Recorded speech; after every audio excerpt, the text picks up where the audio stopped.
News Radio 78, WBBM, Chicago. WBBM News Time, 10:30. The CBS Radio Mystery Theater presents...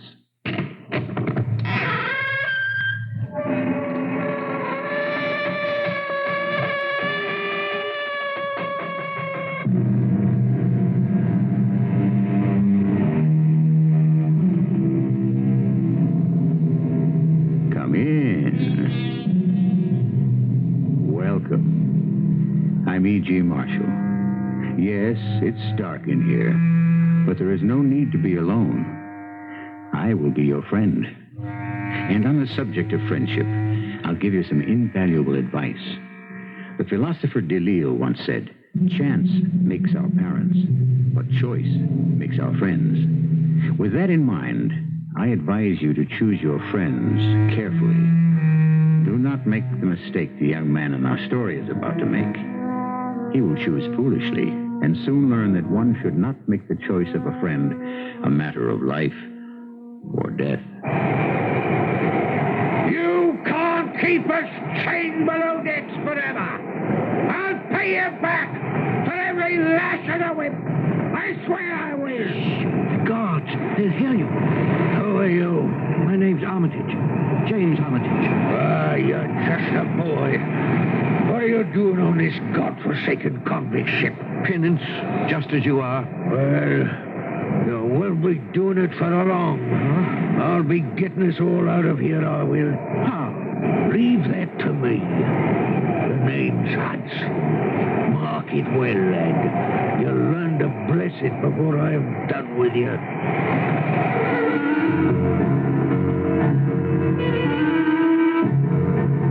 Our mystery drama, The Gloria Scott, was adapted from the Sherlock Holmes classic by Ralph Goodman, especially for the Radio Mystery Theater, and stars Kevin McCarthy. It is sponsored in part by Buick Motor Division and X-Lax. I'll be back shortly with Act One.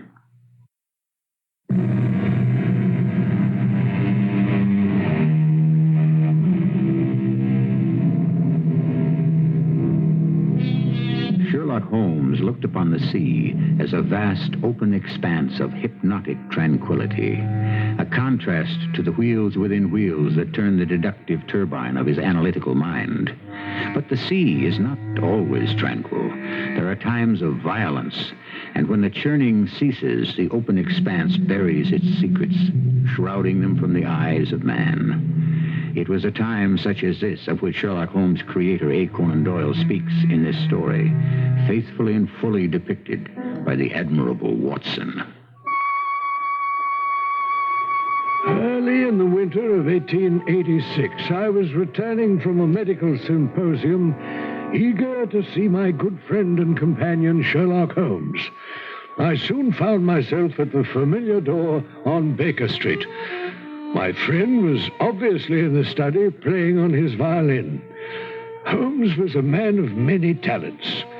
I decided not to disturb him and started upstairs to my room, only to find my way blocked by the very friend I didn't wish to disturb. Watson, this is a surprise.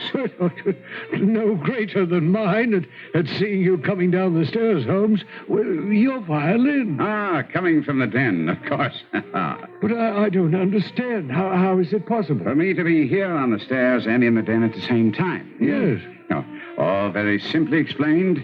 If you will follow me, Watson. Now, take a look at the den. Well, it's empty. On the table, in the far corner.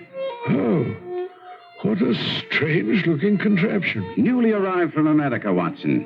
A gift of a dear friend. You remember Miss Adler? Oh, Irene Adler, yes, of course. On a world tour with her new production, The Grand Deception. And as a token of her friendship, and perhaps to symbolize the play, she has sent me a working model of Mr. Edson's experimental voice recorder. Well, I merely substituted the violin for the voice. You mean that music is coming from that little gadget? Yes, Watson. I went up the stairs to see how far the sound would travel, and I was just descending as you came in. Here, let me turn this off. Well, I say, I am glad to be back. By the way, I stopped off to pick up the post. There's a package here somewhere for you. Yes, so I see, Watson. It's the small one. Some circulars, advertisements. My medical journal. The small one, Watson. Oh, yes, so it is. Now, how did you know that? The small one has been sent by registered mail. The one I've been expecting was to be sent by registered mail. Elementary, my dear Watson. You've been expecting this parcel? Yes, Watson. Now, if you'll hand me those scissors, I'll snip this twine and we'll have a look-see at the contents of the mysterious oblong box. Mysterious oblong box? Mysterious to the gentleman who first received it. He has asked me to have a look at it. Interesting. A tarnished silver cylinder containing a single sheet of slate gray paper. It has something written on it. Bring the lamp a little closer, will you, Watson? Written by an old man, I should say. Wouldn't you, Holmes? Rather a feeble hand. Not feeble. Unskilled in the art of writing. There is a difference. Notice the spelling of the words believe and receive. The sender is unfamiliar with the simple rule of I before E except after C. But you are right about his age. Oh, well, In his 50s, I would say. Well, now, how would you know that? The style of penmanship, this form of calligraphy, went out of fashion 30 years ago. Yes, of course. Can you make it out, Holmes? Yes, now that we have sufficient light, it says... Headkeeper Hudson, we believe, has now been told to receive all orders for fly paper and for the preservation of your hen pheasant's life. Yes. Go on. That's it, Watson. The entire message? Yes. Are you sure you read it correctly? Positive. Oh, that is strange. Yes, doesn't seem threatening at all. I wonder why that worries my friend Trevor so much. An easygoing young man, not easily disturbed. Trevor? Victor Trevor? The young friend you introduced me to during your stay at college? That's the one. I met him accidentally one morning on my way to chapel when his bull terrier froze to my ankle. You recall the incident, don't you, Watson? Yes. Ridiculous. The stubborn dog was determined to become your permanent companion. It didn't seem amusing at the time. Laid me up for days. But Victor came around often to apologize, and by the end of the fall term, we'd become close friends. I hate to see a good friend in a dilemma. Victor's worried enough about this package he received in the post to send it on to me just as he received it. He has no idea who sent it? Not an inkling. Here enclosed is the original wrapping. No return address, which, of course, does not help to enlighten us as to the name of the sender. There is one small clue, however, conveniently provided by the Postal Service. Oh? Origin of mailing, place, time, date.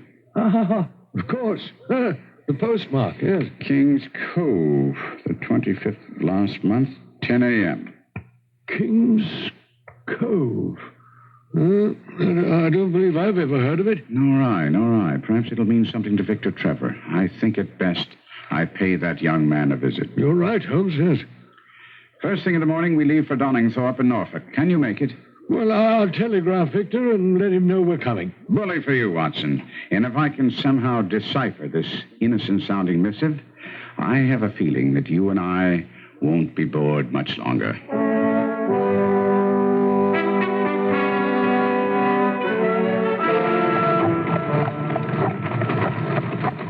Well, we should reach our destination shortly, Watson.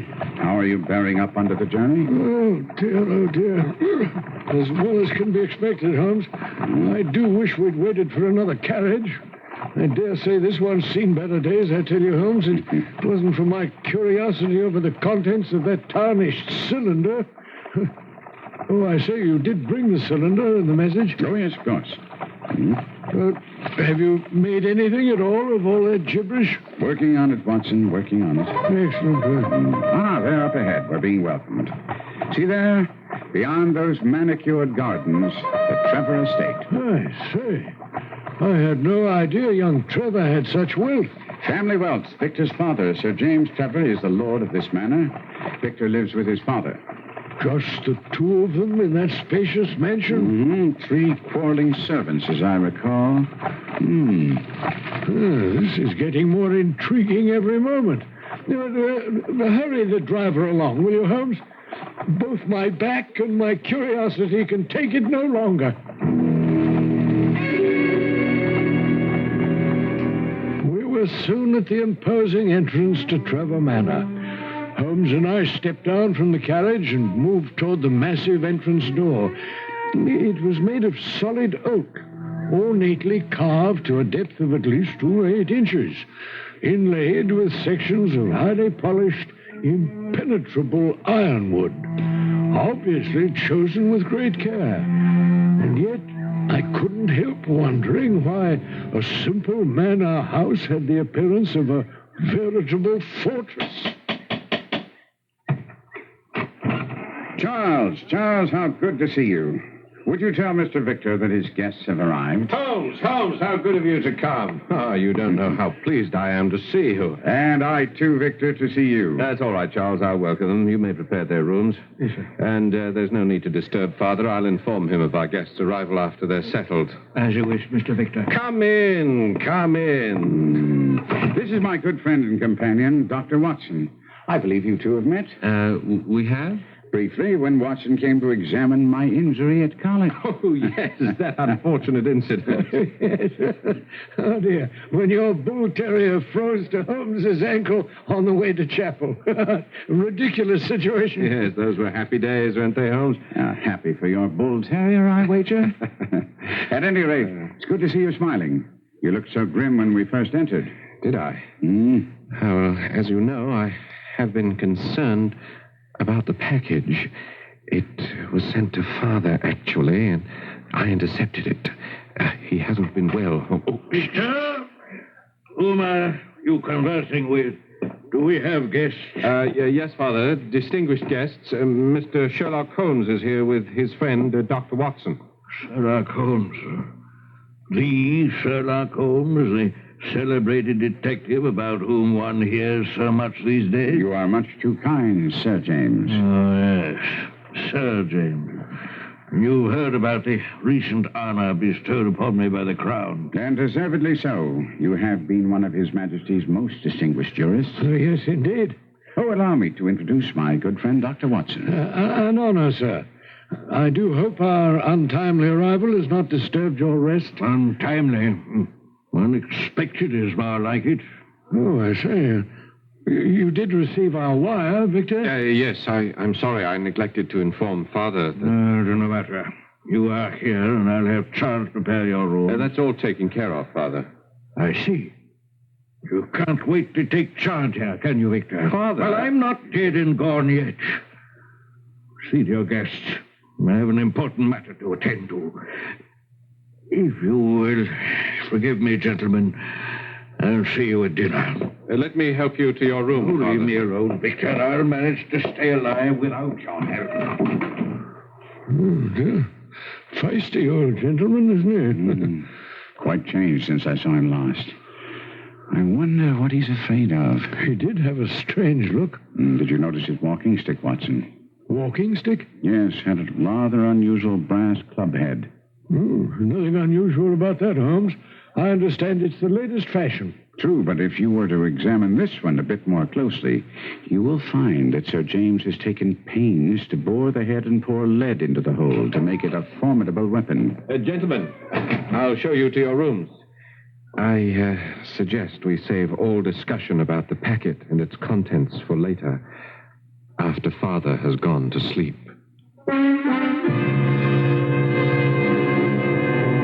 It seems Sherlock Holmes is not unfamiliar with the face of fear, having unmasked it on many a previous occasion. What will he find beneath the mask this time? We'll learn shortly when I return with Act 2.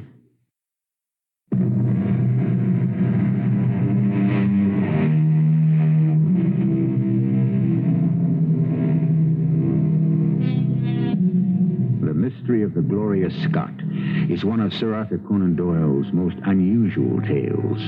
It is unique in that of all the tales of Sherlock Holmes, as recorded by his good friend Dr. Watson, there is no other adventure in which fear proves to be as strong as death. And the mystery that shrouds that fear as silent as the grave. But it is best we let Watson continue with the story. That evening, we dressed for dinner, Holmes and I, in hopes of learning more about the packet Victor had sent to Holmes for his perusal. Our hopes were in vain, however, for during dinner, both Victor and his father remained silent. Holmes' attempt at chit-chat was failing miserably. Marvelous dinner, Sir James. Yes, it'll do. I'd almost forgotten the magnificent table you spread, sir. It's been some time since my visit here with you and your son. Yes, of course. Sometime. Pass the salt, Victor. You recall, Father, it was 3 summers ago we went fishing on the lake. Yes. Of course, Mr. Holmes doesn't have time for such frivolity these days. He's become quite a celebrated figure. We read about you all the time, Holmes. Oh, well, then, you've read the account of the Hound of the Baskervilles, huh? If it wasn't for Holmes' amazing deductive powers... Yes, Watson. I'm sure Sir James is not the least bit interested. As a matter of fact, I found it all quite hard to believe. Father. Had those fabled deductive powers of yours, Mr. Holmes. Would you care to put them to a test? A test, sir? Yeah. At the dinner table. Father, I'm sure Mr. Holmes is... I'd be pleased to oblige you, Sir James, but in order to perform, I need a subject. May I use you, Sir James? Me? Why not? But I must warn you. All my life I've been an island unto myself. We have spoken very little since your arrival here. There's no need for you to say anything. Your hands speak for you, Sir James. My hands? Yes. Outwardly, you are landed gentry, and yet you have the hands of a laborer. Calloused, hard, worn in the days of your youth. True, I worked the gold mines as a boy. Then you've been to Australia. Oh, yes, I've been to many a foreign port. Then the initials J.A. belong perhaps to someone you met on a voyage, someone whom afterwards you were most eager to forget. How could you possibly know about that? Forgive me, sir.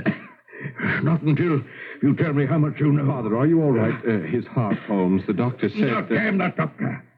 I've asked you a question, Mr. Holmes. I know nothing really, sir. Only that during my sabbatical here, that day we went fishing on the lake, I saw the initials J.A. tattooed on your arm. Oh, sir. Yes, Watson. At the time, it struck me as being unusual, too, for a gentleman. But you said this J.A. person was someone Sir James was eager to forget. On what did you base that conclusion? The staining of the skin around the letters, Watson. It was obvious from the blurred appearance of the tattoo that its wearer had tried but failed to eradicate the memory of J.A. I've heard enough. It is true. I once knew a J.A. But we won't talk of it no more. But, Father, if you are in some sort of danger, Mr. Holmes here is a good friend. I'm sure he'd be more than willing to... I said we will speak of this no more. Forgive me, Mr. Holmes, but the past is a closed chapter of my life. Charles, you may serve the brandy now. None for me. Prepare my room. If you'll excuse me, I'd best get to bed. Not that I'll sleep tonight. Of all the ghosts of the past, the ghosts of the sea are the worst.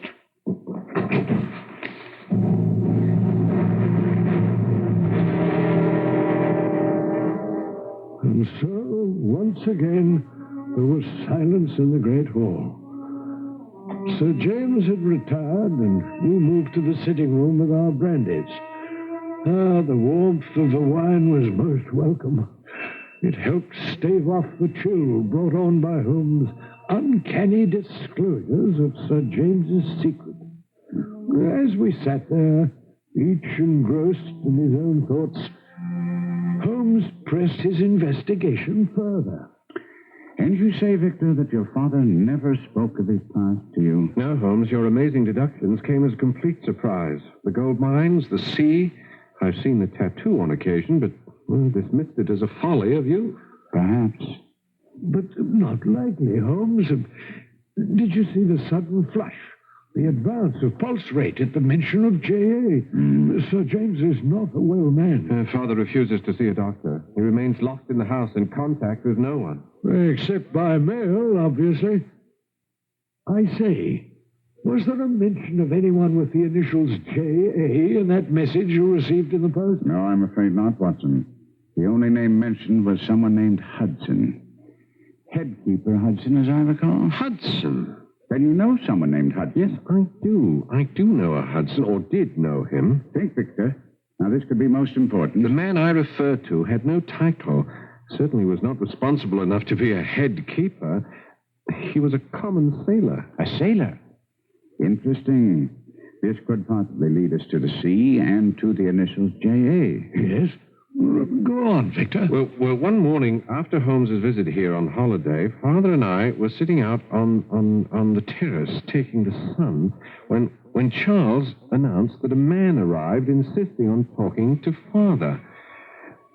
I remember at the time, Father had many friends, but one look at this unannounced visitor would assure you that he was not one of them.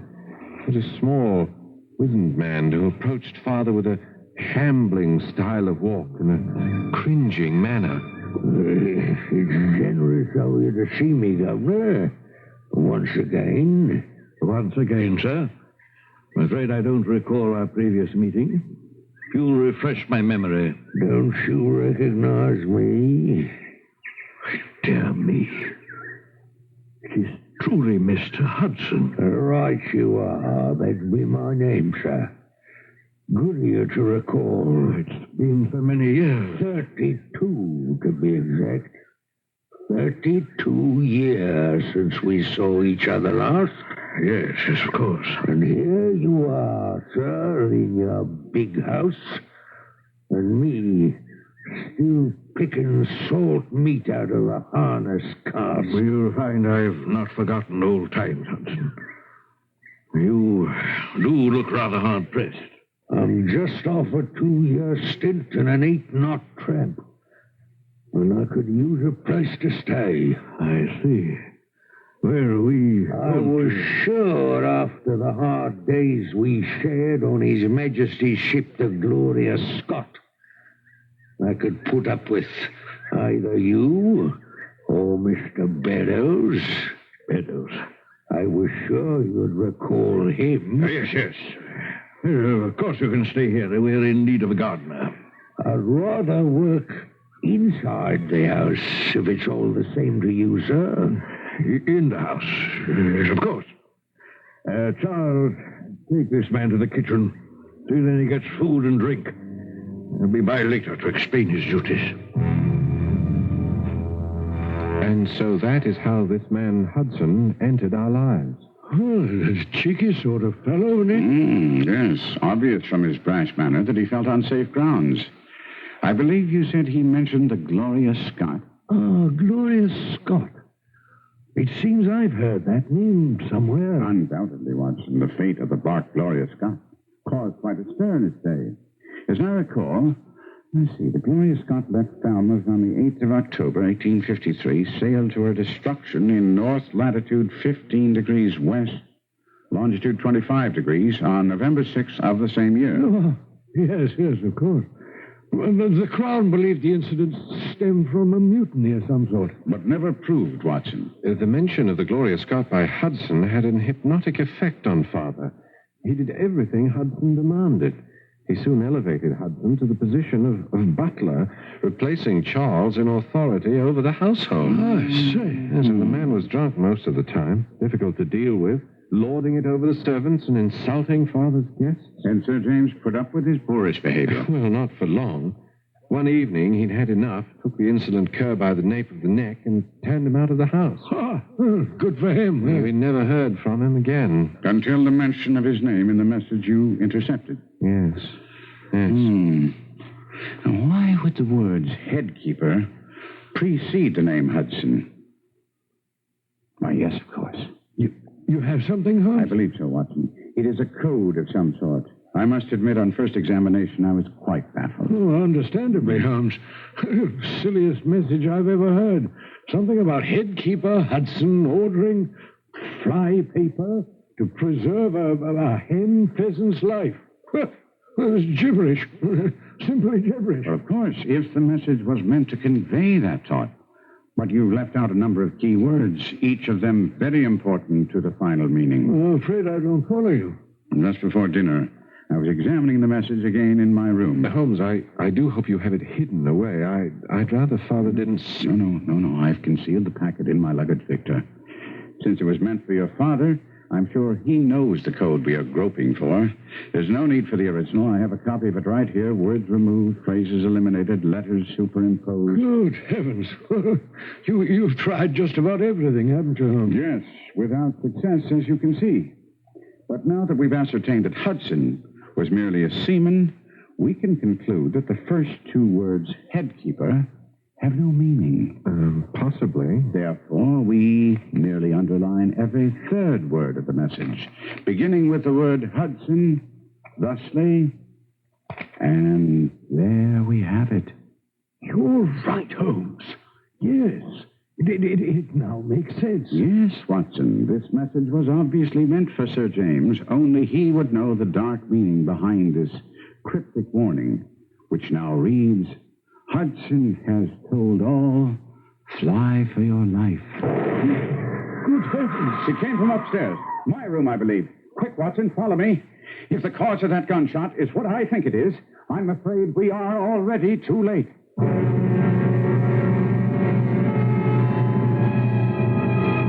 Trevor Manor has always been a quiet residential country estate. But in a very few minutes, that quiet is to be shattered by a shocking incident. One that will even baffle the master of the unexpected, Sherlock Holmes. We will share with Holmes the horror of a shocking discovery when we return shortly with Act 3. This is WBBM Chicago.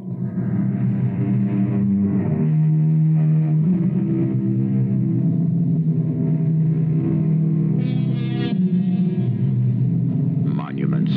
What are they? The very pyramids have forgotten their builders. Words, not stones, are the true monuments to the great.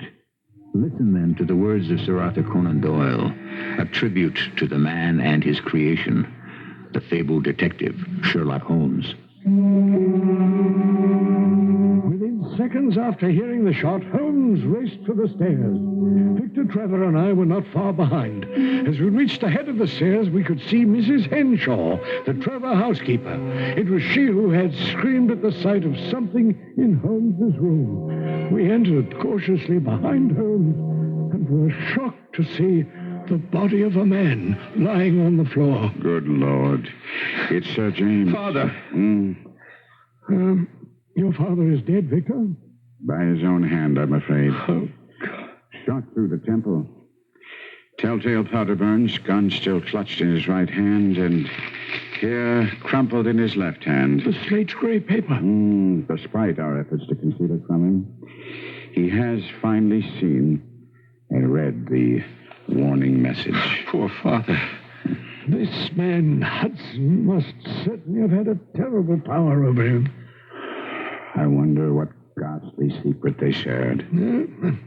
I fear we'll never know, Holmes. The secret, whatever it was, died with Sir James. No, I'm not so sure, Watson. Secrets have a way of turning up even after death. Whatever it was that haunted Sir James all these years could turn up even now. Tell me, Victor, do the words Chambeau Deuce mean anything to you? Chambeau Deuce. Here, scrawled on the bottom of this page, I found in your father's clenched hand. There are two words, Chambeau and Deuce. I assume they go together and have some meaning. Yes, they do. Chambeau Deuce is a rare vintage wine, a favorite of my father's. We keep a large cask of the brew in the wine cellar, but I fail to see... We'll look at that in a moment, but first I think that we had best notify the police. Must we, Holmes? The scandal. I'm sure they will be discreet, but there will be questions. Yes, and so many we cannot answer. Not as yet. But while the police are on their way, we'll pay a visit to your father's wine cellar. I have a feeling that we'll find that cask of Chambeau Deuce holds more than vintage wine.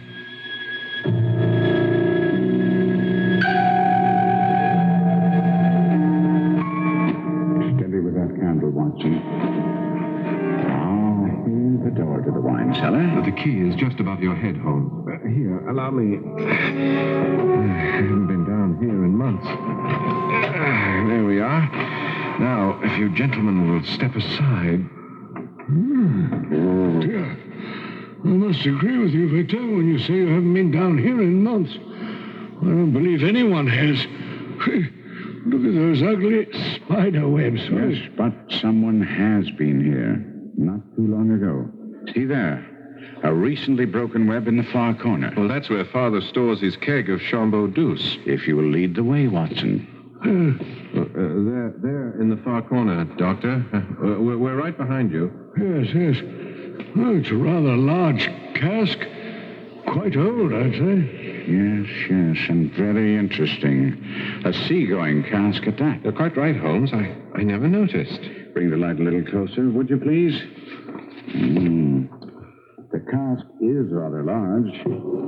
Large enough to contain a man's body, wouldn't you say, Watson? Good heavens, Holmes. You're not suggesting... No, of course not, Watson. Merely making a passing observation. Oh, well, I suppose anything is possible, Holmes, but I fail to see how one is able to stuff a man's body through a 3-inch bunghole.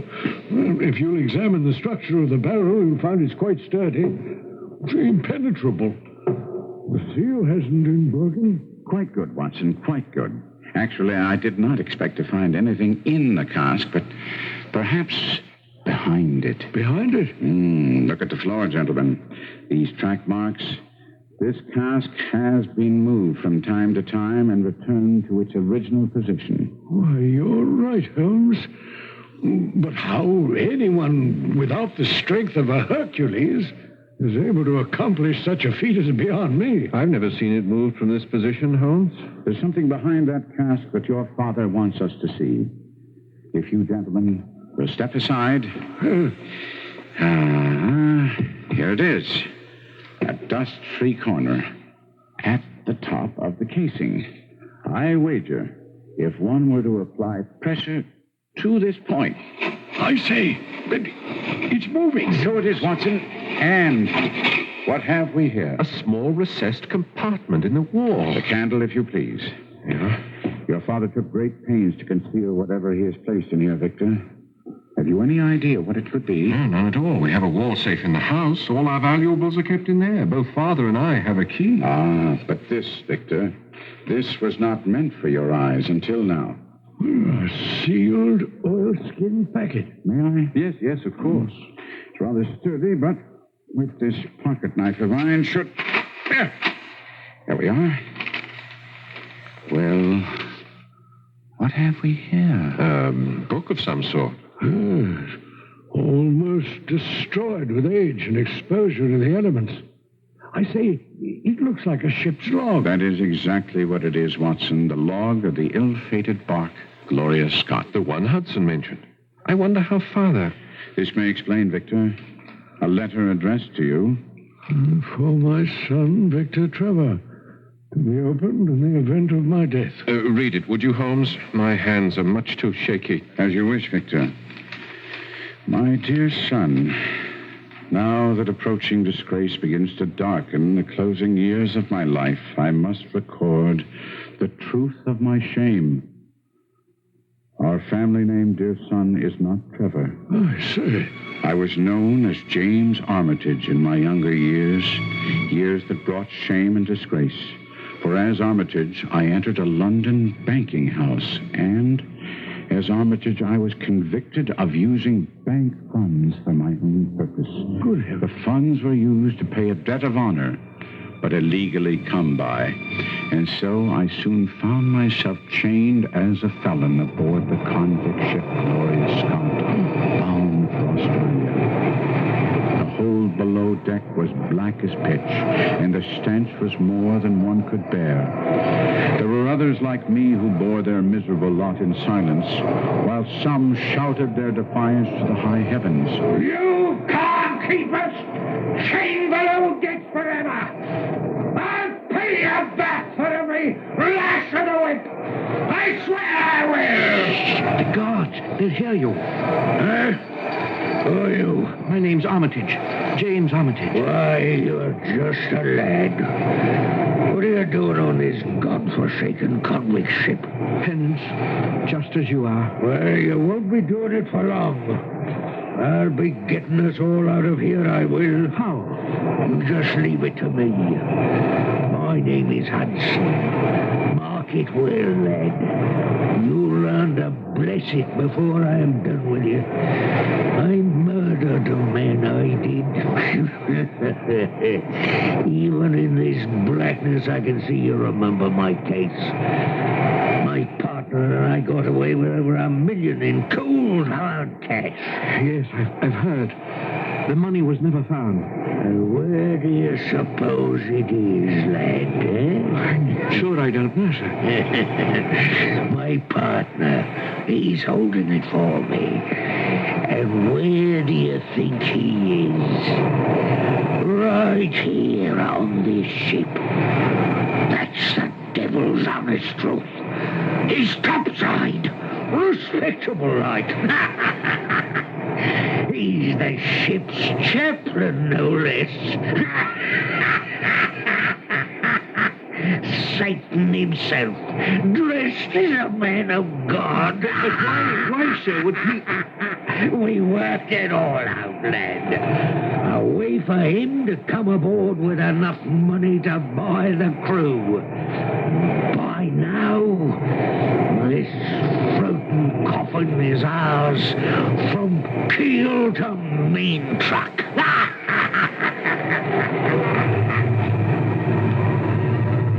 And so, as Hudson had promised, all went as planned. One evening, about the third week, we had an unexpected visit from the ship's chaplain. He had come to give the last rites to a dying prisoner. And when he left, Hudson, freed of his chains, soon freed us all. We fought our way to the upper deck, and soon the roar of muskets were in our ears as Hudson and the Sam chaplain led the bloody mutiny. We've not one pound away! Not one pound of witness. Believe me, my son, when I say there was never a slaughterhouse like that ship. The chaplain was killed in the fight. Others were falling all around. Only 3 of us escaped the Holocaust. Hudson, myself, and a young seaman named Beddoes. Beddoes? I say, Holmes, wasn't that the man who... Yes, the one mentioned by Hudson the day he came to see Sir James. Go on, Holmes. Perhaps we'll learn more of Beddoes and this devil Hudson. As we pulled away from the Gloria Scott, Hudson, Beddoes, and I could hear the sounds of mutiny fade away.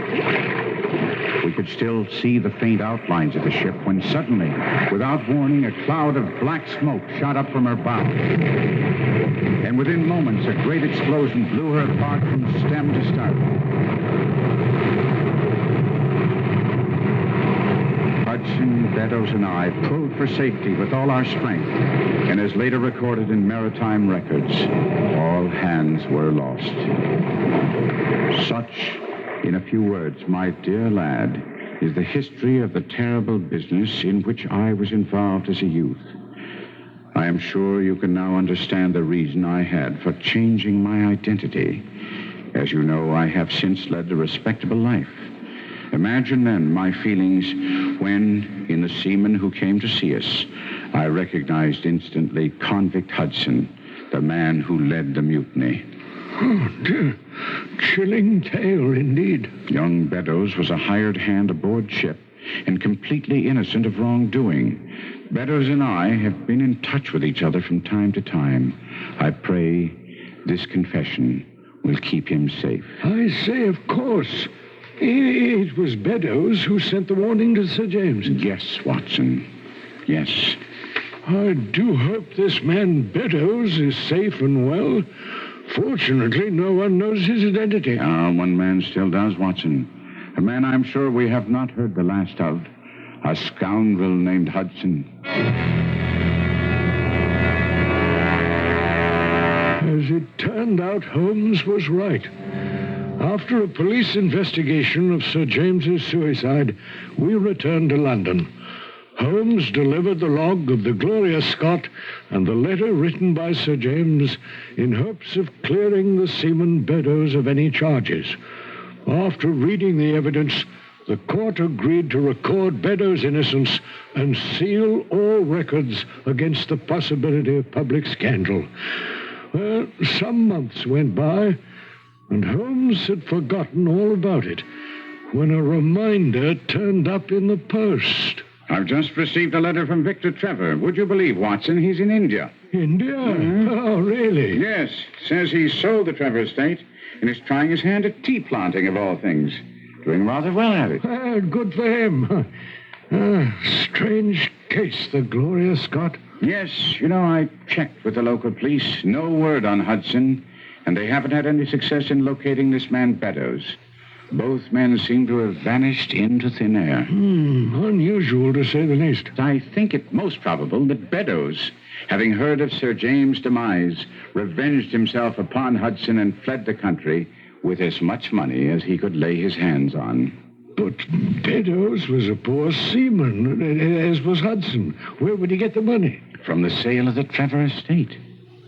You mean he was given the money by Victor Trevor? Yes, Watson. A sympathetic ally whom he knew would say nothing, not even to his closest friends. And what better choice could Beddoes make than Victor Trevor? A young man who learned firsthand what it means to be haunted by the past.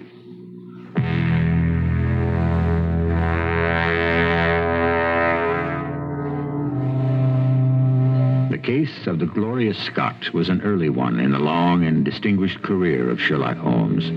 His creator, Sir Arthur Conan Doyle, dates the adventure for us, but the late H.W. Bell suggests it took place close on the heels of another fascinating adventure, the Musgrave Ritual. The writer of these unusual mysteries was quite prolific and had his favorite characters.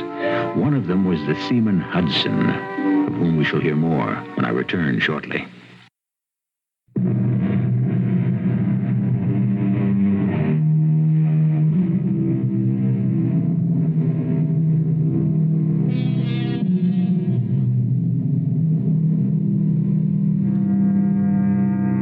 It was suggested that the seaman Hudson was at one time the husband of the fabled Mrs. Hudson, who was Holmes' housekeeper. This was denied by the feisty woman herself, who in the movie Mrs. Hudson Speaks says, "I never saw that bad Hudson and never wanted to. My Hudson was a respectable tradesman, and he died when I was barely 25 years old." And so it seems, dear listeners, we have another mystery on our hands. Our cast included Kevin McCarthy, Court Benson, William Griffiths, and Paul Hecht. The entire production was under the direction of Hyman Brown. And now, a preview of our next tale. They have to make an example of someone. They need a human sacrifice. In what better time than the Jubilee? They're here. Open this door at once. Well, Lita, release the auto lock and let the gentleman in. Otto, you can still get away. This is the elite guard. Open this door immediately. Please, Otto, what if the plan doesn't work? We have to take that chance. Open immediately or we'll blast the door open. You want the chance too, don't you, Lita? What it could mean to all of us. Otto, what if the general doesn't agree to your plan? Open the door, Lita. But what if he suspects me? Suspect such a sweet little old lady. Oh, come now. Oh, it could all be for nothing. For nothing. We're coming in, Professor.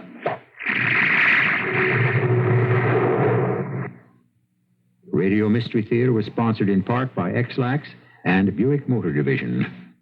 This is E.G. Marshall inviting you to return to our Mystery Theater for another adventure in the macabre. Until next time, pleasant dreams.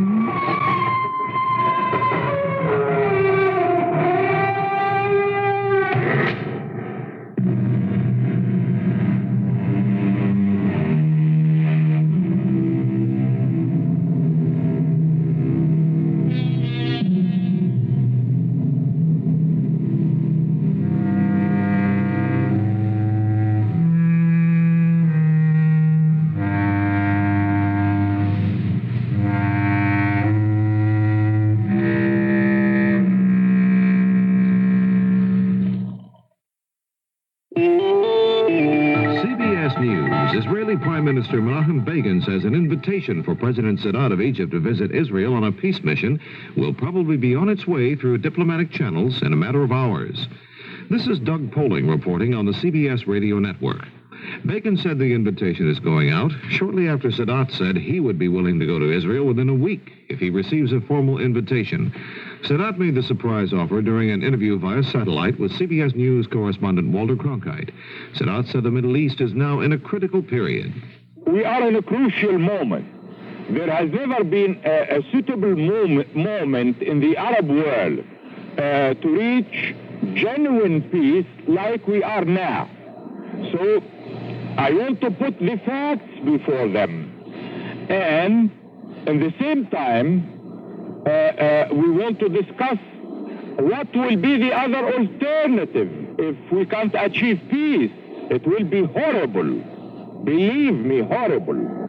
Sadat said the only demand he's making is that he be allowed to present Egypt's peace proposals to the Israeli parliament.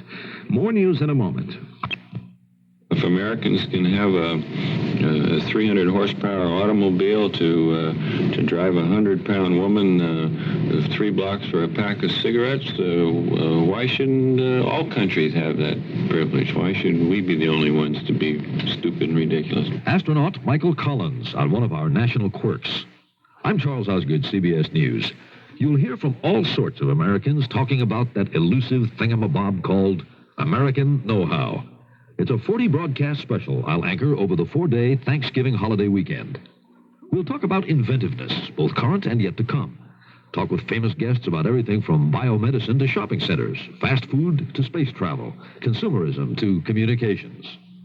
Join me for a lively report on the thingamajigs, doodads, gizmos, and just plain genius that add up to American Know-How.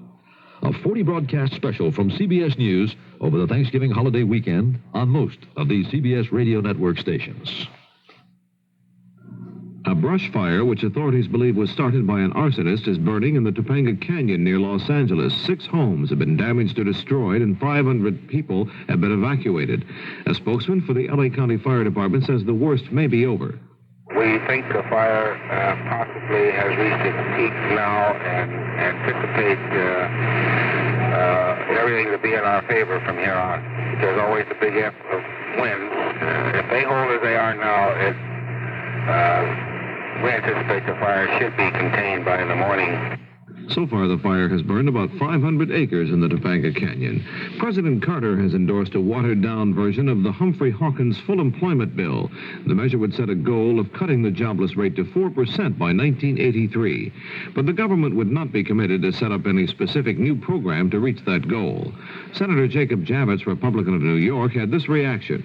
There is a sense of disappointment by everybody because it's no longer an action bill.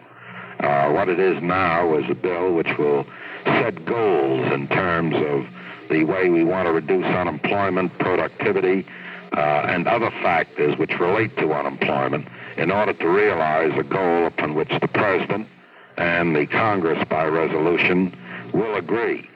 Javits, a member of the Joint Economic Committee, called the development a useful and helpful step. Senator S.I. Hayakawa, Republican of California, has announced he's decided to vote in favor of the Panama Canal treaties. He said the advantages outweigh the disadvantages. Hayakawa said he feels there is an advantage in having Panama share responsibility with the United States for operating the canal, and refusal to ratify would incur animosity in Panama and the rest of Latin America. The Agriculture Department says the Soviet Union has purchased another 3.7 million bushels of wheat from the United States. The department also said East Germany may import up to 2 million tons of American grain in the coming season. The sales are the first announced by Washington since the Russians recently announced their own harvest was smaller than expected. Now this. House and Senate conferees on Monday continued to work on the compromise energy bill. They were unable to agree on a House proposal to require electric utilities to make power cheaper during periods of low demand. The bill would also force utilities to overhaul their rate structure to make the price of electricity more accurately reflect the cost of producing it. The lawmakers also approved a 20% tax credit for employers who buy commuting vans for their employees. This is Doug Poling, CBS News. News Radio 78, WBBM, Chicago. WBBM News time is 11:30. A very good evening to you. Frank Bernard with you at the anchor desk, sitting in for Alan Bickley, who's not feeling too well this evening. Our writer-producer for this hour, Carol Bergolsky. Our writer is Don Schubel, and our technician is Chris Pappas.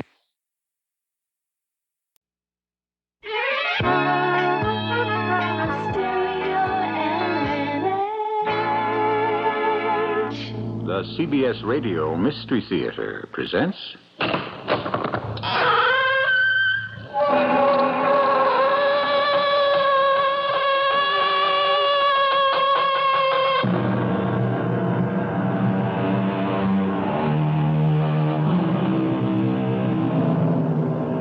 Come in. Welcome. I'm E.G. Marshall. Some people put great store in a phenomenon called fate, but the truth of the matter is, man makes his own destiny. We ourselves control that vital steering mechanism within each of us that determines whether or not we turn a certain corner, cross a crucial street, choose the right or the left fork in a road. In essence, we control that special moment that will determine the course of the rest of our lives. What you say is impossible, Professor. I can do it, Your Excellency. I am a scientist, and I tell you it can be done. I can send a man back into time. Oh, insanity. And once I've sent this person back, I will have changed everything, because history hinges on just one man. And who might that be? You, of course, General. You.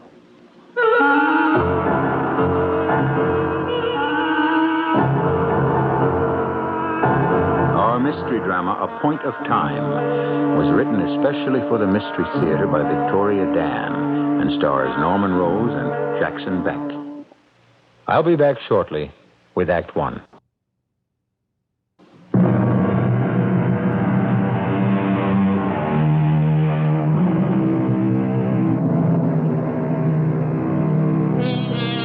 Welcome to the year 2052. Welcome to the celebration. The celebration of what?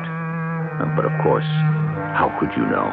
It's the Jubilee, the 25th anniversary of the new regime of the great North Continent, the commemoration of 1/4 century of perfectly planned peace, of carefully controlled tranquility, in all an era of imperiously imposed rules and regulations. But is such a state so undesirable? After all, personal freedom is not too high a price to pay for prosperity.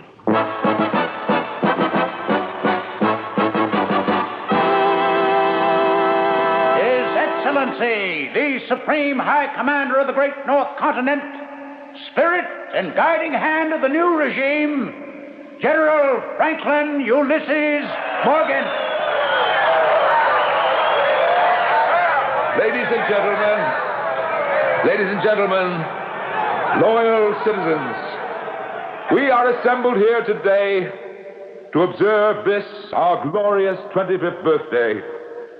A 1/4 century ago today, the great revolution laid to rest forever the cruel inefficiency and waste of the old regime. But all the old ways have not completely disappeared.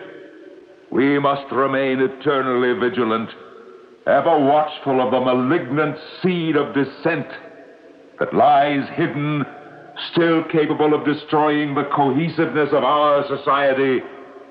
Still, this is a day of celebration, not of fear. Today we are filled with joy. And so, in the name of the new regime of our great North Continent, I officially open this Jubilee. Let the festivities begin!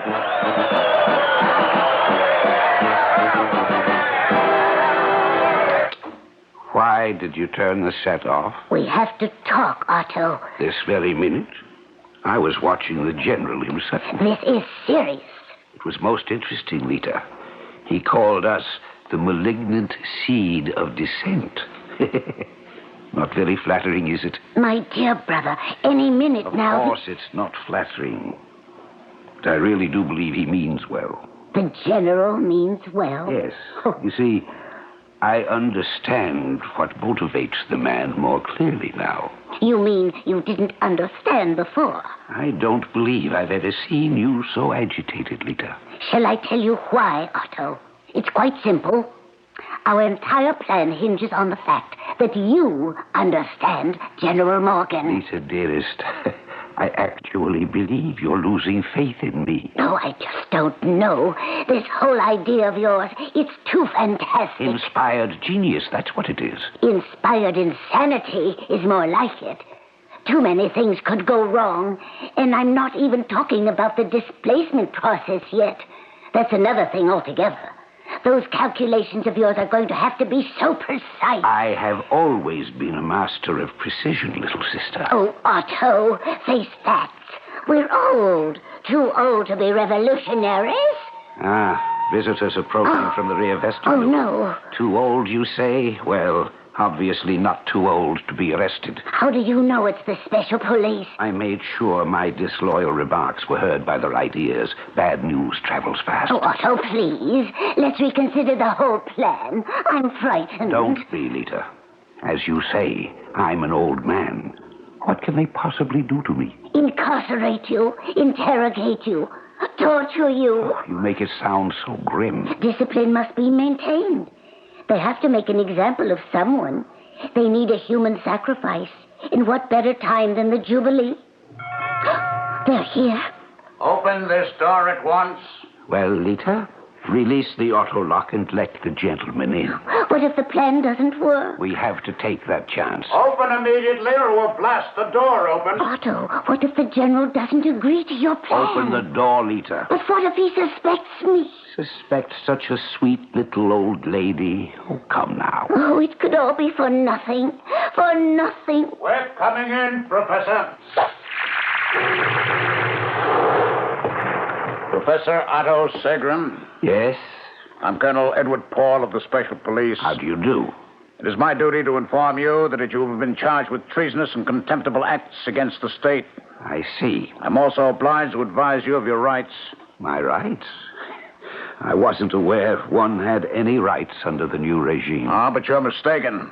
You have the right to resist arrest, and should you resist, I have the right to shoot you. Well, I assure you I won't put up a fight, Colonel. Oh, please, Colonel. My brother is not a well man. Old woman, I warn you not to interfere with this procedure.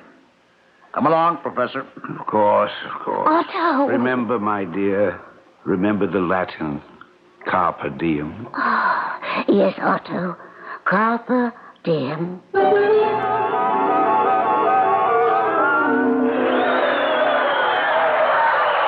Benson.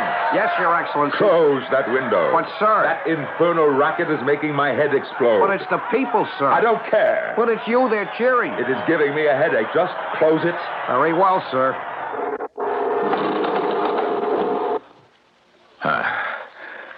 Now, what is it?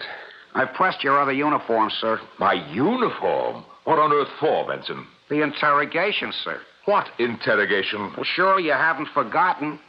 I assumed you'd been informed. Informed of what? Believe me, General, the last thing I'd want to do is provoke another incident between you and Colonel Paul. Colonel Paul? What does he have to do with this?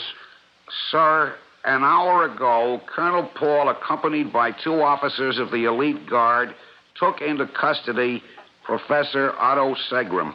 Who?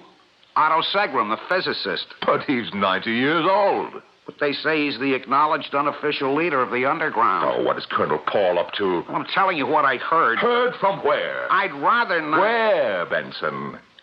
I have a cousin in the motor pool. So, Colonel Edward Paul thinks he can go around arresting fruitcake scientists and not tell me. Fruitcake? An old expression, Benson. It means having a brain baked with crazy notions. Yes, I think I know what Colonel Paul's game is. You do? Otto Segram is a harmless old eccentric, and everybody knows it. But Paul wants to score points with the High Council on this one. He'll goad and deride that old professor into making some sort of confession. A malignant seed of dissent, snuffed out by the illustrious Colonel. And where will I, General Morgan, be when this triumph is occurring? In bed asleep? Well, just don't stand there, Benson. Bring me my uniform. Yes, sir. Oh, who would have the gall at this hour? His most exalted residence. Johnson, main gate. After security cleared the general's visitor. What visitor? Lieutenant Johnson, the general is not expecting any visitors. Sir, the appointment roster confirms an audience with Citizen Smith at this hour. Citizen Smith? Oh, yes. Citizen Smith. I'd forgotten. Very well. Disengage inner security screens. Yes, sir. Out. General, forgive me, but I had forgotten all about it. Mm-hmm. Now, why wasn't I told of an audience? Sorry, sir. It slipped my mind until this moment. I refuse to see anyone at this hour. But you have to see Citizen Smith. Who the devil is Citizen Smith? Phoenicia Smith, sir. Grandmother of the Year. Who? Grandmother of the Year, General. The embodiment of gentleness and virtue. The matron saint of the state. It's traditional. Even the hour of reception is traditional. I cannot be bothered. I would caution you, sir, not to flaunt tradition in a Jubilee year. There are many opponents of yours who would happily misconstrue such an action. That's her now. Shall I release the auto lock? Oh, Benson, is this going to take long? Well, if I may suggest, sir, do what you do every year. Shake her hand, offer her a toast, and send her away with a personally monogrammed souvenir New Regime pen. All right, let's get it over with. You may enter his presence. Your Excellency, may I present Citizen Phoenicia Smith. Charmed. This is an honor. Oh, yes, Citizen Smith, I would like to shake your hand. Oh, thank you, Your Excellency. Sir, if you will excuse me for a moment, I will attend to your uniform. Now, may I offer you a drink, citizen? Oh, no. No, thank you, sir. Yes. Well, before you go, I would like to present you with a small token of our esteem. Oh, an old-fashioned ballpoint pen. How lovely. I'll treasure it always. Now, I would love to chat with you longer, Citizen Smith, but you see, there are some pressing matters of state to attend to. I have a confession to make, sir. I am not Citizen Smith. What? I am not Grandmother of the Year, although I have her identification ring. I'm Lita Segram. Segram? My brother Otto uses a little phrase, Latin, I believe. Carpe diem.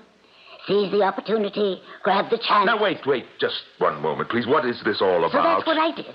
I grabbed the chance. Phoenicia Smith is rather comfortably locked away. I took her place. So you see, sir, I shook hands with you instead. Oh, yes. You mean to tell me that you took all that trouble just to shake my hand? But of course, Your Excellency. This sweet old lady's little gloved hand shook your uncovered one. Carpe diem. Your skin has already absorbed the chemical film coating from the outside of my glove. Yes. What are you trying to say? I'm trying to say, General, that you have just been poisoned.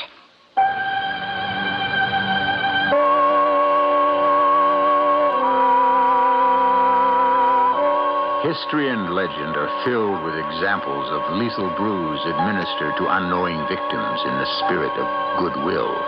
In a way, then, it's almost an insult to think that the most friendly, amenable tradition, the handshake, can be transformed into a deadly ritual. But the unkindest cut, you cannot even trust a sweet little old lady to be just a sweet little old lady, is nothing sacred. We'll find out shortly when I return with Act Two.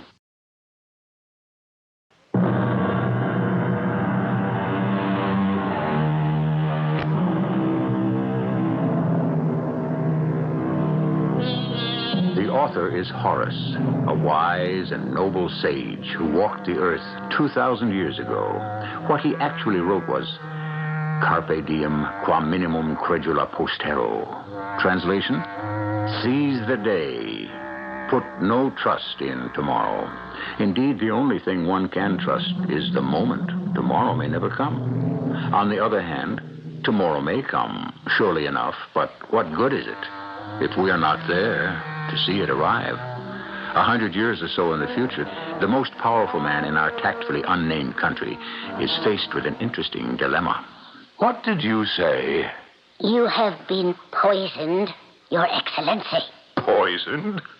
By you? Oh, it's just like Otto told me it would be, that you wouldn't believe me. Now, listen, I do not have time for crude assassination attempts, Miss Segram. In fact, my patience with you is at an end. Well, then it is true what they say.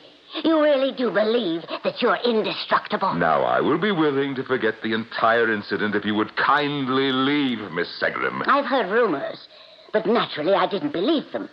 It cost millions, but you do have something that protects your stomach lining. Please, Miss Segram, you're a nice old lady. I don't want to put you under arrest. But nothing will protect you against the chemical you have just absorbed through the skin.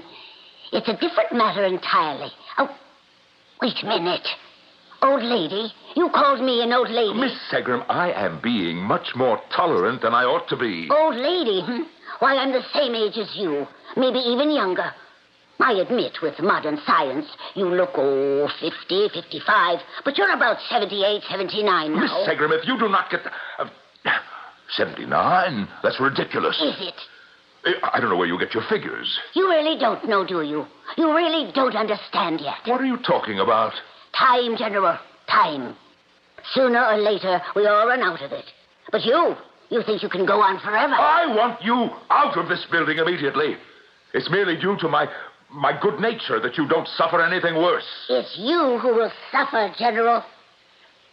In an hour or so, you will feel a slight tingling sensation in your fingers, followed by tremors in the arms and legs, and then a sudden dizziness, all of which will disappear shortly.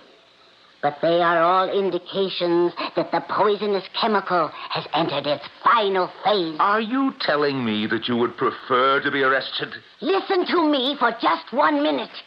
Very well. You have 1 minute, Miss Segram. What has my brother done that is wrong? I'll tell you, General, though I suspect you won't believe me. Well, I'm waiting. He found a way to be young again. What? It's very complex. It's chemistry, physics. Oh, I don't know exactly what it is, but it has to do with space. He can take a person, any person, and place them right where they were any time in the past, right into the space they were in a year ago, 10 years ago, 50 years ago. You have half a minute left. Oh, how can I explain it?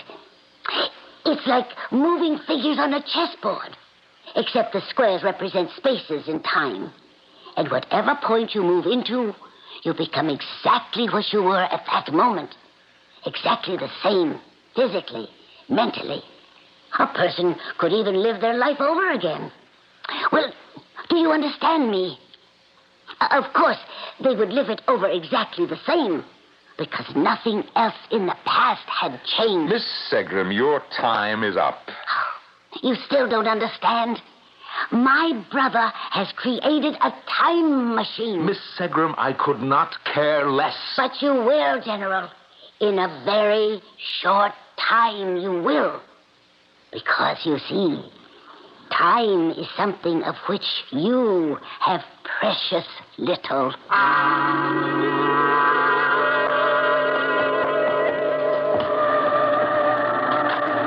Sergeant, I gave strict orders to let no one what? General. You seem somewhat surprised to see me. What are you doing here, Your Excellency? I might ask you the same question. I was interrogating the prisoner, sir. Oh. Well, what prisoner will that be? Professor Otto Segram. Oh, indeed. That is, we arrested him this evening. That's odd. I do not recall signing any arrest certificate. Well, you didn't. Exactly. Then whose authority were you operating under? My own, sir. Uh-huh. You're taking on a lot more authority these days, aren't you, Colonel Paul? Well, I'm sure you would have approved if Your Excellency was acquainted with the case. Indeed. And why was I not acquainted with the case? Well, I did not wish to disturb Your Excellency at such a late hour. Oh, how thoughtful. I would have informed Your Excellency first thing in the morning. You seem to be taking a lot of initiative lately, Colonel. Well, I was forced to act quickly, sir. Oh? This man is a menace to the state. Otto Segram. You must be joking. He's a known subversive. Colonel, you've been reading your own press releases again. I can produce 50 witnesses who will swear. Oh, I'm sure that you can. Well, he must be tried and executed. Of course he must be executed. By tomorrow morning, the public will demand it. The people want justice done. Yes, I'm quite sure that you have seen to that. Now, forgive me, Your Excellency, but I get the impression that you dislike the idea of a public execution. I am tired of all these executions, Colonel. Tired, sir? How many do we have? 50, 60 a year? Executions are the safeguard of the regime. Am I to understand that you no longer... Don't put words in my mouth, Colonel. Well, I wasn't... All right. I'm obliged to execute Segram. But between us, Colonel, how is a 93-year-old man a threat to the regime? There's been talk, General. Oh, enlighten me. He has been working on a certain device. What kind of device? He remarked to a colleague that he had invented a mechanism that could change the course of history. Yes? Well, don't you see? Could only be one thing. What? A bomb. You have evidence, of course. Well, I mean, your men searched the laboratory, of course. Yes, sir. And? We didn't find anything as of yet. Colonel. Sir? Colonel, you are a jackass. Your Excellency, I'm only doing my job. And mine, perhaps. General, I have to interrogate a prisoner. You are dismissed. But the prisoner... I will proceed with the interrogation.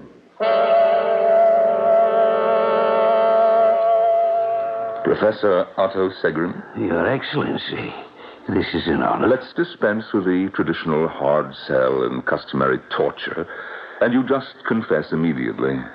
Confess to what? Criminal and traitorous acts against the regime. I have nothing to confess. Well, confess anyway. It looks better. What do you mean, it looks better? Well, on the execution decree. You'd actually execute an old man. Professor, you are old. I am old. Who isn't old? What does chronological age mean nowadays? Look at me. Just look at me. How old would you say I am? 50? 55? Yes. I am 78. That's the miracle of modern science. You don't feel it all strange? What do you mean, strange? A tingling in your fingers? No. A little dizziness, perhaps? I am the one who was doing the interrogating. Didn't my sister pay you a visit this evening? Yes. A very attractive woman, for her age. Deliberately tried to provoke me. She told you... We spoke briefly. But let us get down to business now, shall we, Professor? There is no antidote, you know. I regret having to execute you in the morning, but it's one of those irreversible situations. So is salicylic dimeth compound C42, the poison that is slowly penetrating your bloodstream. So hold on, Professor. Your sister tried to convince me that I had been poisoned, but neither of you understands that... You seem remarkably unperturbed for a poisoned general. Let me enlighten you. I am unperturbed because I cannot be poisoned. I am immune. Is that a fact? You think others haven't tried to assassinate me before? General. I haven't held on to this job for 25 years because I'm lucky. Well, I can tell you, I never get into my car until after it has been checked. I always wear a blast shield, and my stomach lining and skin cells have been permanently treated with a special, unique chemical that immediately neutralizes any corrosive or poison. I know. I created it some 20 years ago. No, it was formulated by my scientist general-in-chief. I know him very well. Old pupil of mine. Bit of a scoundrel, though. Well, since I created the protective chemical, I also created the destructive answer to it. Huh? I don't believe you. I think you should start feeling the discomfort by now. Professor, I have been more than patient with you, and... But why am I discussing chemistry? Physics. Now, there's an adventure. Distance, space, time, an infinity of wonder in a single point. Oh! Something the matter, Your Excellency? No. Your hands are shaking? It's nothing. It's nothing. Yes, your hands are shaking. The poison has taken effect. No, you're wrong. Now, what's the matter with your feet? Can't you keep your balance? No, I have to sit down for a moment. It's these new boots. I've told Benson 100 times to break them in for me. The dizziness? No, it's impossible. I would give you, on the outside, another 6 or 7 hours. Oh, my clipboard. I lost my grip. But of course you did. It can't be. And now, General Morgan, we arrive at the logical conclusion, the terminus of this situation. What do you want? I ask very little. What? Tell me. I want you to let me change the course of history. It is believed because it is absurd. It is certain because it is impossible. This is commonly known as Tertullian's rule of faith. Notice how we repeatedly refer back to ancient Romans for present-day wisdom. What is absurd, after all? The absurdities of yesterday have become the commonplace of today. And so isn't it only logical that the impossibilities of the present are merely the sure things of the future? And you may be sure of one thing. In the immediate future, I'll be back shortly.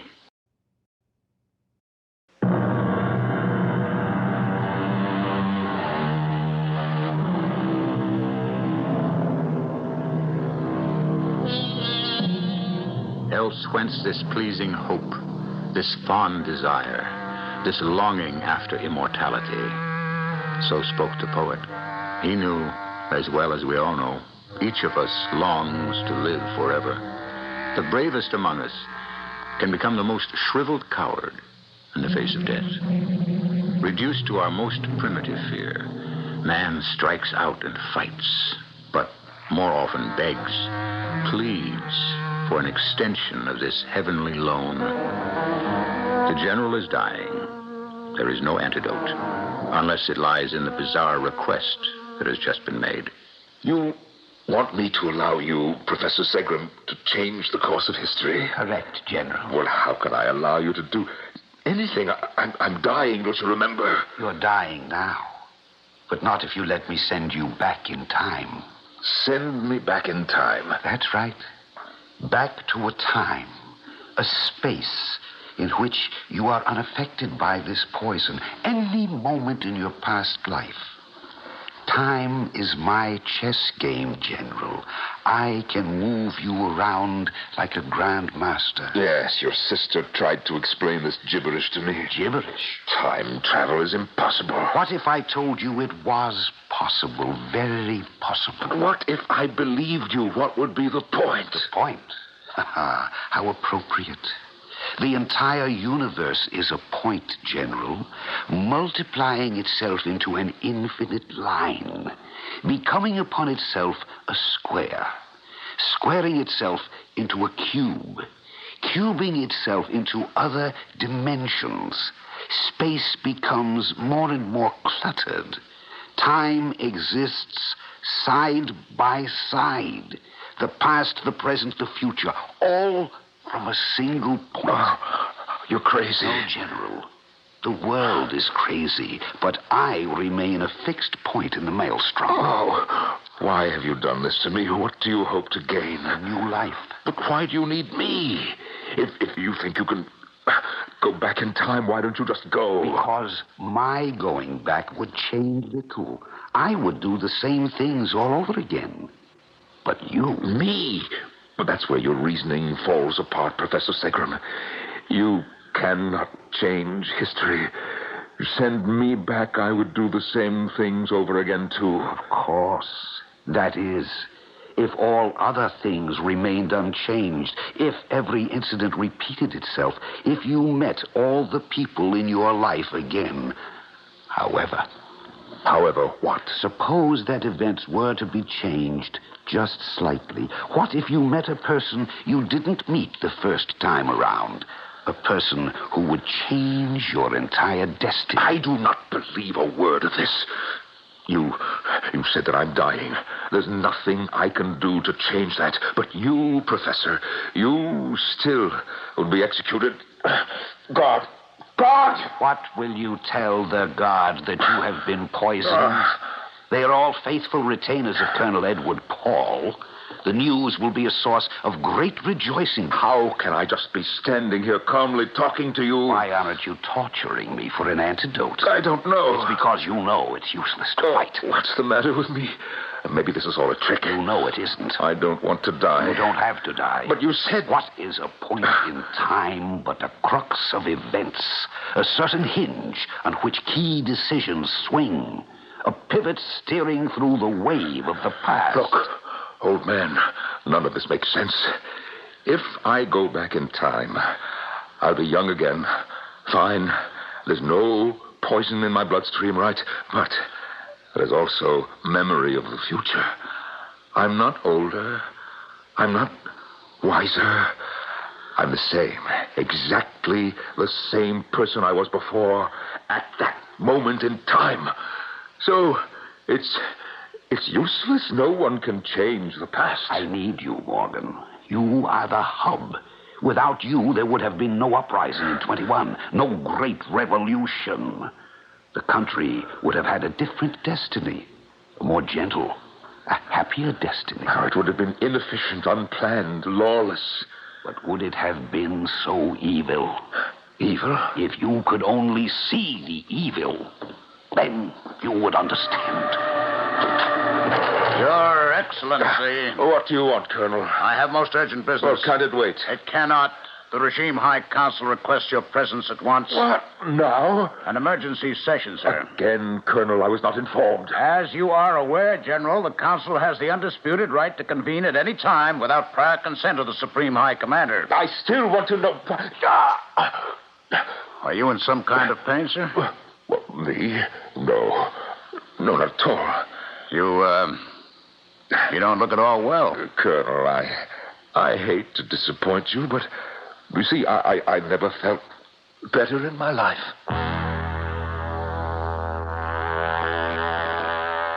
And so, Your Excellency, and fellow members of the Council, because we are all agreed that a state of emergency exists, we urge that this plan be adopted. Now, let me get this straight. You actually propose to place this drug in the public water system? Correct, Your Excellency. But as I understand it, this drug renders the individual docile to the point of near idiocy. That is not quite so, Excellency. Then what is so? Excellency, another outstanding point of this plan is that it avoids the necessity of bloodshed. You are out of order, Colonel Poe. Well, Councilmember McGuinn, does or does this drug not cause permanent damage to the brain? Sir, are you feeling all right? You appear slightly... Answer my question. The long-run effects have not yet been ascertained. However, there is a slight possibility that some minor damage to less important areas of the brain could be attributed... This entire proposal is insane. The people must be controlled, Excellency. You've always said that. Yes, I know, but not as sheep, Colonel. The regime is threatened, sir. From where? By who? Just look around you. From everywhere. Yes, there is a threat. There always is a threat, but not the way you think. A threat to sanity. A threat to clear thinking. A threat to sound judgment. I move that we call this proposition to a vote. Out of order. Yes, let's call it to a vote. I second the motion. Yes, you all of you, wish to vote on such a depraved idea? General, we demand a vote. Yes, what do you do? Very well. Proposed that all public reservoirs in District 8 be treated with large quantities of the nerve drug Boromil. All those members in favor, show hands. Opposed? Yes. I see. The resolution passes. No. Your Excellency, you've been outvoted. I said no. But the vote was unanimous. I veto it. Then we'll call another vote for tomorrow. And I will veto it tomorrow. And the day after? Well, of course I will. You weren't planning to be absent for any subsequent vote, were you, sir? Because then the resolution would be immediately carried. I will be here.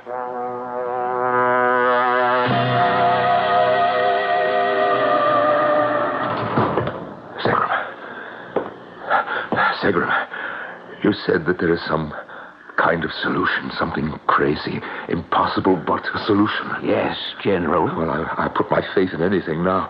What is this deal that you want to make? You let me go. That's it.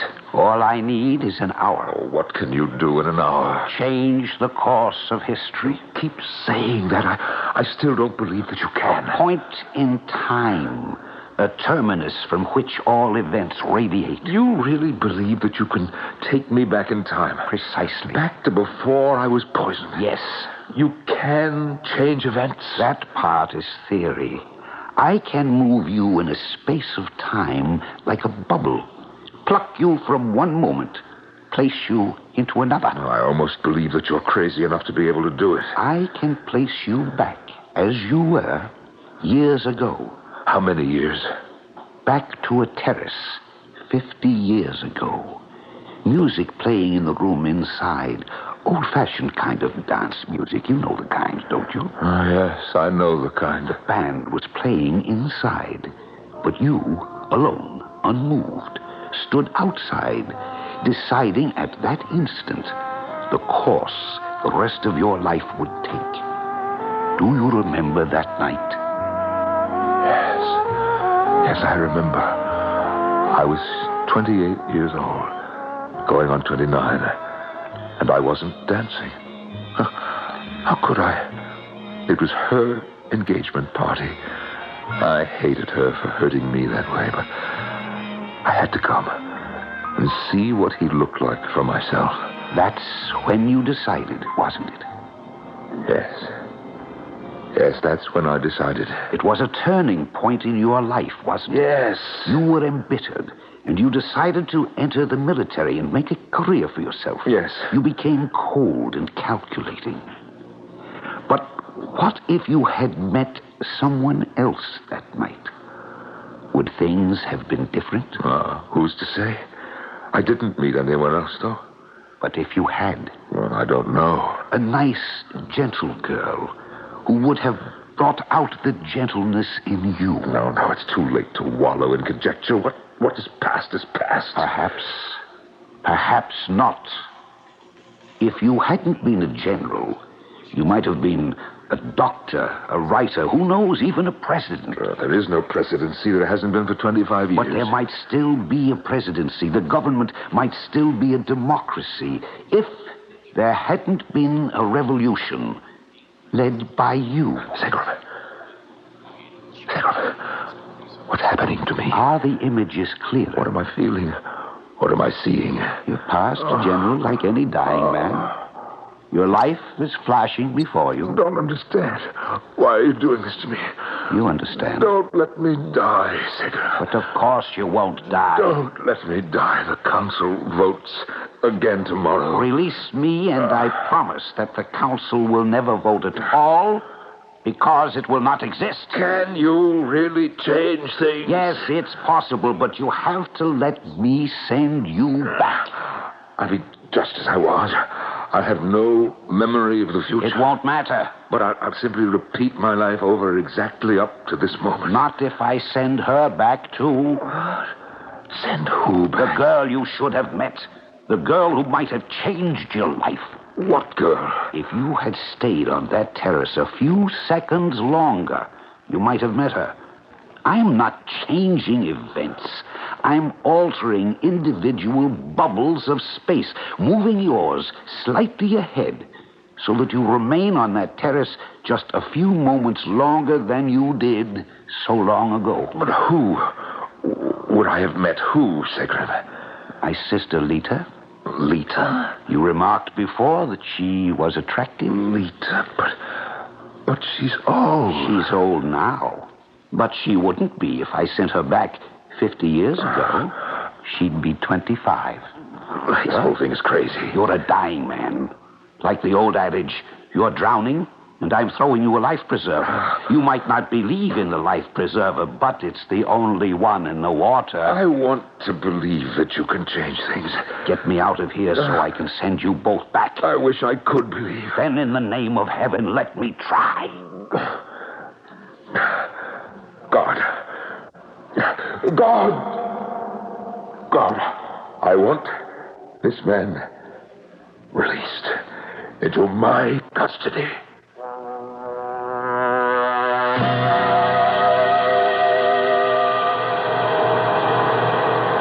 Are you both ready, Lita? Yes, Otto. Miss Segram, if this machine of your brother's actually works, we will be meeting again. Yes, we'll be meeting again, General. But neither of us will remember any of this. I know. That's why it's chance. You see, I like you now. I like you now. But will you like me then? Will you? Power engaged now. Remember, not everyone can get a chance to change the course of history.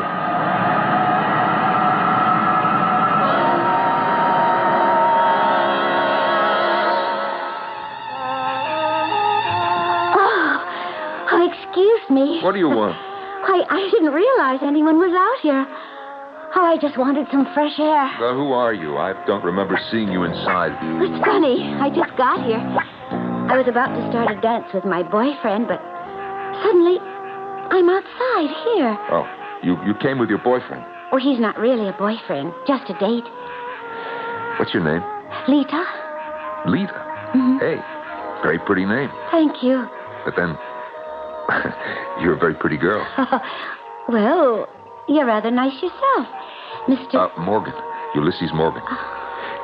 You know, a minute ago, I was depressed and bitter, unhappy. But now... Yes? I have a question to ask you. Well, ask me. Lita, where have you been all my life?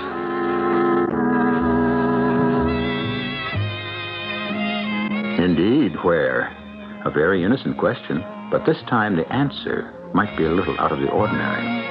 Another question we might ask is, have we changed the course of history? All we've really done is put a little romance into young Mr. Morgan's life. But do we have any guarantee that he won't turn out exactly the way he did before? Or is love such a magic ingredient after all? I'll be back shortly.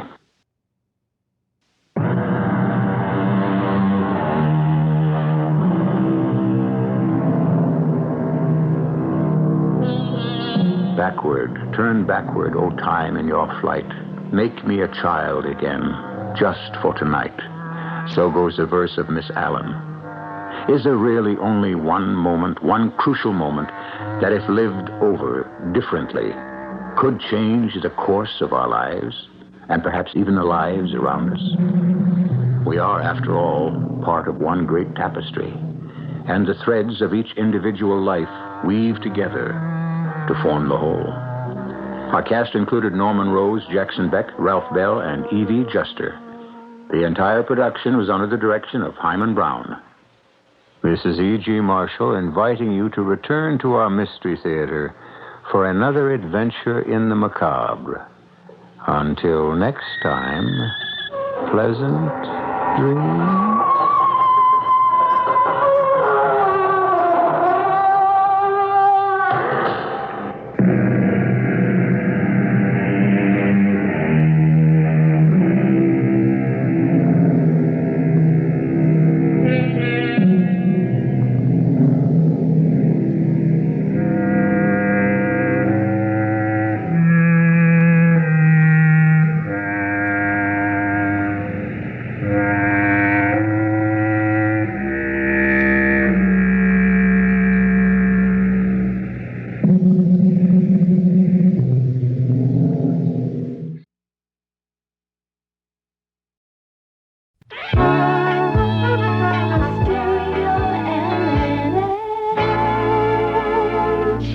CBS Radio Mystery Theater presents...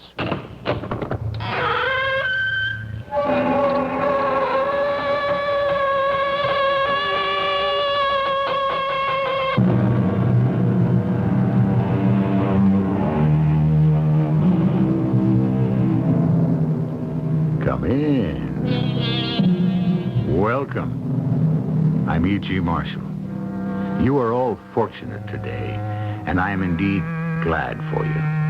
For today's story was written by the genius who gave us Tiny Tim, Scrooge, David Copperfield, Oliver Twist, literally a world of unforgettable characters.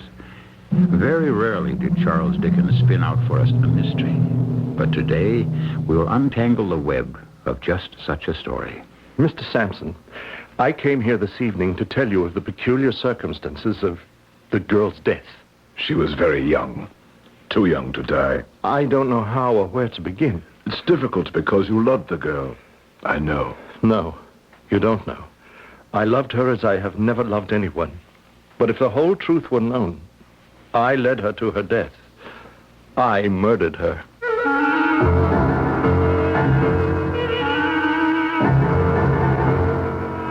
Our mystery drama, Hunted Down, written by Charles Dickens, was adapted especially for the Mystery Theater by James Agate Jr. and stars Gordon Heath. I'll be back shortly with Act One.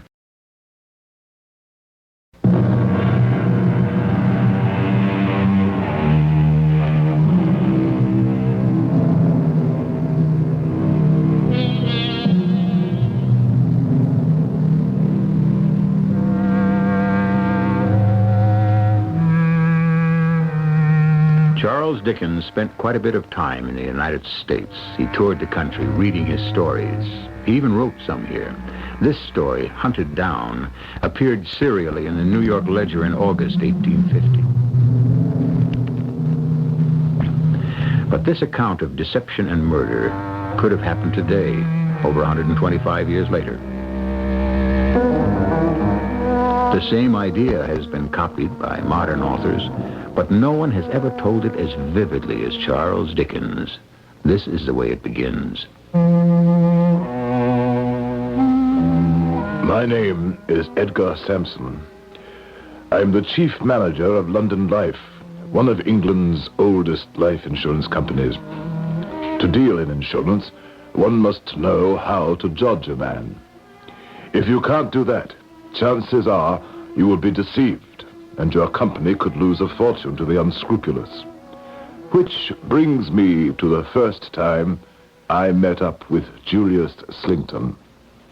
Adams, who was that man dressed in black who just left the office? Just now, that was Mr. Julius Slington. One of our clients? No, he's not insured with us, not as far as I know. He has an air about him, I say, like a warning. A warning? As if he was saying, not in so many words, take me just as I show myself. Come along, follow the gravel path, keep off the grass. I permit no trespassing. Oh, I see what you mean, Mr. Sampson. Mr. Slington is all business. Nothing wrong with that, but this gentleman wants to be sure you know it. Well, if that's it, he put on a very big act for the little he wanted. Which was? A few application forms for a friend of his who wants to take out life insurance. Why did he come to London Life, did he say? Yes, he did. Said he was recommended by a friend of yours. Of mine, Adams? Did he know my name? Yes, sir. He looked over here and said, there's Mr. Sampson. Not that I've had the pleasure, so I shan't trouble him. Huh. Oh, that'll be all, Adams.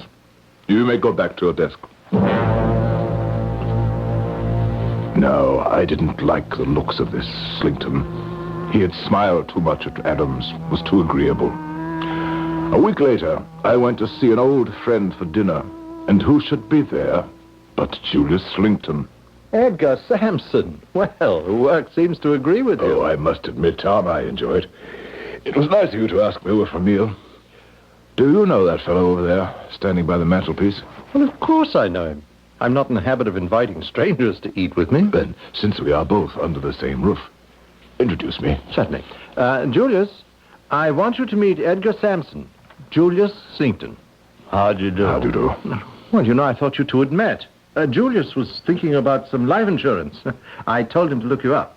I did look in at Mr. Sampson's office on your recommendation, Tom, but since all I wanted was a few insurance forms, I didn't want to trouble him. I would have been glad to help you. I'm sure of that, and I'm very much obliged. Another time, perhaps? You're thinking of insuring your life? No, dear, no. I'm afraid I'm not so prudent as all that. I was inquiring for a friend. I hear that London life has recently suffered a great loss. In money? No, in talent and vigor. I was not aware of it. I speak of your Mr. Meltham. Oh, to be sure. He is a great loss. A young man, so energetic. Yes, it is a shame. You knew Melton? Only by reputation. Very young, wasn't he? About 30. To suddenly become incapable of business at that young age. Any reason for his sudden, what should I call it? Oh, my dear Slinkton, I see Tom is telling us dinner is served. Will you excuse me? What can I tell you? I simply could not bear the fellow. I thought him prying, insincere. And I'm sure he must have realized I was having second thoughts about him. But my reactions didn't stop Slinkton. He even sat himself next to me, and after dinner, as we were lighting up cigars, there he was again, at my elbow. I didn't want to go into this at the table.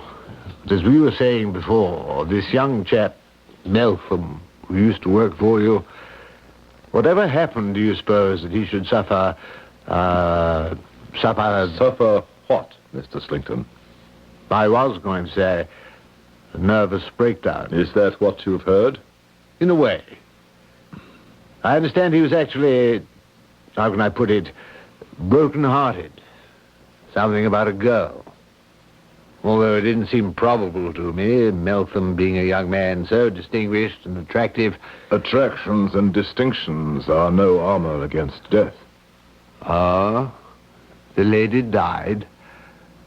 Pardon me, I did not know that. That does make it very sad. Poor Mr. Meltham. She died. Ah, dear me.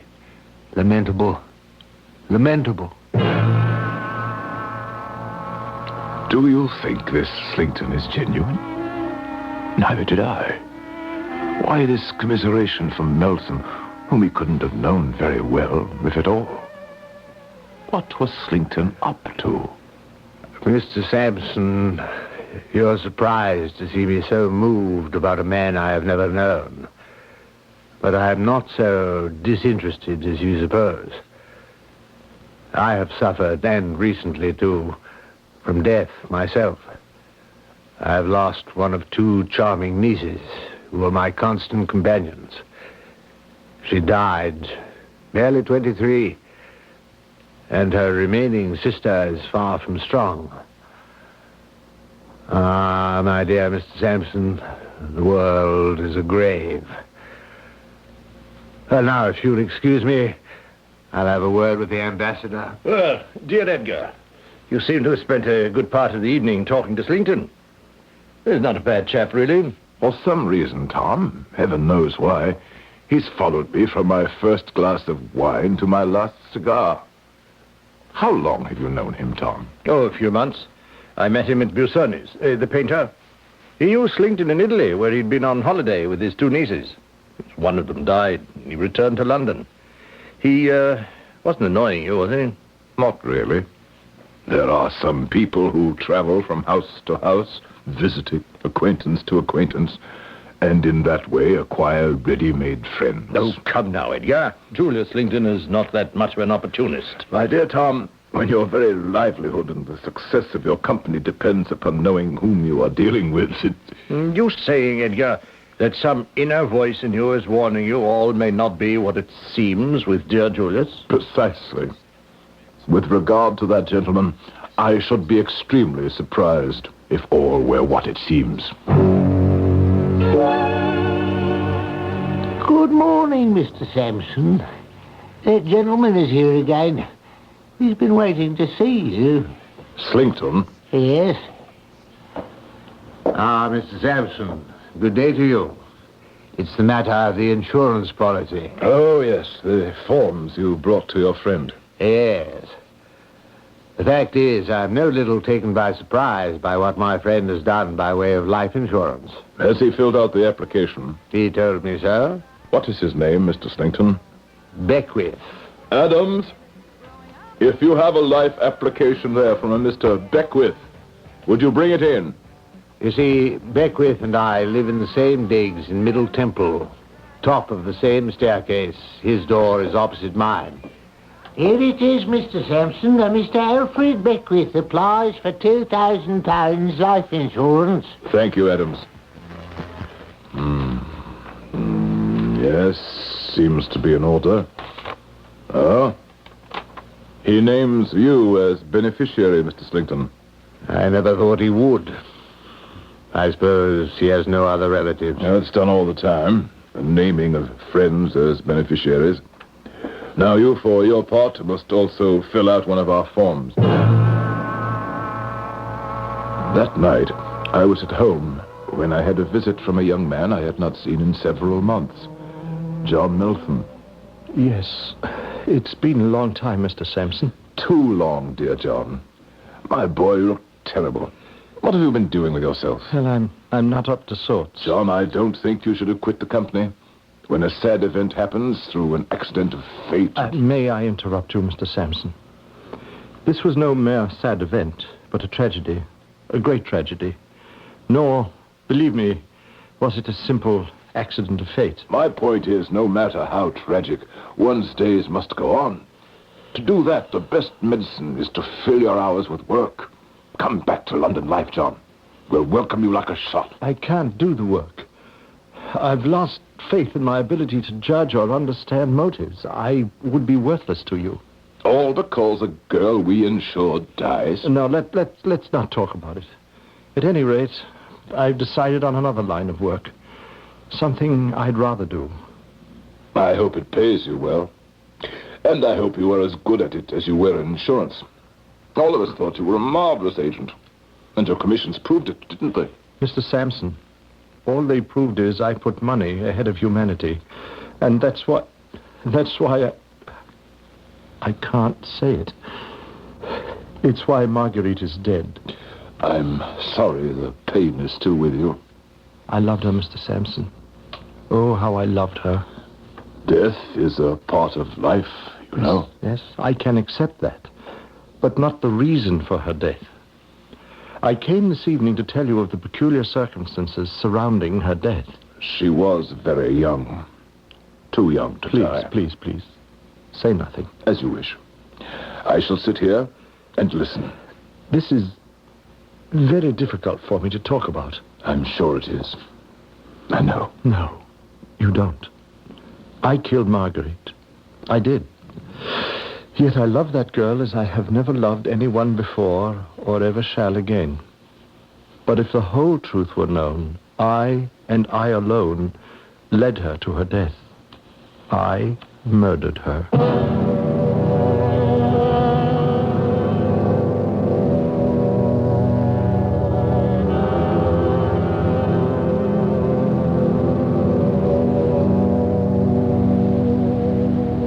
What have we here? Quite a turn of events, huh? Our man Edgar Sampson, who manages London life, meets, dislikes, and suspects the sincerity of one Julius Slinkton. Then his former employee, John Meltham, confesses to a murder. Is there a link between these three men? If there are answers, let us hope they are forthcoming when I return shortly with Act Two.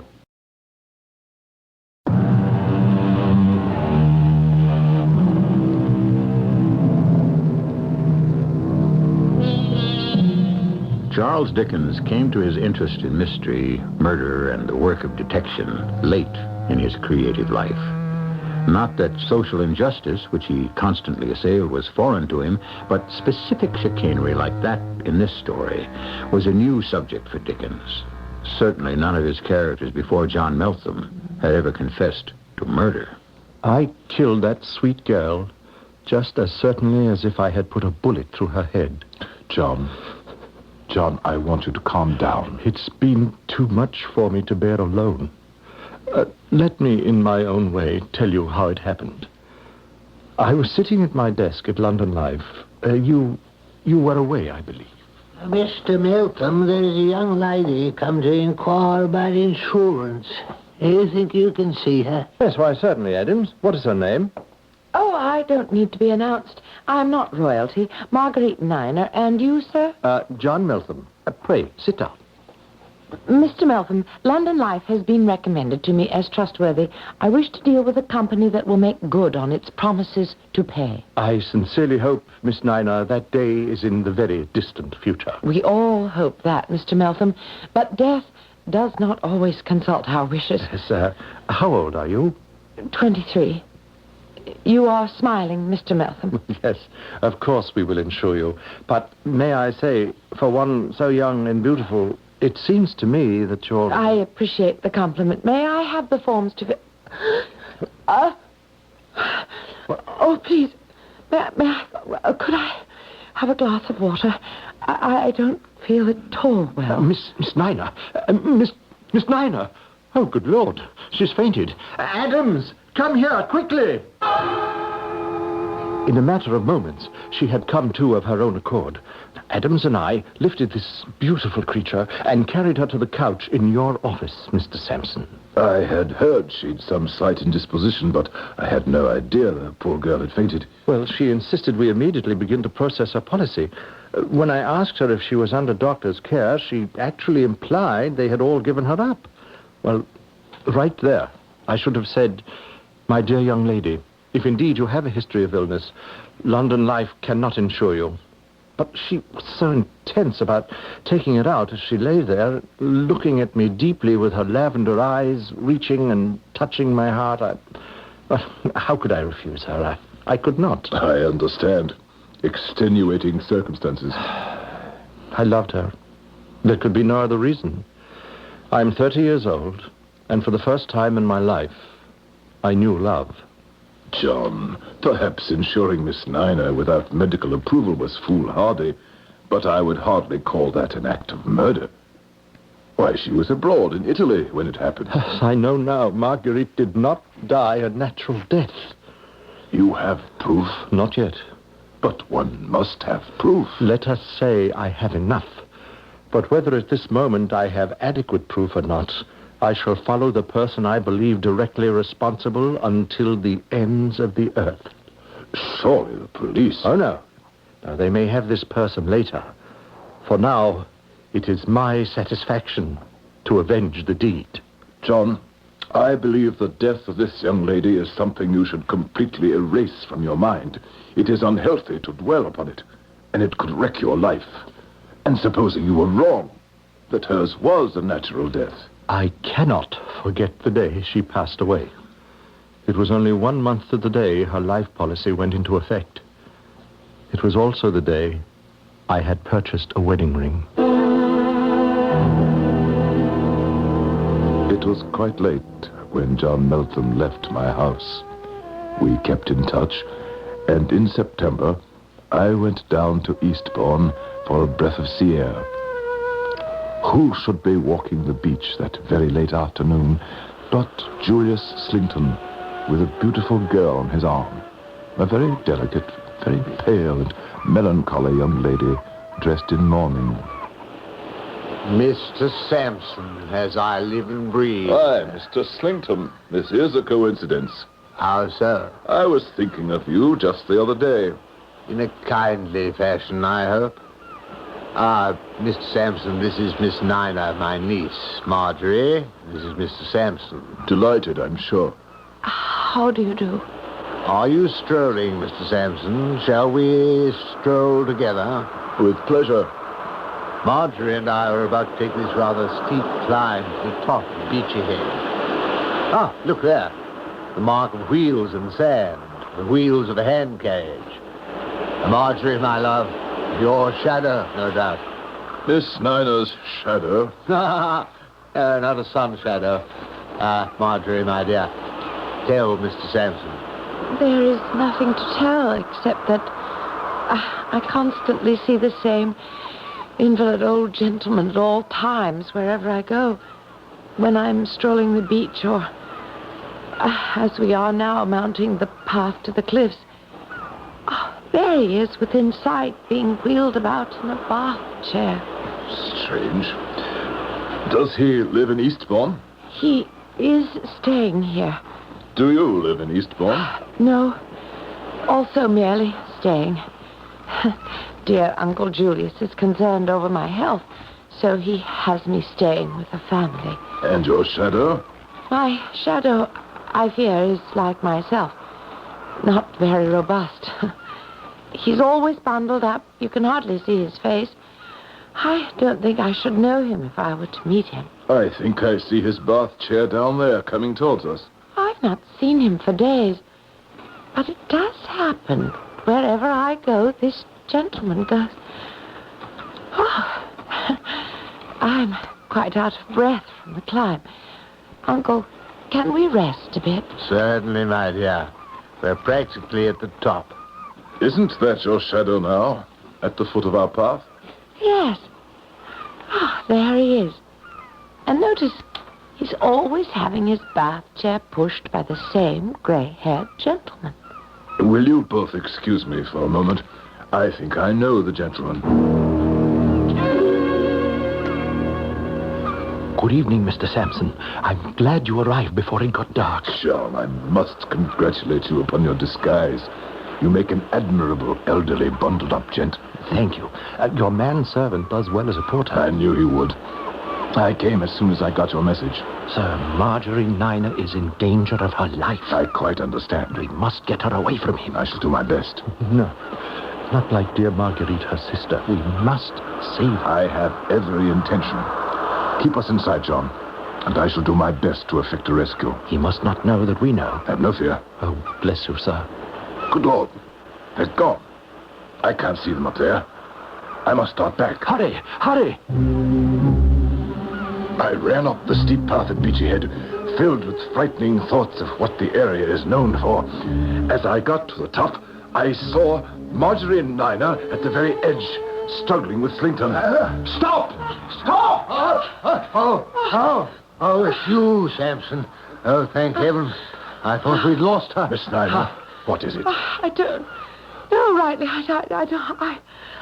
I was just looking down there at those sharp, jagged rocks, and I must have lost my balance or something. It felt like I was being pushed, or now and then I heard you cry, stop, and then Uncle Julius reached out and he caught me. He caught me before I fell. Oh, my dear Marjorie, I think this climb was too much for you. But it was your idea, Uncle. Are you all right, Miss Nina? Thank you. Yes, Mr. Sampson. Well, Mr. Sampson, who was he? I beg your pardon? Marjorie is dying to know who her shadow is. Ah, yes, the old gentleman. He is an intimate friend of our mutual friend, Tom, at whose house we first met. A certain Major Banks, an old East India director. You have heard of him? Banks? Never. Very rich, Miss Nina, but very old and very crippled. He has been much interested in you, even at long range. He was telling me of the affection he observed between you and your uncle. Our affection was always a strong one, for we had but few near ties. There are but two of us. Sampson, would you be a good fellow and sit here with my niece while I run back and fetch her medicine? I shall be glad to. Oh, Uncle, I'm putting you to such trouble. It's hateful tasting stuff. I shall be as quick as I can. Please be careful. It's almost dark now and the path is steep. Don't worry, my dear. Half an hour or so and I shall be back. He is such a good man. Miss Nina, tell me more about your uncle. Oh, you have no idea. The way he cared for my sister. His untiring devotion to her strange illness. Strange? What? She just wasted away. No one could ever explain it satisfactorily. Your sister passed away in Italy. Yes. How did you know? We were taking a journey, mostly for her health, and in this little town high in the Dolomites, where there was no doctor, no help whatsoever, she passed away. We had her buried there. You have no family? No one to wish her remains back in England? Marguerite and I are orphans. We have no money, no one, nothing. Oh, I signed a little insurance over to Uncle Julius, as did Marguerite. Otherwise, we were quite alone in the world until he came into our lives. He made us call him Uncle, but we're not related, really. May I call you Marjorie? Certainly. I ask that because someone very dear to your sister is very dear to me, and he is much concerned over your well-being. He has a right to be so. I have a feeling that my life is drawing to an end, even as did Marguerite's. It must be in our blood. Marjorie, do you have any idea why Mr. Slington brought you to Eastbourne? Yes. For the restorative powers of the sea air. This very place where we now sit, this cliff, is called Beachy Head. Do you know what it is famous for? In all of England, what Beachy Head is known for? No. Suicides. What? You heard me right. Suicides. When I came up the cliff path just now and saw you in your uncle's arms, suicide is what flashed to my mind. If you had dropped over the edge, would it have looked like suicide? But I thought I tripped. Or... And you thought he caught you? Perhaps. What are you saying, Mr. Sampson? And the medicine you find distasteful, does it not make you feel worse rather than better? Uncle Julius said one must expect that. Why must one? Marjorie, time presses. Heed my warning. Collect your strength, your resolve. Had you been alone up here, one misstep, and this moment you would be lying shattered on those rocks below. Believe me, the next time your life will not be spared. I cannot believe you. You must. As your friend, as your sister's friend, I entreat you, Marjorie, without one moment's loss of time, come with me, and I shall bring you to the man you call your shadow. He can tell you better than I of the danger to your life. I had barely the time to run with her to the bath chair where Melton was waiting. As the evening star rose into the heavens over Beachy Head, I saw them disappear, and the tall, familiar form of Julius Slington make his way up the cliff to my side. The tall man with his hair parted in the middle had an air about him that said to Edgar Sampson, "Keep off the grass." Now, as he approaches Sampson, the sign seems to read, "Look out. Danger." We have a devious and cunning man, possibly a murderer, pitted against a clever and just man. What happens will be revealed when I return in a few moments with Act 3.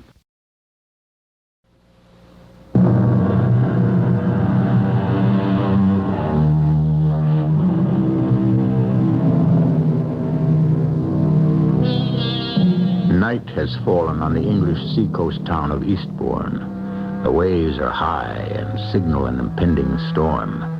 But in the air is not only a storm at sea, but a storm of anger, which might break at any moment. The young lady, fortunately, has been spirited away to safety. Edgar Sampson sits on a rock high on the beachhead cliffs and waits. Mr. Sampson. My niece is not here. Miss Nina felt the growing chill and has gone home. Indeed. I persuaded her. She's easily persuaded for her own good. Thank you, Mr. Sampson. She is better within doors. Safer. I thought so, too. I shall have to take her medicine down to her, then. She is very delicate. Very. Since the unfortunate death of her sister, Marjorie has not fared well. But we must hope. Do you stay here in Eastbourne long, Mr. Sampson? I know. I'm going away tonight. Oh, so soon? Has the sea air restored you so quickly? Events, Mr. Slington. Events have quite restored me, thank you. I'm going back. To London? To London. And I'd better start down. That storm is overtaking us. Mr. Sampson, may I ask? Poor Tom Meltham, whom we spoke of. He has been stricken, you were telling me? Indeed, yes. Fatally. Is he dead yet? Not when I last heard of him, but too broken a man to live long, and hopelessly lost to us at London Life. Were he even to live, which I doubt, he will never be the man he was. Oh, dear, dear. Sad. The world is a grave.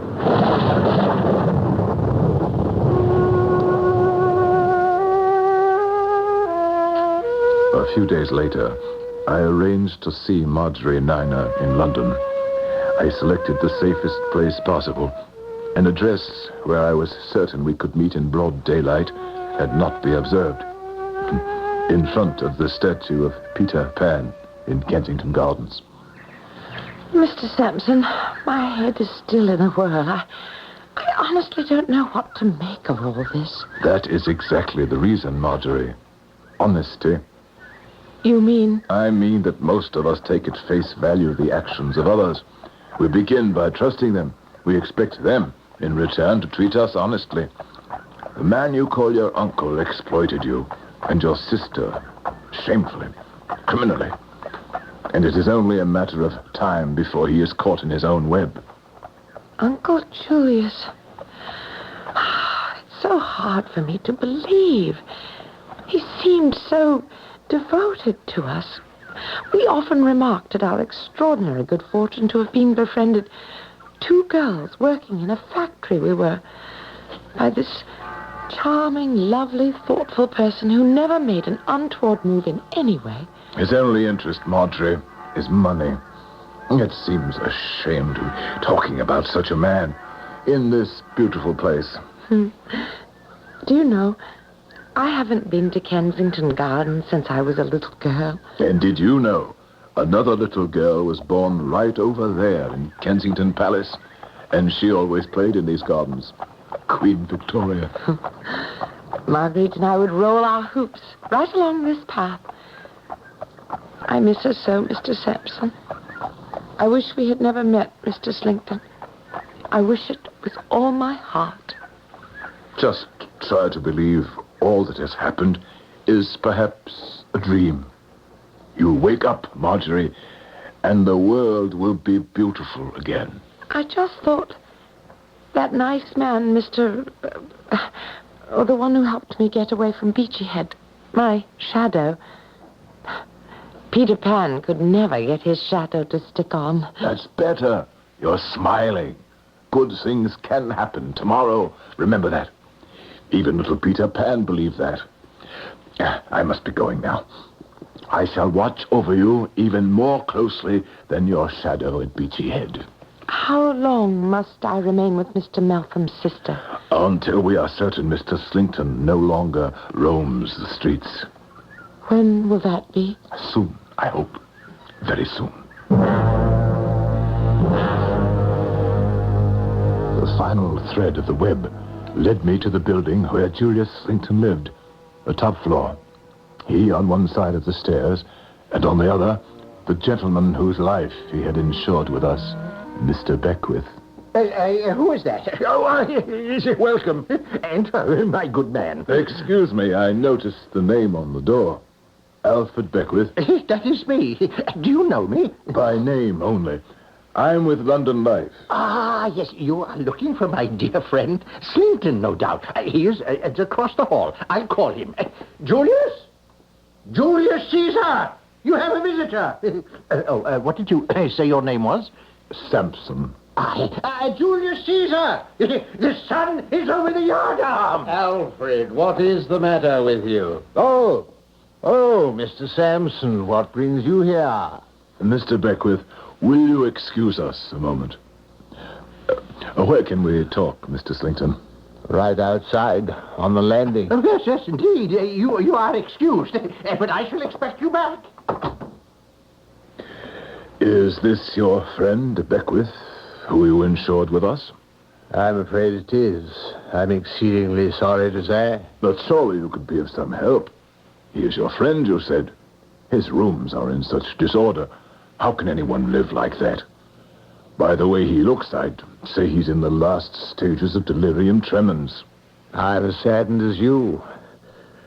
Yes, he's a very great friend. He must have been very ill, even before I knew him. Now I can do nothing with him. Nothing at all. How is your niece, Mr. Slington? My niece? Marjorie Niner. The one I met with you at Beachyhead. I'm sorry to say, Mr. Sampson, that my niece has proved treacherous and ungrateful. She left me without a word of notice or explanation. Simply disappeared. No doubt she was misled by some designing rascal. You may have heard of it. I did hear she was misled by some designing rascal. In fact, I have proof of it. Are you sure of that? Quite. Are you both standing out there on the landing forever? Company to breakfast. Julius, boil the brandy. My dear Mr. Beckwith, I see no food about. Nothing to eat but these salted herrings. Yes, Julius believes in keeping up my thirst. You will forgive me, Mr. Sampson, the way I am dressed. This whole dressing gown is all I seem to have. My clothes have all disappeared. Sorry, Mr. Slington. You could fetch him some food to eat. The man is ill. Mr. Sampson, you're a man of the world. I'll be plain with you. Oh, no, you won't. I understand your object in visiting here. London Life wishes to save its funds and escape from its liabilities. These are old tricks of the trade with you insurance gentlemen. But you will not do it, sir. Julius, I found some brandy. No, you will not be able to evade payment, sir, should anything happen to this dear man. You will not succeed, Mr. Sampson. You have not an easy adversary to play against when you play against me. When the time comes and Mr. Beckwith is no more, we shall have to inquire when and how he fell into his present habits. Julius, gentlemen, I drink to your health. Sir, Mr. Sampson, I put this incoherent, poor creature aside and wish you a good morning. With that, Alfred Beckwith took his entire glass of brandy and threw it right into Slington's face, and then the glass after it. As he mopped the blood and brandy away, Julius Slington saw before him a man no longer reeling and trembling, but a changed, determined, forceful Alfred Beckwith. Slington, look at me, you villain. See me as I really am. I took these rooms to bait a trap for you. You thought me a poor drunkard, an imbecile. You insured my life, did you? I saw Mr. Sampson before you did. Your plot has been known to us all along. Having baited you with a prize of £2,000, you were going to kill me off with brandy. And since the brandy didn't seem to be working quickly enough, you were pouring poison into my glass. Oh, I was not too far gone not to observe you. The man is mad. Obviously a drunkard and a fool. Murderer. Why do you suppose I was certain you would fall into the trap? Because you are no stranger to me, Julius Slington. I knew you, murderer, who for so much money had poisoned one innocent girl while she trusted you and was on the point of killing another. Are we going to stand here, Mr. Sampson, and listen to the ravings of this lunatic? Perhaps we had better. But while you may be able to deceive your young ladies, this old bird was not fooled. Do you think that I drank all the liquor you plied me with? I poured it away. And then when you were out, I let myself into your apartment, investigated your papers, took samples from your poison bottles, your packets of powder, changed the contents to harmless sugar, lest you be out trying to kill more innocents.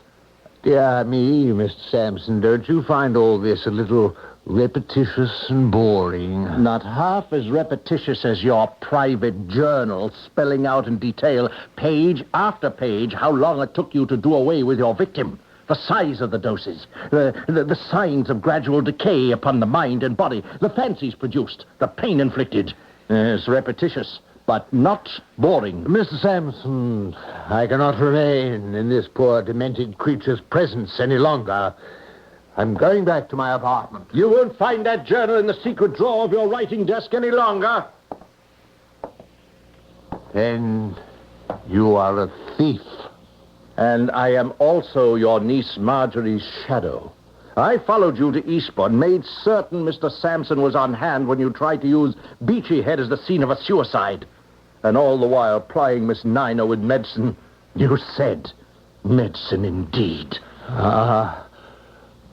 Who are you? Why have you pursued me like this? Are you the police? No, Mr. Slinkton. We are life insurers. We bank on the life, not the death of those we insure. I am not the police. Beckwith, who are you? When you sent the sweet Margaret Nina, whom you murdered, to the office of John Meltham, it fell to his lot to see her, speak with her, give her the insurance forms naming you as beneficiary. But it did not fall to his lot to save her. Having lost her, he had but one object left in life, and that was to avenge her and destroy you. I am John Meltham. Julius Slinkton was apprehended, brought to trial, and condemned to pay for his crimes with his life. John Meltham, I am happy to say, is beginning to recover from the sadness of having lost his first love. At least, he no longer blames himself for her death. And it may very well be, if he and Marjorie Nina continue to see one another, they will both find a happiness long delayed. As for myself, Edgar Sampson, I look very carefully at the line marked beneficiary in your policy. I try to find out as much as I can before we insure your life.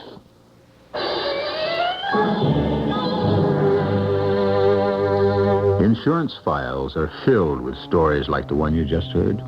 Recently, a man was insured for $50,000. He was thrown into an icy river, left to catch pneumonia, poisoned with alcohol, set afire, run over by a car, and still the man would not die.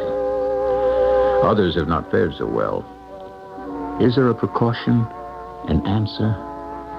I'll try to give you one when I return shortly.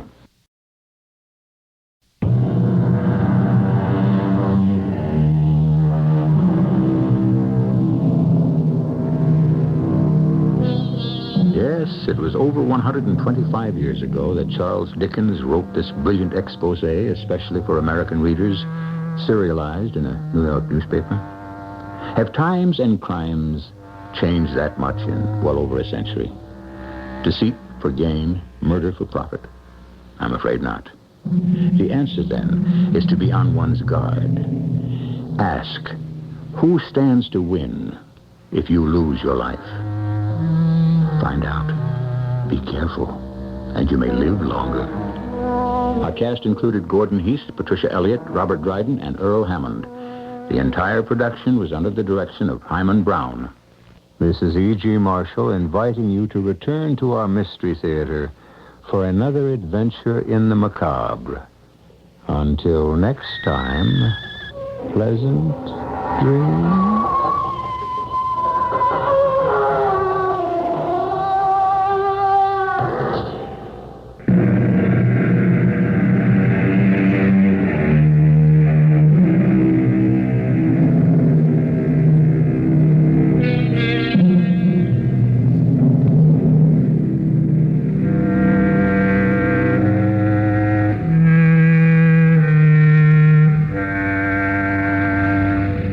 Yeah.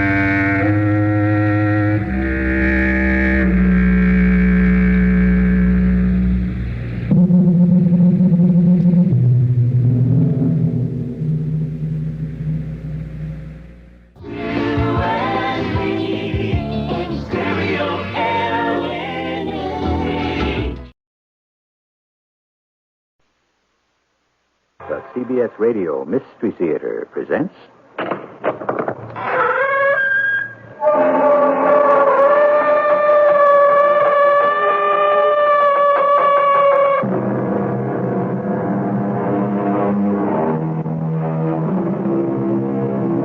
Come in. Welcome. I'm E.G. Marshall. Add a grain of salt, said a learned Roman gentleman named Pliny the Elder some 2,000 years ago. And the value of that advice has only increased with the passage of time. Take everything you see and hear with a grain of salt, and you'll be surprised at how much savor you will add to your life. I am going to find the old man of the rock. There's no such person. It's an old wives' tale. You keep away from him. If there's no such person, why are you so scared? Because he kills everyone who approaches. Why do you want to find him? Because he knows where all the money in the world can be found.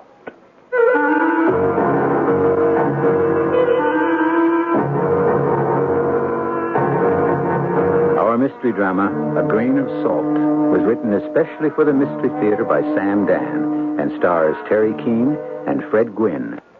It is sponsored in part by True Value Hardware Stores and Buick Motor Division. I'll be back shortly with Act One.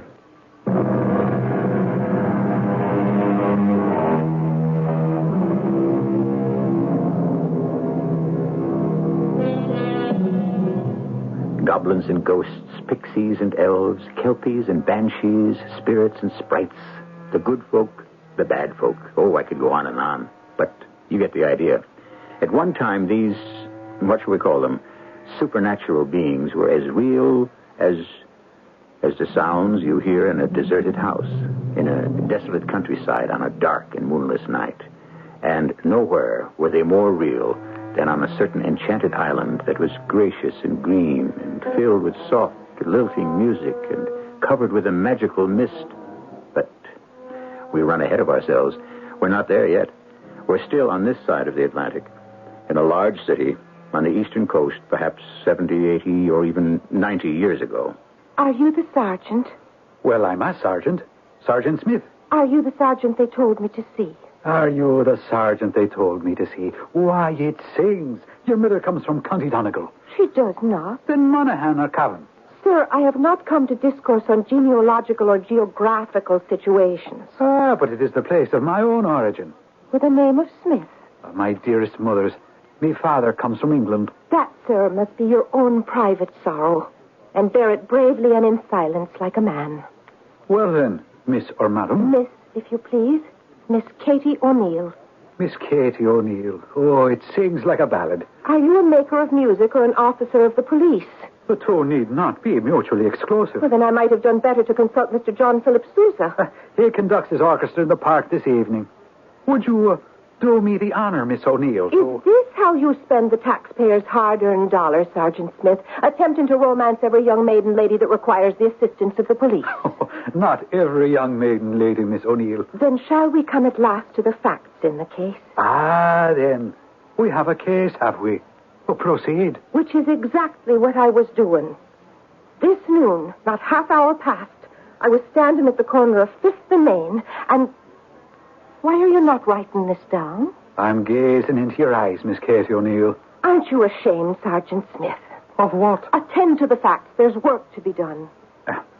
You were standing on the corner of 5th and Main. I was. And stopping the traffic for miles around. I was waiting for a streetcar. A most innocent occupation. I was in the midst of a crowd that was waiting. Suddenly... Yes? Suddenly, there was this tug on my arm. Tug? It was more of a pull. Oh, a pull? But a gentle pull. Ah, a gentle pull? Yes. So gentle, so soft, so light, as a thistle or a hummingbird's wing. Are you writing that down? Was that as light as a thistle or as light as a hummingbird's wing, Miss O'Neill? We must be accurate in these matters. Make it as light as either or both. Well, would you happen to know specifically the weight of a hummingbird's wing or a thistle for that matter? As you know, police work is an exact science. And then? Yes. And then? And then I looked down at my arm, and... And? And my pocketbook was gone. Your pocketbook was gone? It had been taken from me. What did you say? Who did it? See him? No, as I said, I was standing in the midst of a crowd. One moment the pocketbook was on my arm, and then the next, it was gone. And you saw no one who could have taken it? No, I saw no one. I said to the people who were standing round, I said, has anyone seen a pocketbook? Mine is gone. I believe it was taken. And everyone looked all around, and someone said, are you sure you didn't drop it on the ground? And someone else said, are you positive you had it with you? And I said, it's been taken by a thief. Has anyone seen the thief? And a man standing next to me said, what did he look like? And I answered, if I knew what he looked like, I'd know who he was. And no one had seen him? No one had seen him. I was in the midst of a crowd that was waiting for a streetcar on the corner of 5th and Main at high noon, and a man removed my pocketbook from my arm, unseen and unbeknownst. And those are the facts? Those are the known facts. You discovered the loss of the pocketbook. You saw no one take it. Nor could I find a witness to the taking. And then what did you do? What did I do? I came to the nearest police station, this one. I was referred to a sergeant. You. Now, when may I expect to get my pocketbook? When we find the thief. That does not answer the question. Well, the police department is not yet in position to make a definite statement. Oh, it is not. It requires more facts. Now, how much money was there in the pocketbook? How much money? Why, none. None? Well, no, I never carry money in a pocketbook. You don't? And why not? Why not? Should it not be obvious? Why not even to the sergeant of the police? You know what happened less than an hour gone by. Suppose I'd had money in the pocketbook. What then? Or so. We established that there was no money in the pocketbook. Well, was the pocketbook itself new? No. It was old. And what was the color of the pocketbook? Its color? Oh, I'm not sure that question can be answered. And why not? Because the original color had faded and gone, given way to a whole spectrum, you might say, of hues and shades of varying degrees. Well, is the pocketbook still worth anything? The poor old thing, ripped it was and torn and in general fallen apart. Well, then, stolen from you is a worthless pocketbook with nothing of value inside. Why are you bothering to report it to the police? But there was something of value inside.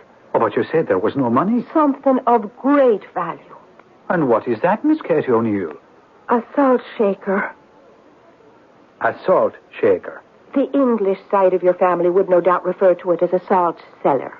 Well, what sort of a salt shaker? Just a salt shaker. And you said it was valuable? Oh, yes, it is, indeed. Why would a salt shaker be valuable? Because it's the only one of its kind in the whole wide world. Oh, is it made of gold? Oh, no. Silver? Not a bit of it. Well, then, what is it made of? Pewter. Pewter? Or perhaps not pewter. It could be something even cheaper. But you just said it was valuable.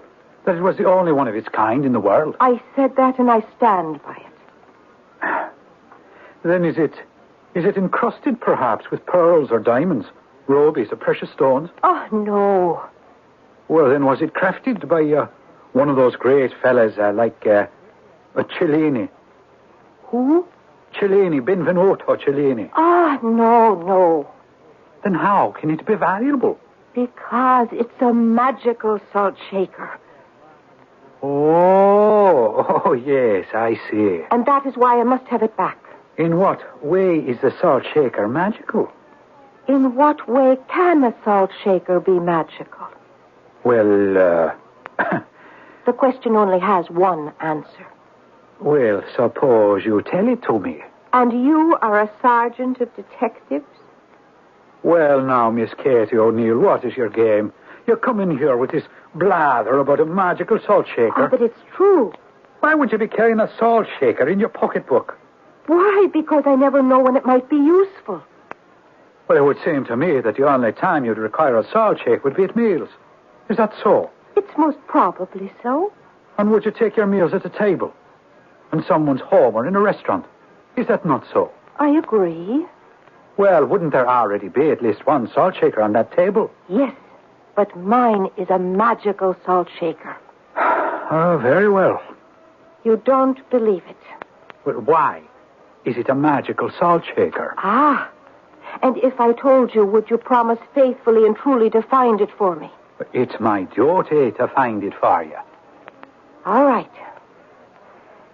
When I was a little girl in County Cavan, I lived on a farm with my father and mother. And my father... there was a man for you, filled with great and bold schemes, all of which, I'm sorry to report, came to naught. And I was a tiny child, but I still remember the talk around the table. Well, Terence O'Neill. Good morning, Bridget, my darling. A good morning, is it, Terence O'Neill? You can't see the sun for the clouds, the wind's howling, and it's cold enough to crack the stones. Ah, but it's the only morning the good Lord, in his infinite wisdom, has seen fit to send us, and we accept it gladly. For it is written, you shall take the bad with the good. Oh, and where is that written? Well, if it isn't written, it should be. Well, now, not that I wish to raise a subject so painful, but have you given much thought to seeking employment this day, Terence O'Neill? Oh, yes. I shall be employed expanding the horizon of my knowledge. I was thinking of gainful employment. It's gainful. I am embarked on a course of study that shall make us both rich. Rich? You don't believe it? Oh, no man ever got rich by looking through books. That's because you have to find the right books. That's how it would go. My father would spend the days reading his books and walking through the fields and the forests, nodding his head, thinking, studying, considering. And then finally, one day my father came home and he had a very old book in his hand, and he was very excited. Bridget! Oh, yes, it's Bridget. And did you expect me not to be home? Bridget, listen to me. Oh, I listened to you once, and that was the undoing of me.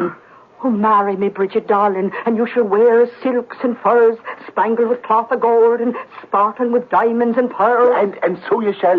Oh, of course. No, Bridget, I'm serious. About what? About the promise I made you. About the wearing of the silks and the furs and the diamonds and the pearls. Oh, well, bring them in and I'll put them on. I will. When? Tomorrow. Tomorrow? Yes. Oh, my poor Terence, it's gone to your head as I knew it would. Bridget, I am not crazy. It's here in the book, right here. It tells how to find him. Find who? The old man of the rock. Oh, have you taken leave of your senses? Bridget, it's here. It's in the book. The old man of the rock. He's nothing but an old wives' tale. He don't exist. This book tells you exactly where to find him. Well, then don't dare go near him. It reveals his hiding place. Now, you listen to me. The old man of the rock, he'll make you his slave. No. Not if you know the magical words. What magical words?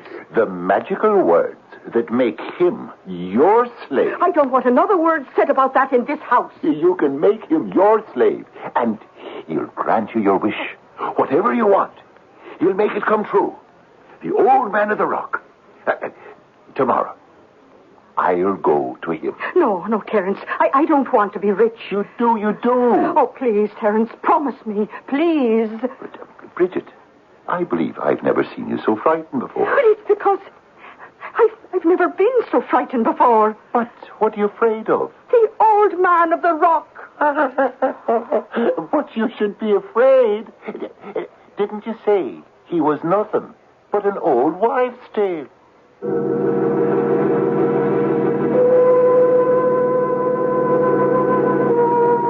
Well, now, as you know, we're going to find out about the powers, if any, of some supernatural being, assuming, of course, such a one exists. It all began with a stolen pocketbook in America, somewhere. And suddenly we find ourselves in Ireland, somewhere.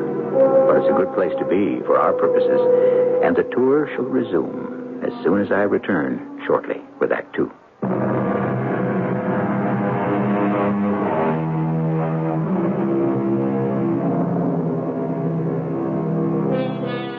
As we concluded Act 1, we heard someone refer to something hard to believe as an old wives' tale, Well, don't be too cavalier in dismissing old wives' tales. There used to be an old wives' tale to the effect that moldy cheese was good for wounds, and then science discovered penicillin. Similarly, that the bark of a certain tree did wonders for malaria, and science, of course, discovered quinine. Are we also involved in an old wives' tale? Probably. Now, Miss Katie O'Neill, I don't want you to lose me. But as I understand it, your father had unearthed some mythical character, the Old Man of the Rock. Oh, yes. And how well he was known in the countryside. For the Old Man of the Rock.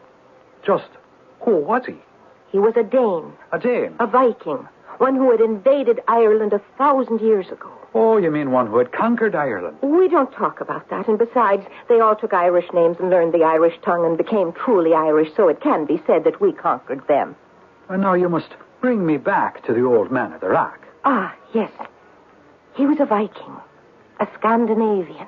Yes? He was a Dubgale, a Dane, a black foreigner, as distinguishable from a Fingale, a fair foreigner, a Norwegian. I see. Is this important? As you said, Sergeant, police work is an exact science.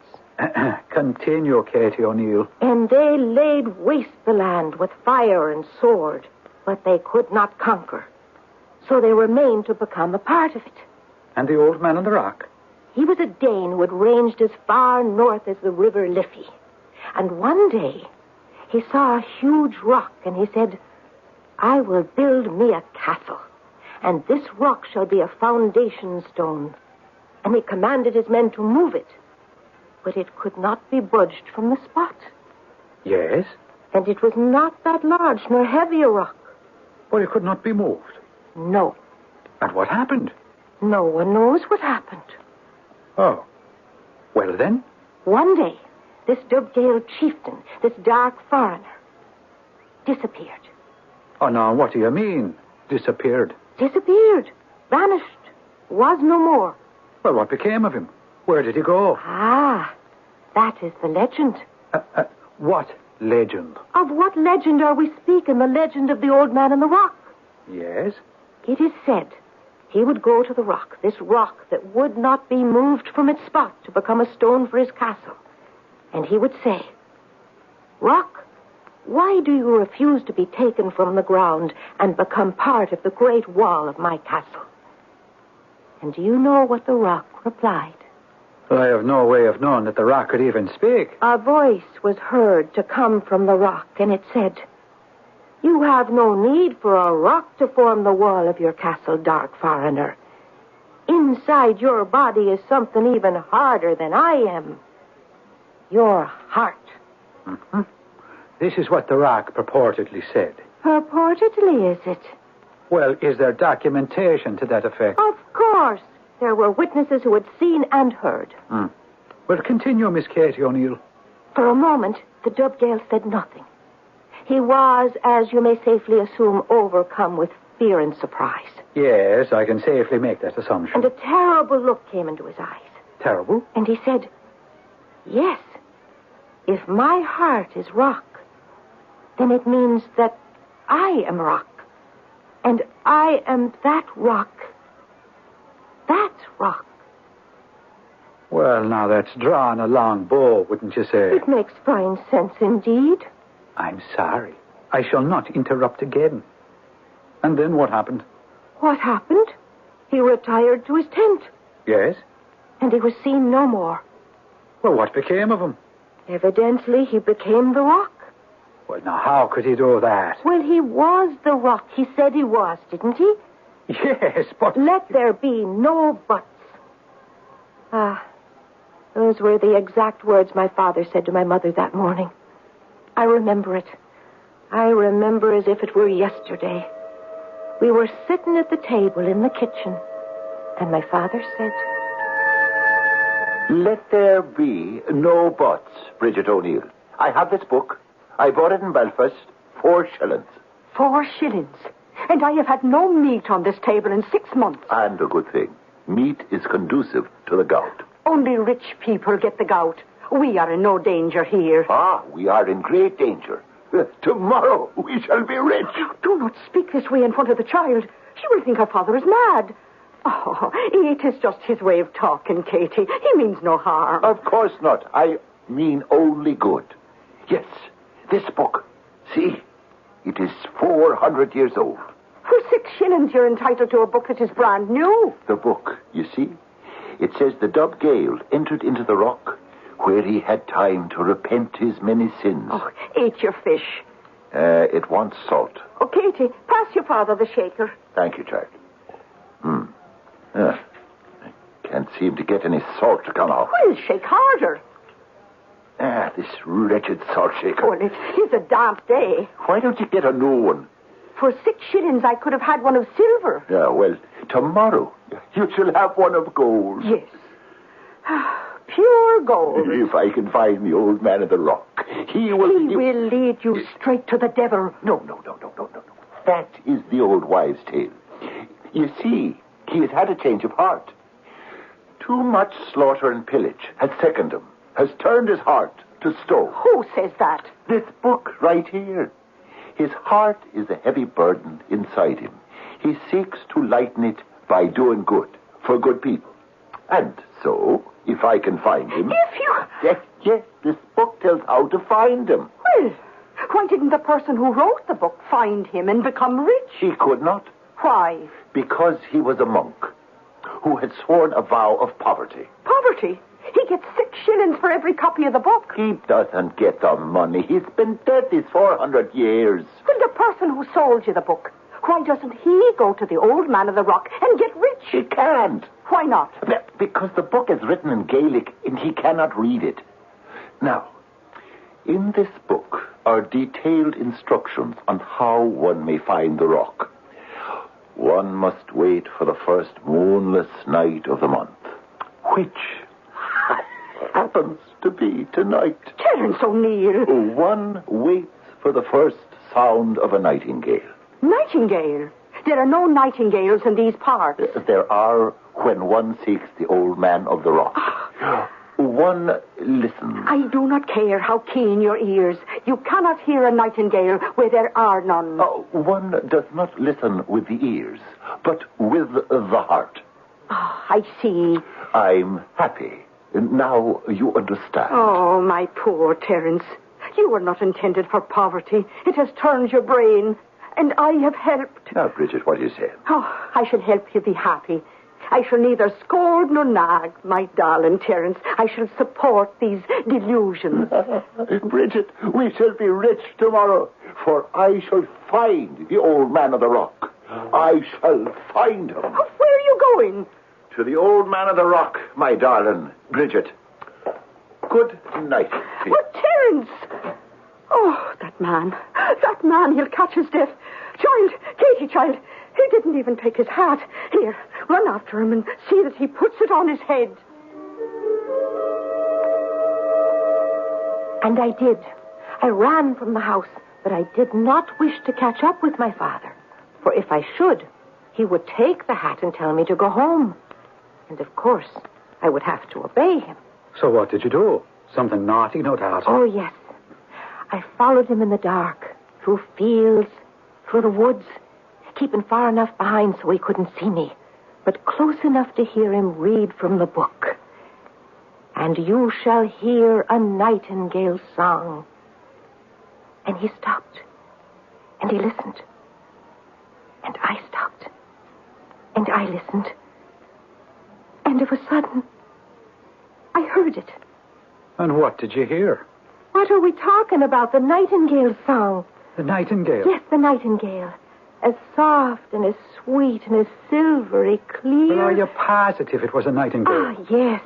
On what evidence, Katie O'Neill? For after all, you never heard one before. On the evidence of my heart. Ah, yes. The only true evidence there is. Well, I must let you continue uninterrupted. And my father laughed, his great, joyous laugh, and he said, "The nightingale." And we follow her dulcet tones to a tree, a patriarch of the forest, an ancient oak. Its limbs are bare, but the heart still beats truly within. Oh, yes. And beneath this oak is a rock, a large-sized rock, great enough for the foundation stone of a castle. And was that the rock? My father stood before the rock, and I could hear him say, Old man of the rock, I approach with clean heart and a soul that is free from malice. Old man of the rock, hear me. I come to seek your aid. Therefore, I bid you, materialize from within the stone and lift the weight from your own heart. Dubgale, dark foreigner, appear before me. Oh, calls me dark foreigner. It's you. It's true. You. Where did you come from? Oh, you've seen where I came from. The rock. Old man of the rock. I believed it. I believed it truly. That is why I have appeared. And why have you come to me? I want to be rich. All men desire riches. It was for wealth that I try give Lodnar sail from Daneland, a Viking pirate. But I've learned better. Oh, I do not ask to be rich for myself. You do not? For private gain. Is that a fact? I want riches for what they can do. And what can they do? Bring joy. Not all rich men are joyful. I can say this, having known many. Indeed, having been one myself. But wealth, it is not meant to be kept. It is not. You know it is not, old man of the rock. It is meant to be given away. It should be used to feed the poor, to protect the widow, to raise the orphan, to relieve the oppressed. And this is what you would do with wealth? This is what I would wish to do with my wealth. It's a noble ambition. And so, will you grant me my wish, old man of the rock? I will grant a wish. But this is my wish. But is it also your wife's wish? My wife? What has my wife to do with... Well, she too must be considered. But why? Because you are not alone. A man and wife are one, in body, in soul, in spirit. But my wish is her wish. Are you sure now? Oh, she's a good-hearted woman. A bit short in the temper, perhaps, but a kind heart, a generous soul. Well, now, that is what we're going to find out.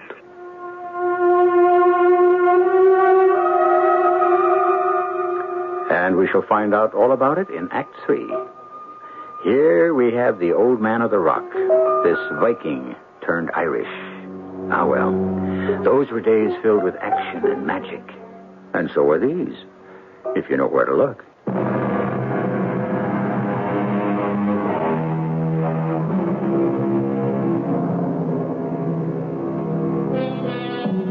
Now, where were we? In a police station, almost 100 years ago, listening to pretty Katie O'Neill telling handsome Sergeant Smith about a purse that was stolen from her. And to make the tale complete, she must go all the way back to Ireland, many years ago, and an encounter between her father and a mysterious being known as the Old Man of the Rock. And so this mythical character, he emerged from the rock, did he? Emerged, materialized, 'tis all one. And you saw it? With my own two eyes. And I still cannot decide whether they're blue or green. Oh, but pray, continue. And so they had this confrontation. My father, Terence O'Neill, and the Old Man of the Rock. And what happened? The old man explained how it would have to work. Being rich is a complicated business. It seems rather simple to me, old man. Does it now? That is perhaps because you've never been rich yourself. True. And how would you choose to be rich? In land? In gold? I would have to think. In goods? In stocks? In bonds? I would just like to be rich. Well, you cannot wish just to be rich. And why not? What is rich? Oh, you and your wife must decide. You must talk together. You must understand together. And you must decide together. And then you must wish. Oh, well, that should not be too difficult. Come, we shall walk back to your home together. Right now? Is there reason to wait? No. Well, then come. For now I've placed a charm on the home of Terence O'Neill. Come, lad. The charm lies over your cottage. Charm? From this point on, the very first wish that is made in your house shall be granted. The very first wish? The very first and only wish. For it is possible to give but one to a suppliant. I see. And so, talk it over carefully with Bridget and decide what that wish shall be. So, Katie O'Neill, what happened? They started back toward the cottage, with me following unobserved close behind. And once again we heard the song of the nightingale. Ah, so gentle and clear in the stillness of the night. And? It was the dead of winter, but there was a warm breeze in the air, and the ground was gentle underfoot. Soon we were in sight of the house, the little house where I lived with my father and mother. Yes? We walked inside, and when my mother saw my father, she was furious because he was not wearing his hat. She was about to tell him so, but then she saw this old man dressed in old clothes, and she said, "Whom have you brought home this time of the night?" Bridget, darling, I would like you to meet the old man of the rock. The old man of the rock, you say? Yes, indeed, my darling. Old man. May I present my partner in this world and the next, the lovely Bridget O'Neill. I'm charmed to make your acquaintance. The old man of the rock, is it? I have that honor, ma'am. Yes. Well, like goes to like. One cracked brain finds another. Now, Bridget, we have a matter of the deepest import to discuss. Have we indeed? Yes. It concerns becoming rich. Oh, well, that can wait a day or two, I'm certain. If not a year or a lifetime. And so, Bridget, you and I must discuss... You and I must discuss your lack of manners, Terence O'Neill. When a guest is brought into the house, he must be served a cup of tea. I would be grateful for a cup of tea, Bridget O'Neill. And while the old man of the rock here is enjoying his cup of tea, you, Bridget, and I shall be exploring the various manners, methods, and techniques, as it were, of becoming rich. Rich? Yes, rich. Rich as Midas. Rich as Croesus. Rich? I told you. He's the old man of the rock. Oh, and I am the queen who lives in Windsor Palace. Tell her you are the old man of the rock. I'm the old man of the rock. And now to business. I will have no business until I have discharged my duties as a hostess. Oh, you look hungry indeed, my old man of the rock. Well, no. It has been a long fast. Oh, a bit of bread of my own baking, and a piece of fish that I caught with my own two hands, seeing as how my husbands are too busy supporting the covers of a book. Oh, I'm thankful, ma'am. Truly thankful. Bridget, you must listen now. We must make a wish. A wish, is it? Oh, and how is the fish, my old man of the rock? Oh, fine. Just fine. No. Speak freely. Well, it wants a bit of salt. Oh, easily mended. Katie, pass the salt shaker to your father's old man of the rock. Bridget, will you listen? We must make a wish for a certain kind of wealth. Land, money, livestock. Indeed. Yes. And whatever wish we make, the old man of the rock here will see that it comes true. Will he? Yes, Bridget, it is the truth. Is it? Bridget, the very next wish you make will come true. And that's a fact. A fact? You don't believe me? Old man of the rock. What is the trouble, sir? Oh, no trouble. Oh, but I can see there is trouble. Oh, it's that old salt shaker. Well... It refuses to allow the salt to flow out. Well, it's quite damp, you know. Yes, I know. If only... If only what? Oh, it's impossible. Bridget, we must consider our wish. What wish? Oh, what wish have I been talking about now? The one wish that will be granted us. Now, Bridget, if you could have one wish, what would it be? No, old man. It doesn't do any good to shake that infernal salt cellar. Not in this weather. Bridget, my darling, let us talk together for a moment and decide on our wish. I know my wish. I wish... No, don't say that. Not yet. Not until we decide. But I've decided. I wish... Bridget! I wish the salt would flow out of that shaker in all weather. Smooth, clear, in a beautiful stream of glistening white. Bridget. Oh, my. Oh, Terence, look. Do you see? The salt. See how it flows from the shaker. How smoothly, how quickly, how freely. Bridget, what have you done? You know what she's done, Terence O'Neill. She's made her wish. But... Now, how do you account for the shaker behaving in just that fashion? Bridget. The weather.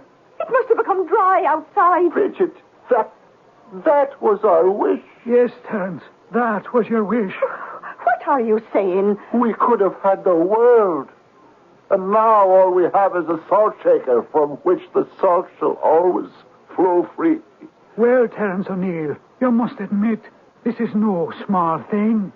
Yeah, true. What are you two talking about? Let me say this. Since I've been the old man of the rock, since I've heard wishes made, never has there been a wish made with such heartfelt sincerity. Is that true, old man? Oh, yes. Yes, it's the truth. You really wanted that salt to flow, Bridget? Oh, now, what fool's tricks are you two playing? Could you answer me, Bridget? Answer him, child. No, what is this? At that moment, Bridget, more than anything else in the world, did you want the salt to flow? Answer, Bridget. Yes. Oh, Bridget, why? Why? Well, I looked at this old man, this poor, tired old man, and I said to myself, oh, here is one whose face is lined, whose eyes are weary, whose life has been hard, whose death will be bitter. But, Bridget... He can count his woes by the hairs on his head, but his joys, perhaps on the fingers of his hands. And he was trying to put just a few grains of salt on his fish. So small a pleasure, and even this was being denied him. And my heart almost cried within me, so small a thing, so tiny a pleasure. Why should it be kept from him? And so I wished... Yes, she wished. Oh, how wonderful. My dearest darling Bridget. Oh, what a glorious wish. Oh, the two of you must be drunk. Yes, drunk. Drunk with happiness and joy. To know what a wife I possess. Oh, do not flirt with your wife in front of a stranger. No man who sits at my table is a stranger. Ah, the salt. See the salt. How freely it flows. And it shall freely flow from this salt shaker. Forever. And that's why it's a magical salt shaker. Yes, even a police sergeant can see that. A grand tale. But a true one. And the further history of this remarkable artifact. I was sent to America. This salt shaker was the gift of my dearest father, Terence O'Neill.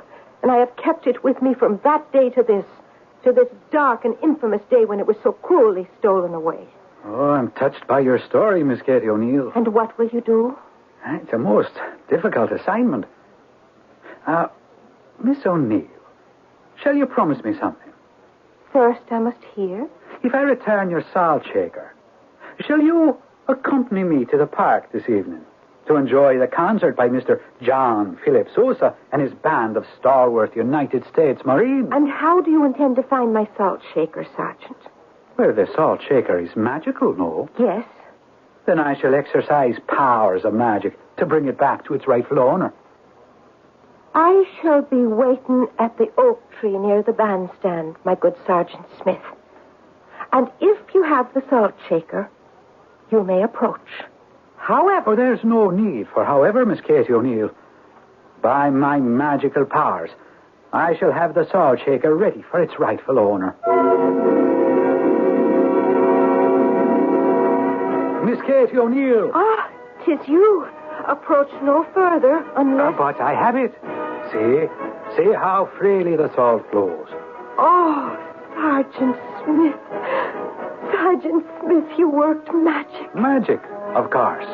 And shall you tell me the magic? Oh, that cannot be revealed. But it's great magic. Shall I tell you the magic? You see, I happen to know that all pickpockets, purse snatchers, and thieves of that ilk have their territory. Indeed, if they see someone else practice their depredations on that spot, they will turn the intruders over to the police. Is that a fact? You're telling the story, Katie O'Neill. And so, what you did was to ascertain which thief is the regular, shall we say, at Fifth and Main. And you told him to produce the salt shaker, or else. Miss Katie O'Neill, what a suspicious nature you possess. But I retrieved the salt shaker. Yes, you did. From which the salt will always flow. And that's magic. Yes, that is magic. And so, Katie O'Neill, shall you accompany me home after the concert to meet me mother?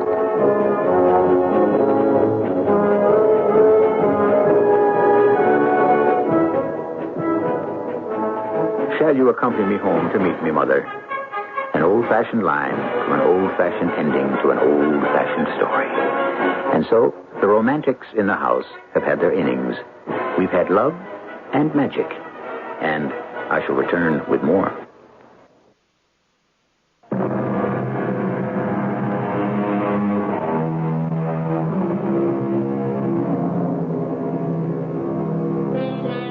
And from the shaker, the salt shall always flow. And so shall the blessings. If you had one wish, what would you really wish for? All the money in the world? Do you really want or need all the money in the world? Think again, and think deeply. What is it you would really wish for? One of the things I always wish for is to meet you here 7 times each week. Our cast included Terry Keane, Fred Gwynn, Bryna Rayburn, and Lloyd Batista. The entire production was under the direction of Hyman Brown. This is E.G. Marshall inviting you to return to our Mystery Theater for another adventure in the macabre. Until next time, pleasant dreams.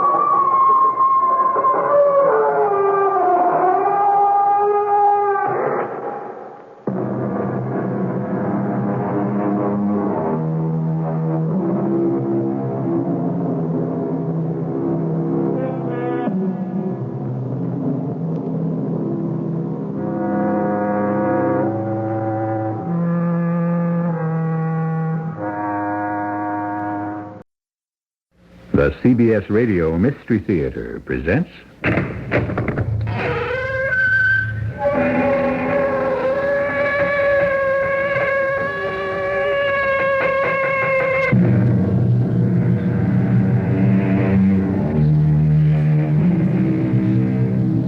Come in. Welcome. I'm E.G. Marshall, and I preside over these tales of the macabre. All of them are strange and frightening because you have joined me in a shadowy world. Here we encounter the abnormal, sounds that go bump in the night, experiences in ESP, apparitions, all manner of the unexplained. I have a tale to share which begins innocently and then turns into terror. It begins in the year 1885. Ludwig Horace Holly, a student at Cambridge University, is alone in his rooms at midnight. He closes his book and wearily leans back in his chair.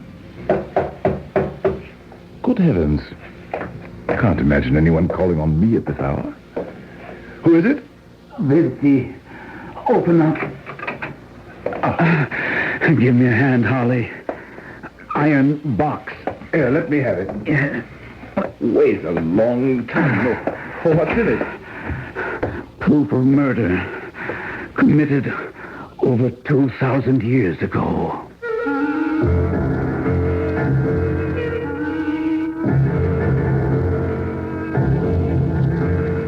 Our mystery story is an adaptation of She from the classic by H. Rider Haggard, written especially for Mystery Theater by Roy Windsor. It stars Gordon Gould and Gordon Heath. I'll be back shortly with Act One.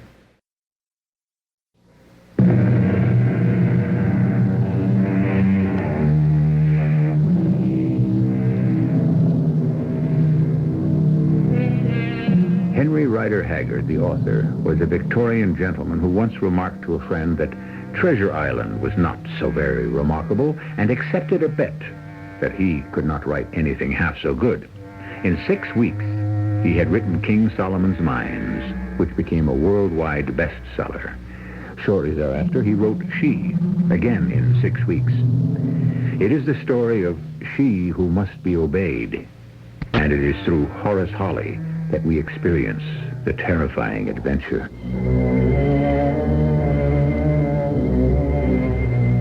I was 22 at the time, studying at Cambridge for a fellowship which I was certain of being awarded.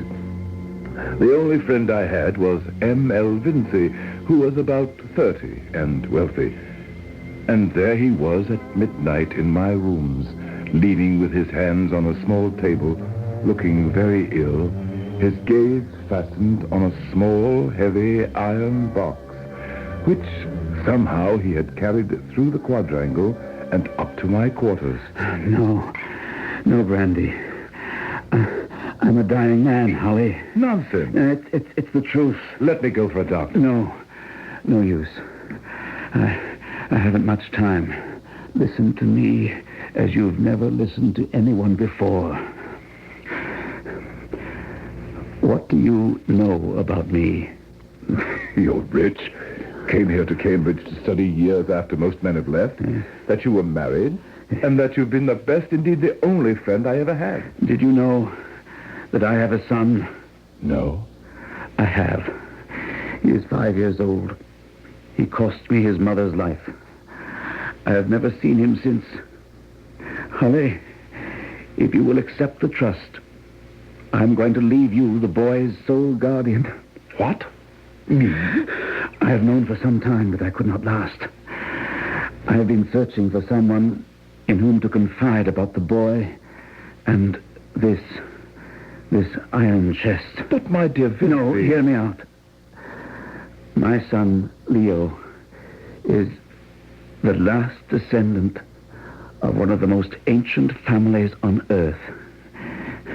His 65th lineal ancestor was an Egyptian priest of Greek origin named Callicrates, who was murdered in 339 B.C. Good Lord. 2,200 years ago? Yes. And you and Leo are direct descendants of his? Yes. Callicrates was a priest of Isis at the time of the fall of the pharaohs. He broke his vow of celibacy and fled Egypt with a royal princess. Her name was Amenotas. What's the significance of what you told me? You know Latin. What does the name Vinci suggest to you? Well, it could be a corruption of Vindex. Meaning? Avenger. The Avenger of Callicrates. An Avenger who has waited for more than 2,000 years, Holly. Oh, sorry to be dull-witted, but vengeance against whom? It is explained in the contents of the iron chest. You are not to open it. All I will tell you is that Callicrates and Amenotas fled from Egypt into the kingdom of a mighty queen. She fell in love with him. And murdered him? Why? Because he would not give up Amenotas. She escaped to Greece, where she bore a son, named, in Greek, the Avenger. But good heavens, man, that was centuries ago. The mighty queen is still alive. Oh, that's impossible. I once thought so. But after attempting to find her kingdom in the heart of Central Africa, I'm convinced that she still lives. It is an impenetrable, undiscovered country. I failed to reach it, and the attempt broke my health. And this iron chest? When Leo is 25, he is to open it and to decide what to do about its contents. I see. You're skeptical, Holly. I am. Will you undertake this trust, Holly? To keep this iron chest, and when Leo is 25... Upon your death, yes. God willing, that won't be for years. God has willed it otherwise. I will be dead by morning. And the next morning, Vincy was dead. And I became the guardian of his 5-year-old son. Leo was a delightful, golden-haired little boy. We got along from the first. I had my fellowship, and we moved out of my college to comfortable quarters nearby. I had employed a brown-faced young man named Job as nurse, and the intervening years were wonderful for all of us. Before we realized it, Leo was 25. And this is the momentous day, Uncle Holly. It's your birthday. That's momentous. I was thinking about the iron chest. That... You did bring it from London. Yes, with the keys. Ah. Shall we have Job in for the dramatic opening? Job? Yes, Master Leo. Come in here. We're about to open the iron chest. Oh, I've been looking forward to this occasion for years. Uncle hasn't. He thinks it's all nonsense, don't you? Not your history, Leo. It's remarkable to be able to trace your roots to a priest of Isis in the court of the last pharaoh. But a queen who was over 2,000 years old? Rubbish. You can understand my skepticism. The key? Yeah. There's a wooden box inside it. Ebony. And here, among the fiber packing, is a letter addressed to you, Leo. That's a rolled-up parchment in there, Uncle. It's in Vincy's handwriting, and it's a translation of the Greek writing on this potsherd. This fragment of a broken earthen pot. And isn't that a scarabus? A scarab? It looks like a beetle. It's a gem cut to look like a beetle, which the ancient Egyptians regarded as a symbol of resurrection and immortality, Job. Ah. The letter is from my father. The strange legend is on the potsherd. He determined to investigate its truth.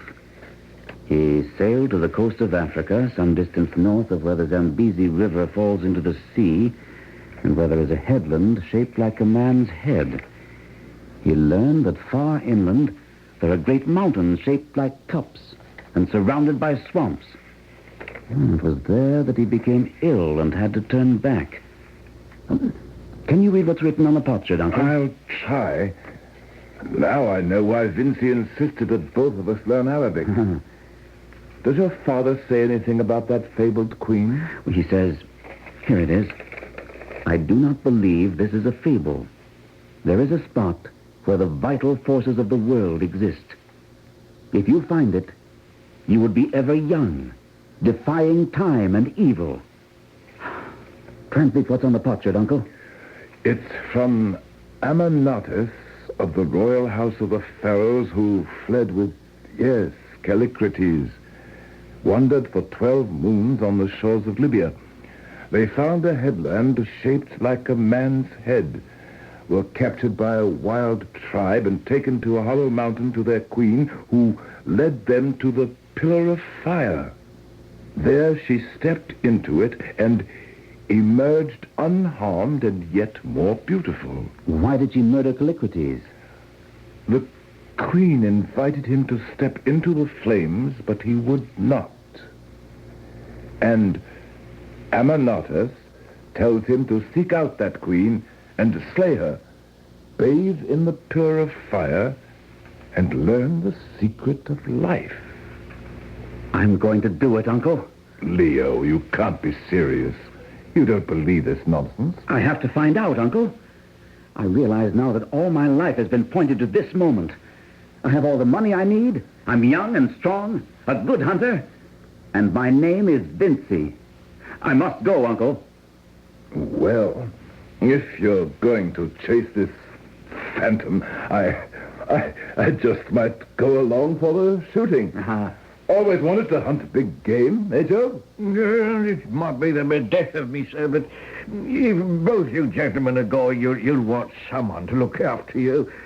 And I'm not the man to desert you after serving you for 20 years. Oh, that's great, Job. Africa, swamps, magic, pillars of fire. Oh, not so great, sir. We must be mad.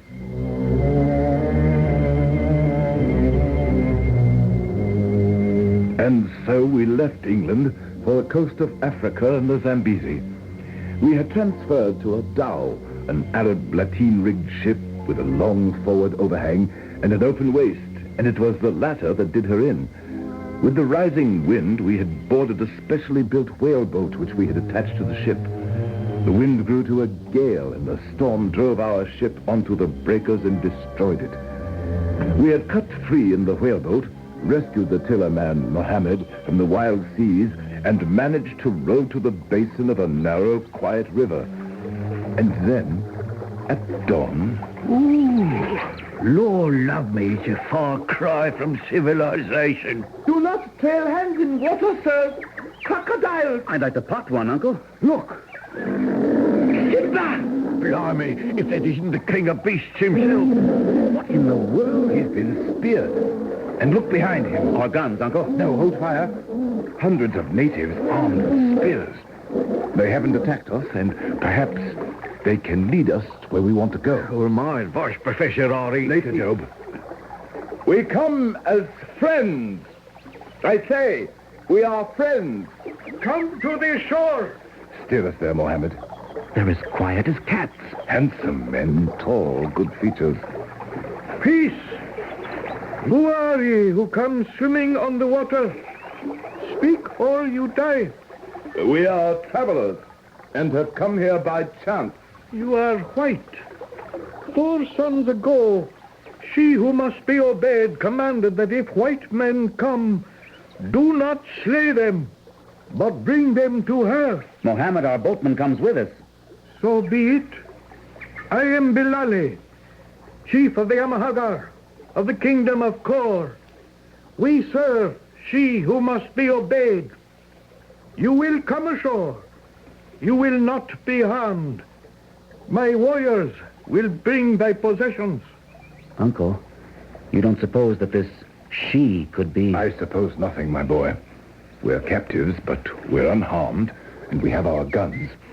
They may not even know what they are. We must show no fear. You are my guests. You are protected by she.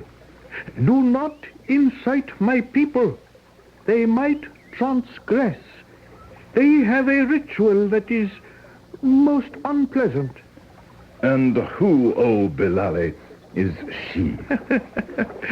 Thou wilt learn soon enough, if it be her pleasure to see you in the flesh.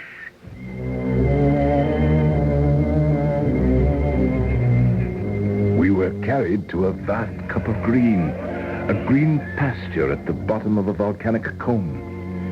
The Amahagars lived in caves on its rim.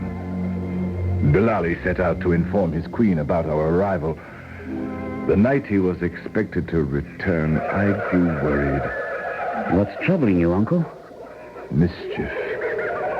Have your revolvers ready. I have my knife. I'm armed, sir. What mischief, Professor? Watch their ritual down below. Notice the pot. It's red hot. My guess is it's being prepared for someone. Oh, look! 2 men are holding Muhammad, and another is tying him up with a long noose. Allah! Help! Save me! Oh, Allah! They're bringing that white hot pot down on it. Oh, no! You hit one of the men, sir. And Muhammad is down, too. Run for it! They're coming for us! Fire at will! Those devils won't take me alive! Master Neil's been hit with a spear. He's injured bad, Professor. Follow me. Save your last bullet, Job. I'm saving mine. I won't be taken alive.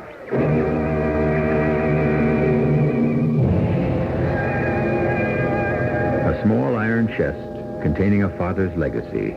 A tale of revenge for the murder of Callicrates, dead over 2,000 years, and a young descendant who is determined to slay the queen who murdered his ancestors. These are the elements in this story of She by H. Rider Haggard, a 19th century writer whose remarkable imagination created this incredible adventure.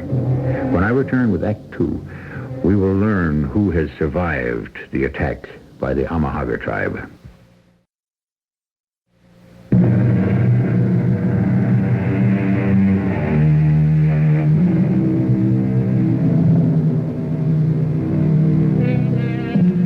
Our small party is far upstream and many miles inland in a hidden country shaped like a huge cup, the base of an extinct volcano. Above and lining the green fields are caves dug deep into the mountainsides. This is the kingdom of Kor. Horace Holly continues his narration. Job and I had no doubt that we were dead men when, as suddenly as the attack had begun, it ended because Bilali, the chief, returned from his mission to She. Ye shall be punished. She who must be obeyed commanded that these strangers be unharmed and brought to her. At dawn we march to her palace. There your punishment will be made known to you. It was a march of several days before we entered the cave city of Kor. Job, Leo, and I were settled into a huge vault. Leo was feverish from his spear wound, and a woman named Justine attended him. Sir. Yes, Job? I can't get it through my head, sir, about the woman. You mean the day before we were attacked? This woman, Justine, came up to Leo and embraced him, and he kissed her. Aye. According to custom, they are now married. Heathen custom. But I don't like any part of it, sir. Or for that matter, these natives and these cave dwellings makes me feel like I'm in a tomb. Uncle Holly? Yes, my boy. Where are we, Uncle? In the city of Kor. He still has fever. I shall make him well. Justine's been very good to me. You are my husband. If I cannot make you well, I shall plead with she who must be obeyed, and you will be saved. More magic. Who is she, Justine? Our mighty queen. What is she like? Oh, no one knows. No one has ever seen her? Nay. But she does exist. Aye. She has ruled Kor for thousands of years. Holly, it's the same woman who... Yes, but we won't talk about it. We are merely travelers, hunters. If they knew the reason for our visit, we'd be dead in minutes. Justine. Eh? Everyone in Kor lives in these caves. Aye, and the dead live on with us. The dead live on with us. Preserved forever. As mummies? In their natural state, O stranger. How is it possible to preserve... Oh, only she knows. She is all-powerful. I bring good news, Sir Harry. She who must be obeyed will see you now. Bilali led me to a huge antechamber, about 40 by 40 feet. At the far end of this great room was a curtained doorway. Two women pulled the curtains aside, and Bilali went down on his hands and knees. Down, Sir Harry, down. We enter the presence of she. I halted, afraid, but I remained standing. And then she came through the door, covered from head to toe with a filmy kind of cloth. I stared at the figure. Even though clothed, I could tell that she was an unbelievably beautiful young woman. Why art thou so frightened, stranger? Is there that about me that should affright a man? It is thy beauty that makes me fear, O Queen. I see that men still know how to beguile women with false words. How do they call you in thine own country, stranger? They call me Holly, O Queen. And I am Aisha. Follow me. It was a small room, 10 by 12, with a couch and a table. The air was perfumed. At the end of the couch stood a font with water in it. She motioned me to the couch, and she sat close to me. As yet ye have no cause to fear me. How comest thou speak Arabic, my own dear tongue? I have studied it. It is a language still spoken in Egypt. There is still in Egypt? What pharaoh sits upon the throne? The Persians have gone from Egypt, and the Romans. And Greece? I love the Greeks. Yes, there is a Greece. And the Hebrews? They are broken and scattered. I am bewildered, O Queen. Thou speakest about thousands of years ago. Thou art a woman, not a spirit. How can a woman live thousands of years? Why dost thou fool me? Dost thou wonder how I knew you were coming and saved your heads from the hot pot? Aye, O Queen. Gaze upon the water in that font. I see. Leo, Job, myself, Mohammed, in the whaleboat on that narrow river. It's magic. Not magic, stranger, but a knowledge of the secrets of nature. But tell me about this youth, Leo. He is very sick. Canst thou do nothing for him? Is he perchance thy son? My adopted son. Of a surety I can cure him. Who nurses him? My manservant, Job, and a woman who embraced him and hath stayed with him, because I understand it is a fashion of thy people. Her name is Justine. Hast thou aught to ask me before you go, O Holly? One thing, O Asia. I would gaze upon thy face. Behold. I gazed at her face and shrank back, blinded and amazed. I cannot describe, no man could, her great changing eyes of deepest, softest black, her delicate straight features. Even more, her beauty lay in a visible, majestic grace. Man, where didst thou get that scarab on thy hand? I picked it up, O Queen. It is very strange. Once I knew a scarab like that. It hung round the neck of the one I loved. Go. Go now. Later I shall attend to your sick Leo. Go. What's the Queen like, Uncle? Terrifying. It must be a hoax. I cannot have been talking with a woman over 2,000 years old. She cannot be mortal. And the scarab, she recognized it, Leo. It hung from the neck of the only man she has ever loved. Callicrates. Yes. Then the legend ain't a legend, but the truth. Unless I'm mad. We're in a pickle, aren't we, Professor? Without doubt, Job. I can't see our way out of this hideous place. We could never find our way back to the whaleboat. You think, sir, that her seeing the scarab is done us in? Worse than that. I don't get you, sir. That scarab hung round the neck of Callicrates in 339 B.C. It is 2,100 years old. It holds our fate. And Leo's. Is someone coming, sir? Oh, look. A woman veiled from head to foot. A walking corpse. It's she. Asia. That's her name. I have recovered now, O Holly. Where is this Leo of yours? And this woman? Is she Justine? Bid her leave us.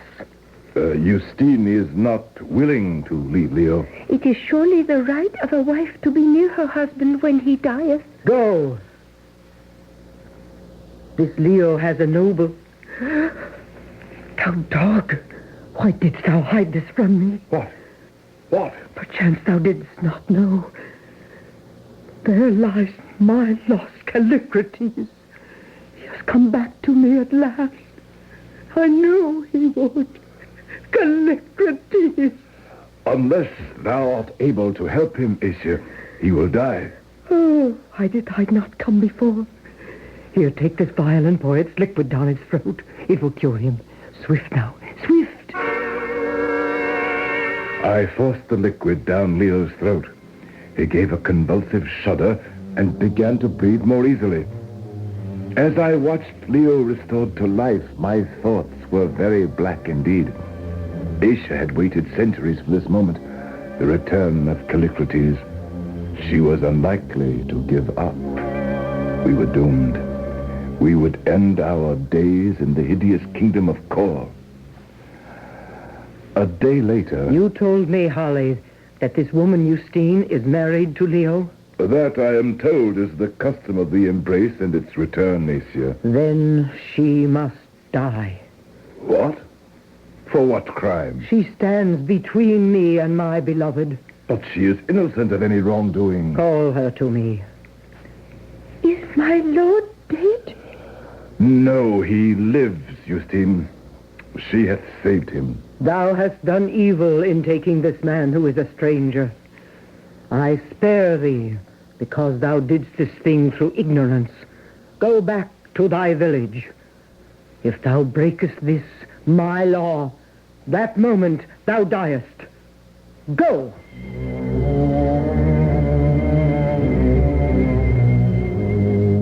That night, we were moved to the Queen's quarters. Leo recovered rapidly, but he still was weak from the fever. Job and I were with him, and so was Asia, when he awoke from a deep sleep. Greeting to thee, my young stranger lord. Had I not saved thee, thou wouldst never have stood on thy feet again. But the danger is done, and it shall be my care that it doth return no more. Thank you. You are she who must be obeyed? Yes, my name is Asia. Tomorrow all will be explained to thee. For now, my stranger lord, farewell. What happened to Justine, Uncle Holly? I am forbidden to say. Forbidden? By whom? That mad woman dressed like a mummy? I intend to find out what happened to Justine. If you persist, Leo, you may be the death of her. What? Why? We may find out later, my boy. She's High Priestess here, Mr. Leo, and the Lord High Executioner. Job's right, Leo. Let's not anticipate what might happen. If we anger Asia, or if she knows why we have come to this savage place, our lives are forfeit. But Justine... She's gone. It does you credit to be concerned about her. I have a right, a duty, in fact, to find her, or to have her disappearance explained. Not in defiance of Asia, she who must be obeyed. You now believe in what we read on the potsherd. I do. Impossible as it is, this woman has lived thousands of years. She is all-powerful. With a toss of her arm, she can kill. Contain your concern. We must be careful, or we will never escape from Kor. Who is to say that this marvelous adventure contains no truth whatsoever? The world, even as we know it, contains remote, hidden places where life exists apart from our civilization. Much of Africa still is shrouded in mystery. Back in 1885, the mystery was even darker. What happens next to Holly, Leo, and Job will be revealed shortly when I return with Act 3.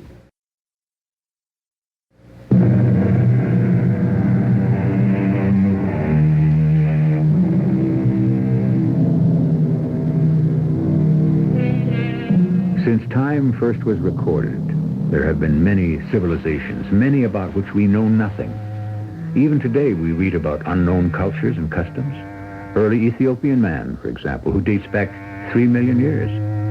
Who then can dismiss the possibility of the cave city of Kor, where Horace Holly, Leo Vinci, and Job are the uneasy guests of Asia, she who must be obeyed? Holly continues his narration.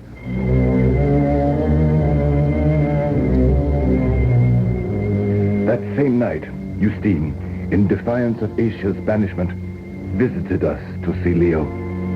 The visit was foreseen by Asia, who appeared, stood very erect, stretched out her arm, and Justine gave a piercing scream and fell down dead.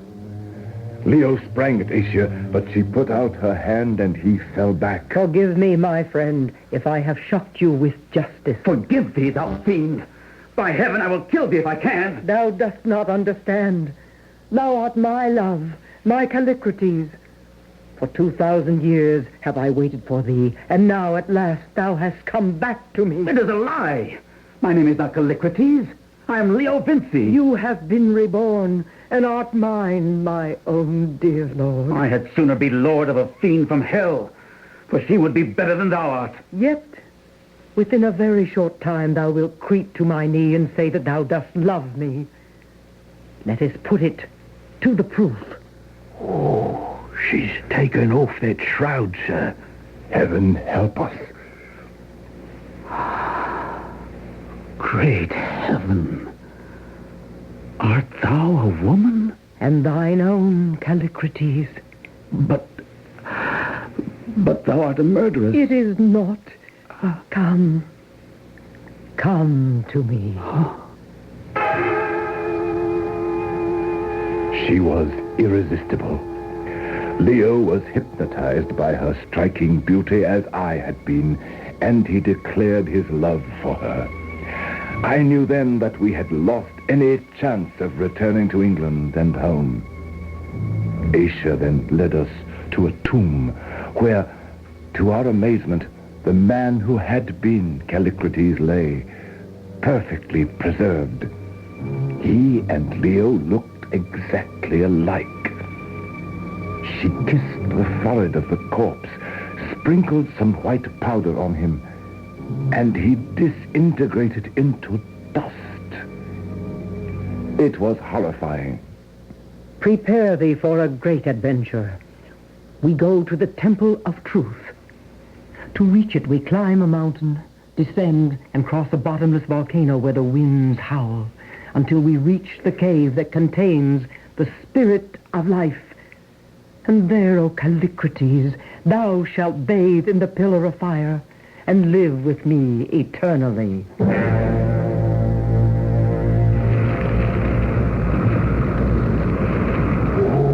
the Lord preserve me, sir. I can't even imagine what I'm seeing. A wall of fire roaring through the end of the cave like a forest being swept flat by a mighty wind. Oh, I can't stand to watch it come by again. Look, Job. Oh, the Queen's disrobing. Oh, what a magnificent woman. She looks divine. Callicrates, do thou likewise. Together we shall bathe in the pillar of fire. Asia, I cannot. I fear its flames. Tell me, my Callicrates, if thou seest me stand in the flame and come forth unharmed, wilt thou also enter it? Yes. Even if it slay me, I will enter now. And that will I also. What, Holly? I thought thou cared not for length of days. I do now. I desire to taste of the flame and live. Oh, sir. See now, I will, for the second time, bathe in this living bath. It's horrifying. The flame is approaching her. The beauty is indescribable, Uncle. Look, she's trembling up. She is dying. Leo, dying. Callicrates, have pity on my shame. I shall come again and shall once more be beautiful. I swear it. Dead. Oh, ghastly, Holly. I feel faint. The wall of fire. We had collapsed. When we recovered, we discovered that Job had died from the shock. The problem now was how to escape. She had left Bilali and his gods at the base of the mountain. After many hours of groping in the dark, we reached the edge of the gorge. What if Bilali and the guards have left? All in good time.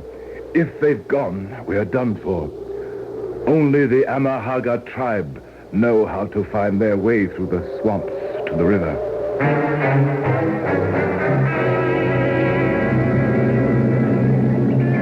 They're still there, Uncle. Stop a minute, Leo. What is it? Our predicament. Can we lie to Bilali about the truth? He is fond of you, Uncle. Tell him the truth. and take our chances. I agree. If we don't tell him the truth, he will wonder about she and Job. Yes, I'll confide in him. She who must be obeyed is dead. Even in death, Leo. I know. Even dead, I could love no other woman. Welcome, O Holly. Thou hast been in the mountain a long time, and look haggard. And the lion, the man thou callest Leo, his mane was the color of corn, and now is white like snow. We have had an awful adventure. And she who must be obeyed? Dead. And Job, too. Dead? Impossible. She who never dies? Dead? How can it be? In good time, Bilali. But if this is true, then thy danger is very great. The Amahagar, my children, hate thee as strangers. Can we escape from this country? It is very difficult. By way of Kor, he cannot pass. But there is a way over the cliff where they drive the cattle for pasture. Beyond are 3 days through the marshes, and then 7 days to the river. By dawn tomorrow, and through the marshes beyond, this I will do. I will say it is the word of sea. And beyond the marshes? You must strike out with your own hands. And it is 7 days to the river? Through the jungle. Can we survive? With courage and good fortune, perhaps. Leo? It's our only chance.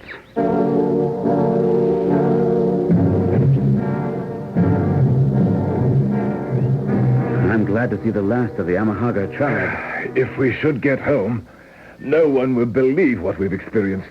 And if is a big word. We have our guns and express rifles and a compass. And ammunition, about 200 rounds.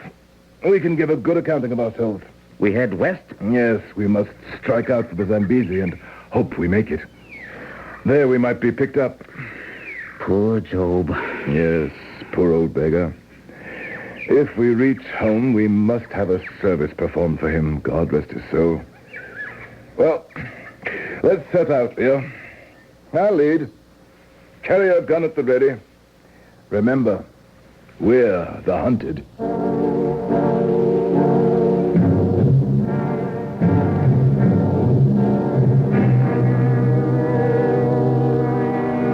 I will not trouble you with our struggle to survive, but survive we did.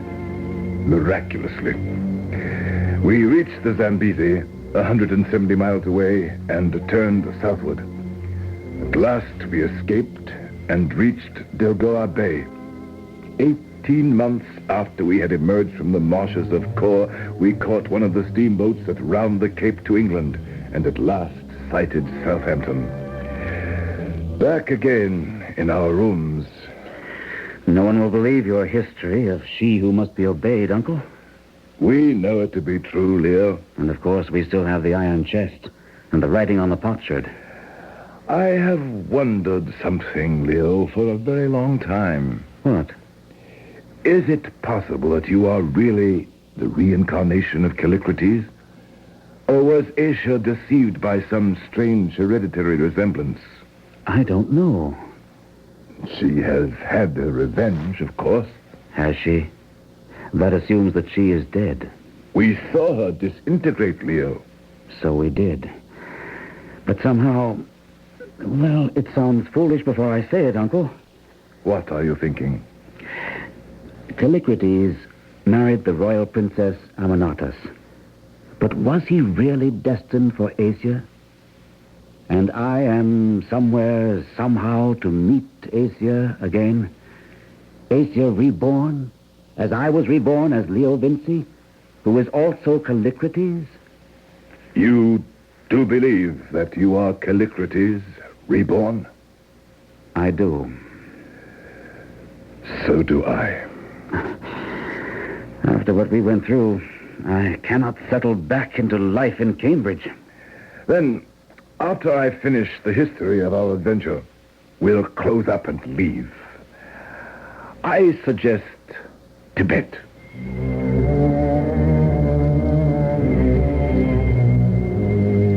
And that is what we are about to do.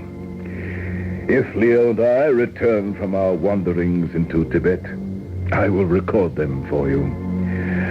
The world is still filled with the undiscovered and the miraculous. For now, goodbye, and bless you.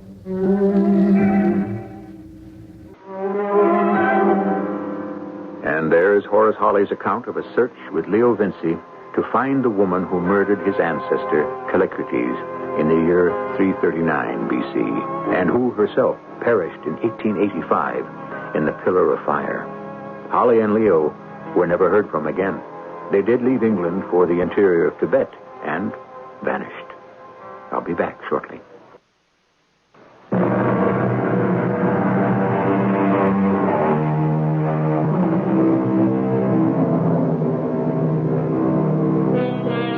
This has been She Who Must Be Obeyed, a remarkable story from the pen of a Victorian gentleman named H. Rider Haggard, who wrote it in the year 1885.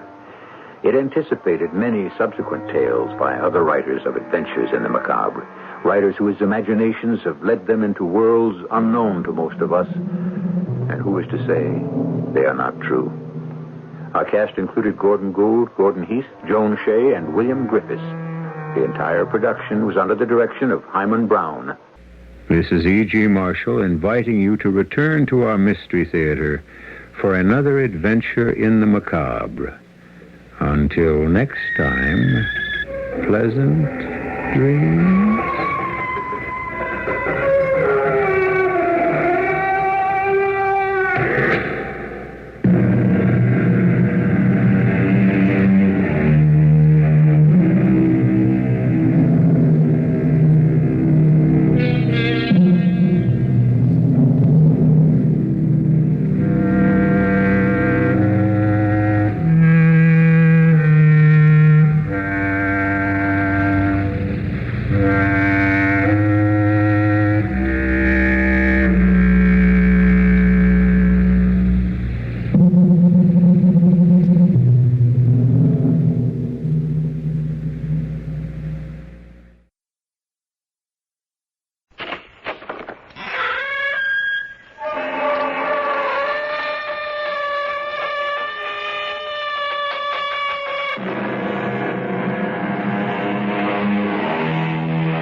I'm E.G. Marshall.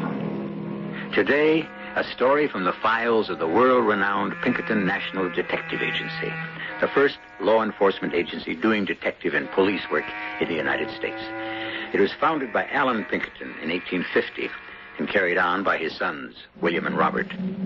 Such was their reputation that, it has been said, had they been guarding President Lincoln that night at Ford's Theater, Lincoln would never have been assassinated. But today, we pull the files marked train robberies. Tell me again, Mr. Newton, what you remember of the robbery of the Rock Island train. Oh, I'm glad to, Mr. Pinkerton. They say the Pinkertons always get their man. Well, we try to. I'll be frank with you, Mr. Newton. We have been keeping track of you. Keeping track of me? You mean you've been having me followed? I'm afraid I do. Well, am I under suspicion? In a case like this, everyone is suspect.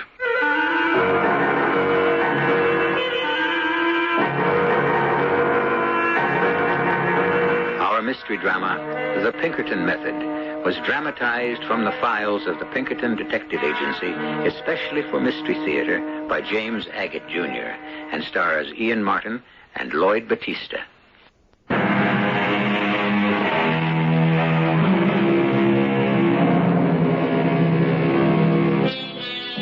Crime was an everyday national threat in every American city from the Civil War to World War I. In New York, Baltimore, Chicago, and Boston, people were afraid to walk the city streets after dusk. Citizens would be robbed, or they'd completely disappear. Gunmen fought daily battles right in the open streets. One of the most lucrative forms of crime was a train robbery. And the only law enforcement agency able to stem the tide of lawlessness were the Pinkertons. But who can tell this story better than someone who was there? Harold Black is the name. It makes sense for me to give you the facts about the Rock Island train robbery because I'm pretty much the only person who knows what happened. I was a brakeman on the Night Express running out of Chicago that wintry March night with snow everywhere. I walked into the express car right behind the locomotive. Hello, Harold. We on schedule? As far as I know, golly, it's nice and warm in here. What are you doing? Oh, you know, the usual. Making sure the $22,000 are all accounted for. You got that much in the safe? Not a dollar more, not a dollar less. You're a lucky stiff, Nick. Being an express messenger is such an easy job, sitting here, doing paperwork at a desk in the express car. I really envy you. Well, no, as a matter of You fact... even wear a collar, a shirt, and a tie in this job. Look at me. Dirty overalls, my hands all banged up, greasy from oil cans, fingernails dirty. 15 years, nowhere to go. It's too long, Nick. Nobody on the line appreciates how hard a brakeman has to work. Well, like I told you before, Harold, I'll put in a good word for you with the chief up at U.S. Express, if you like. He's an old pal of mine. Maybe he can use an extra messenger, huh? Besides, we messengers don't do too bad when it comes to salary. Don't rub it in. And you could learn the work, Harold. It's easy. I think this time I'll take you up on that. I sure could use the money with a new wife and everything. Will you ask him? Okay, it's a promise. When we get back from New York, I'll talk to the chief. Of course, your job's a little more dangerous than mine. Huh? Oh, you mean train robbers? Well, I guess I've been lucky so far. I mean, say, one of the gangs knew you had $22,000 in that safe. They could get aboard anywhere after Joliet. Hey, when do we due to arrive there? Half an hour. Pick up the mail, and then our next stop is Morris. Oh, Morris, Illinois. I've been there. What a dead town. Now, Harold, hand me the poker, will you? Fire's getting low. I want to give the stove a stir. Here you are. Thank you. Well, I better be heading back, Nick. Do my train rounds. Say hello to George E. Newton for me, will you? He's on this run of the baggage car, isn't he? If he isn't asleep. He's supposed to sort all the baggage before we hit Morris. I'll bet anything all he's doing is snoring. Well, wake him and tell him I said to get busy. Okay. I don't want to be hanging around Pennsylvania Station when we get in. Okay. Hey, I forgot to ask you, Harold. What's your wife's name? Elizabeth. Yeah, Elizabeth. That's a sweet name. I'll bet she's just as sweet as she sounds.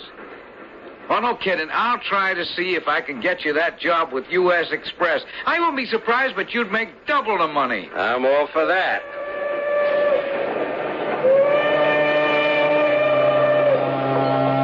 I made the rounds, 10 cars, baggage car included, the length of the train and back.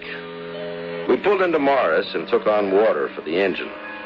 George Newton, the baggage master, and I opened the express car door. I'll go first. What's the hurry, George? Well, I've got to be sure that... Oh, Lord, no. Huh? Harold, look. Nick, this is terrible. Look, I'd better get the Pinkerton man. He's in the third car. The safe's blown open. Don't touch anything. If there was $22,000 in there once, it sure ain't in there now. Look at all that blood. Oh, I was afraid of this, Harold. I'm scared. What do you mean? I can't take time to explain. I'm going back for the Pinkerton man. And don't touch anything. My name is William Pinkerton. I told the baggage man, what's his name? Newton. George Newton. Yes, I asked him to wait in his car for me. I thought I'd speak to you first. You're, Harold Black. I'm the brakeman. And the name of the deceased, the express passenger? Nicholas Kelsey. Nicholas Kelsey. And what was the last time you saw Mr. Kelsey alive? Not an hour ago. We were half an hour out of Joliet. I see. He was alive when you left him? Mr. Pinkerton, of course he was. I swear it. Good Lord, he was even going to put in a good word for me with his chief so I could perhaps get a job with U.S. Express. Oh, why would he do that? Well, I just got married, and it's no secret, but a brakeman on the Chicago and Rock Island didn't make much money. I see. Gang of train robbers must have come aboard after we left Joliet and killed him. Mm-hmm. And you heard nothing? No shots, nothing? I was probably as far back as the last car. How much was in that safe, Mr. Black, or don't you know? Well, sure I know. Nick told me. $22,000. I see. All right, will you ask Mr. Newton to join us? Georgie? George, Mr. Pinkerton wants to talk to you. I'm George Newton, Mr. Pinkerton. I think I told you. Oh, Lord, this car is a mess. It looks like Nick put up an awful fight. And what can you tell us, Mr. Newton? Well, the way I figured it, it must have happened between the time the train left Joliet and when we stopped here in Morris. Oh, there was this noise of broken glass, and I looked up and I saw the ventilator on the side of the baggage car was smashed. Well, at that moment, a man with a black mask over the lower part of his face came into the car. Well, why didn't you call for help, Georgie? I couldn't have been far away. Well, the masked man said that if you dare move an inch, that man up there will blow your brains out. The man up where? Well, there wasn't a man exactly, Mr. Pinkerton. It was a hand, a man's hand pushed through the broken ventilator, and the muzzle of a pistol pointed right at me. And then what did you do? Nothing, really. I just tried to keep breathing. I was rooted to the spot. Well, the man in the mask left my baggage car and went through to the express car. How you must have felt. Oh, I was in agony, believe me, Mr. Pinkerton. But I daren't give the alarm, you know. That gun was aimed right at my head. Well, then, finally, I guess, when we pulled into Morris, I looked up in the ventilator and the hand was gone. And just then Harold came in, and we went right into the express car, and, the rest you know. Mr. Pinkerton, do you have any idea how Nick was killed? Looks like a pistol wound on the right shoulder. There may be others. The head wounds, I can't say what made those. Pistol whipping, maybe. Oh, how terrible. Mr. Newton, are you sure you didn't hear any gunshots? Well, I couldn't swear I didn't. You know, the train makes pretty much of a racket going 50. I don't know what I was with that gun pointed at me. I don't know how many there were, but I knew they were after the money. You didn't hear them blow out the safe? And I wish I had. I wish I could say I did. And how much was in it? $22,000. You know, or you're guessing? Oh, no, I'm just guessing. And no one's touched anything in this car so far, as you know. When George was getting you, Mr. Pinkerton, I stood right there. No one came in here. And I think I've found what they beat him with. What? Back here in the corner. This stove poker. Yeah, it appears to be blood on it. All right. You gentlemen can return to your duties for a moment. Tell the engineer I'm impounding this express car. Have him uncouple and move it to a siding right here at the station. And then he can take the rest of the train on to New York. You mean George and I can go along with the train? No, I don't mean that. I'm going to need both of you to help me. I believe there's a hotel in town. Oh, yes, I can see one from here. I'll make that my headquarters. If the telegrapher is still up, have him wire Chicago to have the Rock Island put you both up at that hotel until I give the word.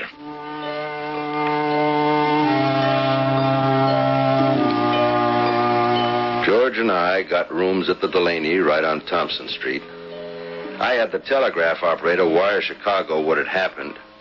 And somebody had better notify Nick's wife, Mrs. Kelsey.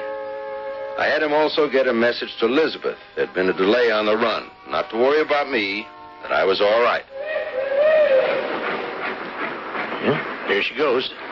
Seems funny to be standing here in the window of this hotel watching our train pull out, and we've got to stay here. Listen, so long as the Rock Island pays me my wages, I don't care where I am. I wish Elizabeth was here. She loves hotels. You know, when we left Chicago and I was talking to Nick, you know, he said this town of Morris is a dump, a dead town, he said. Let's not talk about Nick, okay? I wonder... what were you going to say, Harold? You wonder what? Oh, nothing, I guess. Just wondering why Mr. Pinkerton was so insistent on our staying here. Well, I don't know. I don't like seeing that express car in the siding right from this window and knowing what's in it. Well, we've told Mr. Pinkerton all we knew. Well, it could have been any of half a dozen gangs. The Youngers, Jamesons, Daltons, and McCoys. Hey, Georgie, you really know your train robbers. Well, I read the newspaper a lot. But it could have been. Oh, sure. Could have been any of them. What time is it, Harold? 8 o'clock. We've been up all night. Yeah, I'm beginning to feel all this. I'd say we're entitled to the best breakfast the Delaney can come up with. Let's go on downstairs and have us one. Agreed. After what we've been through, the best breakfast is none too good for us.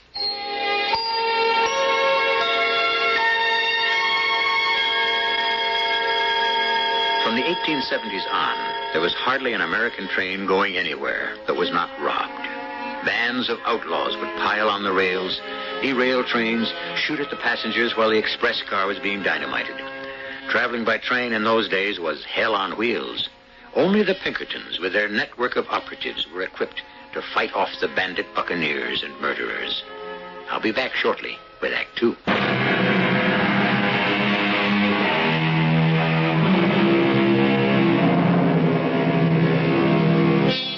Even before the Iron Horse started rolling the rails across country, the Pinkertons chased and captured desperados and stagecoach bandits. Before there was even a thought of a Federal Bureau of Investigation, the Pinkertons were the only law enforcement agency of any size who could get any results. Allen Pinkerton, who founded the agency in 1850, set a pace and a practice never forgotten by his two sons, William and Robert. In the early days, the Pinkertons pursued lawbreakers on horseback. Now they were tracking and trailing by telephone. Hello? Robert? Bob, are you there? Is that you, Billy? Yeah. Well, how's everything in Denver? Busy? Hey, we got 5 inches of snow here. We got 12 where I am. Where's that, you lucky bum? Morris, Illinois. The Rock Island was robbed of $22,000. With you on the train, Billy? Oh, what kind of a Pinkerton are you? All right, Bob, now cut that out. You know very well we try to apprehend robbers, not anticipate them. Any clues? Well, not too many.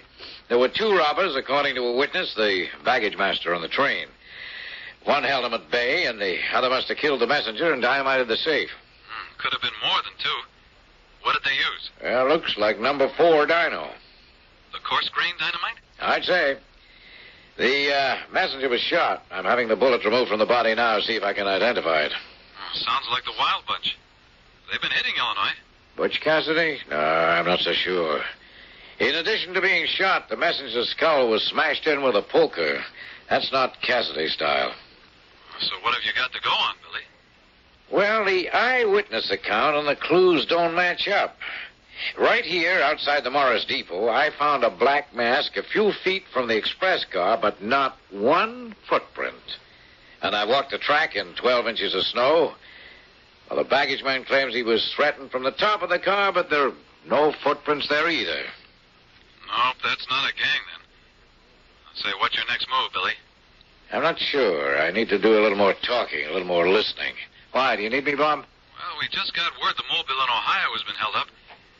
They took the Southern Express Company for $20,000 and shot the express messenger in the chest. Was it fatal? Well, I don't know how close to death he is, but I'm leaving for Union City to try and get him to talk before he dies. Will you join me down there? Where's down there? Union City, Tennessee. Okay, I will, as soon as I can. Can you be there by Friday? I don't know, Bob. I'll try. I'll get there when I get there. You asked me to come up to your room, Mr. Pinkerton? Yeah, I did, Mr. Black. You don't mind if I call you Harold? Oh, of course, sure. Well, it's been a couple of days. Any ideas how it happened? Oh, yeah, lots of ideas. That's good. Does that mean I can leave this dump and get myself back to Chicago and my wife? Yeah, it certainly does. But then you're onto something, Mr. Pinkerton. Well, not exactly. Look, Harold, I don't mind confessing to you that there are quite a few aspects to this case which do not add up, you know. I'd even go so far as saying it's downright mysterious and, well, I'd like you to give me as much help as you can. Whatever assistance I can be, I want to. Nick Kelsey was a good friend, and I really want to do anything I can to track down his killer. You know George Newton, the baggage master, of course. Georgie? Very well indeed. Good. Harold, I want you to do a little detective work for me. There is some suspicion pointing in his direction. Now, I'm releasing you both so you can get back to Chicago. But I'm asking Rock Island to assign you to the Home Office in case I need you both. So you won't be going out on any more runs for a few weeks. That suits me just fine. My wife will love that. My working in the roundhouse, coming home nights. I just got married, you know. Yeah. Now, when you're back in Chicago, I want you to associate as much as you can with George Newton and get him to talk about the case. You know, the masked man and the broken ventilator and the gun pointing at him, what time it was, and so on. And each night, I want you to call the Pinkerton office in Chicago and make a full report of what you've learned that day. I will, Mr. Pinkerton. As I said, anything I can do to bring the assassin to justice. But so far as Georgie goes, I think there you're barking up the wrong tree. Well, that may be, Harold, but we have to bark up all the trees. You do that and we'll see what develops. I won't be in Chicago, but they'll know you by a code number. Where are you going to be? Right now, I've gone about as far as I can go on this case, so I'm going down to Tennessee on another train robbery. And don't forget now, you call in each night. Oh, here, let me write down the telephone number for you and the code you identify yourself with.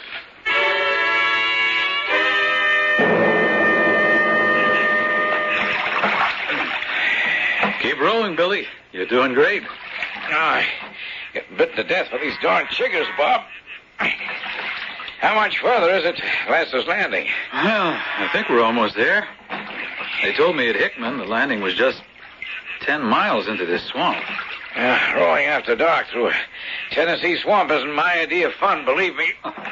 Since when was the Pinkerton Detective Agency in the amusement business? And to think a week ago I was looking for footprints in 12 inches of snow at 10 below. Must be 110 degrees right now. You're pretty sure it's the Farrington brothers we're looking for? Absolutely. I asked the express messenger twice just to make sure I heard right. Hillary and Levi Farrington. Those were his last words before he died. Oh, he recognized them all right. He'd seen all our flyers and posters on their last job when they hit the Mobile in Ohio and Kentucky. It's too bad we couldn't go overland to track them. Could have had a posse with us. Well, we'll have the element of surprise. That'll help us get the drop on them. Hey, wait a minute. Look. There's a skiff with a man in it. Yeah, so it is. An old fellow fishing. Hey there. Huh? Who's that? We're looking for Lester's Landing. Hey, will you talk more quiet? Can't you see him fishing? What you want to do, scare my dinner away? Oh, sorry, we're looking for Lester's Landing. Well, who are you?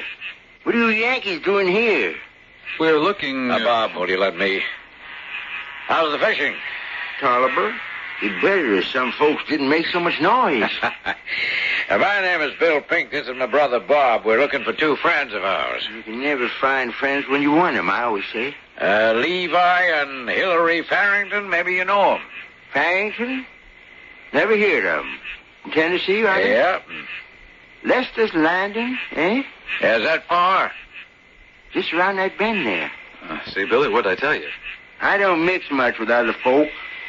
Keep to myself, mostly. Oh, just around the bend, you say? Fine. Well, we'll be moving along. Yeah, thank you. Well, good luck, boys. Keep the powder dry. Hey, I think I got me a bite. Big one. Billy, this is it. Let me tie this end of the rowboat to the dock. Oh, shh. I'll climb out and give you a hand. Okay, fine. Hard to see. I'm just as glad there isn't a moon tonight. I don't want to be spotted before we're ready. Oh, that must be the shack they're in. Yeah, small, isn't it? I can see some shadows around that table with the lantern on. Come on. Let's start crawling up the dock. Keep low. Hey, Bob. What? Look, we're after two Farringtons. But who's to say they haven't got a lot of friends with them? Well, when we get a little closer, maybe we can hear something. Hey, psst, over here. Down by that window. It's open. Don, you stupid stupids. Now, I've been doing this for years, and the way I tell you to make the nitro soup is the honest way.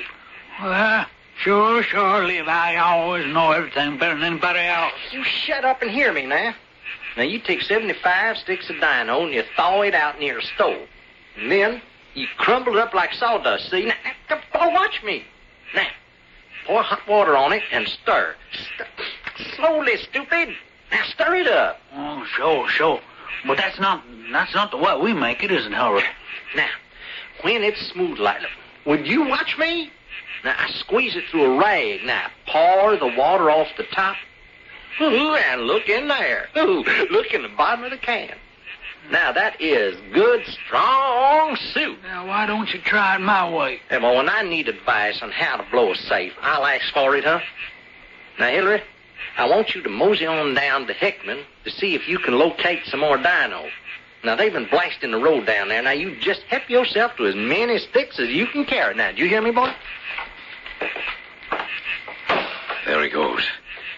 That's Hillary, Levi's brother. I'll follow him. Can you handle Levi and whoever else is in there? Yeah, I'll just walk in that screen door and play it by ear. I can always shout out and pretend we've surrounded the place with a posse. If it looks bad, I'll shoot out the lantern. Well, I better go, Billy, before I lose Brother Hillary. Good luck. Hi there. Anyone home? Who's that? Well, I think I'm lost. I'm looking for Tiptonville Road. Oh, are you? No, it's around here somewhere. How did you get here, stranger? Well, matter of fact, I rode. Oh, you just little old road, huh? Yeah, and I got the mosquito bites to prove it. Oh, and now, what did you say your name was? Well, I didn't say. That's him. That's the fella I was telling you about, Levi. Well, hi there, old man. I didn't expect to see you here. That's him, all right, Levi. Said he was a friend of yours. Oh, as a friend of mine, huh? Now, let me hold up this lantern a little higher to see him better. Well, I always like to welcome old friends. He knowed your name, Levi, and Hillary. Said his name was Bill Pink. Bill Pink? That's Bill Pinkerton. He shut out the light. I warn you, Farrington, this is the end of the line. Put down your guns and put up your hands. Maybe I can't see you, Pinkerton, but I can hear you.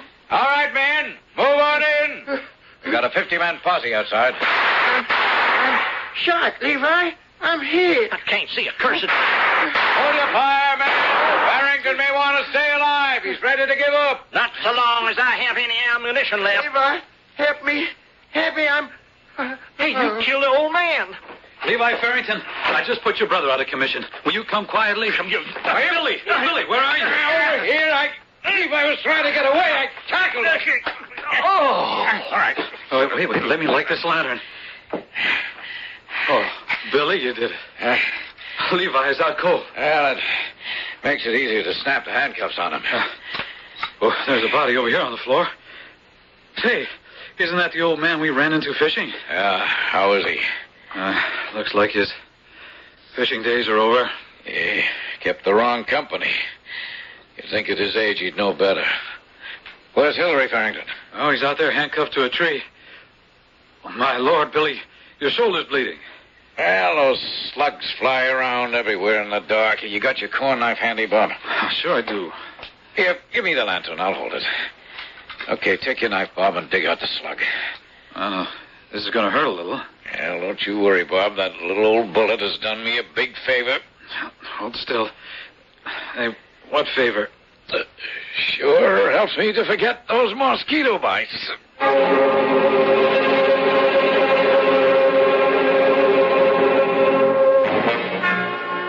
Snow, swamps, mountains, forests, trails, whatever the terrain or the weather, Robert and William Pinkerton did more to put an end to train robberies than any other security outfit in the world. The Farrington case closed, Robert returned to Denver headquarters. William went back to Chicago. The case of the Rock Island theft and murder was yet to be solved. I'll be back shortly with Act 3.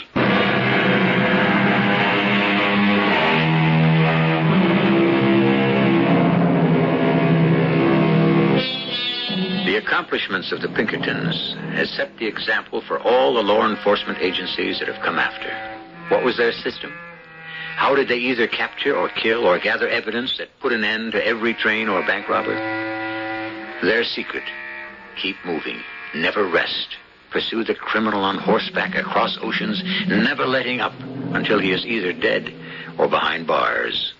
That was the Pinkerton method. Robert? Bob, is that you? Of course it is, Billy. I can't get used to this telephone invention. It's not that newfangled. Oh, here I am in Chicago and talking to you, Bob, in Denver like it's in the next room. What's the problem, Billy? Oh, by the way, how's the shoulder? Oh, that's doing fine. Good thing it's my left arm. I don't mind having that bandaged up and in a sling. Look, Bob, I tell you what I called you about. You remember the Rock Island case and our best witness, Harold Black, the brakeman? Yes, I do. What about him? Well, I took him into my confidence and had him do a little detective work following the baggage master, George Newton, and reporting to the office every day while I was in Tennessee with you. I also had our operatives follow the both of them. Now, I've been going over what our man says about Newton's movements and comparing them with Harold Black's reports. And they just don't jibe. Say that again, Billy. I don't think I caught that. Well, I said the reports phoned in by the brakeman are all made up. They're all lies. The places Newton is supposed to have gone to and so on, you know. Oh, I'd say from here, looks like they're in this thing together. Well, it sure looks like it. Anyway, Bob, the reason I put through this call to you is that Harold Black has asked for a leave of absence from the Rock Island. I told the general superintendent to grant it, and Black is starting west with his new wife. Keep him under surveillance, will you, Bob?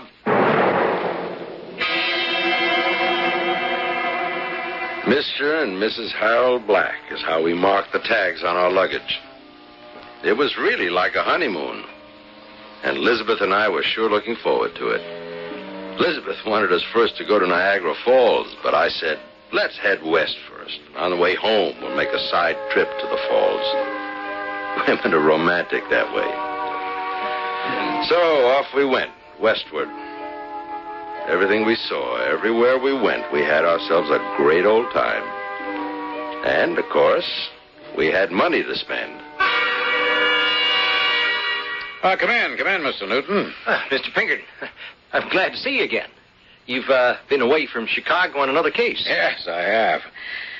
I asked you to stop by, Mr. Newton. Oh, by the way, you don't mind if I call you George? Sure, no, not at all. George, I thought I'd like you to tell me again just what you remember. Hey, well, I'm glad to, Mr. Pinkerton. It's fresh in my mind, like that awful morning when I last saw you. But I guess things like that happen every day in your life. Huh? It's not for me. I like a quiet life. I've been keeping track of your quiet life, George. Keeping track of me? Do you mean... I'm afraid I do. I had you followed. Yes, George. Well, I'll be... Am I under suspicion? In a case like this, everyone is suspect. You know, it's a little warm in here. I don't know why they keep these offices so hot. I've asked them not to. No, I don't mind. Why don't you take your overcoat off? Huh? No, I won't bother. I don't expect to be with you that long. You sure it's not too hot for you? No. Oh, and now you want me to remember it all over again, huh? Well, all right, here goes. As I told you 2 weeks ago, I was moving boxes in the baggage car, and, I'd say it happened between the time we left Joliet and stopped at Morris. Now, there was this noise of broken glass. Well, I looked up, and I saw the ventilator that had been smashed. And at that moment, a man with a black mask over the lower part of his face came into the car and said, "If you dare move an inch, that man up there will blow your brains out." Huh? Well, I looked up, and the muzzle of a pistol was pointed right at me through the broken ventilator. Well, the man with the mask left. When we pulled into Morris, I looked up again, and the hand holding the pistol was gone. And, well, that's what I remember, Mr. Pinkerton. Mm-hmm. Word for word. Huh? What do you mean? That's just the way you told it to me last time. Word for word. Yeah. Is that suspicious? Well, let's say it isn't usual. George, are you sure you don't wish to take your coat off? As I say, this office has always been overheated. All right, yeah, sure. And it'd be easier if you'd first take off your gloves, wouldn't it? Yeah. Well, my goodness, whatever happened to your hands? Yeah, They're pretty scratched up, aren't they? But that's the nature of my job. What is? Here, I'll hang your coat up. Handling baggage is rough on them. You know, I thought the Rock Island gave you a desk job since you came back here to Chicago. Oh, yeah, they did. These scratches? Well, I'd say they happened a month ago. Takes a long time to heal, doesn't it? May I ask, Mr. Pinkerton, when your man followed me, I mean... Well, actually, you were followed by two men. One was our Pinkerton operative, and the other was a friend of yours. Oh, would you like to see his reports? A friend of mine? But you're kidding. Well, he said he was. Here. Have a look at his reports. Report on George Newton by Harold Black. Harold? You don't actually mean I certainly do mean. In your hand is 1 week of reports, including Sunday. Where you went, what you did, what you two talked about. I don't believe it. Why, that dirty, two-timing bigamist. Bigamist? Harold Black? Oh, yeah, you didn't know about your pet spy, did you? So he two-timed me just like he's two-timed his own wife. Oh, yeah, he's got a wife in Philadelphia and 2 children. Deserted him last year. So Elizabeth is not Harold's wife? Oh, no. She thinks she is. But, no, she's a nice girl. She's too nice for him. That's what makes me so darn mad. Well, the things that finally come to light, huh? So, frankly, if I were you, Mr. Pinkerton, I'd take Harold's reports about me with a grain of salt. Well, I'll most assuredly bear that in mind. All right, George, I won't keep you any longer today. You mean I can go now? Yes. Oh, and George, you should have those hands looked at. You wouldn't want to get an infection. It was just bad luck. I should have waited a little longer before flashing those 50s and 100s. But the feel of having big money was just too much for me, I guess. And sweet Elizabeth. Oh, she was having the time of her life. Omaha, Tulsa, Albuquerque, Phoenix, Las Vegas, and then California. Seeing all the sights, theaters, shows, restaurants. We had ourselves a time. It was sheer luck that day in San Francisco that she was upstairs in the hotel room resting. I was alone downstairs in the bar when I felt a hand on my shoulder. Harold Black? Yes. Who are you? Robert Pinkerton. I believe you've made the acquaintance of my brother, William. Oh, I certainly have. Wonderful fella. Enjoying yourself? You bet. My wife and I have never been to San Francisco before. Oh, I thought your wife was in Philadelphia. What? Don't make a fuss. Have you paid for your drink? Yes. Then finish it quietly. Take your hat and coat and come with me. But I haven't done anything. This is my vacation. It's as far from Philadelphia as you're going to get, Mr. Black. Come along. But what's the charge? Bigamy. Who told you? Your friend George Newton told us. George? And we checked it out and found your real wife. Those are 2 fine children you left behind you. Mr. Pinkerton, did George say anything else about me? Well, yes, a few things. Finish up your drink, Mr. Black. Let's go. Pinkerton turned me over to the police, who escorted me back to Chicago. I told Elizabeth to stay in San Francisco and not to worry. I'd be back, I said. I got me a good lawyer, and with $2,000 cash bail, I was a free man again for just about 1 hour. Then I was rearrested, charged with murder. That was bad. Very bad. Billy, I'm still in San Francisco with, I guess you'd call her the second Mrs. Black, Elizabeth. Oh, any progress, Bob? I had a little talk with her, and I think she trusts me. I told her I would try to help her. She's really too nice a girl to be involved with this Harold character. Anyway, she has an explanation where Harold got the money he's been throwing around. I'd like to hear it. She says he found it under a seat in one of the passenger cars. Found it? Well, that's what he told her, Billy. I'm mailing you all the money she had in their luggage so you can check the serial numbers against the U.S. Express records. All right, thank you, Bob. I'll take it from there. Well, good luck. Say, any news on your end? Well, we got a medical report that says they discovered human skin underneath the fingernails of the deceased. Looks like to save his life, he scratched someone pretty bad.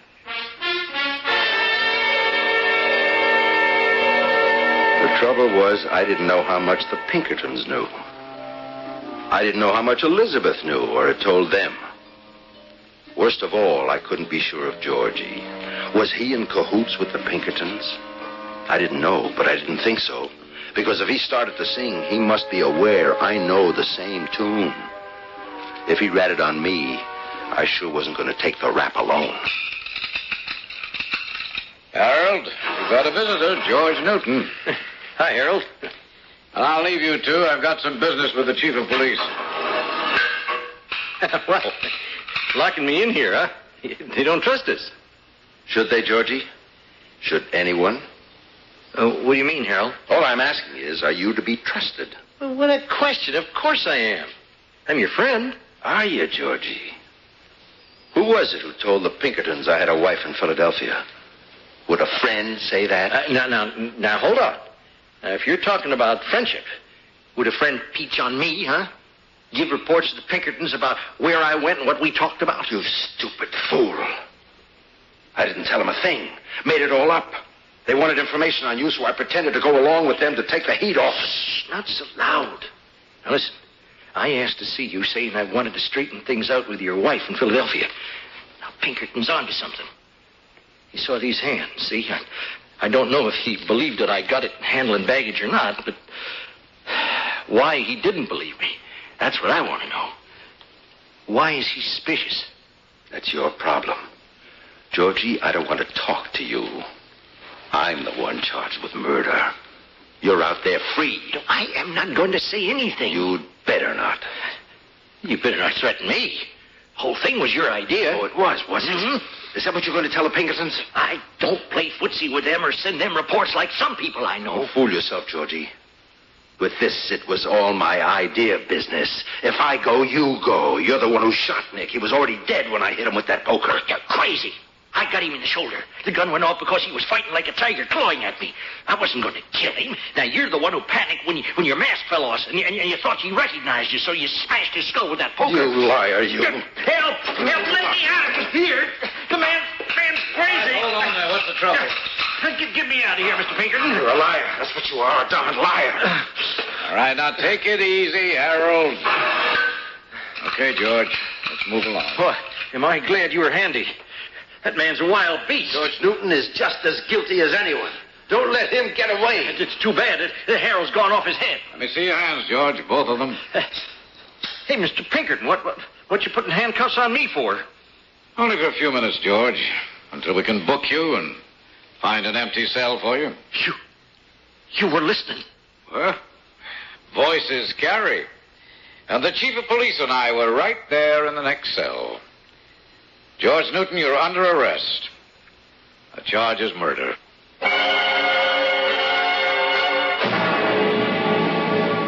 Every dollar from the train robbery, except what Harold and Elizabeth had spent on their wild vacation, was recovered. Their marriage, of course, was invalid.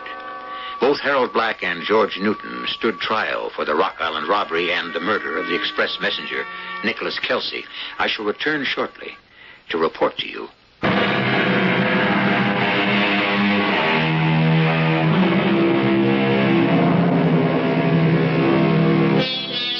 The trial of the two Rock Island Railroad robbers was a quick one. One juryman, however, did not believe in capital punishment, so they were sent to the penitentiary for life. Over the years, the Pinkertons never boasted of their achievements. When asked, all they would say was, it's all in a day's work. Diligence, doggedness, studying character, knowing your man. That was their day's work. That was the Pinkerton method. Our cast included Ian Martin, Lloyd Batista, Nat Poland, and Earl Hammond. The entire production was under the direction of Hyman Brown.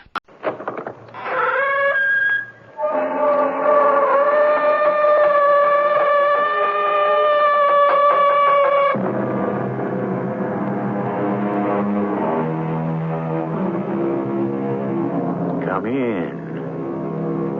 Welcome. I'm As Mr. Ibsen says, we are all ghosts. In us are all sorts of dead ideas, all kinds of old dead beliefs. We can never be rid of them. Whenever I read a newspaper, I fancy I see ghosts between the lines. There must be ghosts all over the world, countless as the grains of sand. And we are so miserably afraid of them. All of us. My house is haunted. Haunted, Mrs. Soames? That's impossible. Why is it impossible? Because, Mrs. Soames, this happens to be the enlightened 19th century. Nevertheless, my house is haunted. Mrs. Soames, there is no such thing as a ghost. Indeed, Mr. Smallwood? And what would you call that? A ghost.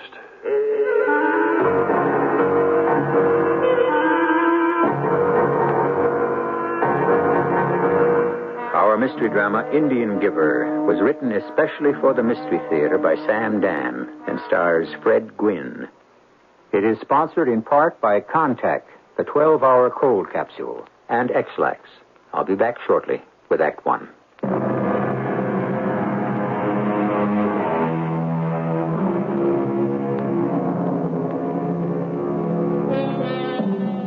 Oh, how we long for those supposedly uncomplicated times we call the good old days. But what were the good old days? As Mr. Einstein said, everything is relative. Why, even back in the good old days, there were still those people who would yearn and sigh for, guess what? Right, the good old days. And just think, some 30 or 40 years from now, these will have been the good old days. Can you imagine? Well, let's go back to what many people are convinced were the good old days, just around the turn of the century. Madam. Oh, Jitters, I was about to send for you. Yes, madam. Is dinner late? My guests are simply famished. Concerning dinner, madam, it seems that other arrangements will have to be made. Other arrangements? Yes, madam. Such as? We shall have to send round to Delmonico's or Rex's for food, madam. But I had thought dinner was being prepared by our own staff in our own kitchen. It was. Jitters, suppose you tell me exactly what is going on here. The staff was busily engaged in the dinner activity, madam, and suddenly all of them decided to leave. Quit? In the midst of... Not quit, madam. Leave. I fail to perceive the distinction. It seems they were frightened. Frightened? Yes, madam. By what? By a ghost. A ghost? Yes. Jitters, you know perfectly well there's no such thing as a ghost. Yes, madam. Well, then how could anyone possibly... They heard it. Oh, it's ridiculous. And I heard it, too. You heard it? Yes, madam. We all heard it below stairs. The staff bolted. I came here directly to make a report. Oh, that was the proper thing. You say you heard a ghost? Can you describe what it said? Well, that will not be necessary, madam. Listen, you may hear him for yourself. Oh, my God.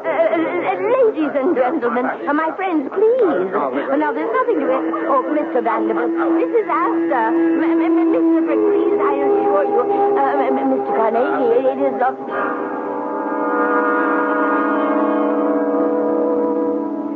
Yes? What is it, Miss Dowdy? There's a lady to see you. A lady? Yes, sir. Who is she? Oh, sir, she's one of them great swells.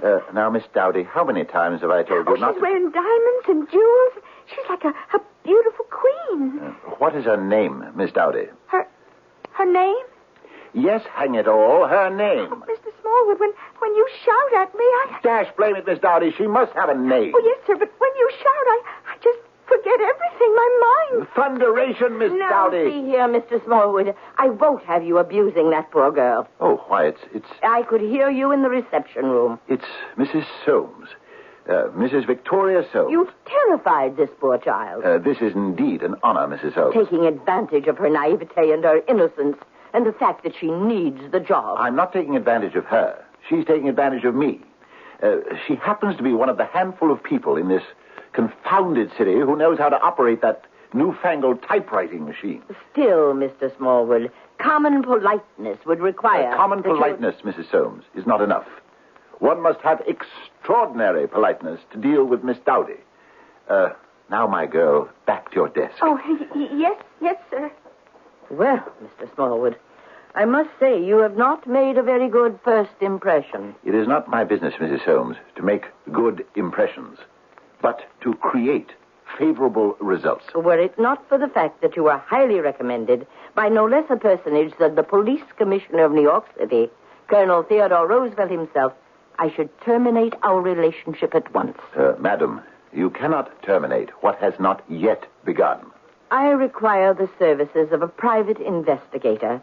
I requested my friend and distant cousin, Colonel Roosevelt, to recommend a gentleman of spotless character, unimpeachable reputation, and immaculate integrity. Oh. And the commissioner? The commissioner suggested that I lower my sights. He advised me to settle for you. Oh, indeed. Colonel Roosevelt says that you are a veritable Sherlock Holmes. Now then, I am Mrs. Victoria Soames. Wealthy widow of the late Gustavus Adolphus Soames. Everyone knows that. And you are here to consult me because of a disturbance in your house. I would say it's of, supernatural origin. Oh, who told you? Mm-hmm. You told me. I've said not one word concerning the motive for my visit. On the contrary, Mrs. Holmes, you have been most eloquent. Besides, the thing is simplicity itself. Is it? We begin with the fact that you are colorblind. What? Who told you? You told me. You are wearing a yellow blouse with a maroon skirt. Oh, am I? In the ordinary way, you would not have committed such a gaffe because you were always carefully dressed by your personal maid. Isn't that so? You are the detective. But this morning she was not present. And neither was your coachman. And who told you that? You told me. On the bottom of your skirt there are some stains of mud. Had your coachman been on duty, he would have brought your carriage around to the entrance of your mansion. But this time you were obliged to walk down the street, which was still wet with last evening's rain, to seek a cab. Your cook has also deserted you. Who told you? You told me. Your jacket. On the right cuff is the tiniest reddish-black stain. It could only be caused by one of those splendid new berries recently created by the celebrated Dr. Boysen. They are served only at Sour Wines, which is where you had breakfast this morning. Well, I must say Sherlock Holmes could not have done better. Sherlock Holmes could not have done as well. And so, obviously, there is a domestic crisis. Or, more accurately, a crisis among the domestics at the Soames mansion. Isn't that so? Pray continue, Mr. Smallwood. Most, if not all of them, have left you. And why? Surely it is not because of wages or working conditions. A position in your household is a prized post. You are known as one of the most generous employers in the city. Therefore, what could cause your servants to leave the house, and all at the same time? The obvious answer, they would not leave. They would have to be driven. But what could drive them away? Why, fear. And what sort of fear? Physical, tangible fear? Unthinkable. Therefore, it must be a fear of the unknown. The unknown, the supernatural. Ghosts. Am I correct? It was scarcely necessary for you to indulge in this parlor trick type of deduction. I see that you're not impressed. Very well, madam. You have a ghost on the premises. That's ridiculous. Why? Because ghosts cannot and do not exist. The sound of a ghost was heard. Heard? By my servants, by myself, and by my guests. Your guests heard the ghost. That's fascinating. Is it? Yes. You see, the word guest and ghost share the same root, as does host. It all originates in the concept of the stranger. Yes, well, what do you intend to do with my ghost? What is there I can do? You have just informed me that ghosts do not exist. Someone or something is creating noise that people assume is being made by a ghost. And you heard this noise? Oh, yes. And what do you think it is? I have no idea. Had this noise ever been heard before? No. I see. Precisely what is it that you see, Mr. Smallwood? The noise is either rational or supernatural in origin. Is that a fact? What rational cause can there be for the noise? Rational? A faulty draft in a fireplace. Loose shingles on the roof. No, the house is kept in perfect repair. Uh-huh. Then someone may have created the noise intentionally. For what purpose? Mrs. Soames, you are the acknowledged leader of society in our city. I'm sure you have rivals. Pretenders would be a more accurate term. There are those who would contest your place. Usurp my place, if you please. Of course. And according to the society pages of the press, one of these is Mrs. Sterling Van Poundsforth. Oh, no one takes her seriously. Not her, perhaps, but her money. Well, she's the very essence of nouveau riche vulgarity. Concerning Mrs. Van Poundsforth. Must we discuss that impossible woman? Haven't I read somewhere her statement to the effect that she intended to become the #1 hostess in the city of New York? Well, the woman has absolutely no breeding. And that is why I will not allow her in my house. Can she be the cause of the disturbance? For what reason? For the obvious reason. To drive people away from your home. But how could she do it? Uh-huh. The how is what we must determine. That is what I shall pay you to do. Of course, the woman may be innocent. Impossible. Bring me the facts and the proof as soon as you can. I shall have to visit the house and hear the alleged ghost for myself. Oh, very well. If you must waste time.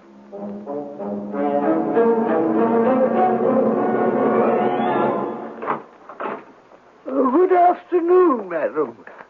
Jitters, this is Mr. Smallwood, a private investigator. Yes, madam. Have any of the staff returned yet? No, madam. Well, then, we shall have to see about hiring others. Yes, madam. Has the thing, has it been heard again, Jitters? Yes, madam. Constantly. And what does this thing sound like, Jitters? Well, sir, if you will be kind enough to listen. Where is it coming from? Well, it seems to be coming from everywhere. The stairwell. Downstairs. I would say from the dining room fireplace, sir. All right, Jitters. You go in there. And I'll run downstairs. I shall go with you. No, Mrs. Soames. It may be dangerous. Nonsense. It's probably that Poundsworth woman. She's probably sneaked into the house and... Oh, wait for me.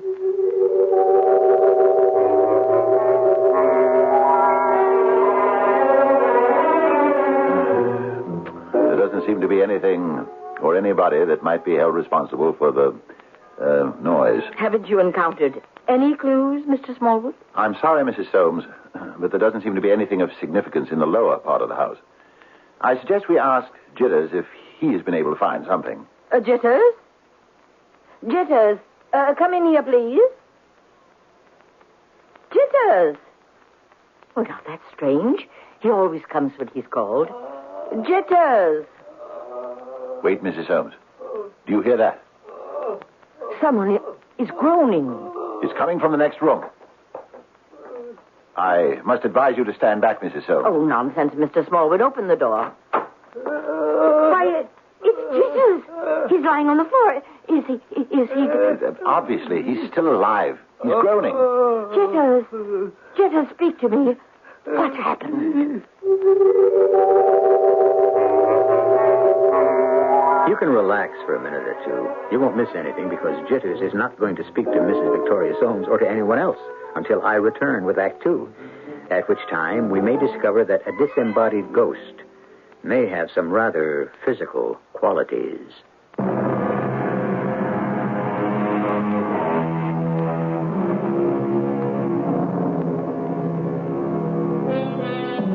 We're in the home of Mrs. Victoria Soames, a leader of the social scene in the New York of just before the turn of the century. Mrs. Soames is having a problem with, of all things, a ghost, and it is wreaking havoc with her social life. The ghost hasn't done her butler, Jitters, an awful lot of good either. Jitters. Jitters, speak to me. You'll be all right, Jitters. Jitters? Oh, madam. Oh, that's perfectly all right. Now, you needn't try to sadden. With your permission, madam, sir, would you assist me? No, Jitters. Just lie still. If you would, sir, I'll be all right, I think. That's quite a bump you've got in your head. We'll send you to the doctor. Jitters, what exactly happened? Well, I was standing here by the fireplace, and I heard a noise. Was it the same noise we all heard? Yes, but in addition to that, sir, another noise. Can you describe it? It sounded like footsteps. Footsteps?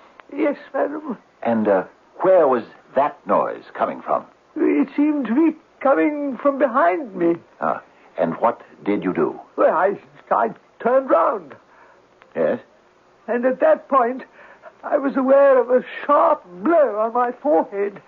Did you see anything?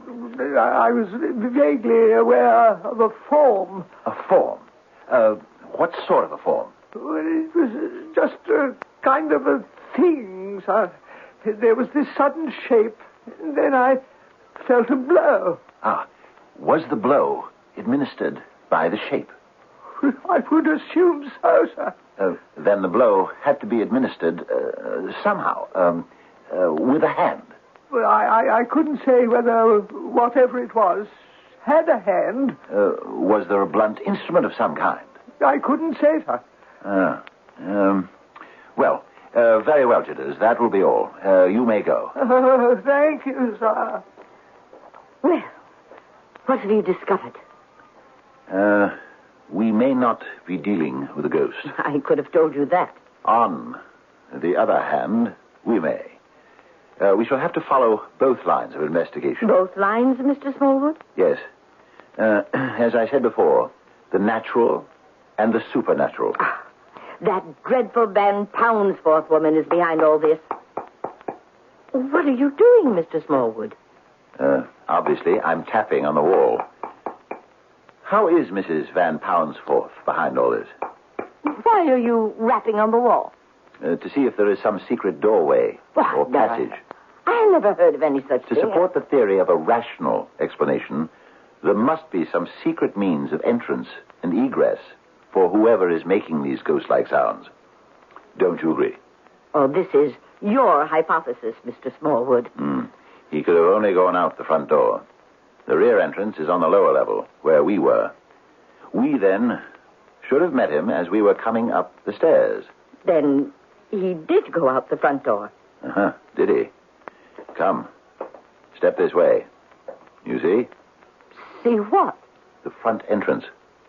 Jitters opened the door to let us in. Then he locked it again. You can see the chain is set.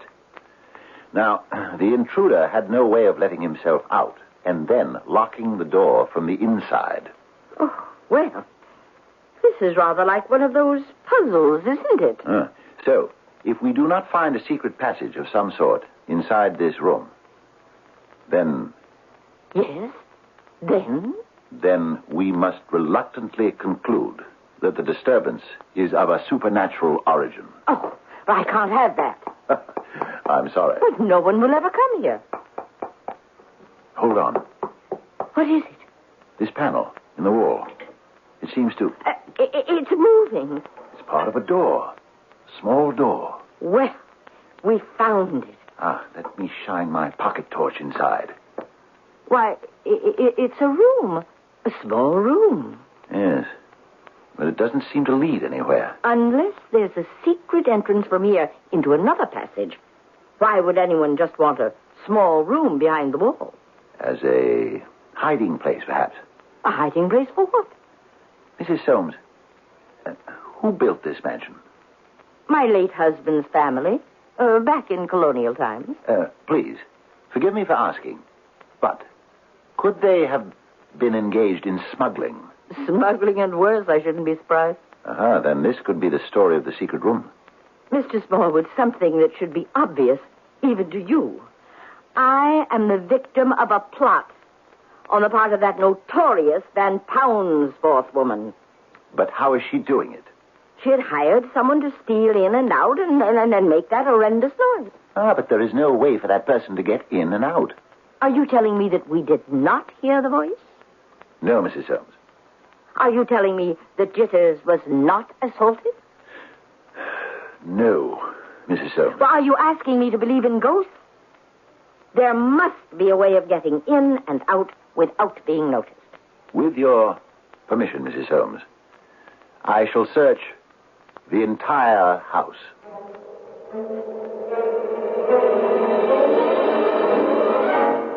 Well, Mr. Smallwood, have you any results for me? Mrs. Holmes, I have not yet crystallized my observations. Which means you have discovered absolutely nothing. I am forming a hypothesis, madam, which requires a bit more time to mature.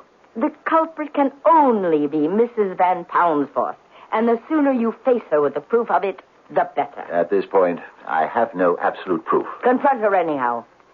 I'm sure she has such a guilty conscience she'd break down immediately.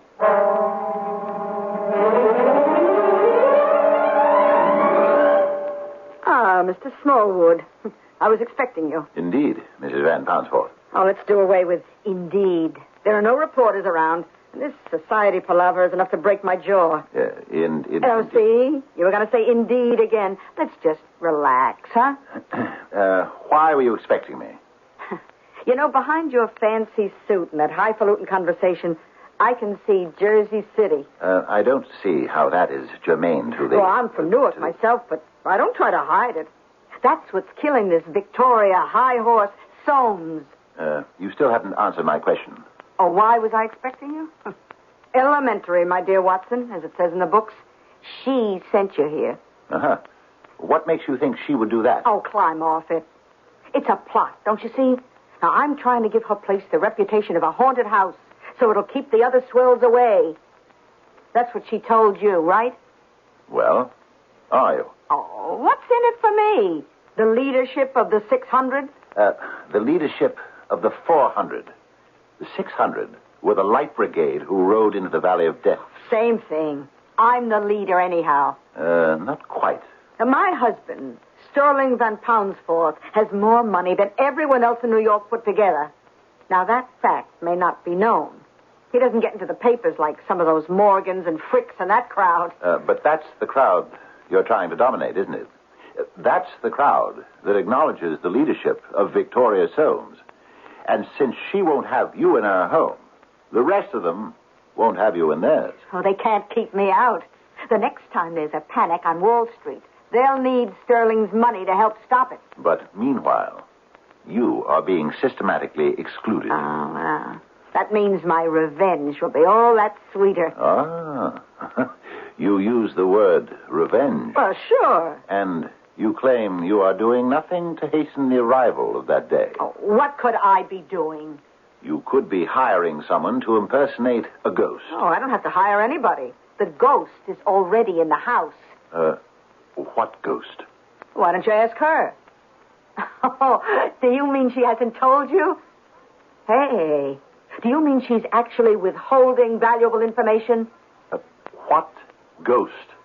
Why didn't you ask me whose ghost? Very well. I'm asking. And I have to answer. It's not my place to tell you. How do I know you're telling me the truth? Oh, just go back there and ask her. Say, why didn't you tell me that your husband threatened you he'd come back to haunt you? Go ahead. Ask her.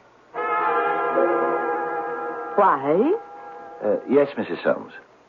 Why didn't you tell me? Because I didn't believe it was anyone's affair but mine. Well, obviously, other people knew about it.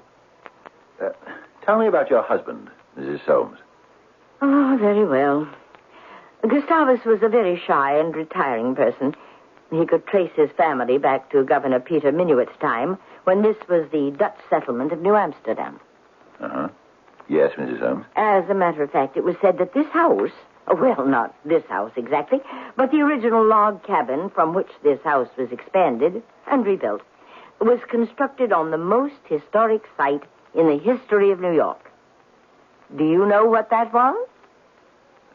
Suppose you tell me. On this very ground, the most famous financial transaction in history took place.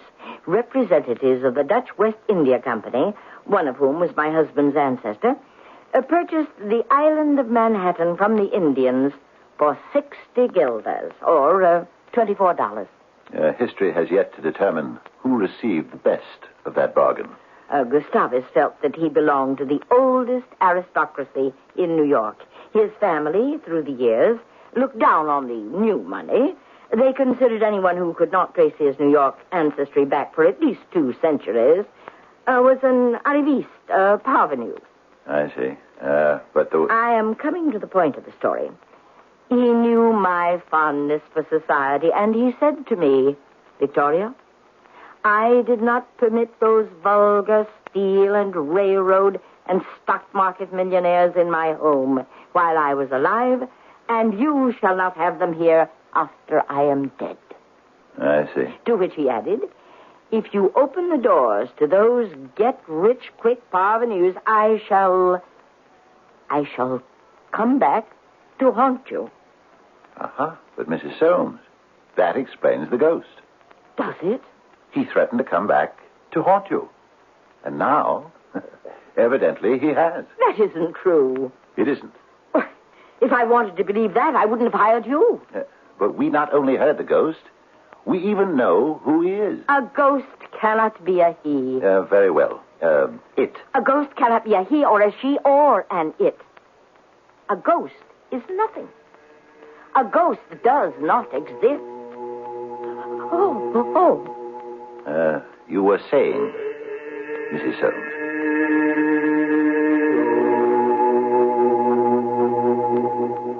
We're listening to this ourselves. Where's it coming from? If it's truly a ghost, it can be coming from anywhere. But if it isn't a ghost, then we have problems, don't we? Actually, a non-ghost in this situation would be even more mysterious than a real ghost. Fortunately, there is still a third act which should clear up most of the puzzle when I return.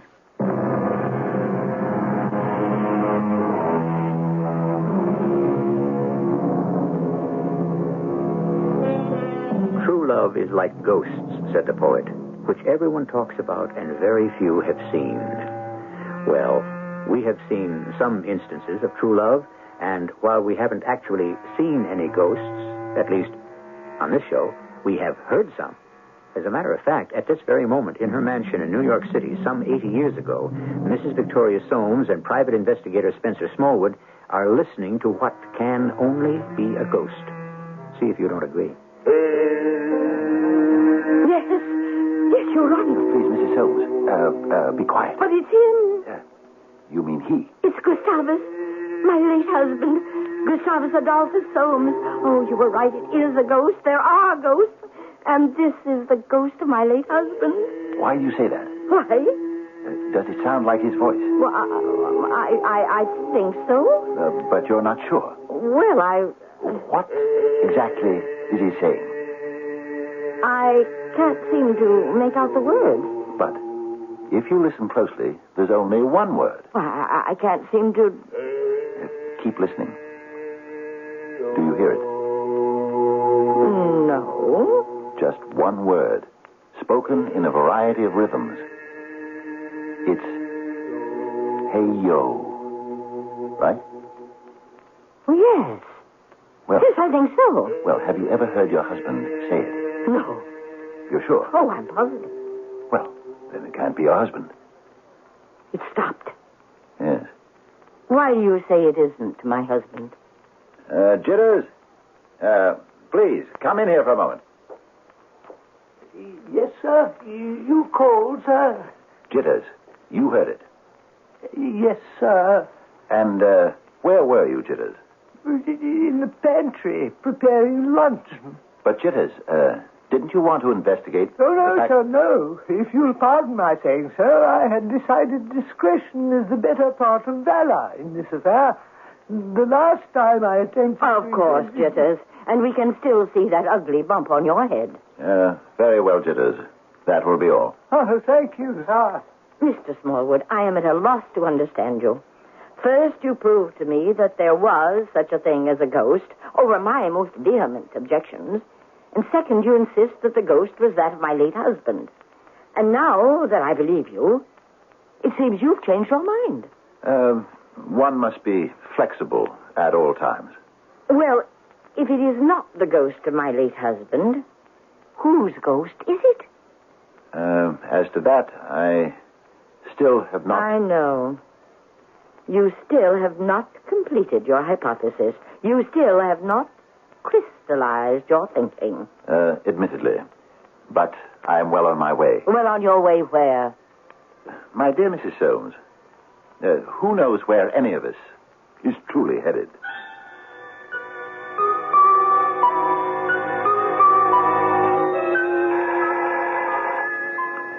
Miss Dowdy, if that's Mrs. Soames, tell her I'm not in. Oh, yes, sir. Hello? This is Mrs. Soames. Is Mr. Smallwood there? Well, he says to tell you he isn't in, Mrs. Soames. Oh, for goodness sakes, Miss Dowdy, give me that telephone. Oh. Mrs. Soames. Mr. Smallwood, I have some news for you. Mrs. Van Poundsfoot, that execrable woman, is boasting that she has already hired most of my servants. Oh? And she quotes them as saying that the atmosphere in the Soames mansion is too terrifying. Can you imagine? Well, Now, Mr. Smallwood, you must do something. Do you realize that no one comes to see me anymore?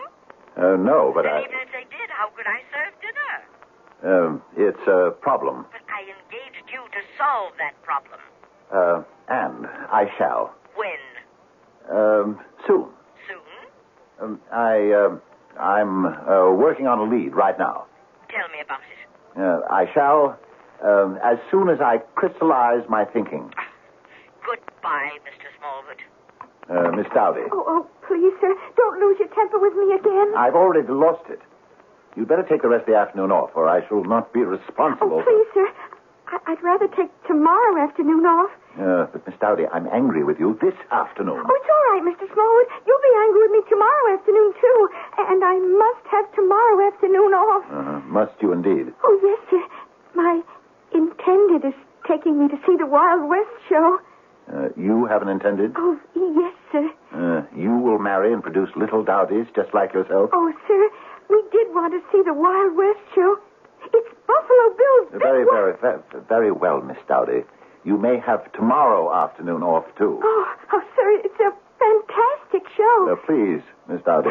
My favorite's always been the Indians. Spare me the agonizing details. Oh, it's so exciting. The way they come in on horseback and they're shouting their war chant. Hey-yo! Hey-yo! Hey-yo! Miss Dowdy, why don't you leave me now before I... Wait. What did you say? I didn't say anything. That word. Which word? The one that the Indians use. That word. Hey-yo. Oh, they say it all the time. No matter what they're doing, it's hey-yo this and hey-yo that and hey-yo all day long. Are you sure? Oh, please, sir, don't yell at me again. That word. Are you sure? Oh, yes, sir, I'm sure. That is, I think so.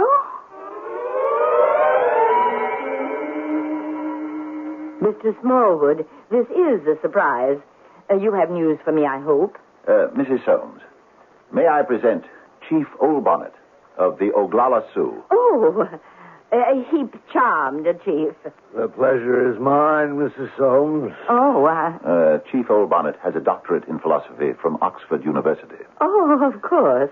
The chief has been kind enough to come here to listen to our most interesting phenomenon. Interesting? Well, of interest to an Indian. And why would it be of interest to an Indian? Because, Mrs. Soames, of that word. Which word? Listen. You hear it, Chief? It's the ghost. Yeah. Mr. Smallwood. Please, Mrs. Soames. But you must do something. But we are. What are you doing? We're listening. To what? To the ghost. What for? He stopped. Maybe you'll go away? No, I do not think so, Mrs. Soames. What are you saying? It's remarkable. What is remarkable, Chief? The story he tells us. The story? What story? I didn't hear any story. Oh, yes, it was clearly told. He's an Indian. An Indian? A long-dead Indian. Oh, no. An Algonquin Indian from one of the tribes that lived on this very island. His name was Little Head. Little Head? Yes. You see, he was the chief of the Manhattan tribe, and he was the one who made the deal for Manhattan Island, right here, where this house stands now. But what does this have to do with everything, I'm afraid. You see, it soon became obvious to the Indian people that Chief Littlehead made, well, it was hardly a bargain. Oh, but I fail to see the significance of that. And he tells me he has been condemned to spend all his time, even until eternity, to try to get the island back. Yes, brother, I comprehend. Tell them the diamonds were only glass that soon broke, and the hatchets couldn't chop, and the knives couldn't cut, and even the mirrors showed a false reflection. Yes, it was too bad. And the bright cloth faded in the sun. You mean he has told you all this? Of course. But how? He's only been saying one word. Hey, yo. True. It may be only one word, but it speaks volumes. It all depends on how it is said. You say, hey, yo. You say, hey, yo. You say, hey, hey, hey, yo. You say, hey, yo, yo, yo. You say, yo, yo, yo, yo. Hey, hey, hey, hey. Hey, yo, hey. It conveys a veritable treasure trove of meaning. Yes, Mrs. Holmes. And therefore, we have discovered that this poor chieftain wanders through this place as a ghost, vainly trying to change the course of history, mourning for what has happened and for what might have been. And this is what you have discovered? Yes. This is what Chief Oldbonnet has discovered. And I find it reasonable. Don't you? Oh, it's unfair. I'm dreadfully sorry. It was a cruel trick to play on Chief Littlehead and all the Indians. But how can it be made right? You would have to give them back the island. Oh, then once again they would be getting the worst of the bargain. At least you can now account for the ghostly noise. But that does me no good. It won't help me get people to come here to my house. No, I cannot accept this answer to the problem. You cannot, Mrs. Holmes. No, I cannot. Then I must give you the alternate solution, which happens to be the rational and practical one. You mean there is another solution to this problem? Of course. We need it for those people who do not believe in ghosts. Jitters, come in here for a moment, please. Well, what is it? You called, sir? Jitters, at first I was of the opinion that the noises were being made by a ghost. But I see now that someone else is responsible. Do you happen to know who? Why, no, sir. Uh-huh. You should, Jitters. Why should I? Because, Jitters, it's you. Me, sir? Jitters. Mrs. Van Poundsforth paid you to spread a reign of terror among the servants. Did she not? But, Mr. Smallwood, aren't you forgetting a small detail? Jitters was actually struck down by this, by this ghost. Aha. Was he? Oh, you could see the bump on his forehead. Aha, can you indeed? I searched the premises in general. And your room, Jitters, in particular, I found this bit of flesh-colored putty. Is that what you have on your forehead? Jitters. Well, shall you remove it, Jitters? Or shall I do it for you? Thank you. You see, Mrs. Soames, Jitters only pretended to be struck down. Oh, Jitters, how could you? Well, I was merely following my late master's instructions. His instructions? Yes, madam.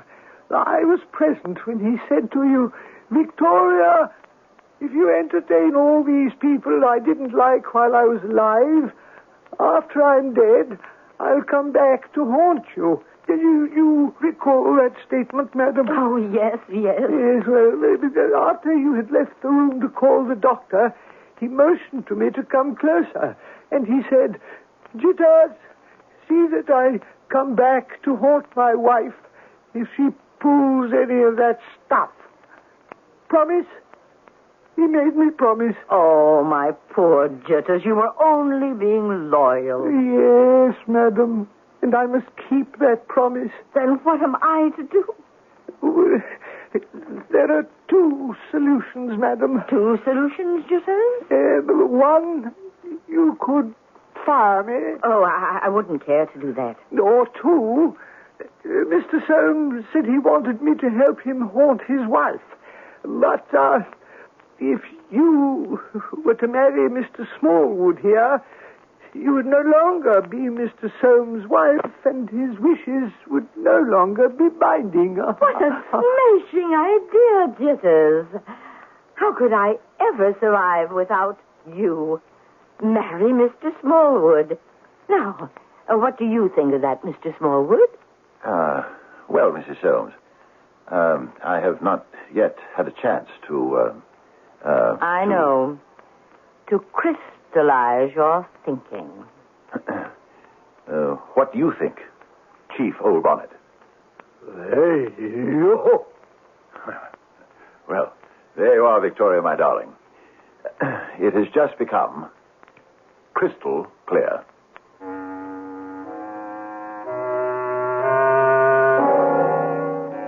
Well, if you've been paying attention to the oldest rule of all in the science of the mystery story, you'd have arrived at the ending at the very beginning. And what is that rule? Why, the butler did it. Well, we have some other deeds to announce shortly. I guess I'm lucky. My family's always been healthy. Oh, a touch of constipation now and then, but we've got X-Lax for that. Today, more American families trust X-Lax than any other brand. When you need a laxative, you can count on X-Lax for relief in the morning. For occasional use only as directed. Why X-Lax? My family trusts it. That's why. Now, you can relieve the misery of itching fast. Bicozene Cream has the fastest anti-itch drug you can buy without a doctor's prescription. Use only as directed. Get Bicozene.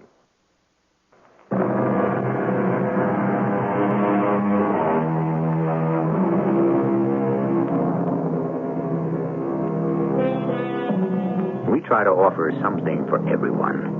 If you're practical, it was Jitters the butler. If you're supernaturally oriented, it was the ghost of an Indian chief. Maybe it was both. Or maybe it was the ghost of the late Gustavus Adolphus Soames. Maybe it was all three. After all, this is the place where we deal in endless possibilities 7 times each week. Our cast included Fred Gwynne, Mary Jane Higby, Robert Dryden, and Bryna Rayburn. The entire production was under the direction of Hyman Brown. This is E.G. Marshall inviting you to return to our Mystery Theater for another adventure in the macabre.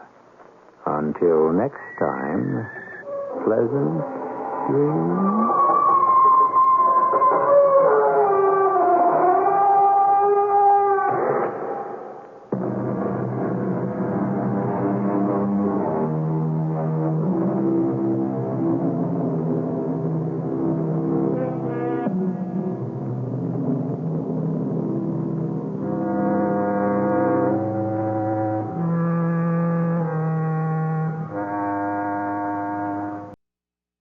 The CBS Radio Mystery Theater presents...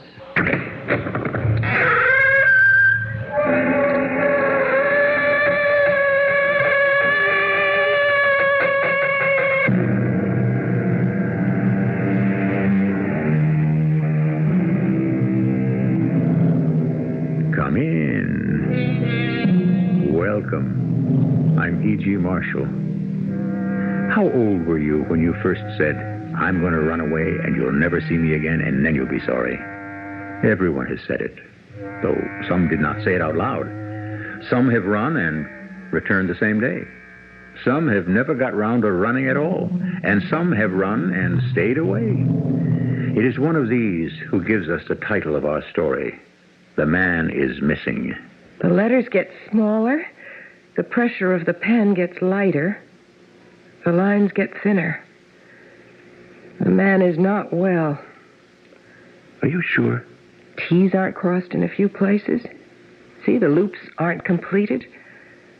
Perhaps he's not sick. Perhaps he's only hysterical, or perhaps he's mad.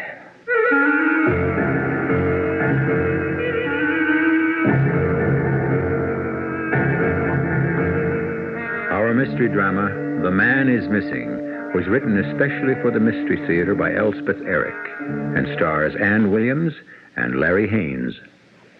I'll be back shortly with Act One.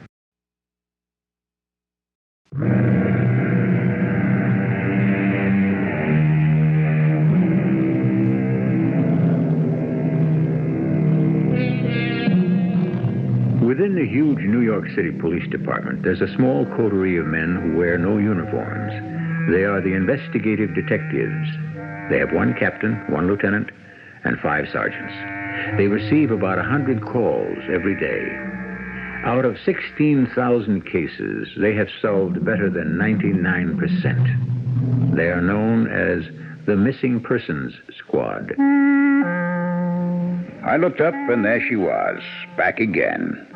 I told her and told her over and over, but there she was, same bright smile, same eager look, like she knew I could do something, and she was just hanging around waiting for me to do it. My name's Wiley Caldwell, and I'm captain of the Missing Persons Squad. Good job. I like it.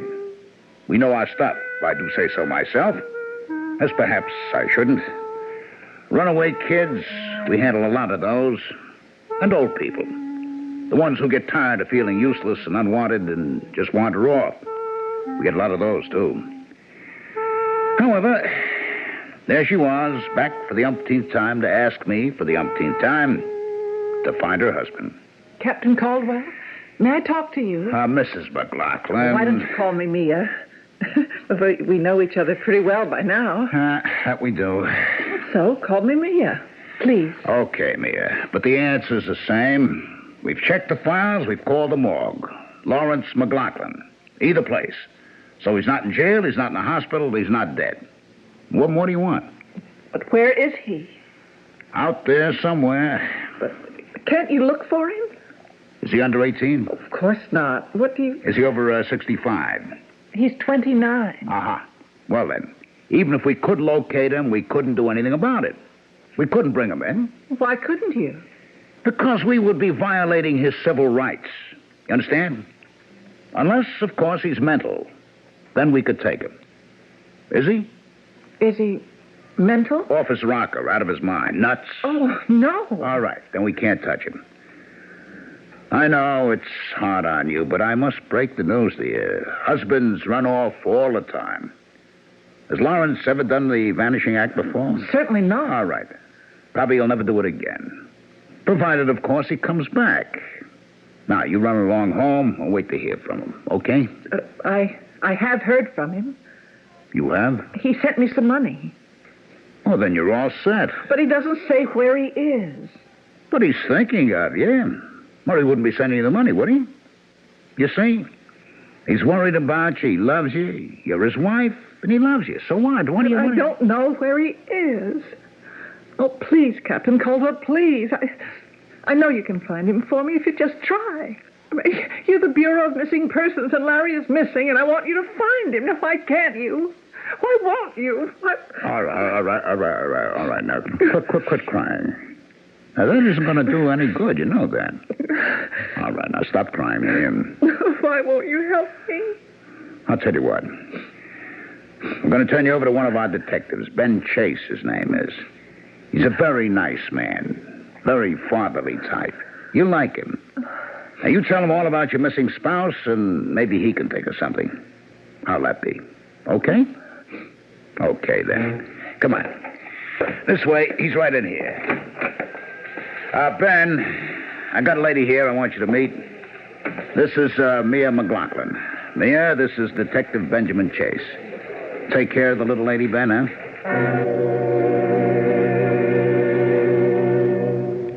She was the prettiest thing I'd ever seen in my whole life. Skin like pink and white alabaster, dark brown hair with a shine to it, big round eyes, the exact same color as the blue jeans she had on. It was like spring, had just walked through the door. And me, 58 years old. I'm Ben Chase, Detective 3rd Grade Missing Persons Squad. I was a patrolman for 15 years. Then I did a hitch with Public Morals for a short time, and then somebody smiled on me, and I landed here. What a swell job. I mean, here is where you really get the feeling you're helping people. Please, find my husband. Your husband's missing, is that it? Yes, and don't tell me about his civil rights.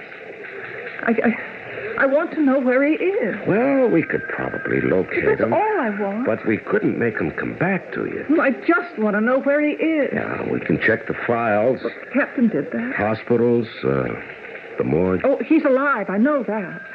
I don't think he's sick. See, I got this from him this morning. Oh, you got a letter from him, huh? It had money in it. Okay if I take a look at it? Sure. Look, it was mailed right here in New York. You can tell by the postmark. Oh, yeah. Mind if I read it? I don't mind. Darling Mia, thought you might be short of cash. Love, Larry. Well, say now, this sounds like he thinks the world of you. What are you so worried about? He'll come back. But where is he? What happened to him? Now, Mrs. McLaughlin. You can call me Mia if you want to. Now, husbands do get this urge once in a while to, take off, be on their own for a while. Not just husbands either. Wives get it, too. I have to say, I can't see why anyone would go off and leave a lovely girl like you. Well, he did. You do know you're very pretty, don't you? I guess. You guess, don't you know?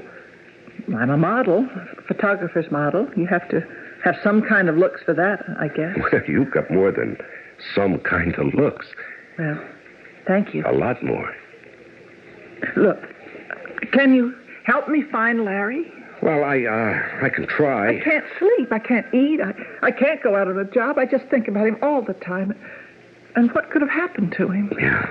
Well, I'd have to do it on my own, you understand. I mean, it wouldn't be an official police case. And it'll take a lot of legwork, a lot of time, too, and I don't have too much free time.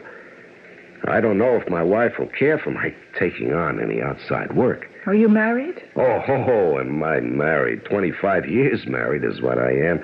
So I know about husbands getting the urge to take off. Did you ever do it? Oh, no, I never did. But that doesn't mean I never had the urge. No, I'm married to a wonderful woman. Irma is about the best wife anybody could imagine. But, well, I've had urges now and then. You're very nice to try to help me. Yeah. Listen, you mind if I take this envelope home with me? No, take it, if it'll help. Yeah, and the note inside, can I take that, too? Yes, but don't lose it. I want it back. Oh, no, you'll get it back, all right. I mean, it's all I've got of his. All right. Now, don't cry, huh? We'll find him. That is, I'll find him. Well, I hope so. Yeah, now, I gotta run along home. Irma will be wondering what happened to me. And we don't want her to think that she's got a missing husband now, do we? I'm Irma Chase, 52 years old, married 25 years to Benjamin Chase. Detective 3rd class, husband 1st class, all the way. We've never had children, but we never really needed children to bring us together. We were together from the start. Oh, there have been times, a few of them, when I felt that Ben's eye was roving and that he'd kind of like to rove with it. He doesn't know that I know about those times, and I wouldn't let him know that I know because he'd feel terrible if he thought he'd hurt me in any way at all. He's just that kind of man. And at 52, my waist is a good bit thicker than it was when I married him, and the hair has gray in it, and I almost have a double chin unless I remember to stand right. So when he came home that night... Irma? Yeah? I'm home. Well, you don't say. I'd never have guessed. All right, don't be fresh. Give me a kiss. Okay.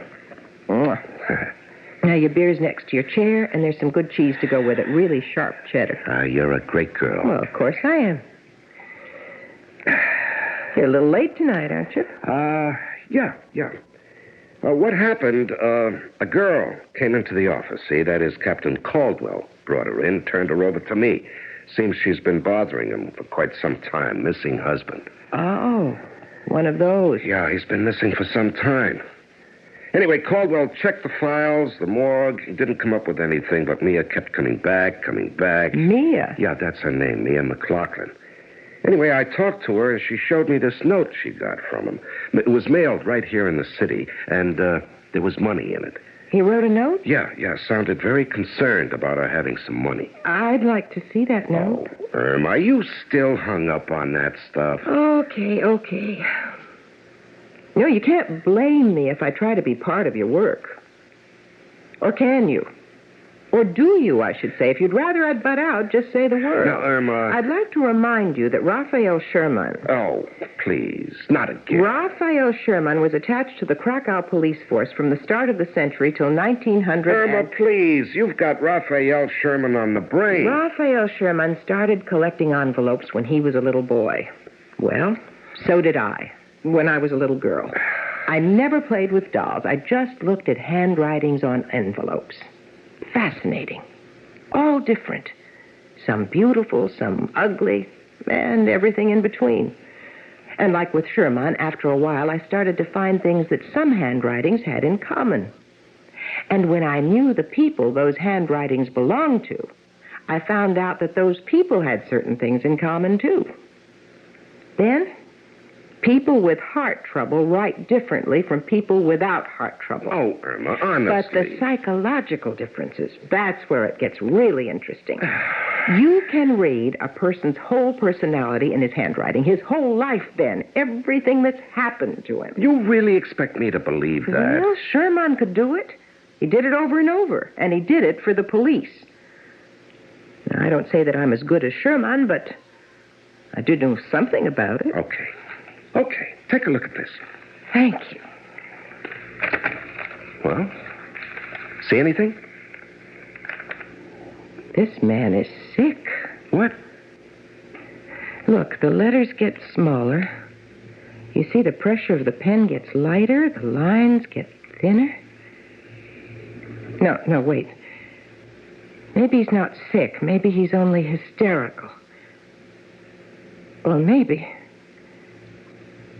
he's mad.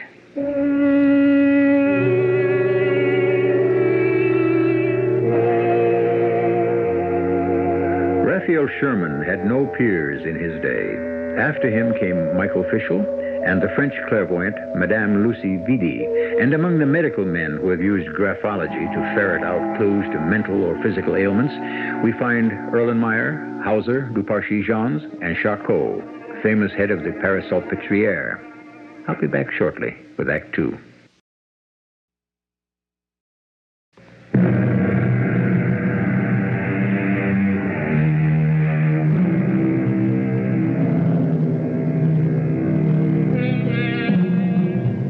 Captain Wiley Caldwell of the Missing Persons Squad has been bothered by repeated visits from Mia McLaughlin, begging him to locate her husband, who has disappeared. Wiley has turned the girl over to Ben Chase, detective third grade. Ben shows the note to his wife, Irma. Irma, aspiring graphologist, deduces from the calligraphy that Mia's husband is sick, hysterical, or even mad. Did I know what I was doing when I turned that dumb little chick over to Ben Chase?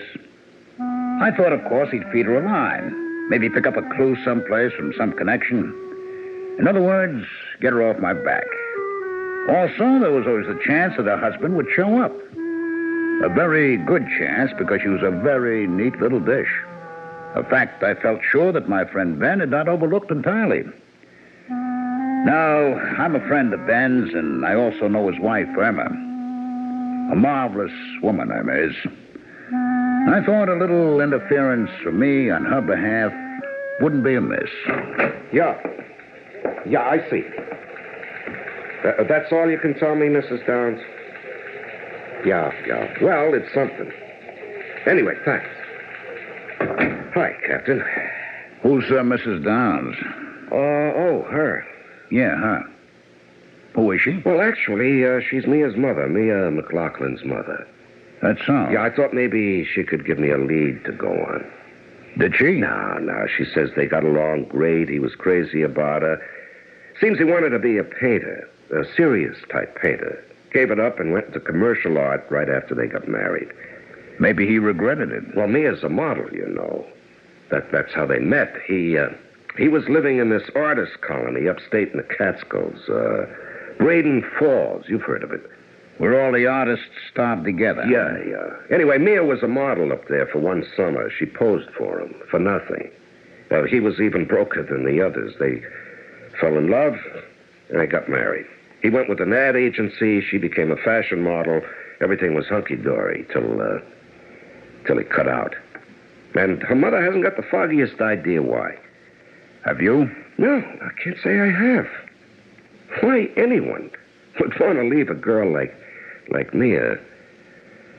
Of course, Irma says, I don't put any stock in that. What does Irma say? Well, I don't know if you know this, Captain, but Irma's very into this graphology stuff. I didn't know that, no. Oh, yeah. She practically worships a guy named Raphael Schumann. He's an Austrian. He's dead now, but he was official handwriting expert for the Central Law Court of Vienna when he was alive. What's wrong with that? Well, nothing's wrong with that, but outside his regular job, he had this hobby. Yeah, it was more like an obsession, that he could read people's characters from their handwriting. And not only that, but their past and their future. Now, can you tie that? That sounds interesting. And before he died, people said he could tell how a person looked just by his handwriting. Yeah? Well, anyway, I showed Irma the note Mia got from her husband. It was only a line or two. And Irma glommed onto it like it was a hot clue. I mean, she said the handwriting told her that the guy is sick or hysterical or maybe even crazy. She saw all that? Well, she thinks she saw all that. What if she's right? Would explain a lot, wouldn't it? If the guy lost his marbles all of a sudden? A crazy man doesn't send money home, Captain. How would you know what a crazy man does? Why don't you admit the possibility that Irma's got something there? Let her help you. No, I'm doing all right. No, you're not. Now, you wait and see. Okay, Ben, okay. One more thing. You're spending too much time on it. That phone call to the girl's mother, you made that from here on official time. And the girl's been here almost every day talking to you on official time. And the way you look, you've been spending an awful lot of your off hours on the case, too. Am I right? Quite a lot, yeah. Well, cut it out. I don't like it. And I don't think your wife cares too much for it either. I was shook up when the captain walked out. Part of what he said was true. I was spending a lot of time trying to locate Mia's husband. I'd gone down to the Art Students League and talked to the teachers down there. A lot of them remembered him from the olden days. Nice fella, they all said. Big, strong, very outgoing. No sign of any kind of ailment, no instability. Certainly no signs of being demented. Well, so much for what Irma thought she saw in his handwriting. Irma. What about Irma? What was that last crack the captain had made about him not liking the hours I was giving to the case and Irma not liking it either? She hadn't said she didn't like it. She hadn't raised any objections. She was too busy going over that little scrap of paper. But if I didn't find him soon, was she going to be... hell, I was beginning to wonder myself. Just like that, I made up my mind. I was going to take myself off the case. I should never have taken it on in the first place. I'm crazy about my wife. I had my mind all made up to tell Mia I was letting go of the case when she walked in. Hello, Ben. Oh, hi there, Mia. Sit down. I want to talk to you about, Is Captain Caldwell mad at me about something? Well, he's not mad exactly, and not at you. Oh, look what I got this morning. Oh, another letter, huh? Mm-hmm. Yeah, this one had money in it, too. Okay to read it? Oh, sure. It's about the same as the first one. Oh. Yeah, so I see. Only look where it's mailed from. Braden Falls. Mm-hmm. That's where we met, Larry and me. Yeah. Tell me about Braden Falls. Well, it's a very romantic place in the mountain. Mm-hmm. Well, sometimes, certain times of day, the mountains turn blue and purple. Oh, that's beautiful. And then there's the falls. Yeah, Braden Falls. Oh, they come tumbling down from way high up. Crash, smash. Some places you can't hear what people are saying. The falls are so loud. Oh, it's just beautiful. Larry and I used to go on picnics, eat sandwiches and stuff, and listen to the falls and make love. Why do you suppose he went up there? Not just to mail a letter. I think he went there because it's where we were so happy. He wanted to remember how it was at first. Then you weren't so happy later on, is that it? Oh, well, we had fights. Not very many, not very often. Just sometimes. Well, when? What about? You mind telling me? Oh, I don't know. I never knew. Everything would be going along just fine, and then all of a sudden, we'd be arguing. And I wouldn't know why. I just know that I was losing. Losing? Losing what? The argument. It was going to turn out he was right, and I was wrong. Mm-hmm. Every single time. Yeah. Look, Mia, I might as well tell you I was going to give up on this case. Not finally. Well, it isn't official business, and it's taken up a lot of time. But you have to. Now, this note from Braden Falls, I ought to follow up on that. You mean go up to Braden Falls and look for him? Oh, yes. Yes. Well, tomorrow's my day off. Well, I'll go with you. Well, I can show you around all the different places and the falls where Larry and I used to go for picnics. Oh, your wife wouldn't mind, would she? That little piece of paper hadn't been out of my sight for days. I picked it up from time to time, and now and then I got what I hoped were flashes of illumination. Other times I sat down with it under a good light and let my unconscious mind just play with it. It's a tricky thing, the unconscious mind. Much trickier than anyone imagines. Come on. I'm home. Good. Be right there. Where's my beer? I'm getting it. I really need it. Did you have a hard day? Yeah, sort of. Well, drink your beer. Where's yours? I don't want any. What, are you going on a wagon or something? No. I just want to keep my mind clear. Psychographology is a very exacting work. Psycho what? Psychographology. What Raphael Sherman did. Oh. What I'm trying to do. Analyzing people from their handwriting. Are you still doing that? Of course I am, and don't try to stop me. I'm not trying to stop you. Wiley Caldwell says I should encourage you. Now, I don't know if I can go that far. Captain Caldwell said that? Yeah. I told him that you said Larry McLaughlin might be psychotic, and he said you could be right. Of course, he doesn't know any more about it than I do, or you do. I'm beginning to know more all the time.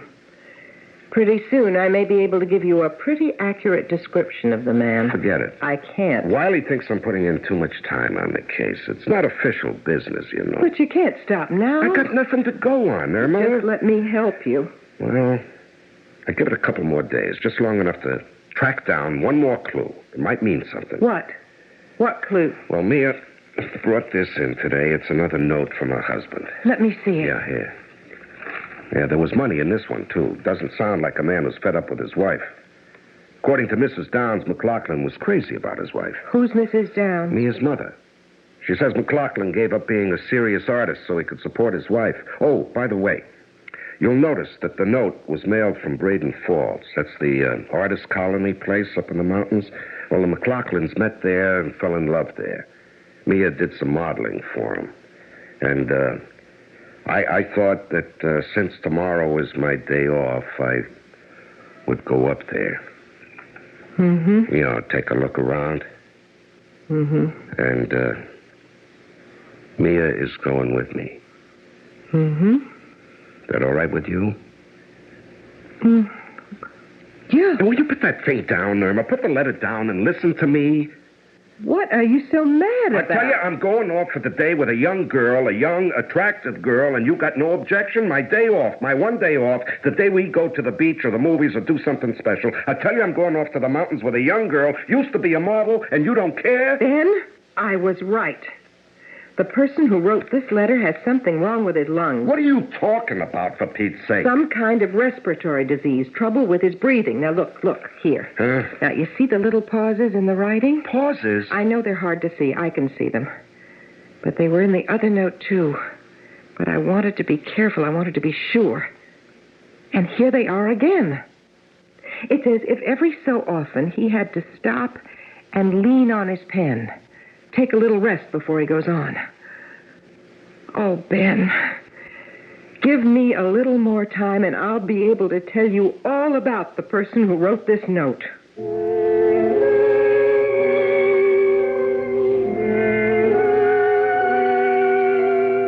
A violin in the hands of an average person will have an ordinary sound.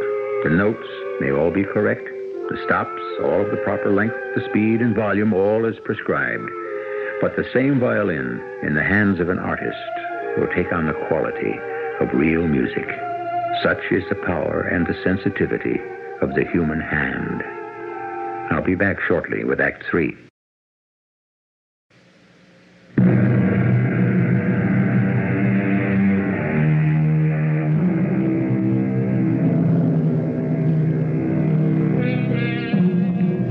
Psychographology is a fairly recent word.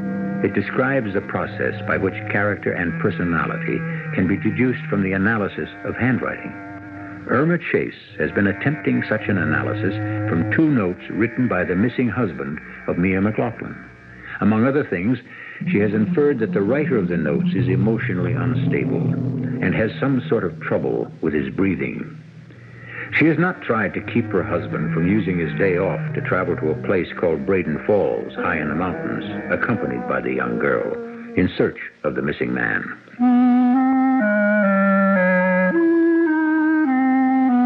Maybe I shouldn't have butted in.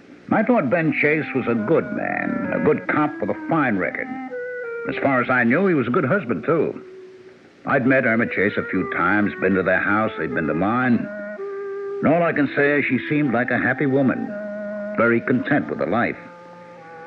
Seems she had this interest in what she called psychographology. Almost an obsession, according to Ben. But what was the harm in that? Actually, there might be a lot of good in it. Anyway, when Irma Chase called and said she wanted to come in and talk to me, I said, come ahead. How are you, Wiley? I'm fine. Sit down. What can I do for you? I don't exactly know. Maybe nothing.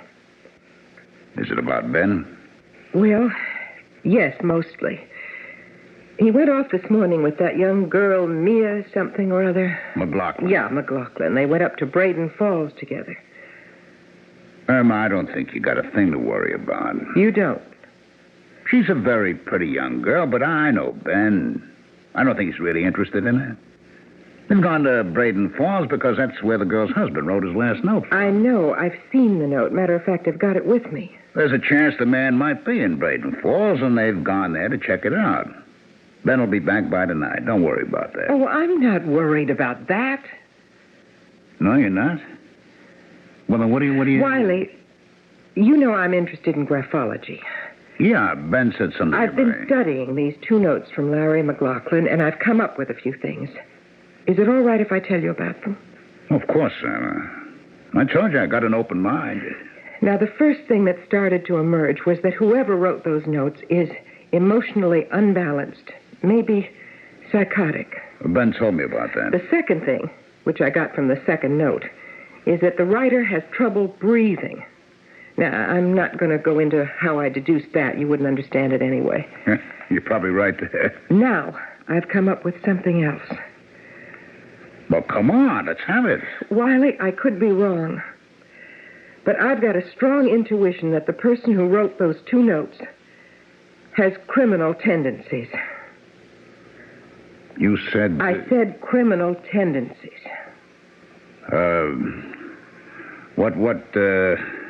direction do these criminal tendencies take, Emma? Can you tell? I don't like to say because I'm afraid you're going to laugh at me. I won't laugh. Whoever wrote those notes is capable of murder. You could be wrong, Emma. I could be right. Yes? And if I'm right, Ben and that girl are up at Braden Falls tracking down a man who is capable of killing. And they don't know it. Braden Falls isn't even a whistle stop. It's not on a railroad at all. Mia and I arrived on the bus. We were the only ones getting off. The center of town has a filling station, a grocer, a butcher, a stationery store, and a nice green parlor. That's about all. But tucked away in the mountains are all kinds of houses, from log cabins to Quonset huts. We strolled around talking to the artists who lived in those houses. Nobody had seen or heard from Larry McLaughlin, though a lot of them remembered him pretty well. We planned to take the 4 o'clock bus back to the city when Mia got this idea of climbing one of the mountains up to where the falls had their origin. She said they were spectacular at that height. And we had nothing to do till the bus arrived, so...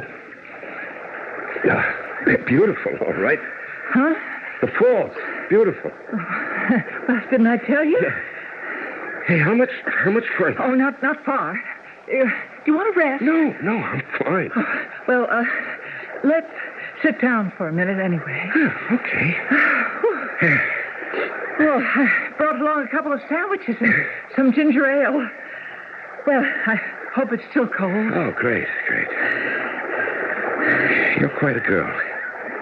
Oh, you think so? Yeah, I do. If I was a little bit younger, 20 or 30 years younger, I'd... You'd... What? What would you do? Well, I guess I'd make a pass at you. Here's your sandwich. Would you mind? Would I mind what? Me making a pass at you? Yes. I'd mind very much. Oh, well, I'm sorry. I know I'm much too old for... No, it isn't that. Oh, you're thinking about your husband, aren't you? You're thinking about Larry. I'm sorry. I should have realized that. I guess you associate this place with him, huh? We used to come here for picnics. Yeah. You know, I'm really sorry we couldn't pick up a clue here. He must have come here just for the day, mailed the letter, and left. Larry and I used to have our picnics up at the top. Let's walk up there, okay? Yeah, okay. Listen, I hope you forgive me being fresh. That's all right. You're a very pretty girl. I suppose a lot of men have told you that, huh? I guess a lot of them made passes at you. Am I right? Sure, I'm right. Girl like you. Shut up. What? We're almost there. Oh. Wait until you see the falls where they come out of the rock. Great, huge burst of water. Thrilling. As though they couldn't wait to get out. As though they'd been pushing and pushing.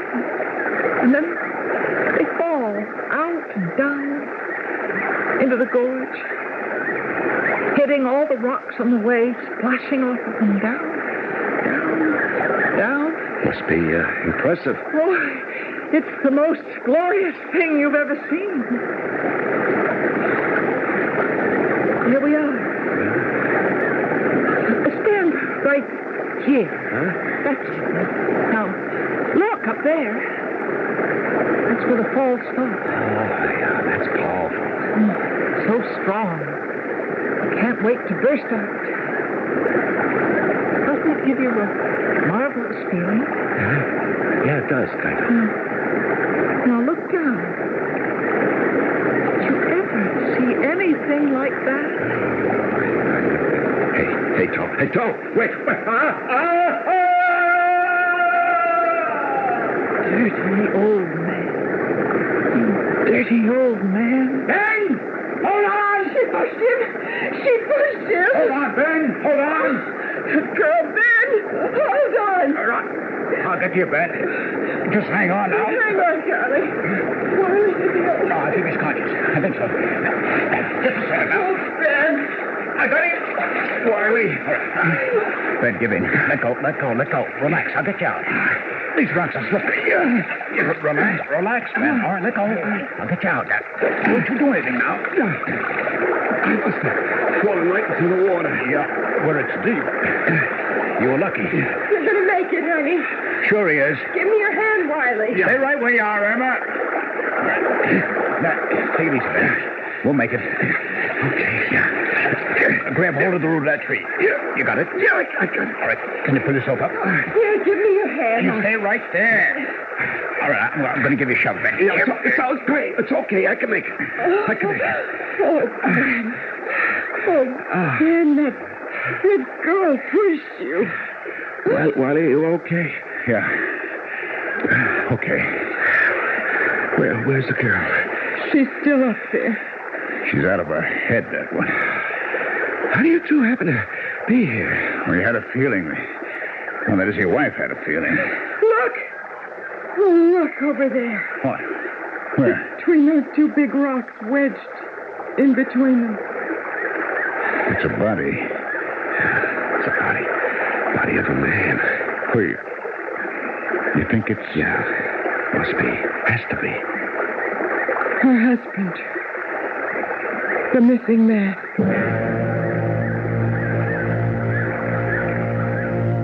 And it was, of course. Poor Larry McLaughlin's body caught between two jagged boulders, almost at our feet. Ben and Wiley rested for a while. Then between them, they got the body out. The police picked it up later, and they picked up the girl, Mia, too. She was wandering about the mountaintop, very sweet and very vague. Ben had been cut badly by the rocks. The three of us met the next day in his hospital room. I should have known all along it was a woman's handwriting. Well, you were right on two other points. She's psychotic, and she's a murderess. Hey, you were right about the respiratory trouble, too. You know, climbing up there, she's the one that had to stop and rest.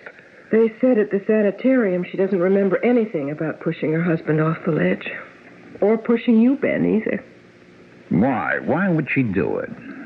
Well, according to her handwriting, little Miss McLaughlin is a very frigid lady. You can really see that? I think so. She hated men like poison, especially men who were attracted to her. Like her husband. Like me? Well? Yeah. You know, I sort of, it wasn't anything, you know, when we were climbing up there just before we got to the top. Nothing happened, you understand? Absolutely nothing, I swear, Emma. Ben, I believe you. Well, I said something. I admit that. Something about making a pass at her that I'd like to, something like that. But that's all. I mean it. That's really all. Just enough to make her hate you. Enough to kill you.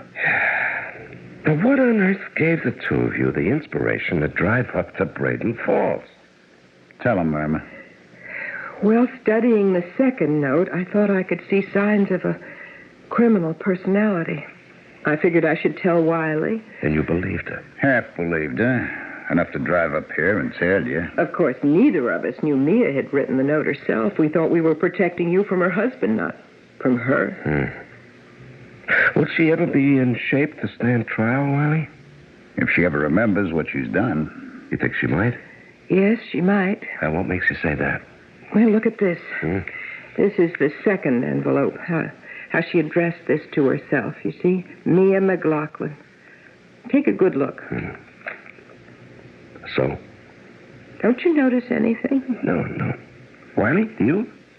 Looks okay to me. Compare it with the first one. Look at the M in Mia. Now, you see how it starts at the left? Yeah, but they both do. No. The second one has a short stroke at the start that goes from right to left, then shifts and goes into the M. Now, she started to write something else and then changed. She started to write an E. E for Emma. Emma? Why Emma? Emma's her given name. I called her mother last night. You see, she was trying, without knowing she was trying, to get back to her real self. If she succeeds, the chances are she'll remember everything she did. And she'll go on trial for murder. This is a very nice place where I'm staying. I have my own room. And everyone is very kind. They ask a lot of questions, but they're very kind. Too kind, maybe. There's one, a man. I don't like the way he looks at me.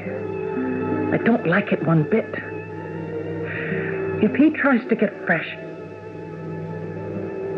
Oh, I didn't tell you. I'm Mia McLaughlin. Anyway, I think that's who I am.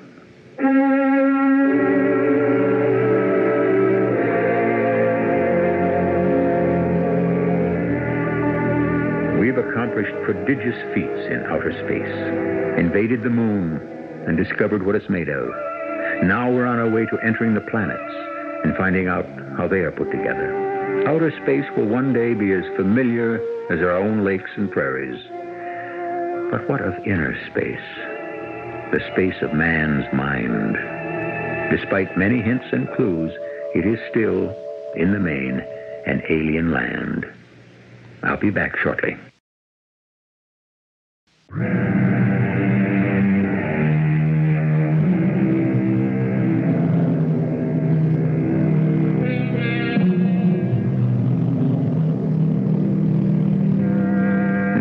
Be so foolish as to suggest that criminals, actual or potential, can be detected solely by the use of psychographology.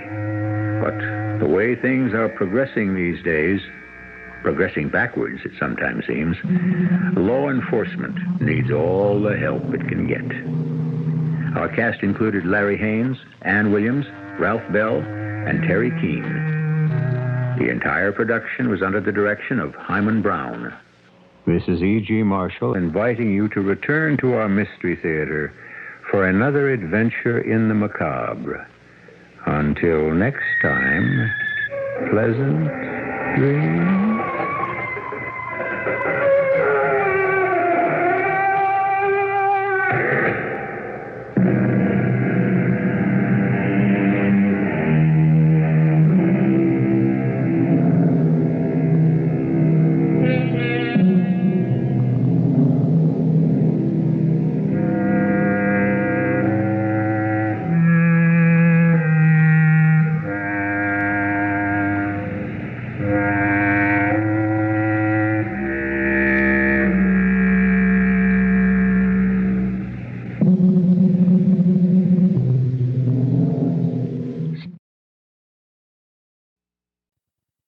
Give to the Wreath of Hope. News Radio 78, WBBM, Chicago. The CBS Radio Mystery Theater presents...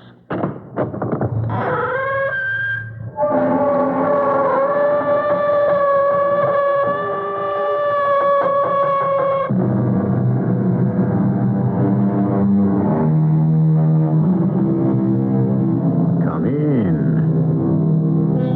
Welcome. I'm E.G. Marshall. The story you're about to hear is unquestionably one of the greatest enigmas of our time. Not an ordinary mystery, whodunit or murder. This crime almost defies solution. And unless it is or can be solved, we all have to face total annihilation. I mean that. The end of everything as we know it. Not by war or an atomic bomb, but by something else. So extraordinary that it stretches belief. Something more powerful than any force now used by man. Mr. Woods, the ambassador will be with you in a moment. Oh, thank you. Say, tell me, is it Is it difficult for a Russian like yourself to feel at home in America, here in Washington? Well, that is my profession. Well, surely you feel the tension that exists. What tension? Call it suspicion, then. Mr. Woods, we are not your enemy. As they say in my country, the Russian bear is a friendly bear. And as they say in my country, actions speak louder than words.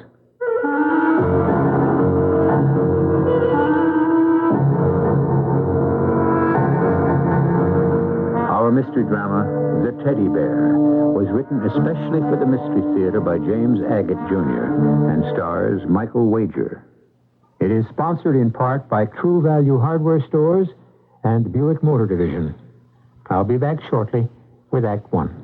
The 1978 Buicks, cars designed to make a whole lot of sense. A little science. But along with the innovation and logic, there's all the comfort and luxury people have always loved about Buicks. A little magic. From the Skyhawk and the amazing new Century and Regal. A little science. Right up through the trim, lithe, full-size Buicks. A little magic. It's the kind of science that gives you the wizardry of smooth, even-firing V6 engines. Cars that are trim but roomy. And the kind of magic that makes driving them fun. The 1978 Buicks. See them soon at your Buick dealer. They surely will astound you. The amazing things you see. The cars they've built, the wonders work. How can such things be? Buick automobiles are equipped with GM-built engines produced by various divisions. See your dealer for details. If you need a muffler, now you can Midas-size your car in over 800 Midas shops in the United States. I got Midas-sized in Topeka, Kansas. It goes to prove you're never too old. I got Midas-sized in Brooklyn, New York. Words alone cannot express my satisfaction. Once we Midas-size your car, you'll never have to buy a muffler for it again. Because at Midas, if anything ever goes wrong, we guarantee to replace the muffler free for as long as you own your American-made car. Noisy muffler? Don't compromise. Midas-size at Midas. I got Midas-sized in Waco, Texas.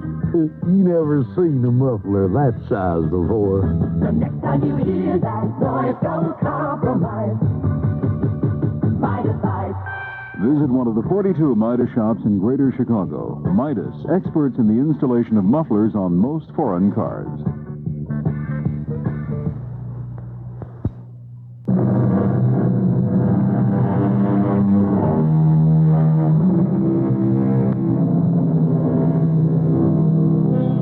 Science is an extraordinary way of surprising you when you least expect it, of revealing secrets about your world you hadn't known, or, on the other hand, of shrugging its shoulders when it cannot find a scientific explanation. Speak to most scientists about psychic phenomena, and they'll look at you as though you just handed them a cup from a flying saucer. So now you know what we're about to relate will not be easy to believe, but that doesn't mean it isn't so. Probably no one knows the ins and outs of this tale better than Jack Woods, a Washington reporter. Yes, I'm a news reporter, and Washington is my beat. My paper, the Washington Record. I've come full circle with this story, right smack dab up against a dead end. Bob Buckley, my editor, knows it's true, but nobody, anywhere, will print it. So I'm telling it out loud, hoping someone will hear it and do something before it's too late. The dateline to this story, and this is the truth, is the world tomorrow. It began when Buckley called me into his office. Pull up a chair, Woody. I want you to look at something. Did you catch this headline in the Times? Mysterious Soviet vehicle in orbit puzzles space observers. Yeah, I saw the story, Bob. Well, what do you make of it?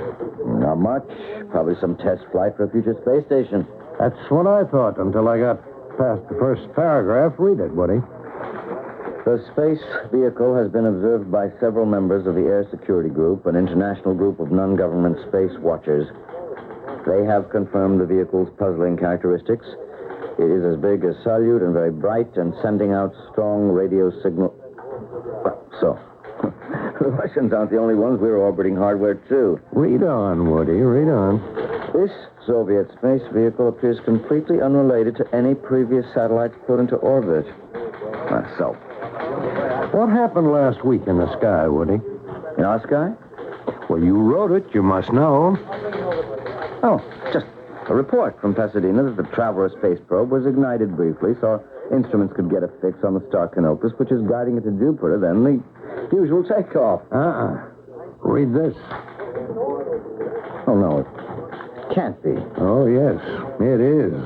Our vehicle exploded. Just coming across the wires now. That's terrible.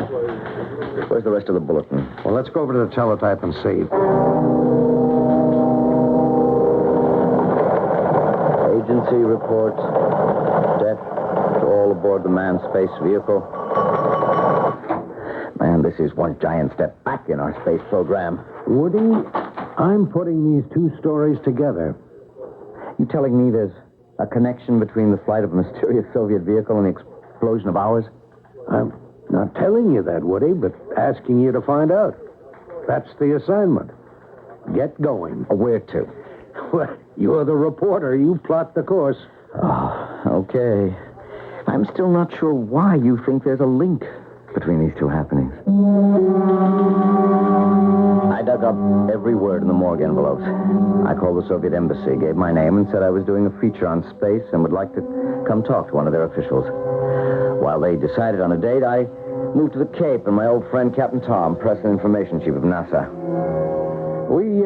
We don't understand it, Woody. We haven't had an accident like this since the flash fire in '67.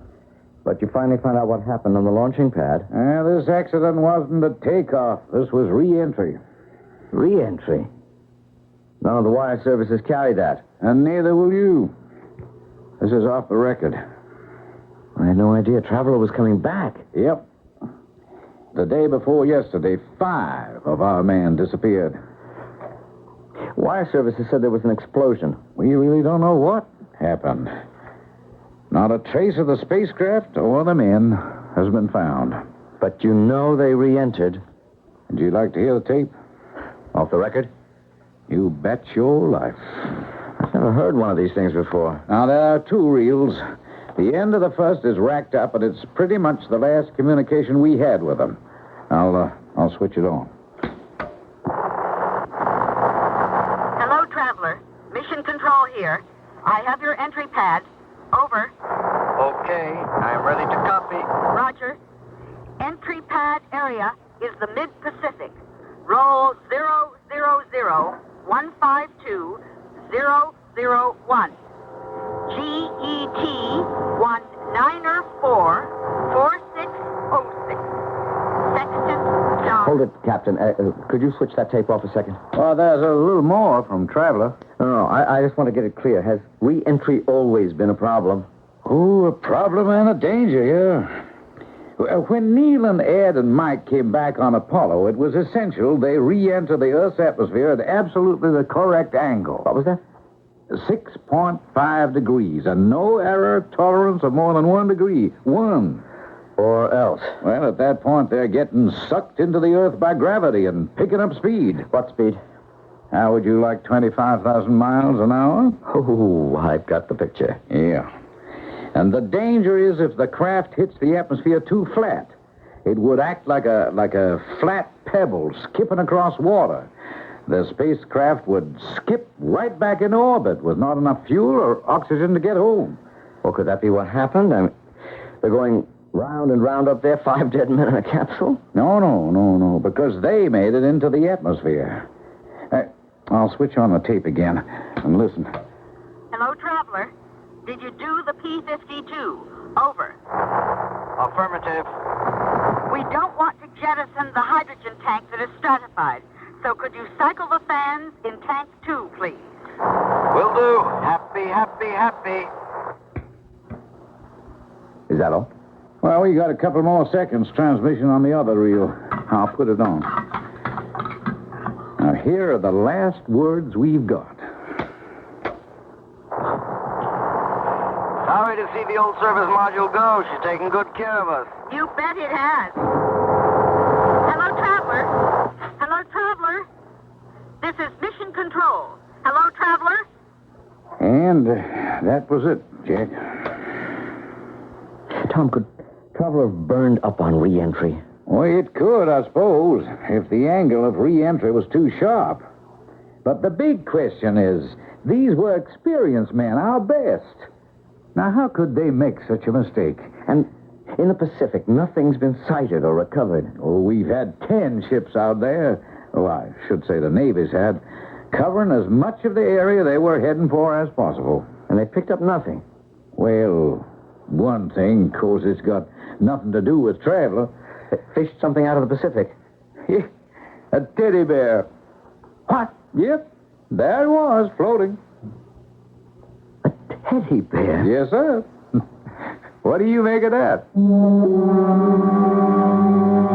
Seemed ironical that all the seas would give up as a child's toy. Of course, it couldn't have anything to do with the disappearance of our spacecraft, but you kind of wondered, where did it come from?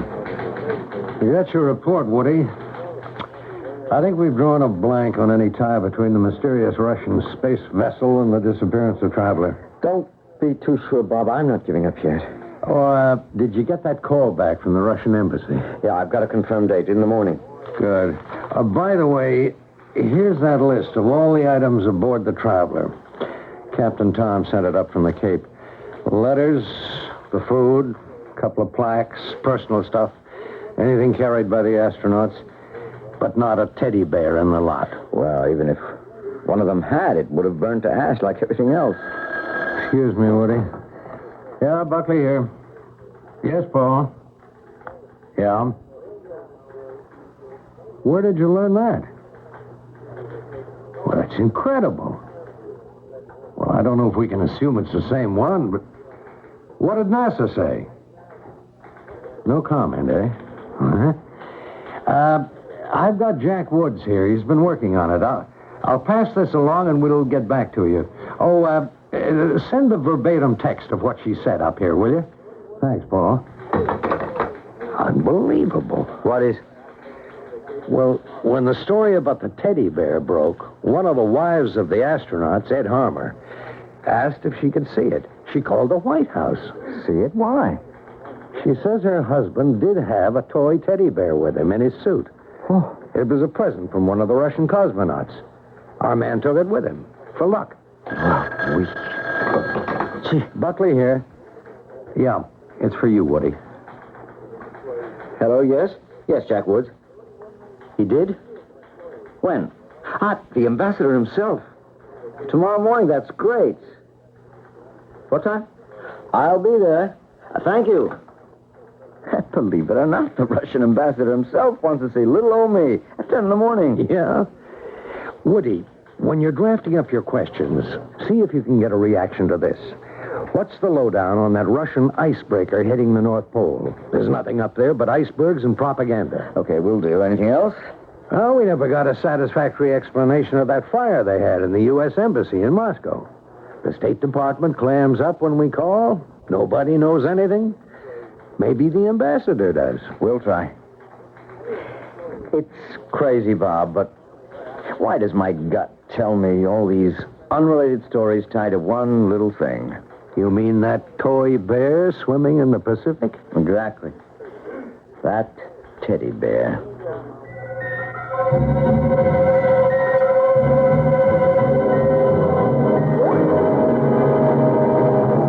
Of course, there could be two teddy bears. One carried by the astronaut and atomized into the sky along with $10 million worth of space hardware and 5 American lives. Another found floating in the ocean. It's a little hard to believe there were two, but even harder to believe it could be the same one. Are Sputniks and icebreakers and embassy fires all linked? Perhaps there will be a few answers when I return shortly with Act 2. This Christmas, introduce someone to a celebrity. A Hoover celebrity vacuum cleaner from True Value hardware stores. Hi, Pat Summerall to suggest you give the Celebrity 2 vacuum with Power-Matic nozzle for just $99.95. It provides the tough cleaning action of an upright, and the direct suction power of a canister. It has a large capacity bag and attachments for above-floor cleaning jobs, or gives someone the Hoover Celebrity Air Ride canister vacuum. It glides effortlessly over floors and carpets on a cushion of filtered exhaust air. It features edge cleaning suction and comes with attachments for just $39.99. True Value hardware stores also offer the Hoover Custom Upright Vacuum for just $64.95. It beats as it sweeps, as it cleans, to remove deep down embedded dirt, and it adjusts to 4 carpet heights. See the complete selection of Hoover floor cleaning products at participating True Value hardware stores. True Value, more than just a name, their way of doing business. This year, get more vacation out of your Florida vacation. Leave your car in the garage and fly Delta to Florida. By the time you'd have made your first stop for gas, Delta can have you unpacking, ready to hit the beach outside your hotel door. So you can spend your vacation on the beach, the golf course, and tennis courts instead of on the road. What about a car to drive around the Sunshine State? No sweat. Just make it a Delta Fly Drive dream vacation, and we'll fix you up with a shiny new Avis rental car. Your Avis car will be waiting at the airport, and you'll be on your way in no time, because Avis tries harder. What's more, on a Delta Fly Drive, you get special rates on Avis rental cars and over 100 great Florida hotels to choose from. See your travel agent for full details on Delta's Fly Drive packages, and let Delta and Avis give you more vacation on your Florida vacation. Delta is ready when you are.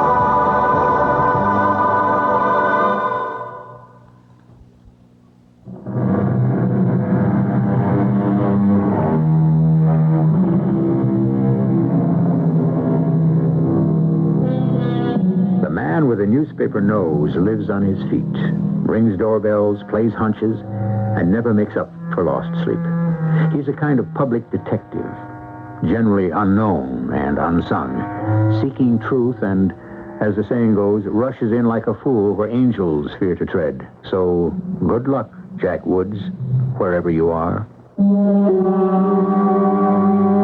At 10 a.m., I was sitting outside the Soviet ambassador's office on 16th Street, waiting. Leafing through the latest copy of Soviet Life, their slick monthly magazine written in a few languages for distribution all over the world.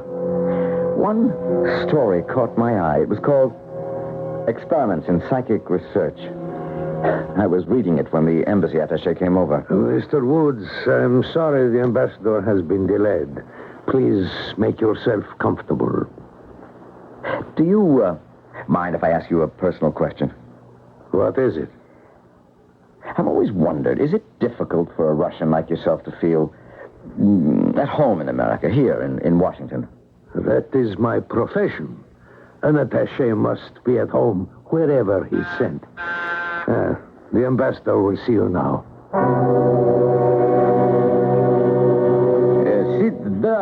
Sit down, Mr. Woods. Now, what can we do for you? A few questions, Mr. Ambassador.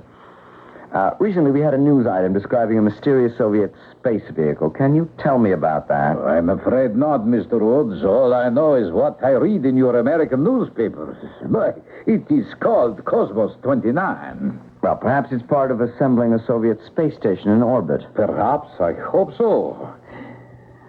Anything else I can tell you, Mr. Woods? You have a nuclear icebreaker at the pole, and I was... Heard about that? No, the Arctic. Can you tell me what it's doing? Very simply. Our government is looking for a shorter shipping route, that's all. Well, how did your expedition know it was at the North Pole, since magnetic compasses don't show the true north? Our space satellite told us. Invaluable. The satellite? Excuse. Yes. Not at the moment, I'm afraid. No. Tell her that excuse me, please. Come to the door. I will explain it to you. The ambassador went to his door. I got up and walked to the window and looked out. In the reflection of the glass, I could make out his visitor was the attaché. They talked mostly in Russian and a little in English.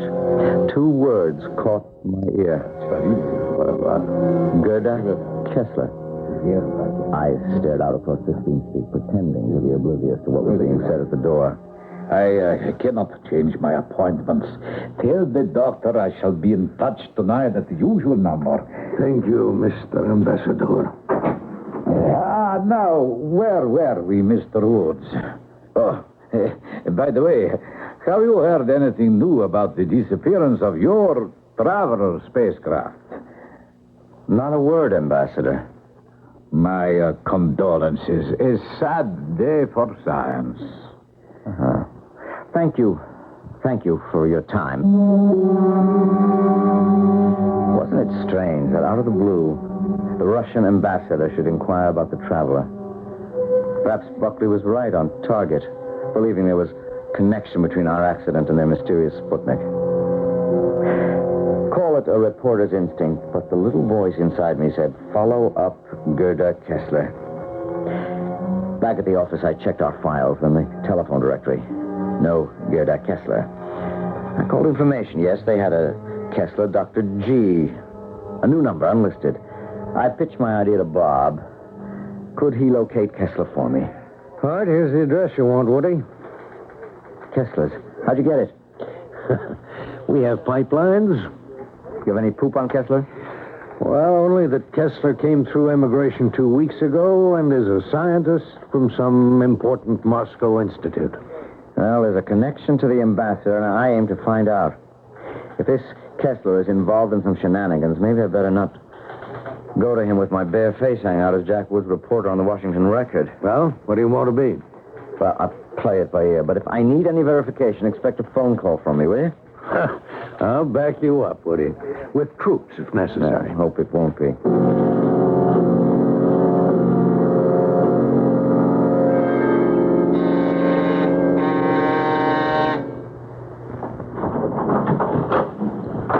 Yes? I'm looking for Dr. Kessler. It's at G. Kessler on the mailbox downstairs. How did you get inside? I pressed the button marked superintendent, and I walked up. Who are you? My name is Jack Woods. I represent, shall we say, interested people. Interested? And Dr. Kessler. How did you know where the doctor lives? The ambassador told me, the Russian ambassador. I see. Please to come in. So, you are Mr. Woods? What can I do for you? What I have to say is for Dr. Kessler's ear only. I am Dr. Kessler. My name is fictitious. I represent some extremely wealthy people who wish you to assist them. And what makes them think I can assist? Well, the ambassador told me Then you know why I am in Washington. No, I do not wish to know. It is none of my concern or that of my principals. The ambassador told me as much as I care to know about your work. I was with him when you called. He'll be in touch with you tonight. Ah. You see, Dr. Kessler, not all Americans are sympathetic to our form of government. That is good.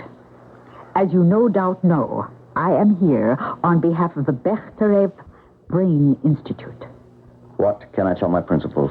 You mean how effective is our work? Exactly. We deal only in actions, not words. We also. When we talk, it's in millions of dollars. How can I verify that? Well, to begin with, call this number and ask for Mr. Buckley. Better yet, I'll dial and have him speak with you. He is one of my principals. May I? Ah, yes.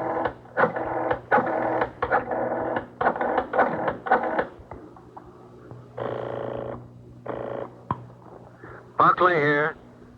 Mr. Buckley, this is Jack. I'm with Dr. Kessler now. I told her our clients have no ceiling on their price, that the doctor has exactly the qualifications for our needs, and I've asked for her cooperation. Good. She'd like a word with you, that I'm bona fide. Put her on. Mr. Buckley will speak with you. Thank you. Mr. Buckley? Yes? May I say that whatever expertise I have, I shall be happy to put at your disposal. Has Mr. Woods informed you as to our project? Not yet, but I presume it is in the extrasensory field. Extrasensory, yes. Glad to hear it. Well, I'll leave the arrangements to Mr. Woods. Is there anything else? It was not about money I wish to speak with you. When it comes to a matter of beliefs, we do not talk in dollar signs. Glad to hear it. Goodbye. Huh. He is a very abrupt man. He believes in actions, not words. Interesting phrase, that. In our work, it is axiom. To keep this to the point, Doctor, can you briefly fill me in on your work? I cannot take all the credit. There are many scientists in Soviet Union. So the ambassador told and me. we are all working on extrasensory perception, control of mind from distance. Even perhaps from an icebreaker or a Sputnik? Ah, so you are informed. Please, proceed. Suggestion from a distance has been for many years the project of Professor Leonid Vasilyev of the Soviet Academy of Medical Sciences. Thought suggestion of unconscious to cause subject to make unconscious automatic movements, a change in brain activity, circulation, etc. Have you participated in these tests, Dr. Kessler? Oh, I have. That is why I was sent to Washington. Ah, so you could engage in the private work also. I do not see why not. It is all for benefit of science. Now, tell me, are you saying that at a distance... Any distance, thousands of miles. The distinguished members of your... Brain Institute? Yes, the Bechterev Institute have given commands which are obeyed by a designated subject? No, Mr. Woods. Not a command in words. That is where all previous experiments have failed. Command in thought. Action of thinking. Action, not words. Now I understand your axiom. Also, we have developed psychic receptors which can pick up unexpressed thought as well as expressed distant conversation. And you've had success with this? Such success that even I, as a scientist, have not been told how much. I'm not a scientist, but I can appreciate what you've developed. As a political person, I can, in fact, see a great need. I need not tell you, then, of the day we are anticipating. Being able to sit in Moscow and clairvoyantly tune into your Pentagon or cabinet meeting of president and overhear a high-level conference. Of course you mean overthink. Ah. I'm impressed. I can see that ultimately the Soviet, with such extrasensory powers, could dispense with its entire espionage system. It wouldn't be necessary. How interesting. You should say that, Mr. Woods. Dr. Kessler, I'm going to ask Mr. Buckley himself to join us at a further meeting. Delighted. I'll be calling on you in a day or so. Please do. So, we shall call our meeting terminated? Our first meeting. Now, which door did I come in by? I can't remember. This way. After you. Hey, what is this? This isn't the way out. What's this iron door? Let me out of here. Mr. Woods, you are inside our detaining room. You will be quite comfortable. There is air through the ventilator, a cot, a chair. Are you kidding? Comfortable looking at you through a steel door with a small barred window? It will not be for long. We shall have a pleasant exchange of thoughts. Yours and mine. Now, listen, Doctor, you had better let me out of here if you know what's good for you. People know where I am. They'll come looking for me. What if they do? They may not find you, Mr. Woods. No one will have seen you. You may even have disappeared.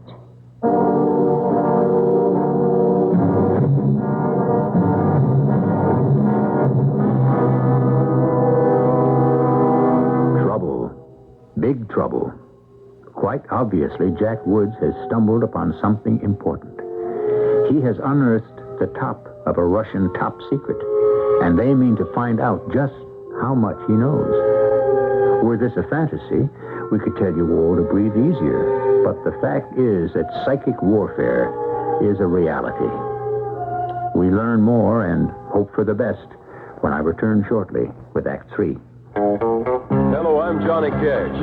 You know, your Christmas shopping can be a whole lot easier if you carry MasterCharge, the card with clout. You see, MasterCharge is used by more people in more places than any other card in the world. No wonder a man called Cash carries a MasterCharge card. 40 million people carry MasterCharge. 40 million people carry clout. Merry Christmas. New Mellow Roast is here. This can't be coffee because it tastes so smooth. They took the bitter taste out. This can't be coffee because it tastes so smooth. How'd they take the bitter taste out?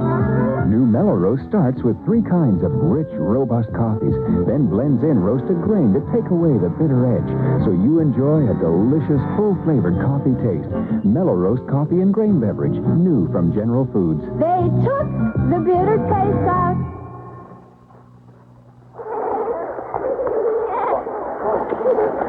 Boy, some kite. Just look at it. Some kite. Well, what's the matter with it? Well, it won't fly. Well, no wonder it won't fly. It's a wreck. How did you get it that way? Well, it got caught in a tree, and I yanked it down, and then a truck ran over it. Gee, that's tough. Besides, I forgot and left it out in the rain all night. I'm going back to that store and get my money back. You can't, Dum-Dum. When you have something nice, you just got to learn how to take care of it. Now, take a look at your clothes. Just look at them. And take a look at your room. You know what Mom says. Things cost a lot these days. And you can't pull money out of the air the same way you can a kite. You dig?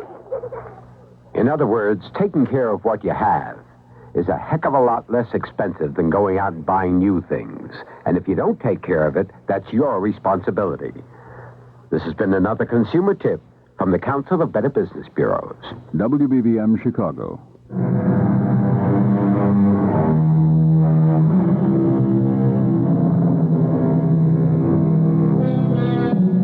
Power. World power is the name of the game.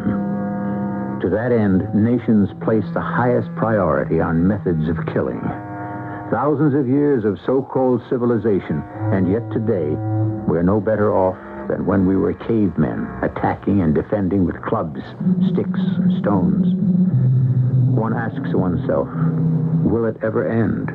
Will greed and suspicion and death-dealing weapons ever disappear into history? Will civilization ever become more than a word? I must admit you are a very good bluffer, Mr. Woods. For a few minutes, you did fool Gerda Kessler with your story of your clients and their millions. It's no story, it's true. It is false, Mr. Woods. You gave yourself away when you spoke about espionage. That put me on guard. Immediately, I read your mind.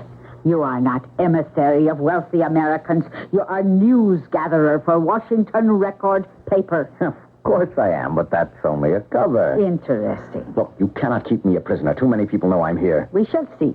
I have to get instructions. All right. I admit I'm a reporter. All I was after was a story. That may be true. It was not wise of you to come here under false pretenses.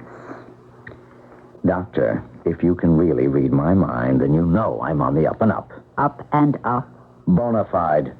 I've been on the record staff for years. Your thoughts did not communicate that. But they did tell me your Mr. Buckley has a red beard. Then you have other thoughts, lighter, more vague, about our Sputnik, Cosmos 29, and Antarctica, our icebreaker. Not very formed thoughts. Good Lord. You are a mind reader. Ah, in the same room, that is nothing. I warn you, Mr. Woods, your real motives, or those of your so-called editor, Mr. Buckley, will not remain secret very long. We have our ways. You have been playing with fire and have burned your hands. Believe me, I am not your enemy. In my country, an intruder in my house is an enemy. My advice to you, Mr. Woods, is to make yourself calm and quiet. Be silent and cooperative.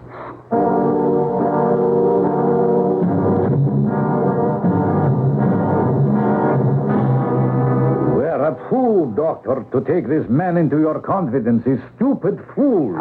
I warn you, Mr. Ambassador, I do not take your criticism lightly. I told him nothing. That is why you have him locked up, because he knows nothing. Only the little he imagines and what he has read. I cannot understand why you did not dismiss him as I did. Mr. Ambassador, may I remind you, Moscow has sent me to Washington to be in charge. You may have official position, but my activities have official priority. I am only saying I know the American mentality far better than you, Doctor. Let us not surmise or grope in dark any longer. I am now to put my mind on Mr. Wood's wavelength. You will make notes of everything I tell you to. When do we start? Now, this second. You will remain absolutely silent. How do you start your communication with him? By thought. What is his first name? Jack. Jack. Jack. Your thoughts are mine. How long are they going to keep me here? So weird, I can't believe it. Icebreaker at the poles, Sputnik in the skies, pushing out with a kind of psychic telemetry. It's crazy. Good Lord. I wonder if that Kessler's dame is tuned into my very thoughts right now. I'll make my mind a total blank. How do I do it? Oh, I know. 2 times 2 is 4. 2 times 3 is 6. 2 times 6 is 12. 2 times 7 is 14. 2 times 8 is 16. Well? He is crazy, this American. What do you mean? Either crazy or clever. For the last 30 minutes, all he is thinking is multiplication table. Now he is thinking poetry. Poetry like what? Here is one. Mary, Mary, quite contrary. How doth your garden grow?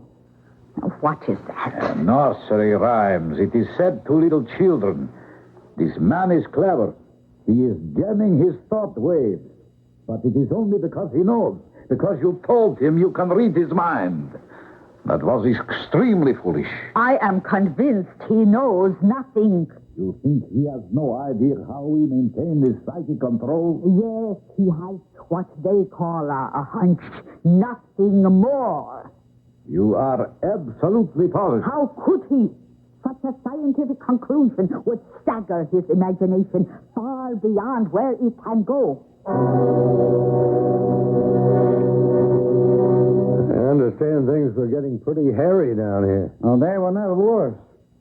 The disappearance of travelers is driving our men up the walls. Well, I came down to ask you personally, what about that teddy bear? Oh, we've got it here, under glass.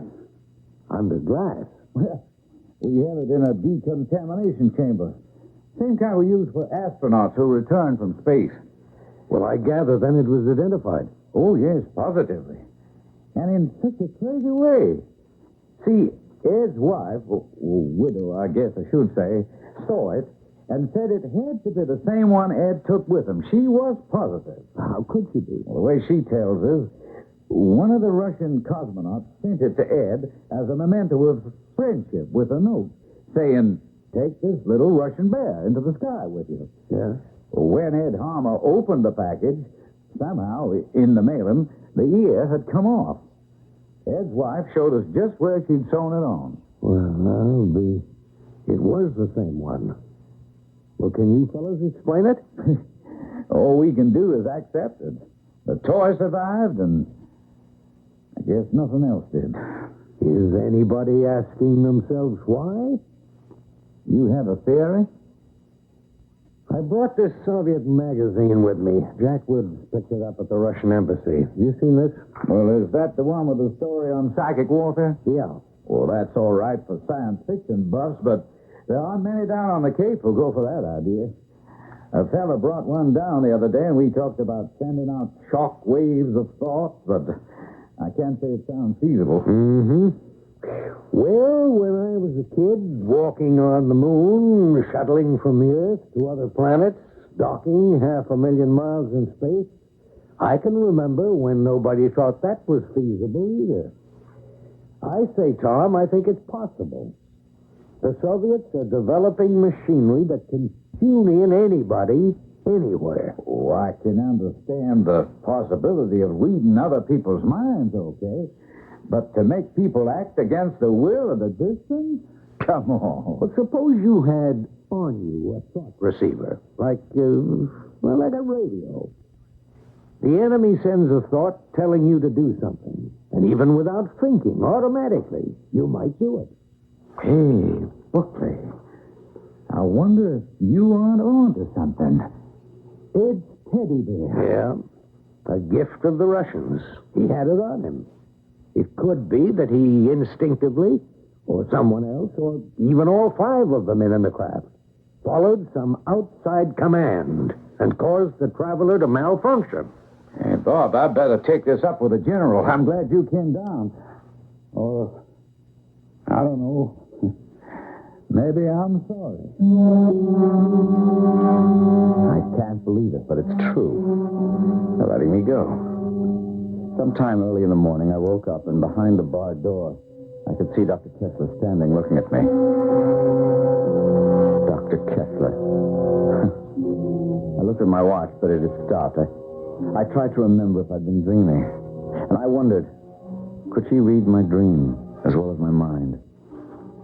No, I cannot, Mr. Woods. Dreams are too fast and too fleeting. Besides, I, too, was asleep during some of the night. Well, at least you didn't keep me awake with an interrogation. I appreciate that, Doctor. Oh, you were questioned, but you didn't know it.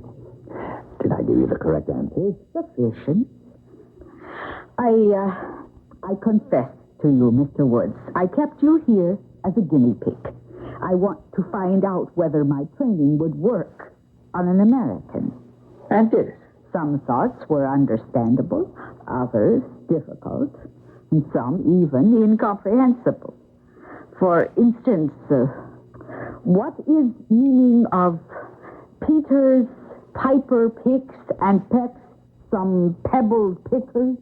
Ah, you mean Peter Piper picked a peck of pickled peppers. If Peter Piper picked a peck of pickled peppers, how many pickled peppers did Peter Piper pick? Yes.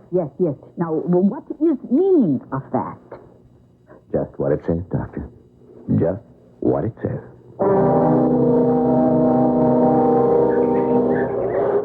I asked you to meet me here at the Arlington Cemetery, Doctor, because here we will not be disturbed or overheard. Yes, Chief.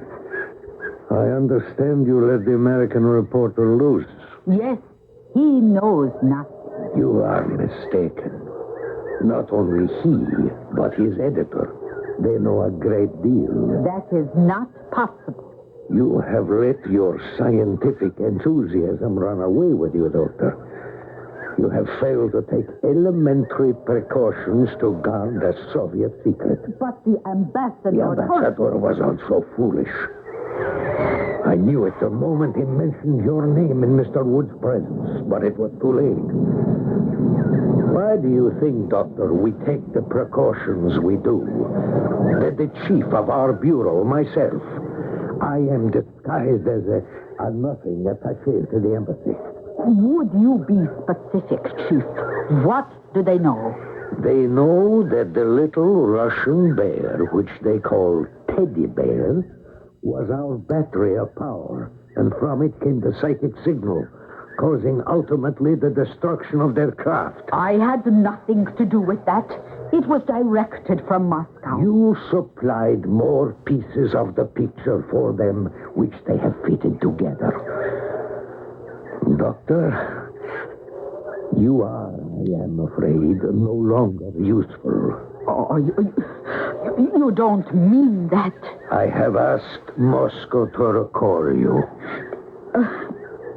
This Jack Woods and this other man, his editor, they know nothing, believe me, nothing of our success hypnotizing telepathically at a great distance.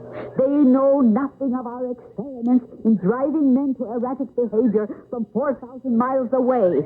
They think their multiple murders are a psychopathic accident, not the results of our experiments. They know nothing of how we can induce brain hemorrhages or heart attacks. Nothing. Believe me, Chief. If you can still read minds, you know that I would like to believe you. Oh. But one American reporter loose could be the beginning of an avalanche. I have him under control, Chief. He is wearing a battery of power. I charged it myself. He does not know it, but he would be unable to betray us. Be that as it may, we shall have to wait now for what Moscow decides. I sat with Bob Buckley and we compared notes over the weekend. I found it hard to concentrate. I even wondered if my hunches were my own, or was I accidentally tuned in on the same wavelength as the Brain Institute in Moscow. Bob and I were afraid it was too much guesswork and not enough hard facts. I went back to Gerda Kessler's. The place was empty. The Russian ambassador had been recalled to Moscow. Then a funny thing happened. All of a sudden, I just didn't care anymore about the story. And about that time, my wristwatch suddenly started to go again. And has been keeping perfect time ever since.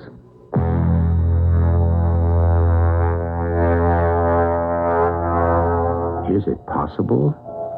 The wristwatch, the controlling battery of power, like the teddy bear? If so, what of all the other objects, gifts given to traveling executives and members of Congress when they visit foreign soil? Is that why our government is even now checking into presents given to former chief executives? Does our CIA know to what use these gifts can be put? Does anyone know? I shall tell you as much as I know about it when I return shortly. Heartburn sufferers, all antacids are not alike. Digel is different. You see, trapped gas often churns up with excess stomach acid. That's misery. Plain antacids have nothing to relieve this problem. But Digel adds a special anti-gas medicine to its soothing antacids. This Digel difference means trapped gas breaks up fast, as Digel relieves heartburn fast. So get more complete relief. Get the Digel difference. Use only as directed when needed. Digel. Take your contact, take it now. Give your call to contact. Can your cold medicine fight the congestion, shrink the swollen membranes, help relieve the runny, sneezy, cloggy misery caused by every known cold virus? Are you sure? Contact can. Today's Contact does all that up to 12 hours, all day, all night, no matter what cold virus attacks. That's the one time Contact. Give your call to contact. Take only as directed.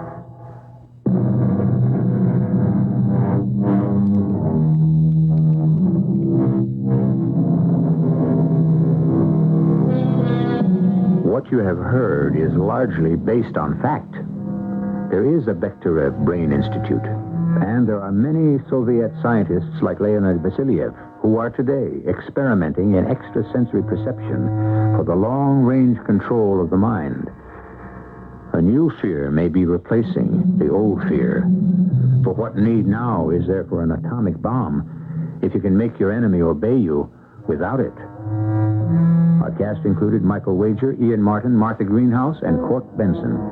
The entire production was under the direction of Hyman Brown. And now, a preview of our next tale. Oh, will you give me that doctor's name and address? Yes. Or wherever it is I must write in order to recover your papers? Yes, here. It's all written right here. All right. Here we there. It's all on that piece of paper. Dr. Hans, Bildergeist, 122 Kirchenstrasse. Yes. All right. Seems in order.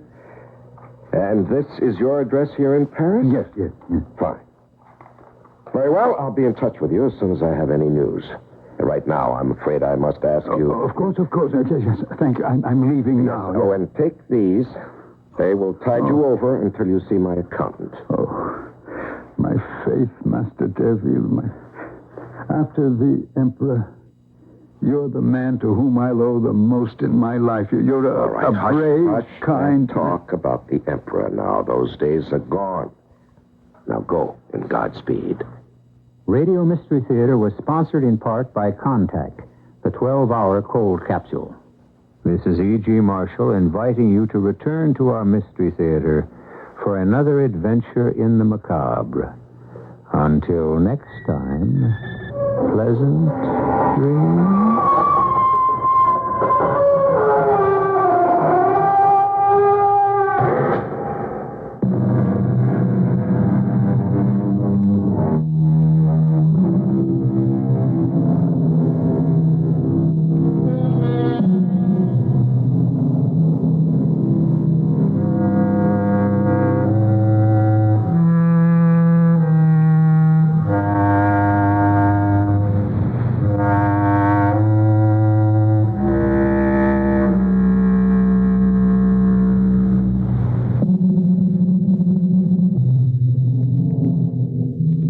Bank open when you're busy and closed when you're not? Well, Northwest Federal Savings knows that a good place to save is ready for you when you're ready. So Northwest Federal's open 63 hours a week. If you work evenings, you can come to Northwest Federal 6 full days. Working days, Northwest Federal's open Monday, Thursday, and Friday evenings. And if the only time you can get to Northwest Federal is 8 o'clock in the morning, well, that's okay, too. Because Northwest Federal has early bird service every morning. From 8 o'clock, you'll find 5 convenient Northwest Federal saving centers throughout Chicagoland's great Northwest Territory. So come into Northwest Federal Savings on your way to, from, or between work, shopping, or home. Anytime. Because Northwest Federal Savings keeps the best hours yours. It's Northwest Federal Savings Time, 63 hours a week. CBS News. Most of the dock workers along the East and Gulf Coasts are back on the job, but there's trouble in 2 ports. This is Doug Poling reporting on the CBS radio network. Longshoremen in most ports ended their 2-month-long walkout called over the issue of containerization. But New Orleans dock workers have rejected the pact. Union President Thomas Gleason explained the dispute is limited to container ships. They're working down in New Orleans. They're working, with the exception of the automated ships. There are very few container ships down there. There's only one container ship that goes in there, and the others are barge ships. But they're the automated ships, and they're not working. But all the conventional ships, all the grain and what have you, is working in those areas. Dock workers also failed to return in Baltimore after local President Garris McFadden urged them not to go along with the agreement. However, a restraining order was issued, and McFadden late Wednesday said he'll obey it and order the men back. The Amalgamated Transit Union has accepted a new contract offer for some 14,000 drivers, mechanics, and clerks at Greyhound bus lines. Members will now vote. They've been working without a contract for the past month. The National Labor Relations Board has taken the unusual step of seeking a nationwide court order barring the J.P. Stevens Company from violating federal laws allowing workers to organize. Stevens, the nation's second-largest textile maker, has been found guilty of 15 labor law violations since the 1960s and in contempt of court 3 times. More news in a moment.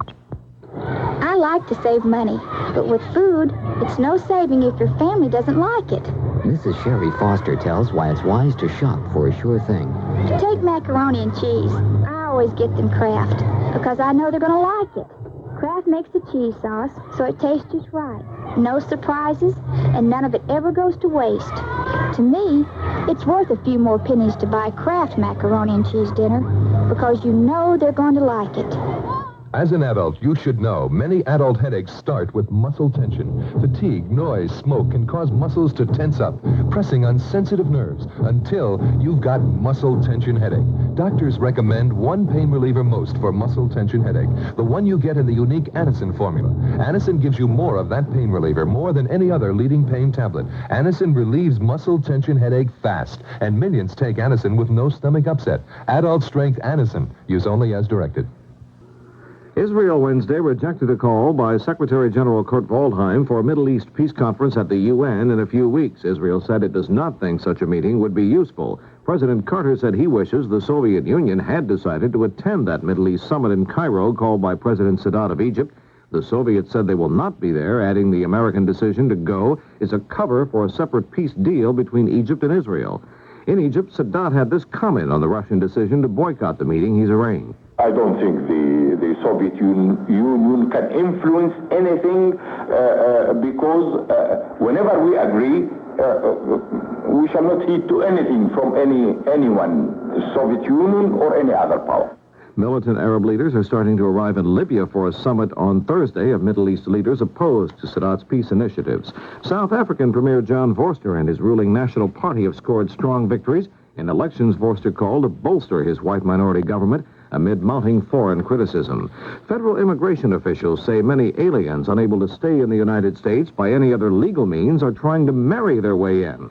Immigration and Naturalization Commissioner Leonel Castillo gave an example of how one scheme works. We found a certain woman who might marry 10 people, one after the other, and she divorces them after they come in as immigrants, or a man who's marrying a lot of different people. And they charge them, of course, a certain amount of money for the marriage, and then after they receive the benefit under immigration law, they divorce and marry again. In Sweden Wednesday, a mudslide sent more than 40 houses crashing over an embankment, killing at least 4 people and injuring more than 45 others. It happened in a suburb of Gothenburg, Sweden, about 300 miles west of Stockholm. Now this. Yes!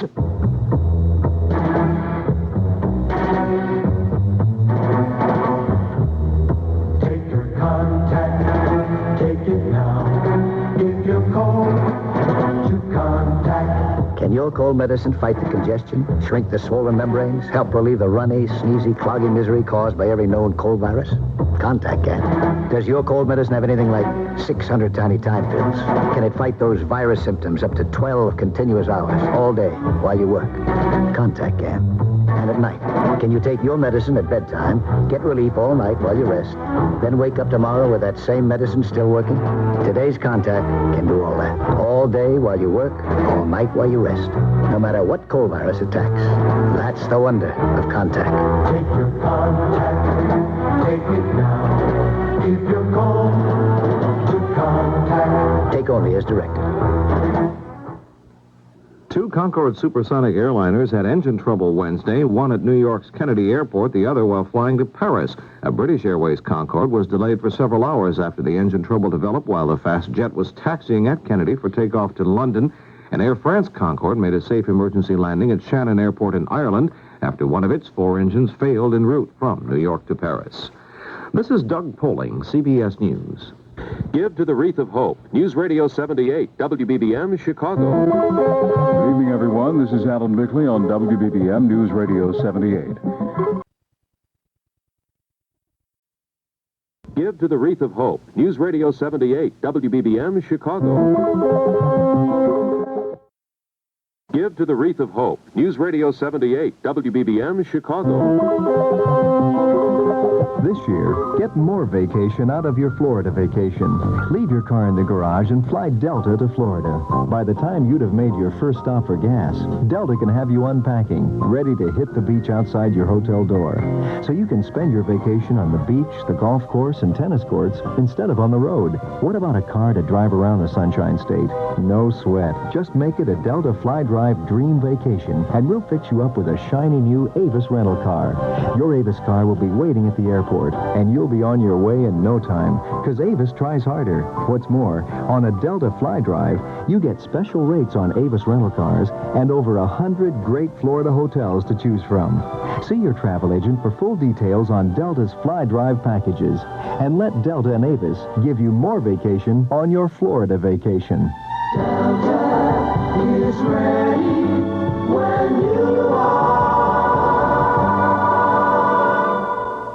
The CBS Radio Mystery Theater presents...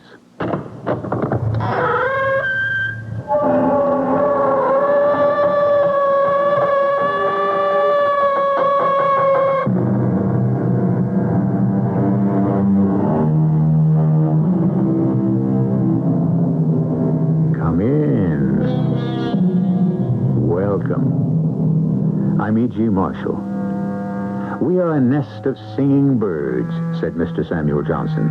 True. And probably all of our chatter and clamor means no more than the scolding of magpies, the rasping of ravens, and the jabbering of jays. And whether our voices speak in the limpid melodies of the nightingale or the hoarse croaking of the crow, it little matters. All is soon swiftly borne away and lost in the wind. The accused! I accuse you, Phineas Carlyle, of murder! Don't start the car, Rodriguez. I want to listen to this agitator. You, Mr. Carlyle, are a murderer! And you, my friend, belong in an asylum. I warn you, Mr. Carlyle. Change your ways, or what? Or tomorrow morning may find you in another world.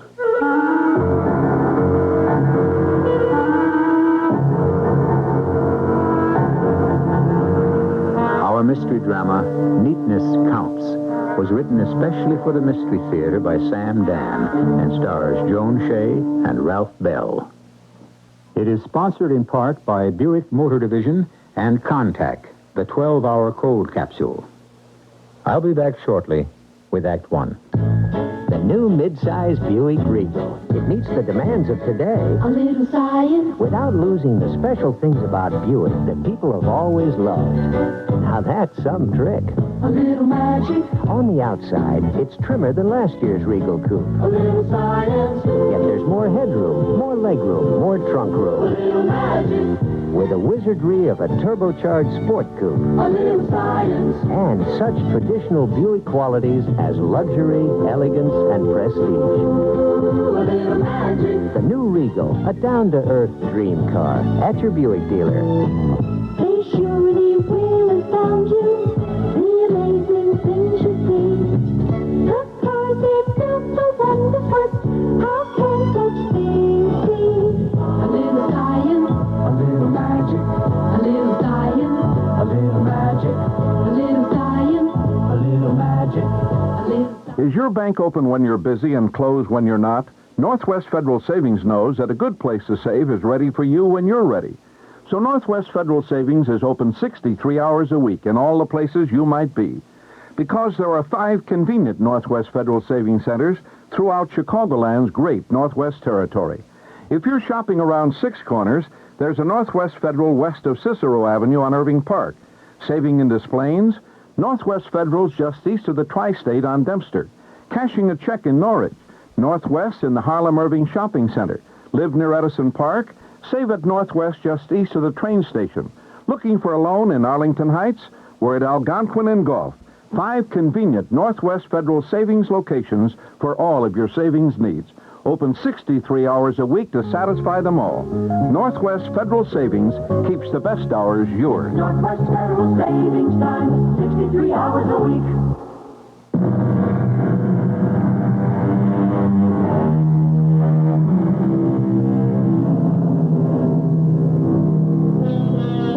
Those who are merely rich seem to have fallen by the wayside.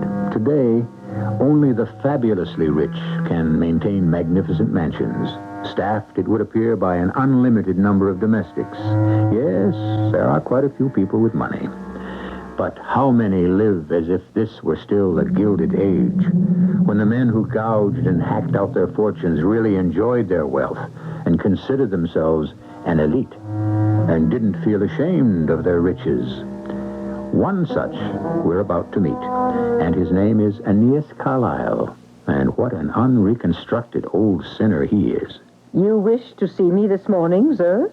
Yes, Mrs. Paulson. Now, what is that confounded noise outside? Oh, that, sir. I didn't wish to disturb you. Well, woman, what is it? My name is not woman. I know what your name is. What's that noise? Well, it seems someone is picketing the house. Picketing? Picketing about what? I believe it's the Colby's petrels. What the deuce are the Colby's petrels? They're birds, Mr. Carlyle. What have I got to do with them? Well, it seems, sir, that you are killing them. Am I? Yes, sir. It seems you are destroying their grounds. Their grounds? Yes, sir. Their mating and nesting grounds. All this is news to me. Well, you see, Mr. Carlyle, up in Stewart's Island... What about Stewart's Island? Well, sir, you own it. Yes, I know I own it. You are conducting tests there. I think it's a chemical reduction process, and there are fumes. Fumes? Fumes? What kind of fumes? Noxious fumes. I've been there. You can't smell a thing. I know that. Human beings can't smell the fumes, but it seems they poison the birds. The birds? The Colby's petrels. Biologically, somehow, the fumes and the accompanying vapor, which settles down on the habitat, I believe they call it. Get to the point. Well, somehow it causes sterility. That is, among the Colby's petrels. And that's why that idiot out there is all excited? I believe so. Open that window. Yes, sir. Indians, Carlisle's accused. I accuse you of murder. Murder among the Lord's innocent creatures. Cruel and honest murderer destroying That will be enough. Close that window. Yes, Mr. Carlisle. Mr. Carlisle, the Colby's petrel is an endangered species. Meaning what? Meaning nothing. Now, what did I want to see you about? Oh, yes. I don't like the flower beds around the sides of the house. Sir, it's difficult to what? To maintain flowers in the city. It is? Yes, sir. What with the soot and the grime, the dust-laden atmosphere. Those flowers have no life, no color. They're a sorry excuse for blossoms. I want you to fire Judson. Fire Judson? He's the gardener. It's his fault. But he's an old man, sir. Which probably accounts for it. He's no longer fit to do a day's work. But, sir, Judson grew old in your service. He's been paid for it. He's only been getting... He's been getting what he's worth. Had he been able to earn more elsewhere, he'd have gone there. You're letting him go, sir? But does that mean you intend to pension him off? Why on earth should I do that? Well, he's worked here for almost 50 years, starting in your father's time. Was an agreement ever made that he would receive a pension? No, but it was understood. Understood by whom? Well, the man has very little money. He should have developed the habit of thrift. In his family, sir, there have been some very long and expensive illness. He sent 3 children through college. Let him go live with one of them. Well, I'm sure he's too proud. Why are we having this discussion, Mrs. Paulson? Because you just asked me to fire Judson. Yes, and on that subject, why has it become necessary for me to ask? Why? Yes, why? You're housekeeper here. You're in charge of all the help. When you see that someone's work is no longer up to snuff, it's your duty to terminate his or her employment, is it not? Well? And therefore, had you been performing your own job satisfactorily, you would have fired Judson long ago. Are you saying you're dissatisfied with my work? Let me tell you something, woman. I'm never satisfied. Don't call me woman. Damn it, I'll thank you not to interrupt. And I'll thank you, sir, not to use profanity in my presence. I'll talk any way I please, and if you don't like it, you can quit. Very well. I quit. It is proper to give 2 weeks' notice. This is the 10th day of the month. I shall leave your employ on the 24th. Is there anything else, Mr. Carlisle? No, I must leave for the office. Is Rodriguez out front with the car? Yes, sir. That'll be all. Jerkers, I accuse Enid Carlisle of murder. Now, look here, young man. What sort of nonsense is this? Nonsense? The destruction of an entire species? And you call it nonsense? Now, don't start the car for a moment, Rodriguez. I want to talk to this agitator. Agitator, huh? Is that what you call me? That's what you are, aren't you? Murder is being done. Murder? Who's being murdered? The Colby's petrel. You're talking about a bird. It was created by God. Now, it has its place in the scheme of things. What place? What good does your Colby's petrel do? It lives. It thrives. It has its own life. I understand that, but of what use is it? It doesn't have to be of any use. What I am doing on Stewart Island is of use to people. It will save energy. It will lower the price of building materials. People will have more and better houses. Yeah, and you will fill your pockets with gold. You don't expect me to do it for nothing, do you? You must not have the awful power to sacrifice an innocent creature. You just can't wipe out a living creature because it gets in your way. It's the way of the world. Then it's the wrong way. And something has to be done about it. Why don't you get a job and earn an honest living? Well, maybe I have to take matters into my own hands. Become somebody. Yeah, become somebody by stopping this vicious and obscene slaughter. All right, let us be on our way, Rodriguez. Let it start with me. Let it begin with the Colby's petrel. Let this tiny, obscure bird become the turning point. Oh, I warn you, Mr. Carlisle, change your ways. And I warn you, young fella, there's a difference between free speech and making a public nuisance of yourself. Don't let tomorrow find you here. You understand? For all your wealth and power and influence, tomorrow may not find you here either. Is that a fact? The Colby's petrol, a ragged little wisp of a bird. But maybe he has friends who are more loving, more devoted, and more daring than any of yours.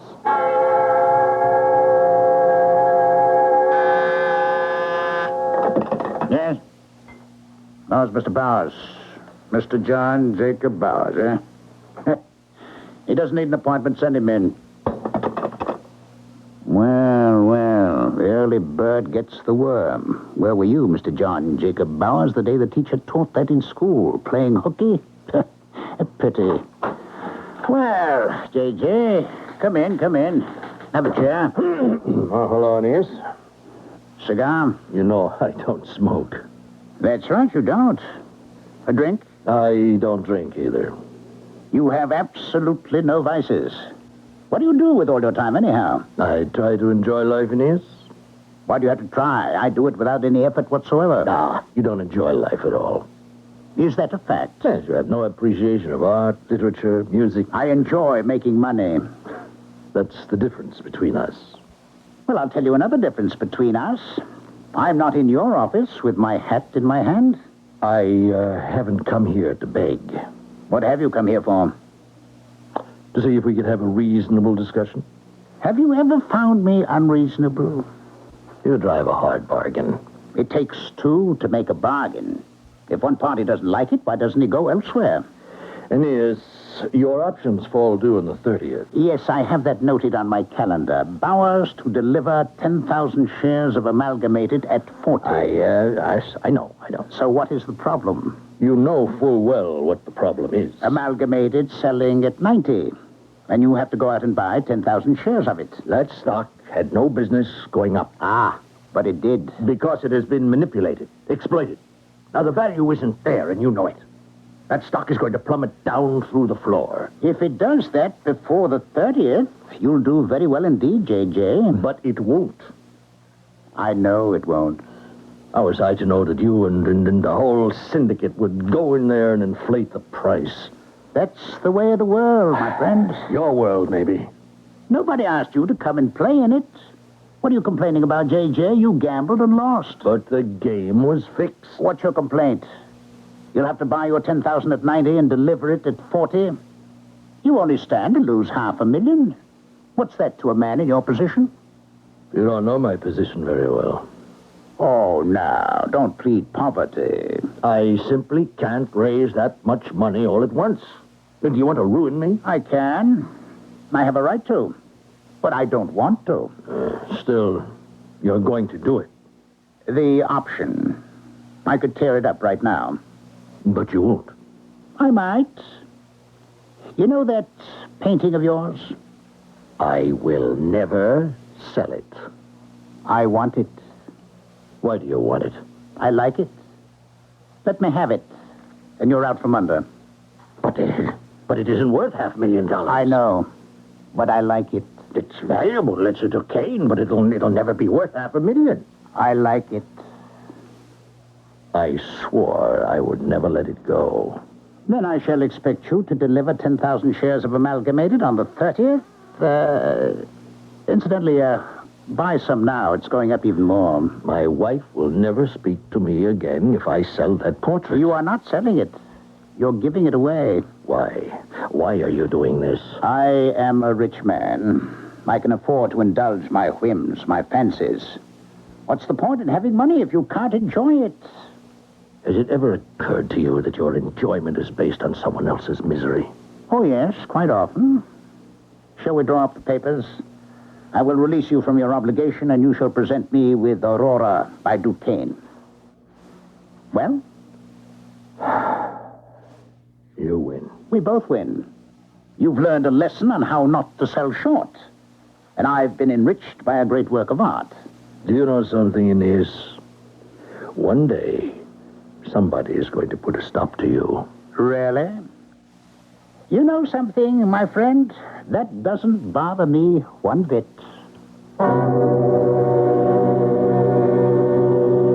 And it doesn't, because he gets so many threats.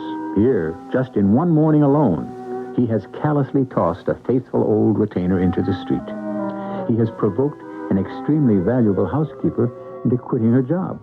He has infuriated a highly idealistic young man and tightened the screws on a business associate. You must admit he has ruffled a great many feathers. The question is, will any of these chickens come home to roost? I'll continue shortly with Act Two. This Christmas, introduce someone to a celebrity. A Hoover Celebrity Vacuum Cleaner from True Value Hardware Stores. Hi, Pat Summerall to suggest you give the Celebrity 2 vacuum with Powermatic nozzle for just $99.95. It provides the tough cleaning action of an upright and the direct suction power of a canister. It has a large capacity bag and attachments for above-floor cleaning jobs. Or give someone the Hoover Celebrity Air Ride canister vacuum.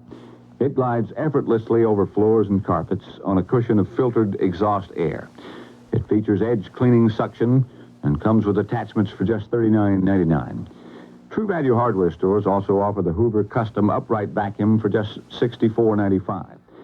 It beats as it sweeps as it cleans to remove deep down embedded dirt, and it adjusts to 4 carpet heights. See the complete selection of Hoover floor cleaning products at participating True Value Hardware Stores. True Value. More than just a name, their way of doing business. Noisy muffler? Don't compromise. Midas size. The next time you hear that noise, don't look around, cause it might be your car. The next time you hear that noise, the sound of your muffler announcing you're coming. Neutralize it, Midas it, and Midas today. The next time you hear that noise, don't compromise. Midas size. Midas-size your car, and you'll never have to buy a muffler for it again. Because at Midas, if anything ever goes wrong, we guarantee to replace the muffler free for as long as you own your American-made car. The next time you hear that noise, don't compromise. Midas size. Visit one of the 42 Midas shops in Greater Chicago. Midas, experts in the installation of mufflers on most foreign cars.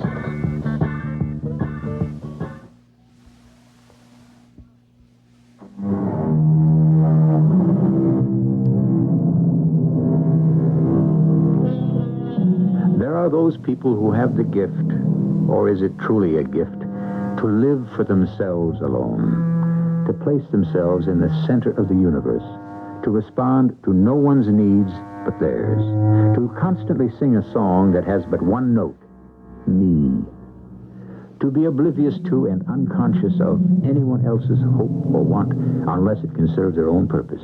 Yes, all of us are born alone and must die alone, but these are people who choose to live alone. Do you have your market list, Joanna?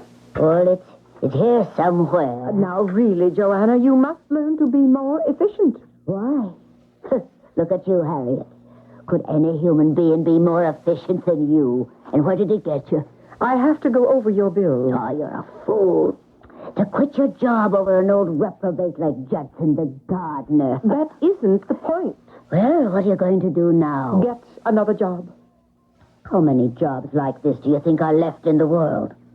Oh, come on, why don't you talk with Mr. Carlyle? He needs you. He doesn't need anybody. Oh, look, he don't want to go through the time and trouble to break in a new housekeeper and all. So why don't I could talk to him, but I won't. You won't?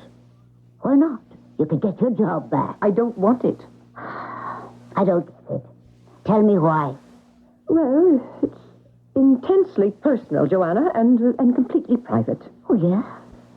I've known Mr. Carlyle for 20 years. Hey, has it been that long? Oh, sure. We came here the same week. I knew he was a man who drove a hard bargain. I knew he was strict and demanding. But until this morning, I never knew he was cruel. And the one thing I cannot live with is cruelty. I can't accept that in a man. So what's the man's personality to you? After all, you're his housekeeper. You're not his wife.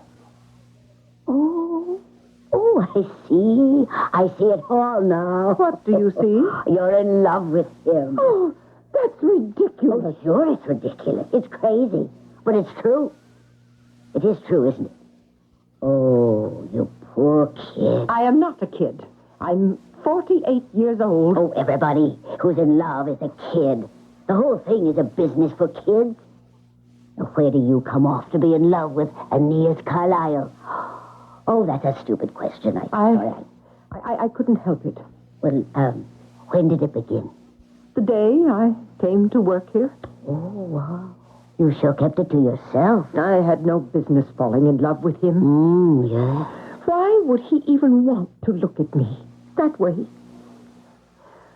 Oh, but you know, Joanna, I had a dream. I still have it.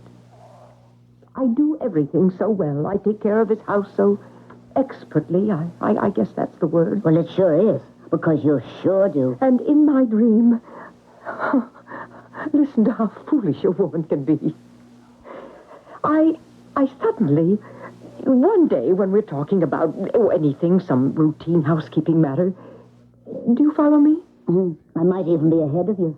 For instance, I might be saying, Mr. Carlyle, we will have to spend $160 for a new vacuum cleaner. Oh, get to the good part, will you? And suddenly he'll look at me and he'll say, Yes. Harriet. For the first time, he'll say, Harriet. Harriet, I love you. It will suddenly have occurred to him. Oh, some dream. Oh, my. Oh, crazier dreams have come true. Can you imagine him falling in love with me? Oh, sure. It makes sense. Oh. Well, you're the kind of woman he wants. Oh, these society belles, they never had any attraction for him. How do you know? Well, they've been after him all his life. Did he ever go for any? No. You're the kind of girl he wants. Well, I don't want him now. You don't? No. Not when I realize he has this streak of cruelty. Well, I heard that fight you had with him. Do you know why you yelled at each other like that? What are you trying to say? Well, it was the way you make love. Oh, you're crazy. Well, you're always having those arguments. He calls you woman. Why? Because he's arrogant, insensitive. No. Because it gets a rise out of you. You're both so frustrated. You don't know what you're talking about. Oh, he just can't admit he's in love with you. And you don't have the courage to tell him you're in love with him. This morning it just got out of control, that's all. Now look, Harriet, look, tonight you talk to him. Let him talk to me. He can't. Oh, yes, he's a man without fear when it comes to ruling the world, maybe. But so many guys like him, they're just so scared of women. I can't believe that. Well, you believe it. Now, you talk to him tonight. You'll see I'm right. Oh, he'll be so happy. He'll just take you in his arms. No. It's crazy. Crazy. Marcia, do you want Aeneas Carlyle to destroy me? It is just a painting. Is it, J.J.? Is it just a painting? Yes, it's colors on canvas, and that's all. Oh? He's giving me a way out. Who told you to gamble in the market? Nobody. I was wrong. But that doesn't solve our problem. Your problem, J.J.? If I have to liquidate now, I'll lose a fortune. I will not give up the painting. Please, Marcia. Is it possible you don't understand? I understand more than you think. Aeneas Carlyle hates you. Hates you for the same reason his father hated your father. Because your family always looked down on his as vulgar, common, new rich. That was 50 years ago. Now, do you think something like that still bothers a man like Aeneas Carlyle? Something like that is the only thing that can bother a man like Aeneas Carlyle. That painting is a family heirloom. Would you rather we went broke? Yes. Do you know what you're saying? I'm making a choice. If you have to deliver the stock, we'll go broke. If you deliver the painting, you'll destroy our marriage. I say give him the stock. Marcia, darling. You can't call me Marcia, darling, if you give away the painting. You are being unreasonable. That is how you will destroy our marriage. We will no longer see the world the same way, appreciate appreciate the same things, agree on what's important. Martha, I don't know what there is to discuss.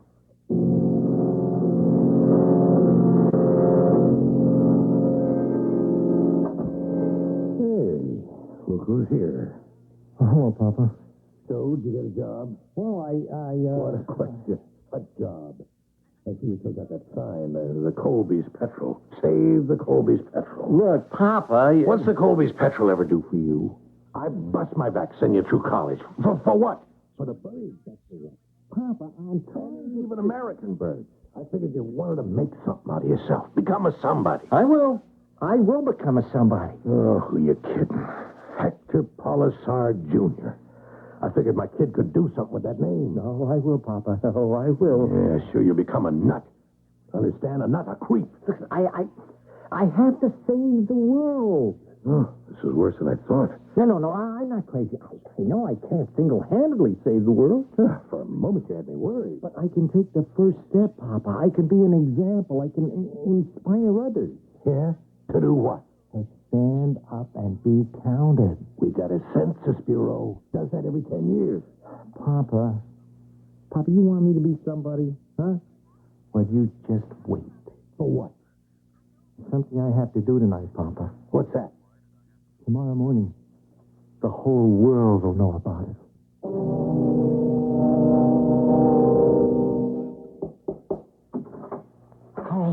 Harriet, can I come in? Is something wrong, Joanna? Well, I just brought Mr. Carlyle a cup of tea. At this hour? He rang the kitchen. Dottie had already gone to bed, so I went myself. Harriet, he's sitting there and he's cleaning his revolver. Do you know why? Well, maybe it's dirty. Oh, this is no time for jokes. Look, a man gets into his 50s. He's never married. You can never tell what can set him off. Now, Harriet, will you listen? You go for him. Now, let me alone. No. If I go to see that man, it will be the same as giving up every bit of my pride. Oh, what good is pride? What good is it? Oh, I don't know. But it's the only thing I have left in the world. It's the only thing I can call my own. I can't lose it. I can't. All right. But you say you love him. Well, maybe that's an illusion. Well, why don't you find out? Go to him. Please, Joanna, let me alone. I will. But you think about it. Sometimes you have to seize the moment. Otherwise, it'll be gone. Forever.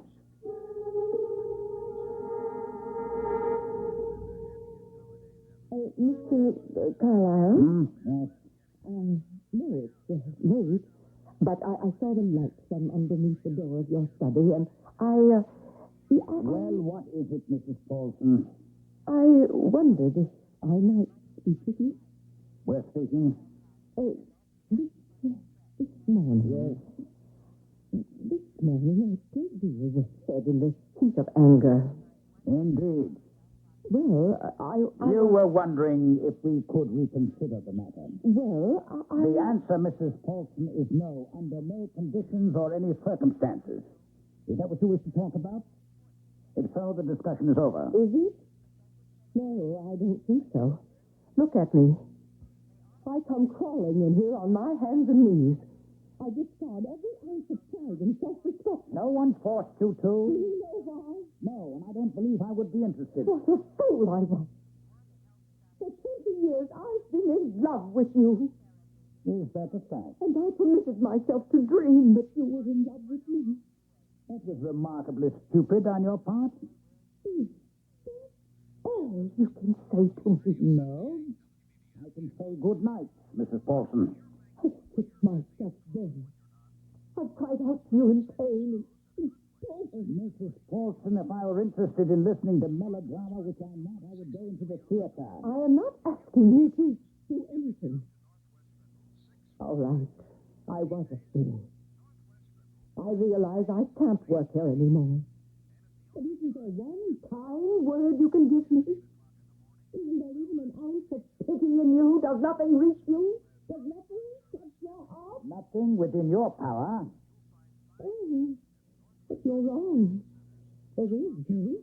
Yes, What's that revolver down. Now I can touch your heart. Put it down.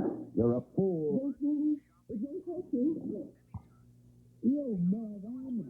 Look what you made me do. A tear could help you. You idiot. You made me turn over this bed. A tear? If only you could shed a tear. You made me spill water all over these papers. Tell me that you can shed a tear and I'll spare your life. You're crazy. You see it. You read your death in my eyes. Please, save yourself. Shed a tear. A tear, please. You can. Very well. Let me touch your heart. This way.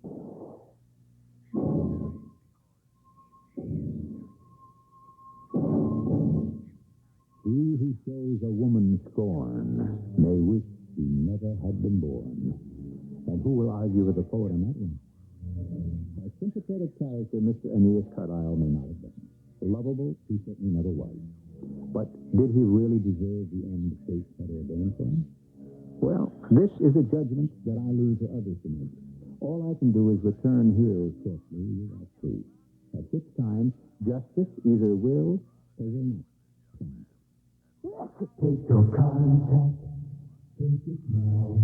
If you're cold, I'm going to change your mind about nighttime fever. Of all major medicines, only one wakes up to 12 hours against the cloggy, cold virus symptoms that keep you awake. Only contact. One capsule's release stays with you all through a long night's sleep, no matter what cold virus you can. Only contact. If you're cold, Take over your direction. Did you get them? Yep, picked up 8 GE battery-operated smoke alarms. And Carl's going to get a $5 rebate on his season. Did you? Well, some deal. General Electric's going to send me $5 for each one. Now, two for us. Mm-hmm. One for Grandma. Yeah. Now through December 31st, there's a $5 rebate on GE's battery-operated smoke alarm. So buy one, or as many as your home may need. He's going to get $40. You know, I like rebates. It's Christmas time, the world's anniversary of loving and giving. You'd like to say time is still gold, but it's passing for certain people is especially precious. There's just one timepiece for your pocket, Rolex, in a superb range from the rugged steel submariner to the elegant gauges and lady bracelets in 18-karat gold. Personalize your Christmas this year and for years to come with a Rolex. Rolex watches are available in Chicago at selected fine jewelers. In Berwyn, stop in at James and Williams Jewelers' brand new location, 7020 West Cermak Road in Berwyn, a block and a half east of Harlem Avenue. Navarro's Limited is the diamond house in downtown Aurora. Navarro's has been serving Aurora with a half-century of jewelry expertise at 11 North Broadway. And in Chicago, stop in at either of the two Henry K. Jewelers' downtown locations. Henry K. Jewelers are at 547 North Michigan Avenue and in the new Water Tower Place. This is WBBM Chicago.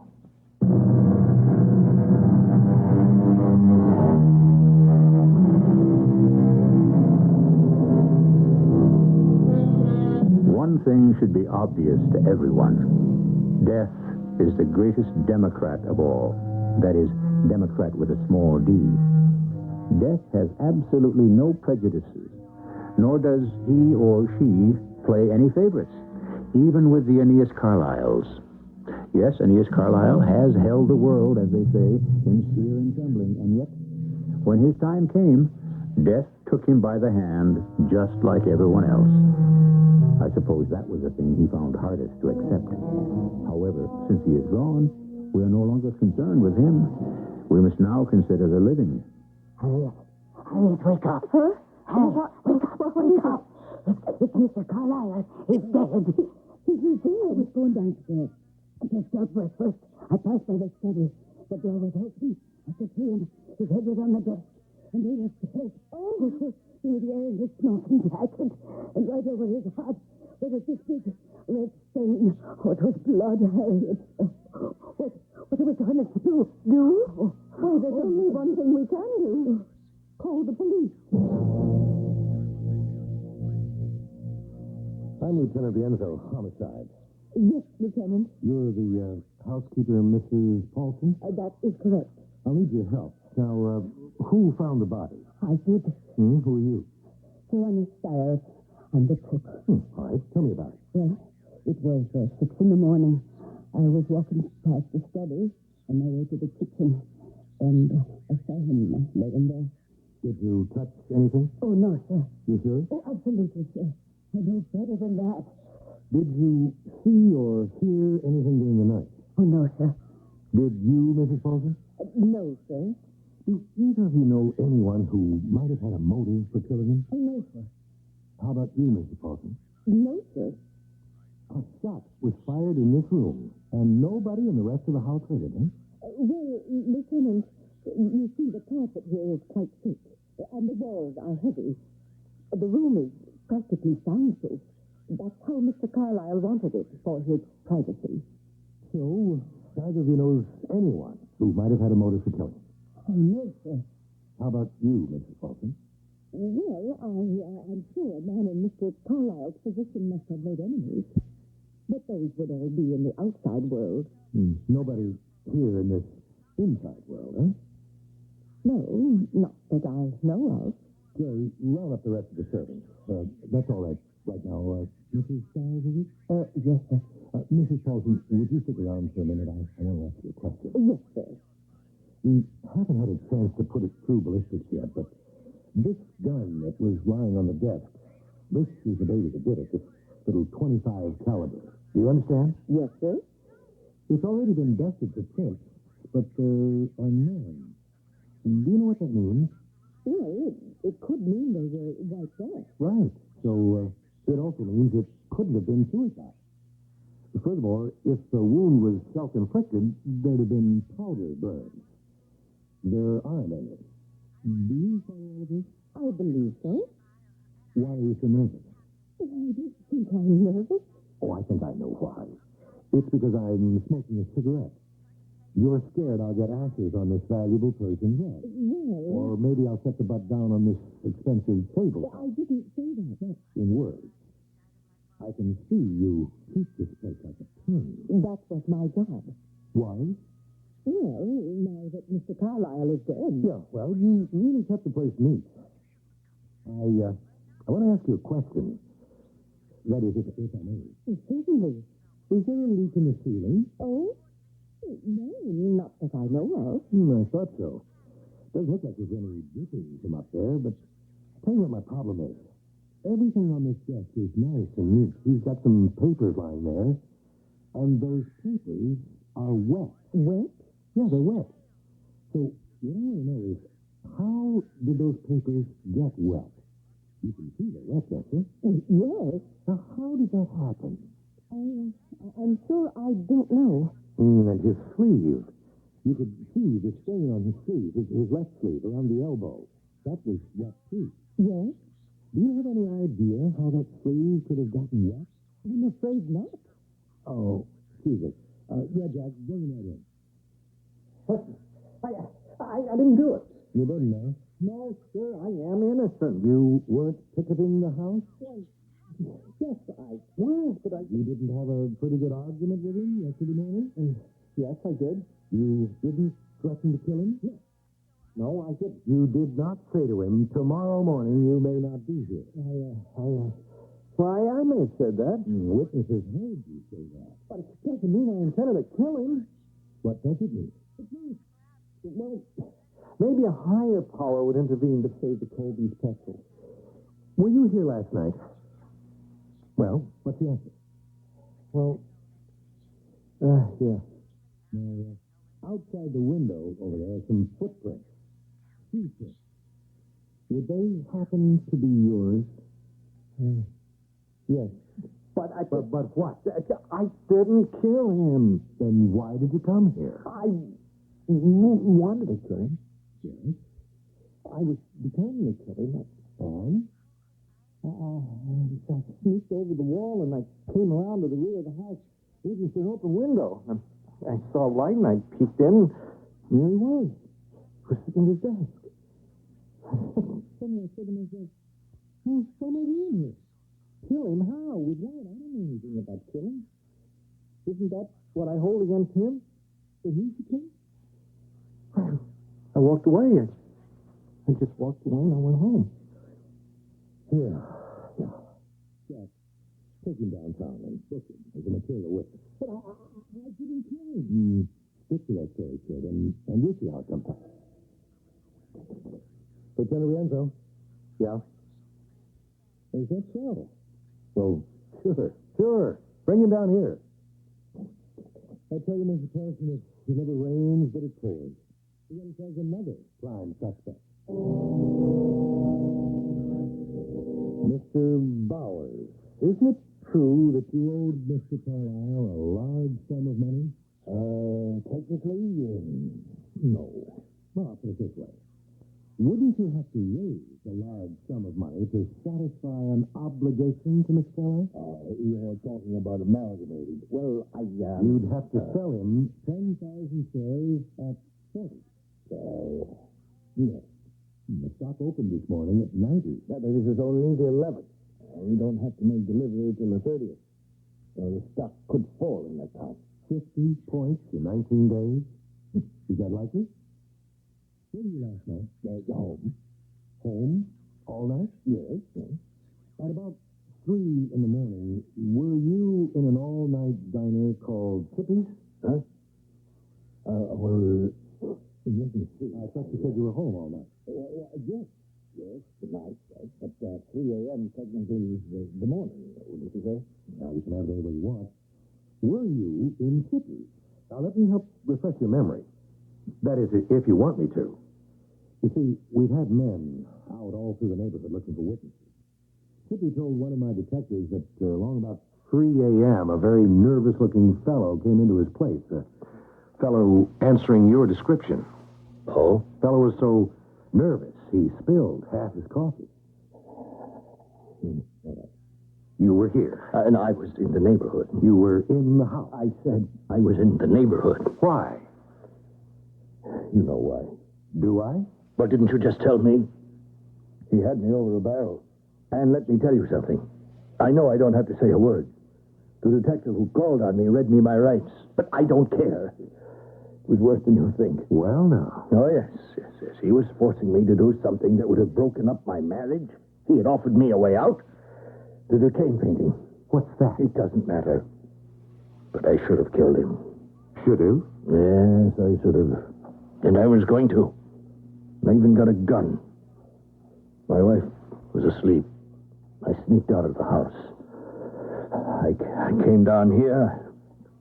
I was shaking all over at the thought of what I had to do. Well, I needed a drink. But all the bars were closed, so I went into that diner for a cup of coffee. And? It didn't help. It kept getting worse. It's probably why the fellow behind the counter noticed me. I was shaking so badly. He said, "Got a problem, Mac?" Well, what could I tell him? That I was frightened out of my wits? That I couldn't do it? That I just couldn't commit murder? So I went back home. Yeah, well, we'll have to take you downtown. Oh, I understand. I'm sorry. No, don't be, please. I didn't kill him, but I wanted to. I should have. And so, I really don't care. Eddie? Goodbye, Lieutenant. You care, after a while. I've seen it. It wears off. You know something, Mrs. Paulson? What I've got here is what the man called an embarrassment of riches. You know what I mean? I'm not sure. Well, in the average case, it's all you can do to get one suspect lined up. I got two, wouldn't you say? Well, yes. Either one of them could have done it. Which one do you think is guilty? I couldn't say. Each has the motive, the opportunity. We got both of them at the scene of the crime at just about the time of the murder. I think they'll go for the kid. Mr. Polisar? Yeah, it's not right. It isn't fair, but, well, that's how it goes. You know what I'm talking about? No. He's a scruffy, wild-eyed kid. He's got long hair. Oh, so many nice young men have long hair these days. Yeah, but on him, it don't look so good. Well, a smart lawyer will build up the kid's instability, maybe prove insanity. Well, one way or another, the kid won't get hit too badly. But it is a shame. He shouldn't get hit at all. You know why? No. Because the kid didn't do it. Oh? Are you saying Mr. Bowers killed Mr. Carlyle? Bowers? Well, Bowers was angry enough. But you see, it must have occurred to him he really had nothing to gain. Killing Carlyle would not have relieved him of his obligation to deliver the stock. He would still owe it to the estate. I don't think he did it. Well, who did? You mean you don't know Mrs. Paulson? Why, you did. Me?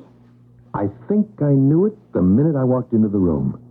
I know it bothered me. The papers on his desk. The papers? They were wet. Now, how could they get wet? Where did the water come from? There was only one source. There was water in the vase on his desk that held the flowers.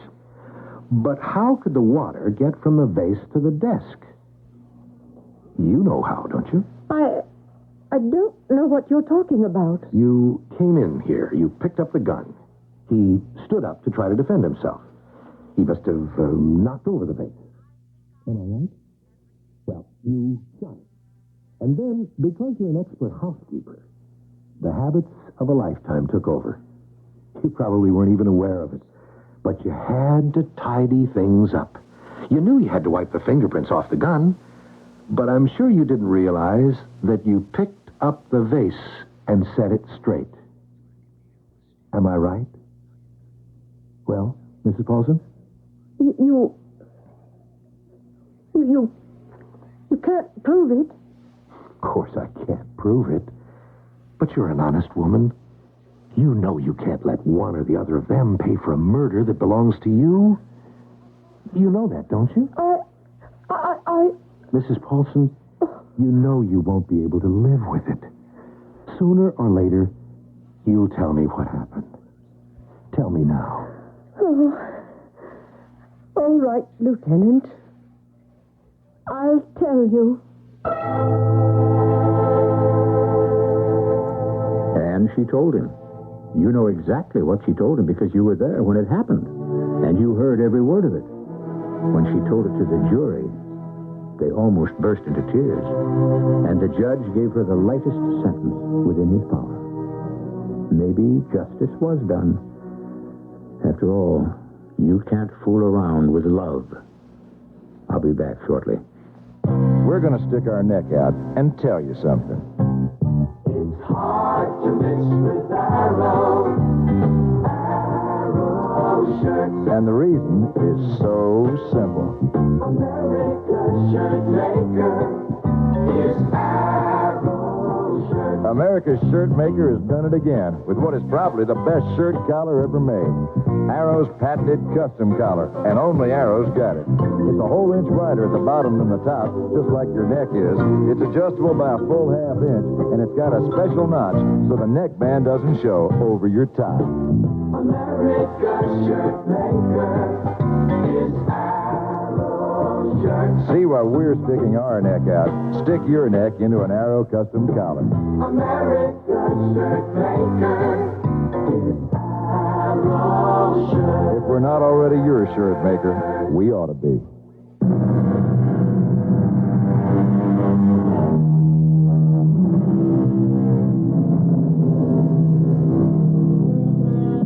Who killed Aeneas Carlyle? Hector Polisard wanted to. John Jacob Bowers would have liked to. Harriet Paulson actually picked up a gun and fired the fatal shot. But do you know who triggered the whole business? Joanna Stiles, the cook. You see, Harriet Paulson lived with a fantasy. It was enough for her. But Joanna urged her to try to make that fantasy come true. Let this be a lesson to all of us. Let sleeping dogs lie. Or never awaken a dreamer. Our cast included Joan Shea, Ralph Bell, Evie Juster, Earl Hammond, and Robert Maxwell. The entire production was under the direction of Hyman Brown. And now, a preview of our next tale. Am I to believe what you have just told me? That you have joined the enemy? I've been struggling with my conscience for weeks. My sympathies, Mother, are with the North. Then we'll just have to get along without you. Parker, you're a traitor to your country. and a traitor to your loved ones. You must do what you conceive to be your duty. But your father and I taught you. It's been our way of living, always. But I never for a moment dreamed... I'm not ashamed of my decision. Don't try to make me, please. I understand. Now, I would be most grateful if you would leave this house at once. Wish me well, Mother. I can't do that, Parker. Not to the enemy of my country. Not to a stranger. Radio Mystery Theater was sponsored in part by True Value Hardware Stores. This is E.G. Marshall inviting you to return to our Mystery Theater for another adventure in the macabre. Until next time, pleasant dreams.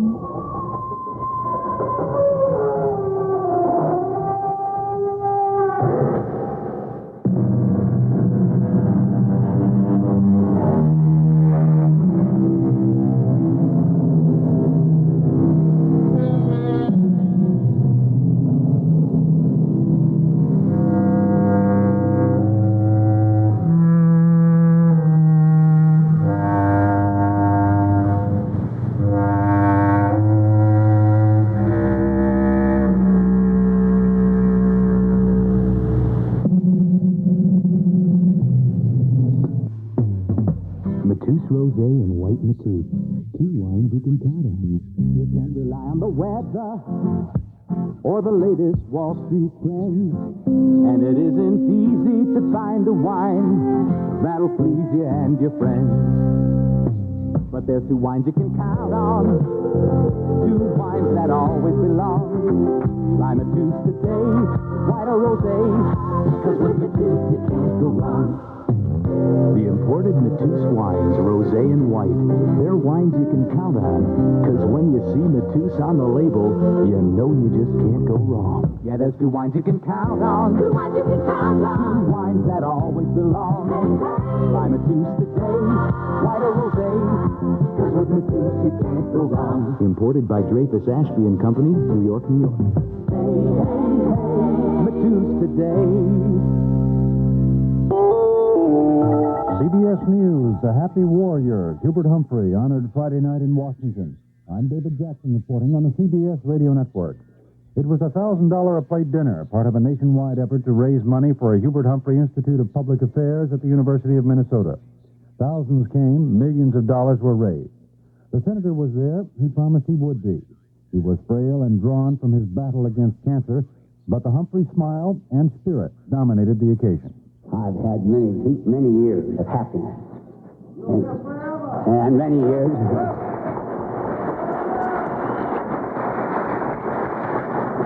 And many years of opportunity. Some disappointments, but most of the time, the things that make life enjoyable. I don't know if you call it success, but I know that it adds to the meaning of life. If you feel an inner warmth and richness. President Carter was there. He said he's proud to be president of a nation that loves a man like Hubert Humphrey. Give to the Wreath of Hope. News Radio 78, WBBM, Chicago. The CBS Radio Mystery Theater presents...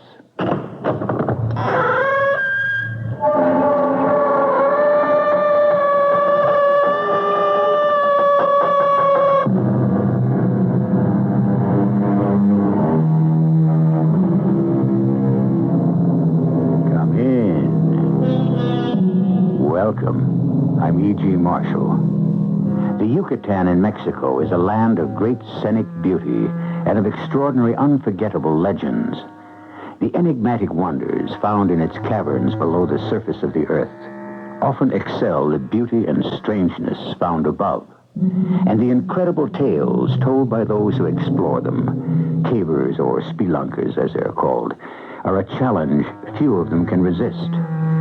For it can truly be said that what is seen and heard below is indeed wondrous strange.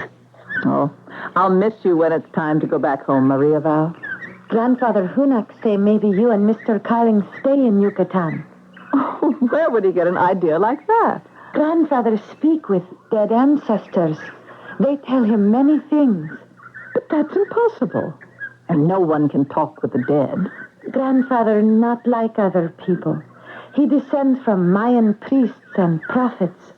When Grandfather Hunak speak, the dead answer.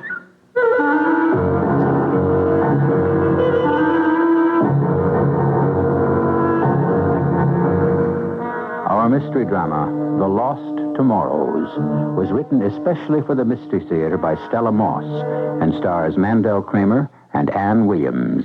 It is sponsored in part by Contact, the 12-hour cold capsule, and Buick Motor Division. I'll be back shortly with Act One. We designed the new Buick Electra to be trim and intelligent. A little science. But we also endowed it with all the luxury and elegance that make an Electra an Electra. A little magic. So while you're feeling wise and prudent about buying one, A little science. you can also feel rich and successful driving one. A little magic. The new Electra, intelligence and elegance. A little science. A little magic. A little science. Take your contact. Take it now. Give your call to Contact. Can your cold medicine fight the congestion, shrink the swollen membranes, help relieve the runny, sneezy, cloggy misery caused by every known cold virus? Are you sure? Contact can. Today's Contact does all that up to 12 hours, all day, all night, no matter what cold virus attacks. That's the wonder, Contact. Give your call to Contact. Take only as directed. They were promised interstate highways, a garage to call their own. So they came to our shores, the Dodsons, Toyotas, VWs, and MGs, all looking for the American dream. But when they need new mufflers or shocks, the treatment they get, even from the people who sell them, can often turn into a nightmare. Yeah, I know you bought it here, but the nearest muffler for your car is in Eindhoven. Getting it here will take a month or so. It may take a while to work you in. But if you leave it, we'll get to it, sooner or later. At Midas, we'll get to it sooner. We install mufflers and shocks on just about every kind of foreign car. You don't need an appointment, and you're usually in and out in half an hour. So foreign car owners, come to Midas. We'll do more than give you promises. We'll give you service. Visit one of the 42 Midas shops in Greater Chicago. Midas, experts in the installation of mufflers on most foreign cars.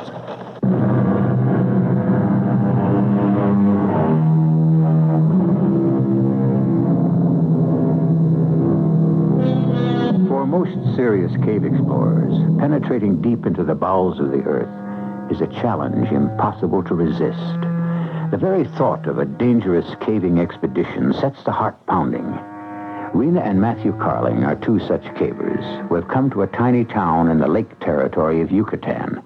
They have only one thought in mind, exploring little-known caves where they hope to find ancient Mayan relics.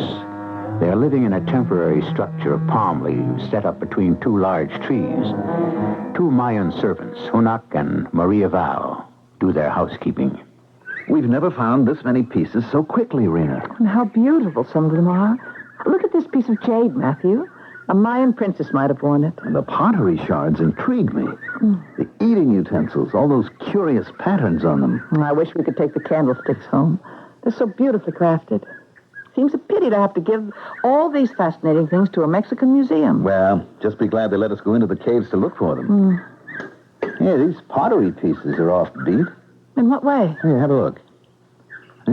Each piece has the same pattern of a small bird on it. Poised in a sort of lunging position, head down, wings spread wide, sort of a tack stance, like a toy dive bomber. What do you suppose the Mayans had in mind? Yeah, we'll have to find out. Meanwhile, into the museum box they all go. Well, let's hope we do as well as this in the Cave of the Lost Tomorrows. Matthew, did you notice that Hunak and Maria Val both seemed upset as they served our breakfast? Or when we talked about tomorrow's caving trip, I mean. No, not particularly.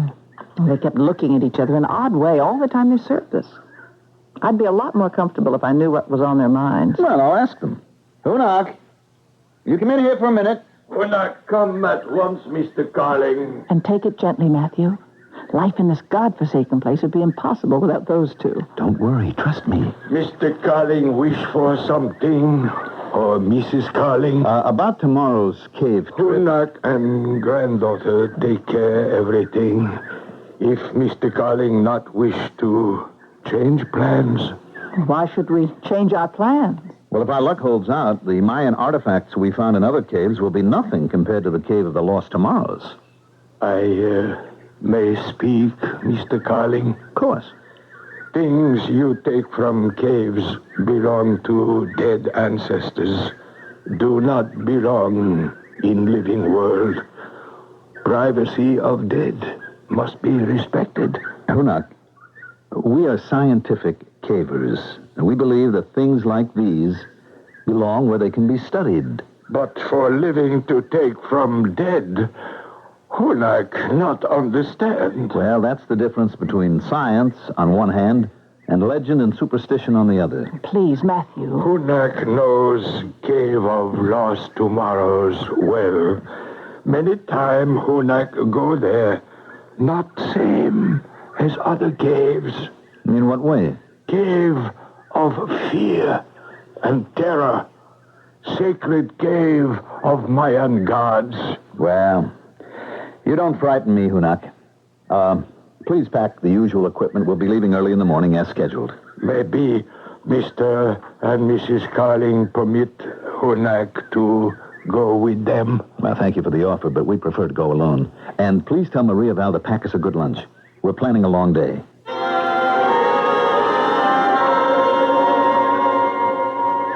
That lunch looks delicious, Maria Val. Many thanks, Mrs. Carling. Grandfather Hunak catch fresh fish this morning.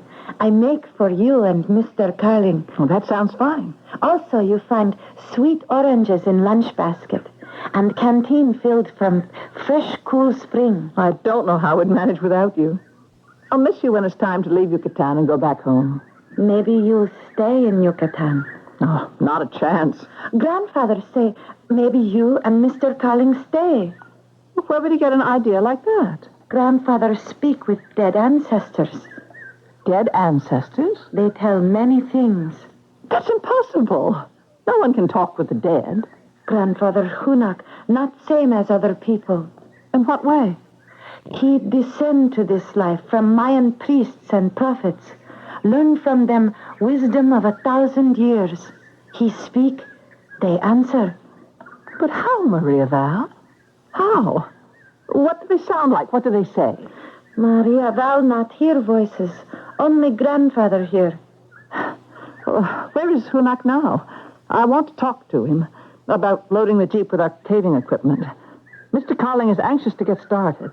Jeep loaded, Mrs. Carling. Hard hats with lamp, first aid kit, pocket knife, flashlight, rope ladder. Grandfather... What I want to know is why he isn't here as usual to help us take off. Grandfather asked Mr. and Mrs. Carling please to excuse him. Ancestors wish to speak with him this morning about Mr. and Mrs. Carling. Well, I'll take the food basket and water, Maria Val. Mr. Carling will be getting impatient. Please, do let me go with you, Mrs. Carling. Maria Val know well Cave of Lost Tomorrows. First Hunak. Now you. Why are you so anxious to go with us? Maria Val, Grandfather Hunak wish to speak to you. I come, Grandfather. Please, not be angry, Mrs. Carling. Maria Val fear for safety of Mr. and Mrs. Carling. Tomorrow, 9th day of 9th month. What has that got to do with anything? Maria Val, what take you so long? I come, Grandfather. Please, Mrs. Carling. Foreign people not safe in Cave of Lost Tomorrows. Please to be careful. Please.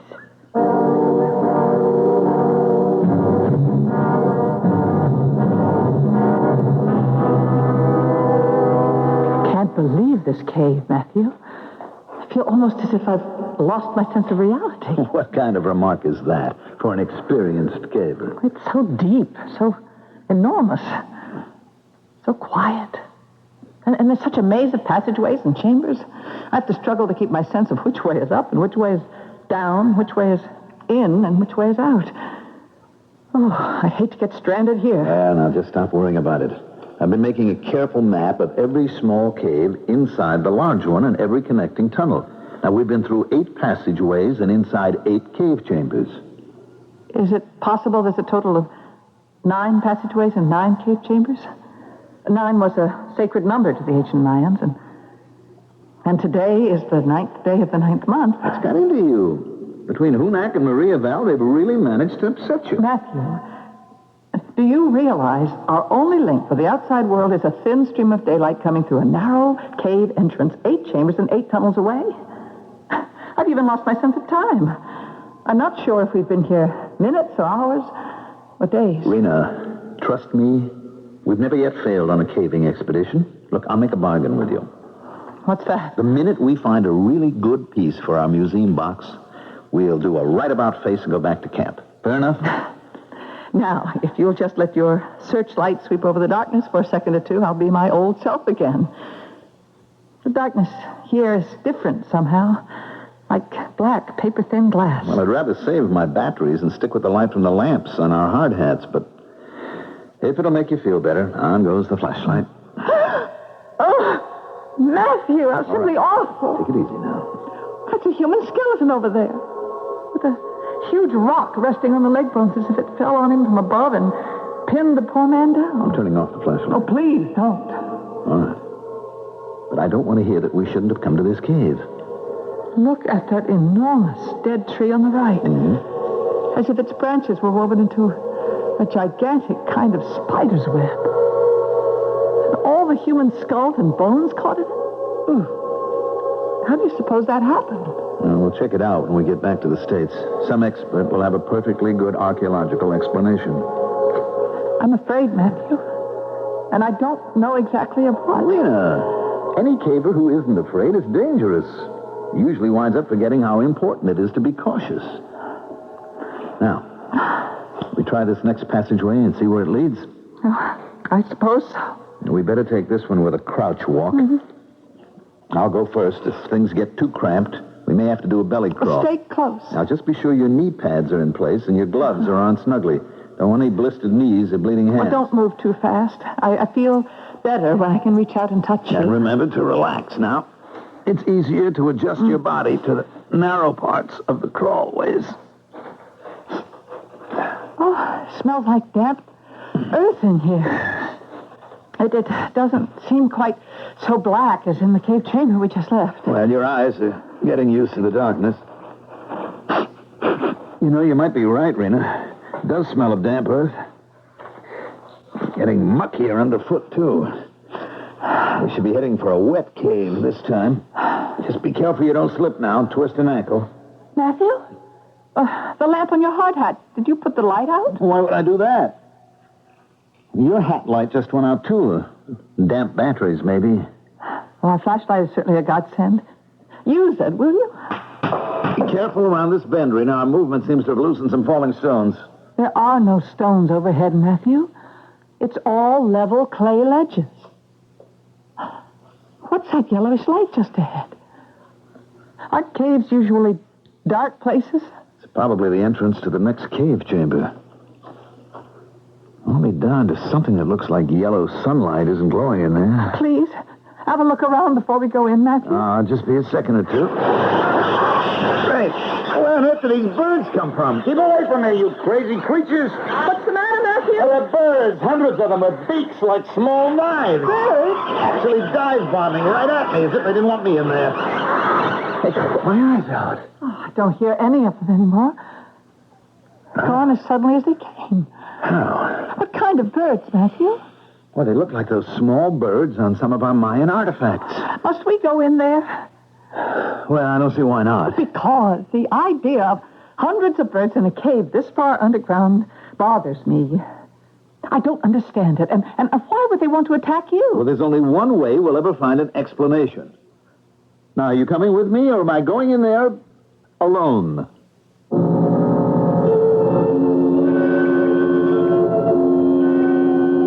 How to understand the mind, the spirit that compels a man to walk on the moon, to touch the bottom of the sea, or as in the case of Matthew Carling, to defy a long history of ancient superstition, to to explore the dangers and mysteries of a multi-chambered cave in faraway Yucatan. Will Matthew's passion for caving bring him in touch with some explanation of the mysteries in the cave of the lost tomorrows? I'll be back shortly with Act 2. Hello, I'm Johnny Cash. Right now, I'm thinking about a Christmas shopping list that's longer than ever. But to make it easy, I carry my Master Charge card. Now, why would a man named Cash carry a charge card? Because Master Charge carries more clout than any other card in the world. 40 million people carry Master Charge. 40 million people carry clout. Talk about clout. One Master Charge card gives you a personal account at over 2 million places. And that gives you a lot of choices for a lot of shopping. No wonder more people carry Master Charge than any other card in the world. 40 million people carry Master Charge. 40 million people carry clout. A very Merry Christmas to your house from the House of Cash.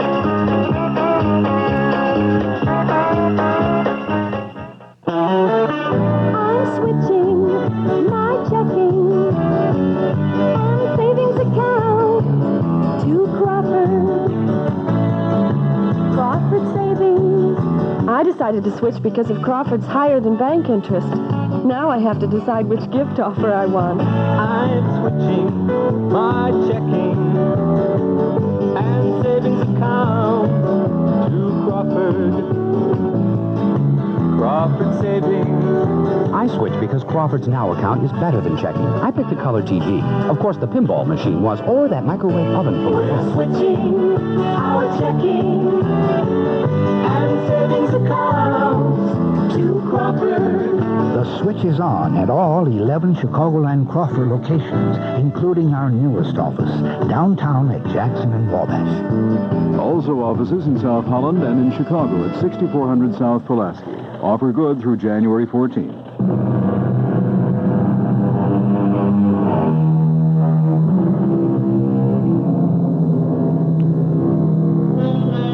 An old Yucatan legend tells us that 9 was considered a sacred number to the ancient Mayans. Rena and Matthew Carling, 2 Americans whose caving obsession has brought them to Yucatan, have just crawled through the 9th passageway and are about to enter the 9th cave chamber in the cave of the lost tomorrows. It is the 9th day of the 9th month. Oh, Matthew, what a breathtaking sight. All those elegant stalactites hanging from the roof like delicate Venetian chandeliers. They seem to be giving off a wet light. And the rock formations are spectacular. Wish we could figure out where all the bright light is coming from. Well, we'll find the explanation. Just give us time. Matthew, Mayan legend tells us that some of these subterranean caves were inhabited by gods and spirits who were called the illustrious dead. That living men and women were actually cast into caves like this one as a sacrifice in time of drought. Do you suppose... What's that? That crater directly below us. It's filling with water. The bottom is covering completely. It's not a crater anymore, Matthew. Turning into a lovely shallow lake. Thousands of silver water bubbles with bright-colored fish. Lena, look what's on the edge of the shore. A dugout from way back when. You need any help through that muck underfoot? I want to have a closer look. I can manage. I'm glad thick boots are a part of caving gear. Look there. There's a pair of handcrafted paddles resting on the dugout. They look like beauties. We'll be the envy of every caver we know when we add them to our collection. Well, we haven't got them yet, Matthew. The dugout's being pushed from the shore into the water. Well, how on earth do you explain that? I can't see anyone, can you? And yet no one seems to be in the boat. The light in here has changed, Matthew. It's getting dimmer all the time. Hey there! Whoever you are, I want to talk to you. Come back here. Here. Matthew? The dugout is standing on end, absolutely upright, on top of the water. It's going under, prow first.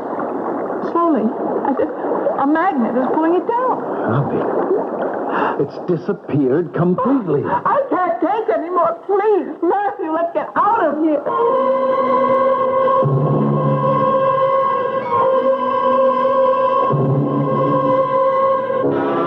Few who visit Cave of Lost Tomorrows wish to return there. Sacred cave can destroy man's mind. Then why do you keep going back? Hunak, born of ancient priests and prophets. Hunak is living messenger of holy ancestors. No, next few days not good for caving. Well, thank you for the message. God say Mr. Carling must not make discord. Order you not to go Cave of Lost Tomorrows again. You expect us to believe that? Hunak say you must keep Mayan gods friendly. Strange underground sounds are not unusual in the life of experienced cavers, Hunak. And neither are mirages or extreme natural phenomena. And besides, my wife and I are almost as familiar with Mayan legends about gods and voices as you are. What you call legend, Hunak call truth. You and Mrs. Carling hear perhaps of ancient Compassionata cross? Of course, you and Maria Val have been wearing them around your neck since the day you came to work for us. Why do you ask? Hunak suggests Mr. Carling wear Compassionata cross.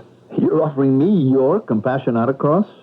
To protect me when we go back to the cave? Maria Val will give hers to Mrs. Carling. That's nice of you both. Hunak, look, I don't know how to make you understand this, but I just don't believe in protective talismans of any kind. Talismans exist only because people are frightened of things that they think cannot be explained. Some things are not to be explained. Please, Hunak hope for change of mind before tomorrow. Not a chance. Mrs. Carling and I will handle any situation that arises tomorrow in our own way.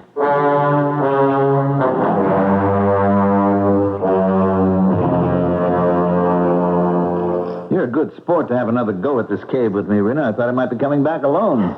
I'm glad the water's almost completely gone from the crater. So shallow, it's hard to believe what it was like when we left here yesterday. So you watch your step just the same. Hey, yellow light still bother your eyes? No, I feel comfortable. I even enjoyed eating Maria Val's Mexican picnic lunch, sitting on a hard stone throne. I tell you, I married the right girl. You know, Rena, sometimes... Anything wrong? I tripped on something. Something is sticking out of the muck under my feet. What is it? I'll tell you in a second. Fairly large pottery shard. Let's scrape off the mud, see what we have here, huh? Yeah. Another prize for our Yucatan collection. Pattern on it, Matthew. Mm-hmm. Their ancient sacred monkey. Funny little creature. Mm-hmm. So small, such a long tail. Why do you suppose... What's all that racket up there? Well, we left our things. A pack of small monkeys helping themselves to what's left of our lunch. Well, they can have it. Well, doesn't it strike you as rather odd? Those birds that tried to attack you yesterday were the same as the sacred bird on some of our artifacts. And now these monkeys... Look at the pottery shard you just found. The monkeys on it are exactly the same as those stealing our lunch. Where did they go? Yeah, they're probably picnicking on Maria Val's good cooking in one of the smaller cave chambers. Rena, look at the water. What an incredible blue it is. A golden light overhead, translucent blue light underfoot. What a place. Matthew, have you been noticing that school of large pink and red fish over there? Carrying water plants in their mouths? And what about them? They all swim to the same spot and drop the plants there. As if they were trying to cover up something. Let's go see what they're up to. What on earth are these? 1, 2, 3, 4... 9 of them. Sticking straight up into the air out of the water. Matthew, these are crosses. Camouflaged by the water plants. 9 crosses as symmetrically laid out as An old burial ground. Not only are they crosses, but... But what? Look, each one marks a grave. 9 graves. And the crosses themselves, can't you see? They're exactly like the ones that Hunak and Maria Val wanted to give us. Only these are much larger. You're absolutely right. Compassionata crosses 2 feet high. No wonder they wanted to keep us out of this cave. Why, to a museum or a private collection, these could be worth a fortune. You're not thinking of taking one, are you, Matthew? Why not? Because, according to the Mayan legend, no fisherman ever set sail without one. They considered them a talisman, a protector, in death as well as life. Rena, it's a legend. Oh. Remember? Now, come over here and help me loosen one of these. We're not going to go back to camp without one. I won't do it, Matthew. All right, I'll do it myself. There. What was that? Oh, it's probably some cave animal. You know, this isn't easy. Cross is sunk a lot deeper than I thought. I'll give it another try. Oh, give it up, Matthew, please. The lake's beginning to fill up again. One last try.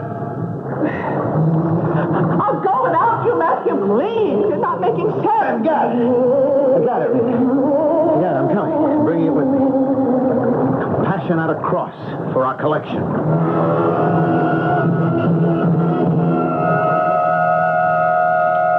Please, Mr. Carling, Mrs. Carling, do not go inside your room. Why not? Something happened here at camp while you were both at Cave of Lost Tomorrows. Well, tell us about it. What is it? Please, wait here. Maria Val returned with grandfather. Not be long. Grandfather explained. I'm going into our room. You coming, Rena? Of course. Only I can't imagine what's in there that could shake her up so. Nothing serious, you can be sure. What's going on in here? Candles, dozens of them, burning on every surface. It's like a church, burning votive offerings in memory of the dead. Hey, look at these over here. Burning in the candlesticks we brought back from our caving. And these are our pottery pieces. And these are our glass artifacts, held in place by melted tallow. They've even turned the clapperless death bells upside down and used them to hold candles. Oh, here, too, they didn't like for some reason. Hunak! Maria Val, will you come in here right away, please? I don't understand why anyone would do such a thing. Oh, Hunak keeps insisting he's descended from ancient priests and prophets, doesn't he? He even walks around with jade plugs in his ears to prove it. Mr. Carling, call Hunak and Maria Val. Maria Val, stay here. I am afraid. Look, would you two be good enough to tell me why, when it is still broad daylight, there are dozens of candles burning all over this room? Hunak not light candles. Maria Val not light candles. Well, then who did light them? Please observe candles closely, Mr. Carling, Mrs. Carling. Well? 2 near your bed, not burning. Same size, same color, smooth and even. Hunak buy those for camp at store. And the burning candles? Not same. Those Hunak did not buy. He's right, Matthew. The ones burning are irregular in size, shape, and color. They have a coarse, primitive look. Well, who brought them here and lit them? How about it, Maria Val? You take care of this room for us. Maria Val not understand these things. Hunak? Mr. Carling, you remove sacred objects from Cave of Lost Tomorrows. You must return. Dead ancestors honor each other. It is they who bring ancient candles. It is they make them burn. Do not weep, granddaughter. Do you actually expect us to believe this? If you do not return sacred objects, burning candles, only a beginning. Of what? Maria Val, put out the candles. You can both go. Maria Val will not touch burning candles. No. Mr. Carling, please. Please. Hunak, you put them out. Hunak, not offend world of departed spirits. Hunak, not put out candles. He won't have to, Matthew. Every candle in the room is flickering and going out. Someone is blowing them out. Look. one by one. Every single one of them.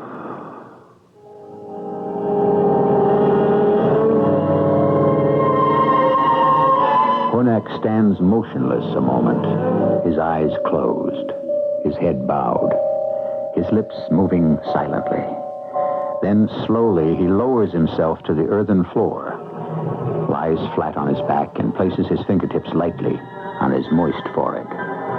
Soft, archaic sounds form on his lips and fill the air, making a hypnotic melody. Matthew and Rena Carling watch incredulously as they realize that Hunak is attempting to communicate with his dead ancestors. I'll return shortly with Act 3. I'm Hyman Brown, producer-director of the Radio Mystery Theater. I'd like to tell you about our other drama series, the Radio Adventure Theater, heard on weekends on most of these stations. Exciting stories from the classics, like Ivanhoe, Captains Courageous, Treasure Island, and The Gold Bug. Favorite characters of childhood, like Alice in Wonderland, Robin Hood, and Cinderella. We have stories of real-life heroes, too. Lewis and Clark, Charles Lindbergh, and some fine original scripts of fantasy and science fiction. Radio Adventure Theater is heard every Saturday and Sunday. Each story is complete, fully dramatized, with talented actors.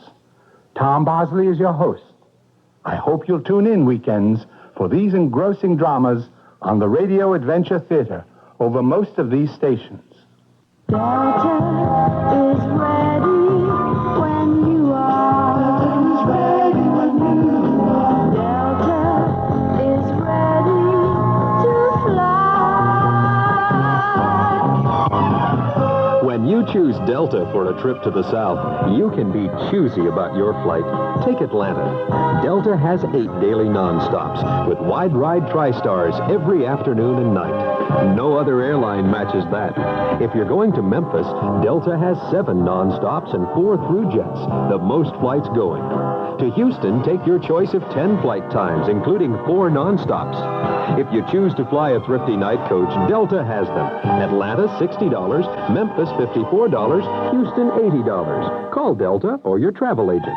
Delta is ready when you are. This is WBBM Chicago.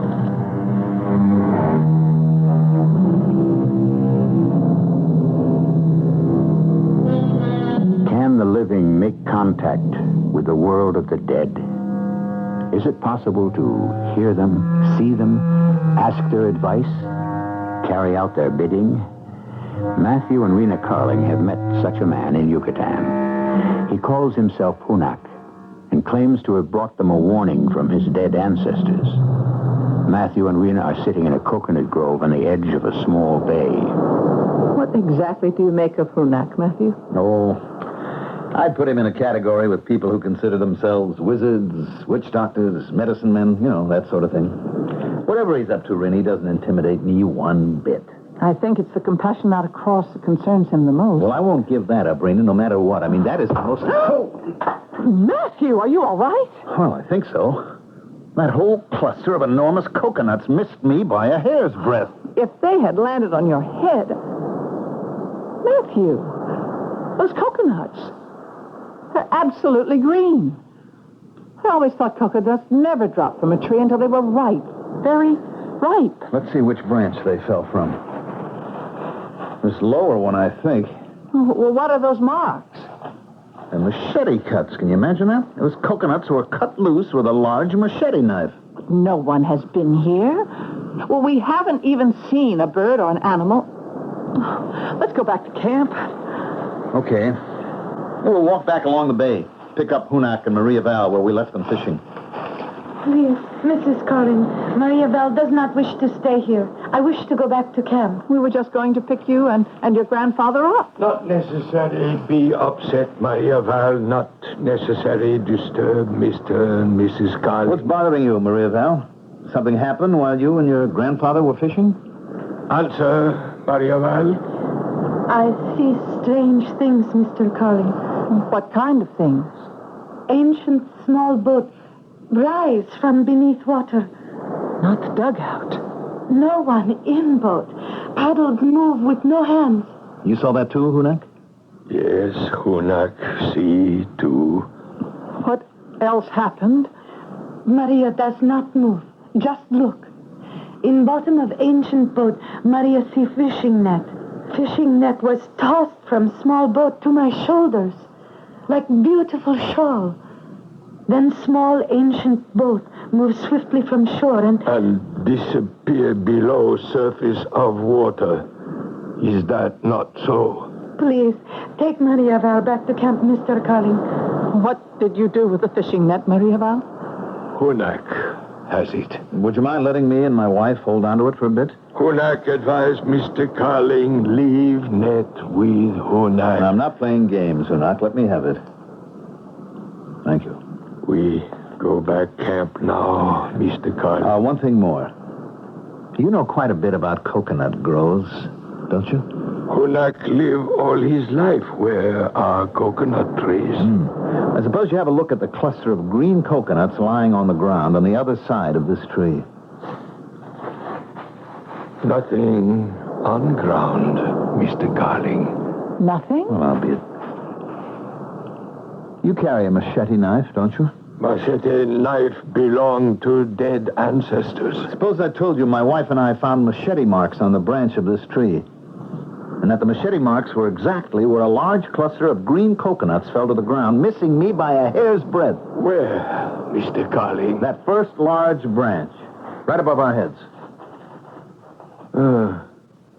No machete marks there, Mr. Carling. Only many green coconuts waiting to be ripe. You see for yourself.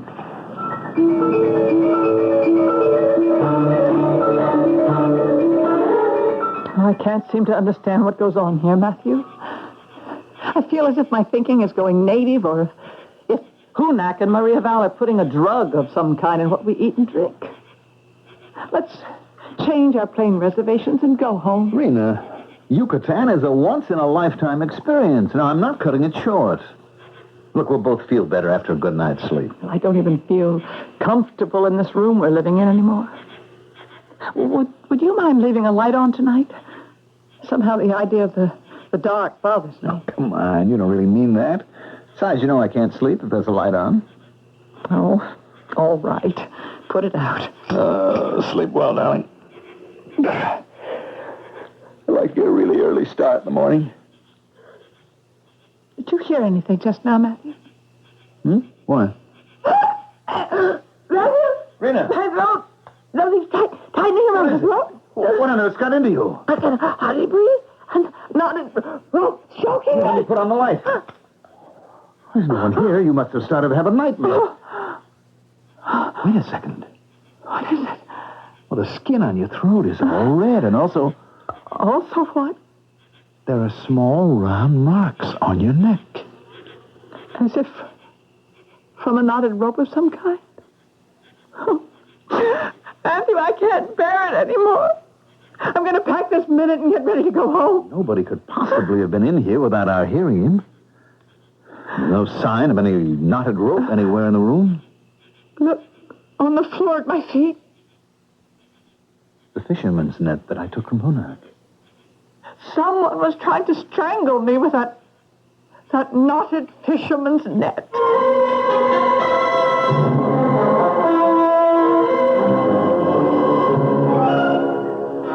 The room.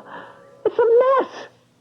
Suitcases wide open, things scattered all over the floor. Someone's been here looking for something, probably after we fell asleep. What I don't understand is why we don't ever see or hear anyone. Rena, look at this box. It was full of our best relics. Absolutely empty.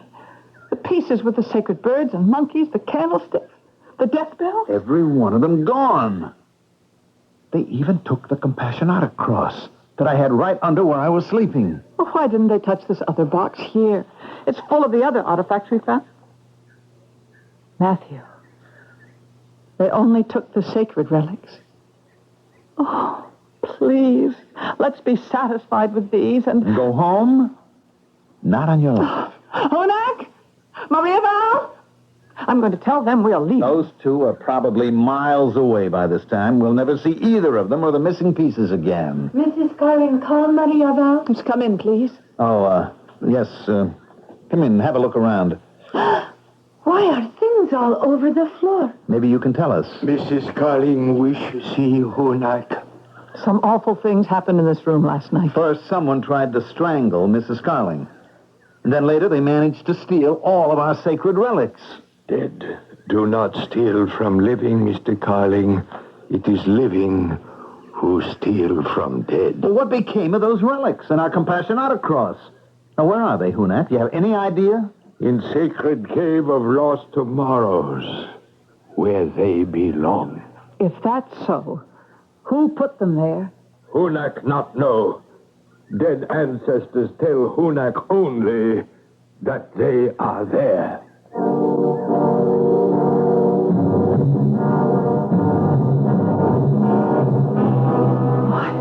I don't know why I keep letting you persuade me to come back into this cave. Happily, the lake is shallow today. Sloshing through this muddy lake bottom in heavy boots isn't exactly fun. We're here in the burial ground, so we'll have some answers pretty soon now. Look, count the Compassionata crosses, like I just did. This is 2, 6, 9 7. upright crosses marking 9 tidy graves, including the one you dug up the last time. The cross is back where you took it from. Yes, and I'll bet Hunak has a pretty good idea of how it... What happened? Stubbed my boot against something. Oh, can you see what? I see it. An old metal box. Pretty heavy. What's in it? Well, how do you like that? All our stolen cave pieces. Every single one. Plus what? This pair of jade earplugs. We had no jade earplugs in our cave collection. No, but our friend Hunak wears a pair to prove that he's descended from Mayan priests and prophets. I wonder how they got in there. We'll figure that out later. Here, you hold the box, Rena, will you, while I dig up one of the crosses. Oh, don't do it, Matthew. We've had nothing but trouble since we found this burial Rena, ground. please move back a little bit, will you? Where this crowbar should take no time at all. I'm not going to let you do it. Rena, let go of me. You're not going to dig up that cross. Not again. Please talk with Hunak. Look who's coming to join us, Hunak and Maria Val. To stop us, you mean? Now, stay where you are, you two. I mean to finish what I started. Talk with grandfather. What's on your mind, Hunak? We come say goodbye. Not work anymore at your camp. Oh? Hunak bring farewell present to wear around Mr. Carling's neck. Maria Val, bring one for Mrs. Carling, too. Please, lower your head, Mr. Carling. Now, wait a minute. What's on that chain? You offered me that miniature Compassionata cross once before, Hunak, and I thought I made it clear that I don't believe in things like that. Put it on my neck, Maria Val, and thank you. Mrs. Carling wise to accept farewell gift. Make Mr. Carling take it, too. Please, Hunak. Get away from me, Hunak. I don't need it. I'm taking one of the large ones for our collection. Do not struggle, Mr. Carling. Hunak put this on your neck. So I'm taking it off. Can't you just accept? It won't come off. Can't get it off. Why is that? The lake, grandfather. It's beginning to fill up again. I gotta finish digging up that cross. No. Rena, don't just stand there. Either help me or get out of the way. Oh, I am afraid, grandfather. we go quickly to shore. There is not much time. Come to shore, Mrs. Carling. Please, do not stay there. Let's go with them, Matthew. It's almost loose, Rena. We're gonna have one of these large Compassionata crosses after all. I don't think we can make it. Not with the way the water's rising. And... Hunak! Maria Val, hold on! I've got it, Rena. It's out. Look behind you, Matthew. The dugout just came out of the small cave chamber behind you. The dugout? Yes, you're right. It's heading straight for us. Keep that thing away from me, do you hear? Keep it away. Oh, what are they up to? Rena, I'm being pulled into the dugout. I can't see anyone or hear anyone, but I'm being pulled in. Let go of me, whoever you are. Let go. The lake is so deep now, so swift, like a whirlpool. Try to get to shore, Rena. Save yourself. The dugout. It's coming toward me now. Now get away. I can't. They're pulling me to the dugout, too. Why can't I see you? Dutch, why can't I see them? The prow of the dugout. What's happening? It's pointing upward. The lake is rising like a tidal wave. We've spun around. We're pointing downward now. Matthew, we're going beneath the surface. It's like being poured headlong into a powerful waterfall. Deeper and deeper. I'm glad I'm wearing Maria Val's miniature combustion other clothes. And that Hunak made you wear his. Rena, is yours still around your neck? Someone just took mine off, chain and all. Someone just took mine off, too. Listen, we're civilized people in a civilized world. Things like this don't happen to us. They just don't happen.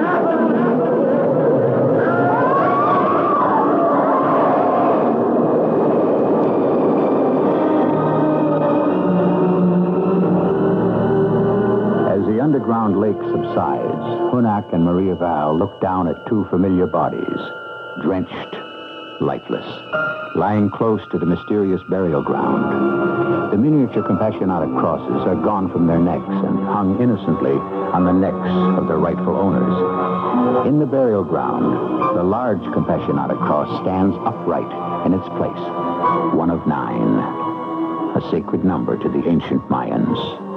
I'll be back shortly. The 1978 Century, a Buick like you've never seen before. A little science. The fastback design is pure function. But the execution is pure Buick. A little magic. It's trimmer than last year's, easy to park, fun to drive. A little science. Yet incredibly, there's more head and leg room inside. A little magic. The new Buick Century. Will wonders never cease? A little science. A little magic. A little science. Take your contact, take it now. Give your code to contact. I'm going to change your mind about nighttime cold medicine. Of all major medicines, only one works up to 12 hours against the cloggy, cold virus symptoms that keep you awake. Only Contact. One capsule's relief stays with you all through a long night's sleep, no matter what cold virus attacks. Only Contact. Give your code to contact. Take only as directed.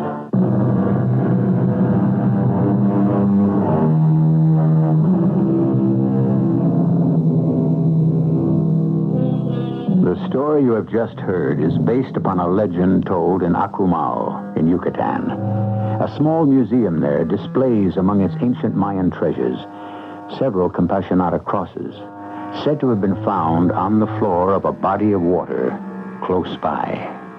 The large ones are like those which mark the graves in the Cave of Lost Tomorrows. The miniatures are identical with those worn by Hunak and Maria Val. Our cast included Mandel Kramer, Ann Williams, Arnold Moss, and Elizabeth Latham. The entire production was under the direction of Hyman Brown. And now, a preview of our next tale. I believe it was made at the Temple of Puri and was stolen by one of the dancing girls. Yes, but what does it all mean? It's a charm for success and failure. It is 300 years old.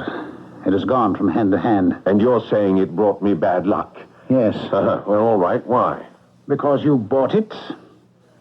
The legend says, if the Bisara be bought, within 3 years, it will turn against its owner and drive him to ruin and death. But you still haven't told me why. Whereas, if the Bisara be stolen, for 3 years, it will bring its owner his heart's desire. Now, why is one in trouble if one buys it, and in luck if one steals it? Because it is a charm made in honor of Janira, the goddess of evil. And I'm in trouble because I bought it? Yes. Get rid of it. Radio Mystery Theater was sponsored in part by Buick Motor Division and Contact, the 12-hour cold capsule. This is E.G. Marshall inviting you to return to our Mystery Theater for another adventure in the macabre. Until next time, pleasant dreams.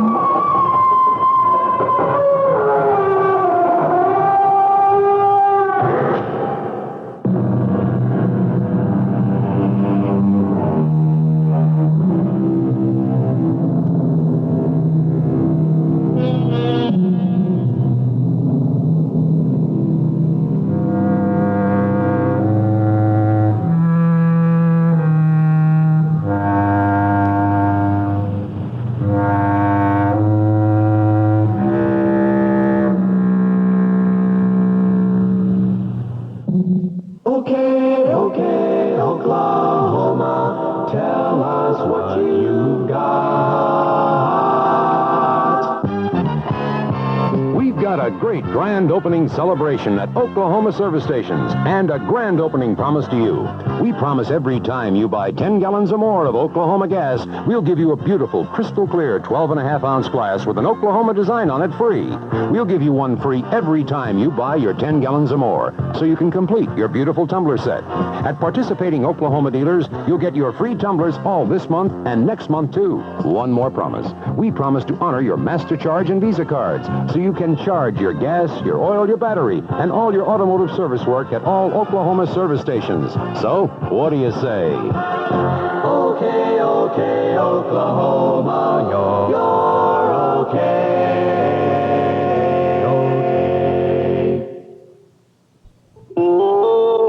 CBS News. A nationwide coal strike is getting underway at this hour.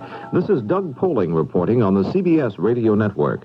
The strike was scheduled to begin at midnight, but many miners went out several hours earlier. The president of the Mine Workers Union called the strike after contract talks in Washington recessed Monday night. Lem Tucker has a report. Arnold Miller left the negotiations saying that he was going to West Virginia to be with his union members on the first full day of their strike. Later, the labor negotiator said that Miller would be back in Washington Thursday afternoon when the coal talks resume. When they recessed, the mediator said that now both sides would have time to re-examine their positions. He said he thought that was the proper thing to do about now. What that meant is that the talks are not getting anywhere, at least not very fast. It means positions are still hard, with neither side budging very much. How much movement that re-examination by both sides will bring to the next joint talks is, of course, hard to tell. But when Arnold Miller left, he was saying the longer the strike went, the harder it would be to settle. Lem Tucker, CBS News, Washington. Utilities and major industries, such as steel companies, have been preparing for the strike for months. Stockpiles of coal are not expected to become critically low for at least 3 months. Non-union mines, which produce about half the coal in the nation, will still be operating. More news in a moment. Undo it, undo it. You got a feeling like you wanna break clean. Are you thinking that you've done everything? Undo it, undo it, undo it. Unco la la la, undo it. Bring your sanity, undo it. Unco la la la, undo it. 7-Up is a thing, undo it. Unco la la la, undo it. You know, when I first married Hank, I'd buy whatever was on special. But I learned that with food, you should know in advance that your family's going to like something. Mrs. Shirley Capper talks about why buying the right brand makes sense. I always serve Kraft macaroni and cheese dinner because I know they're going to like it. Kraft makes a cheese sauce, so you're sure it'll taste right, and none goes to waste. So buying a brand you know, like Kraft macaroni and cheese dinner, is worth a few extra pennies because you know they're going to like it.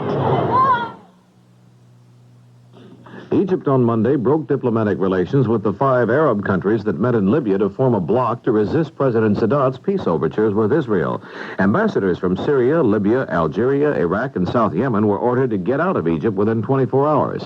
During their meeting in Libya, 4 of the 5 nations declared a freeze in relations with Egypt and denounced Sadat's peace campaign as high treason. Iraq walked out of the conference saying the action was not strong enough. A federal judge in Oklahoma City Monday struck down the government's ban on Laetrile, saying it places a needless hardship and expense on cancer patients. Judge Luther Bohannon ruled the Food and Drug Administration's ban on the importation and use of the substance was arbitrary and capricious. Glenn Rutherford, a Wichita, Kansas man who uses Laetrile and was a party in the suit against the FDA ban, says he does not think this will be the end of the case. This suit will have to go completely to the federal Supreme Court for the simple reason that if the FDA backs off now, then they are admitting that they had a mistake, that they did make a mistake way back in 1962 and before, actually from 1952 to 1962. Integrity is at stake, and the net result is they can't afford to back off at the present moment. Rutherford and other Laetrile users claim the substance is helping them fight cancer, although the FDA says it's worthless and possibly harmful. Voters in Maine Monday went to the polls and repealed a uniform state property tax, which raised about $134 million a year and paid half the state's education bill. The state legislature will now have to come up with a new formula for collecting the local share of taxes for public schools. 2 British soldiers on emergency firefighting duty were killed early Tuesday when their fire engine overturned en route to what turned out to be a false alarm near Manchester, England. On Monday, a mother and her 3 small children were killed by a fire at their London home. A nationwide strike by British firemen began 23 days ago. Now this. Yes!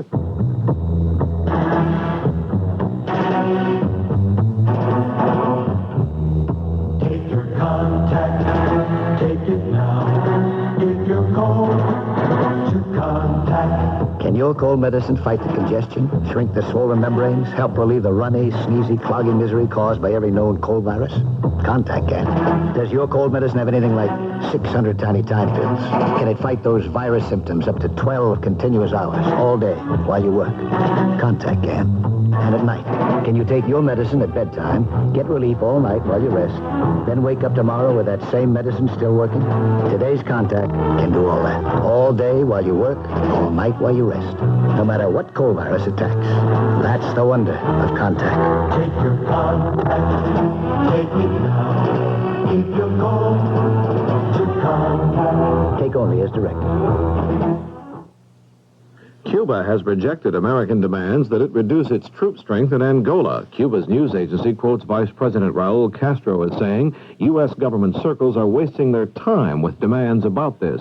The U.S. government has said Cuba must reduce its presence in Africa if the improvement in relations between Washington and Havana is to continue. This is Doug Poling, CBS News. Give to the Wreath of Hope. News Radio 78, WBBM, Chicago. Good evening, everyone. This is Alan Bickley on WBBM News Radio 78 in Chicago. Give to the Wreath of Hope. News Radio 78, WBBM, Chicago. The CBS Radio Mystery Theater presents...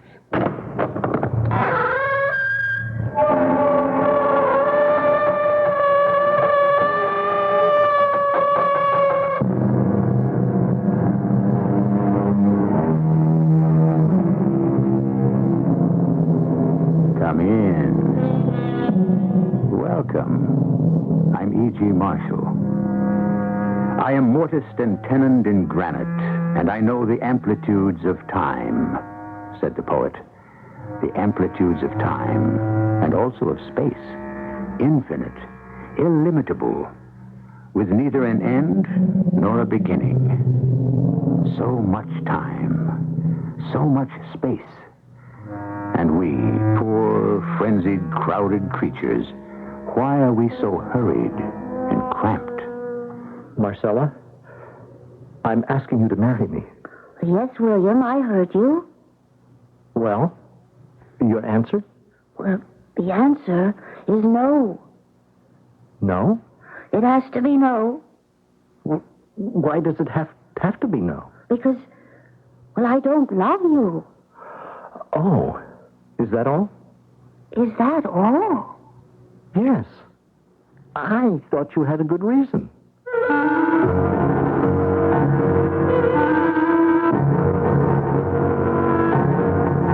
Our mystery drama, Fire and Ice, was written especially for the Mystery Theater by Sam Dan and stars Fred Gwynn and Marion Haley. It is sponsored in part by Contact, the 12-hour cold capsule, and True Value hardware stores. I'll be back shortly with Act One. The 1978 Buicks, cars designed to make a whole lot of sense. A little science. But along with all the innovation and logic, there's all the comfort and luxury you've always loved about Buicks. A little magic. From the Skyhawk and the amazing new Century and Regal. A little science. Right up through the trim, light, full-size Buicks. A little magic. The new Buicks. What you want and what you need. A little science. A little magic. A little science. What's all the buzzing about? Now through December 31st, there's a great new $5 rebate on GE's battery-operated smoke alarm. You heard it. General Electric will send you $5 when you buy their battery-operated smoke alarm. It's something that every home should have. So pick up one, or as many as you need. It's a great gift idea, too. But hurry. Offer ends December 31st, and time is running out. The GE battery-operated smoke alarm $5 rebate. It's news that's worth buzzing about. If you need a muffler, now you can Midasize your car in over 800 Midas shops in the United States. I've got Midasized in Topeka, Kansas. It goes to prove you're never too old. I got Midasized in Brooklyn, New York. Words alone cannot express my satisfaction. Once we Midasize your car, you'll never have to buy a muffler for it again. Because at Midas, if anything ever goes wrong, we guarantee to replace the muffler free for as long as you own your American-made car. Noisy muffler? Don't compromise. Midasize at Midas. I got Midasized in Waco, Texas. You never seen a muffler that size before. The next time you hear that noise, don't compromise. Midasize. Visit one of the 42 Midas shops in Greater Chicago. Midas, experts in the installation of mufflers on most foreign cars.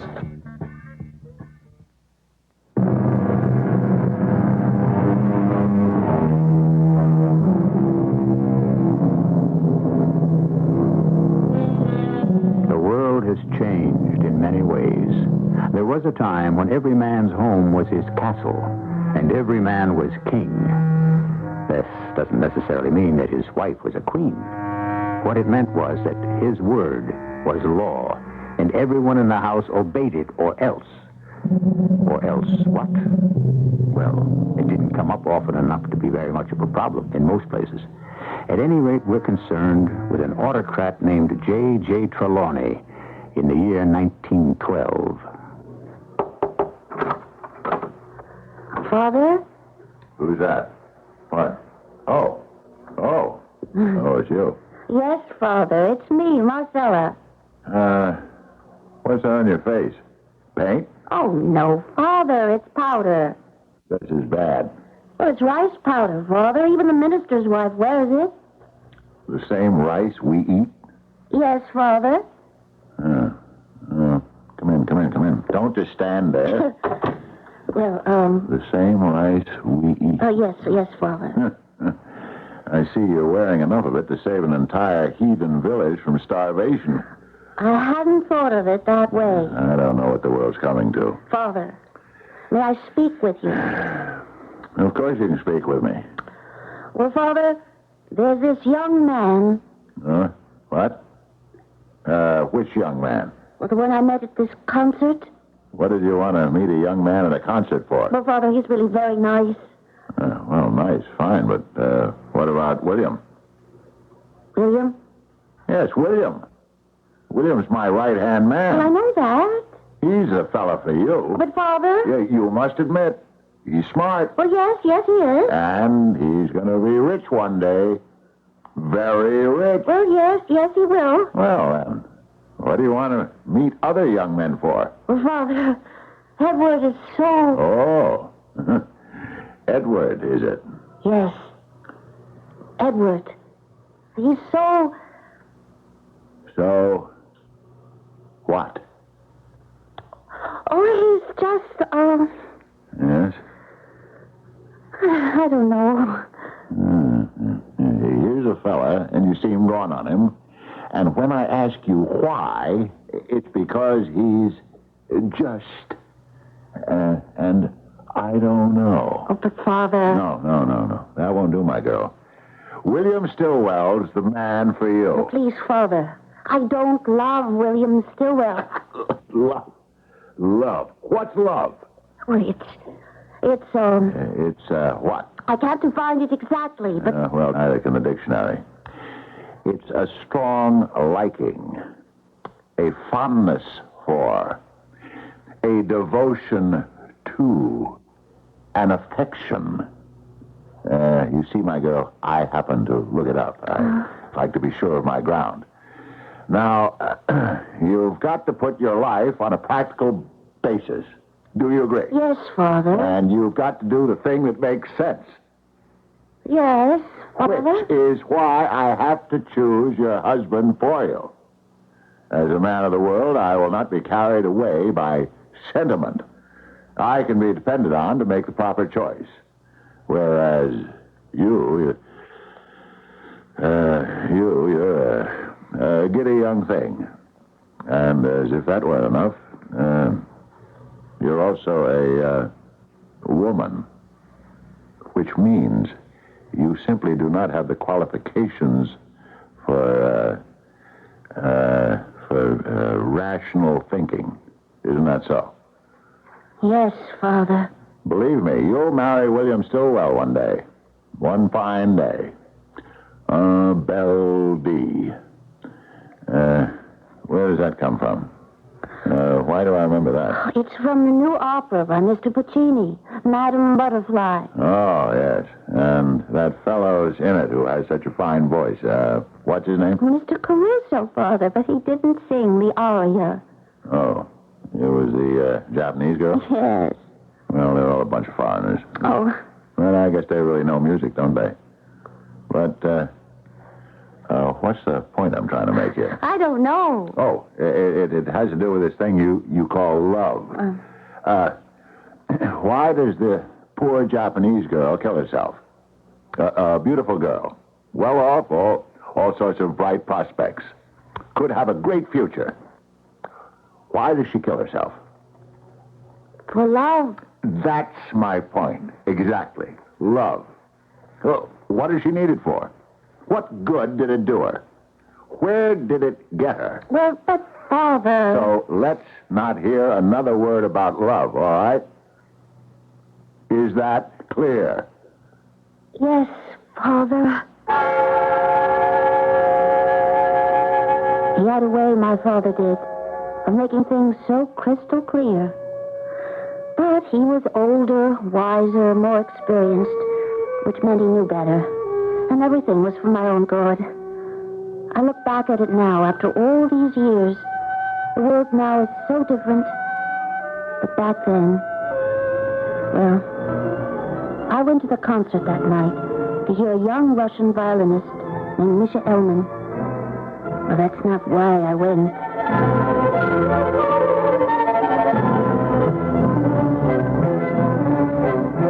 I went because I knew he would be there. Edward. And we would meet at intermission. We would meet even though nothing could ever come of it. Marcella, why do you say that? Oh, please, Edward. Why do you say nothing can ever come of it? Because it's true. Why is it true? Well, I must do what my father tells me. And if you don't? Oh, if I don't? Yes, my darling. If you don't, what will he do? What can he do? Please, Edward. Disinherit you? Cut you out of his will? Oh, it isn't that. I have a job. I can support us. You know that. Yes, I'm not after your father's money. You know that, too. Oh, yes, I know that. Then why don't we just stand up to it? Edward, we'd better not see each other again. Never see each other? Yes. You call this seeing each other? This hurried 10-minute encounter? Well, whatever it is, Edward. This brief pause during a concert in the midst of 1,000 people. It's for the best. There is no other way. Your father has no right. Oh, he has every right. Why? Because he's my father. Is that you, Marcella? Yes, Father. Did you enjoy the concert? Oh, yes. I have a surprise for you. For me? Yes, Marcella. William's here. William? You don't sound at all excited. Well, I'm not excited. Yes, William spent the evening with me. We had some reports to analyze. William has a brilliant mind. Spend a little time with William. He's in my study. Talk to him. You'll see how eminently sensible the two of you would be together. William, step in here, please. Yes, Mr. Trelawney. Oh, good evening, Marcella. Good evening, William. I've had Starbuck prepare this little buffet. I know you must be famished after the concert, my dear. And you, William, you worked hard enough to earn a little supper. Well, thank you, sir. Why don't you young people enjoy supper, while I finish up in the study. May I help you to some caviar, Marcella? No, thank you. Some pheasant? Oh, I'm not hungry. Did you enjoy the concert? Yes. Well, I'm not one for music. I find it a waste of time. Oh? No, I don't find it productive. Productive? Mm-hmm. Oh. Yeah, on those rare occasions when I'm dragooned to one, I see people around me sitting in deep silence, thinking and concentrating. Isn't that so? Well, yes, I know how I do that. Well, it requires mental energy, does it not? Yes, some. Well, shouldn't there be some reward for this expenditure of energy and effort? Huh? But there is a reward. Is there? Oh, yes. Well, I'm not sure I can describe it. Well, then it's a rather poor reward. Oh, no. No, it's rich. Rich? In what? You know, things of the spirit. Things of the spirit. Tell me something, Marcella. These things of the spirit, what can one do with them? Do with them? Mm-hmm. Can you take these things of the spirit into a bank and discount them for cash? No, I don't suppose so. Well, then, of what value are they? Well, William, they do things for the mind, for the heart, for the soul. Well, as I understand it, you spent 2 hours in Carnegie Hall listening to some Russian fiddler. Yes. Mm-hmm. And you gave him all your attention and concentration. Yes, I did. And as a result, you claim to be richer in things of the spirit? I think I have a headache, William. I may have concentrated, a bit too deeply. I'm sorry. I wonder if you'll excuse me. Yes, of course. Good night, William. Yeah, good night. Oh, before you go, I had come here this evening for one purpose. I know. To work with my father. No, not exactly. But to see you. To see me? Yes. I didn't know you'd be out. See, the reason I came here, well, should not come as a complete surprise to you. It was to ask your hand in marriage. Oh. Yes, I had discussed it with your father. I know that. Well, he's quite enthusiastic. So I understand. He thinks it's a splendid idea. Yes, I'm sure he does. And he's all for it. He already told me. Then it's all settled. Regardless of my answer? Your answer? Oh, of course. I must have your answer, too. Oh, it's very sensitive of you to ascertain my wishes. William, I would marry you gladly. However, there's a problem. Oh, a problem? I don't love you. What did you say? I don't love you. And that's the problem? Yes. That's the problem. Oh, my dear Marcella. I was afraid it was something serious.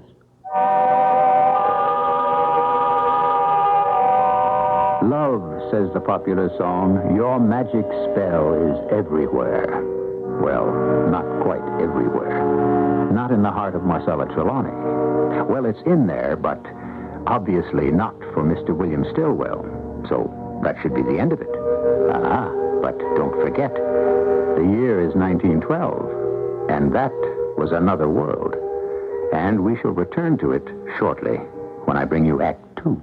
During the holidays, spend more time with your family and friends with time-saving ideas from True Value hardware stores. Hi, Pat Summerall to explain.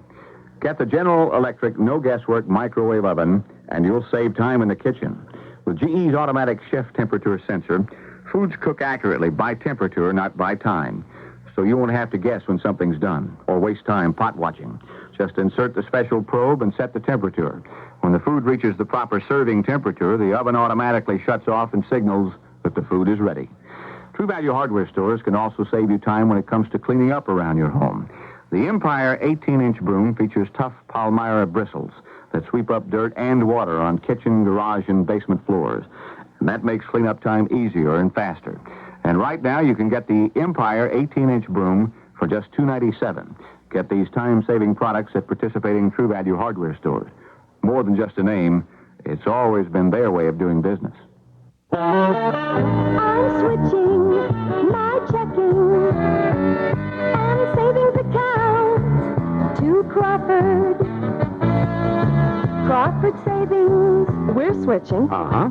At Crawford, our savings earn higher interest. Than at a bank. Any bank. And Crawford's Now account. You know, it's better than checking. And look what you can get for switching to Crawford. We decided on a real pinball machine for the family. I think the microwave oven would be... Well, maybe the color TV. How about the Mixmaster? Electric shaver. Electric fry pan? Now, that power drill. Really, the toaster. You know, that pinball machine. We're switching our checking and savings account to Crawford. The switch is on at all 11 Chicagoland Crawford locations, including our newest office, downtown at Jackson and Wabash. Also offices in Romeoville and in Chicago at 3901 West 26th Street. Offer good through January 14th.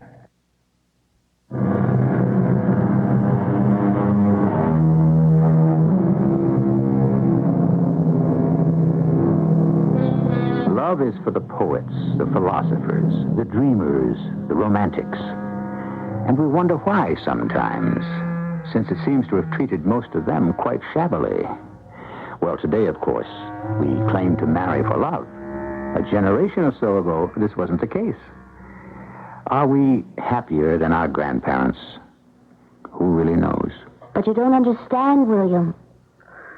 I don't love you.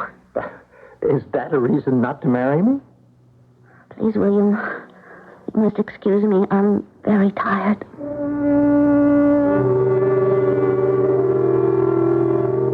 I went upstairs to my room. I prepared for bed. I was very tired and confused and unhappy.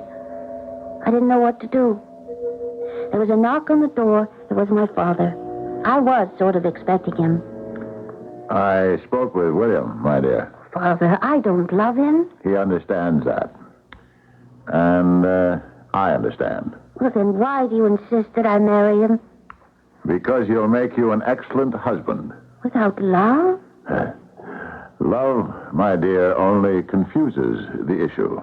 Oh, please, Father, the issue is clear enough for me. Marriage should primarily be a strengthening of one's position. In the past, did kings and queens marry for love? Of course not. It was to unite families, expand territories. Father, I'm not a queen. But you are. You're the daughter of a millionaire. It is your duty to protect your fortune. My fortune? The fortune you will one day inherit from me. Oh, Father, I don't care about... Nobody does at 21. Father, I mean it. Oh, all I can tell you is that I don't love William Stillwell. It's unfortunate. William Stillwell is a man who could preserve your fortune. What's wrong with him? Oh, Father, he doesn't like art. He doesn't like music. Teach him to enjoy them. Well, it isn't that either. I mean it. Well, then what is it? Well, it's just that there's something, something about him. Something, Yes? Well, it's just something. Yeah. You were determined not to like him, I see. Oh, I'm sorry, Father. And you refuse to marry him. Well, I can't refuse to marry him if you command me to. I understand that. I was hoping you could arrive at the proper conclusion for yourself. It's this certain something, isn't it? Yes, Father. Well, it seems to me a man can be as wise as King Solomon, as handsome as Apollo, as strong as Hercules. He could be the paragon of every virtue known to man, and yet, if he does not possess that mysterious, certain something which the woman herself cannot define or even describe, he isn't worth her passing glance. Yeah. Well, this other fellow, what's his name? Edward Wilson. Edward Wilson. Well, we'll see. What will we see, Father? We'll see what he's made out of. Oh, Father, he's wonderful. That's what we're going to find out. Now, Marcella, I'll look this fellow over. And if I think he can cut the mustard If I think he'll be better for you than William... Oh, you will. Just hear me out. I'll give him a fair trial, and then I'll stack each of them up against the other and come to my decision. Is that understood? Yes, Father. And you will agree with my choice? Yes, Father. Yeah. And that will be the end of it. You'll obey your father with no further nonsense. Do you agree? Oh, Father. Father, I agree. Of course I agree. Such a wonderful man, my father. He could have simply commanded me to marry William. But he loved me. Yes, much as he had no use for that word, he loved me. And he wanted me to be happy. And so Edward, my Edward, would get a fair trial. The very next night, Edward was asked to dinner. You say you're an astronomer, Edward. Yes, sir. I suppose it's a great deal of night work. Oh, yes, sir, a goodly amount. Edward, how would you like to take a job with me? A job, sir? Yes, I'm having a ship fitted out. We're going up into the Arctic. The Arctic? The Arctic. A voyage of exploration and discovery to the North Pole. But the North Pole has already been discovered. I know. By this fellow Perry. And that other one, what's his name? Amundsen. He discovered the South Pole. Personally, I can't understand those two. Can't you? Well, what was the point to the entire trip? Just to go out there and get frostbite, huh? It's like you. You looking up at the sky and counting the stars. Now, where's the application? Now, I'm going to the Arctic for a reason. Well, may I ask the reason, Mr. Trelawney? To get rich. But I understood you were rich now. This is nothing. I'm going up there to stake out a claim. What sort of claim? What sort of claim? Don't you know? That's where all the oil is. All the gold, the silver, the platinum. That's true. Theoretically. No. It's true. Practically. I'll need 2 good men. I've already got one, William Stillwell. Will you be the other? Well, sir, I'll think about it. We'll be leaving next week. Next week? I'll have to have your answer no later than tomorrow. It's Father's way of finding out about you. Well, he doesn't have to send me to the Arctic to find out. My life's an open book. But he does have to send you to the Arctic. Why? To see if you measure up to his standards. Besides, William Stillwell is going now. He wants to see both of you together. Marcella, why do you have to... This absolute domination by your father. Please don't say that. But it's true. I can't help the way I am. And I'm not sure it's wrong. You're not sure? Well, doesn't every instinct... Oh, please, darling, what do I know about the world? I've always been sheltered, taken care of. My father's always protected me. Oh, his wise Edward experience. I know he loves me. He wants me to be happy. Now, would he insist on my marriage to William Stillwell if he weren't sure that that was the best choice? I know he only wants what's best for me. And you?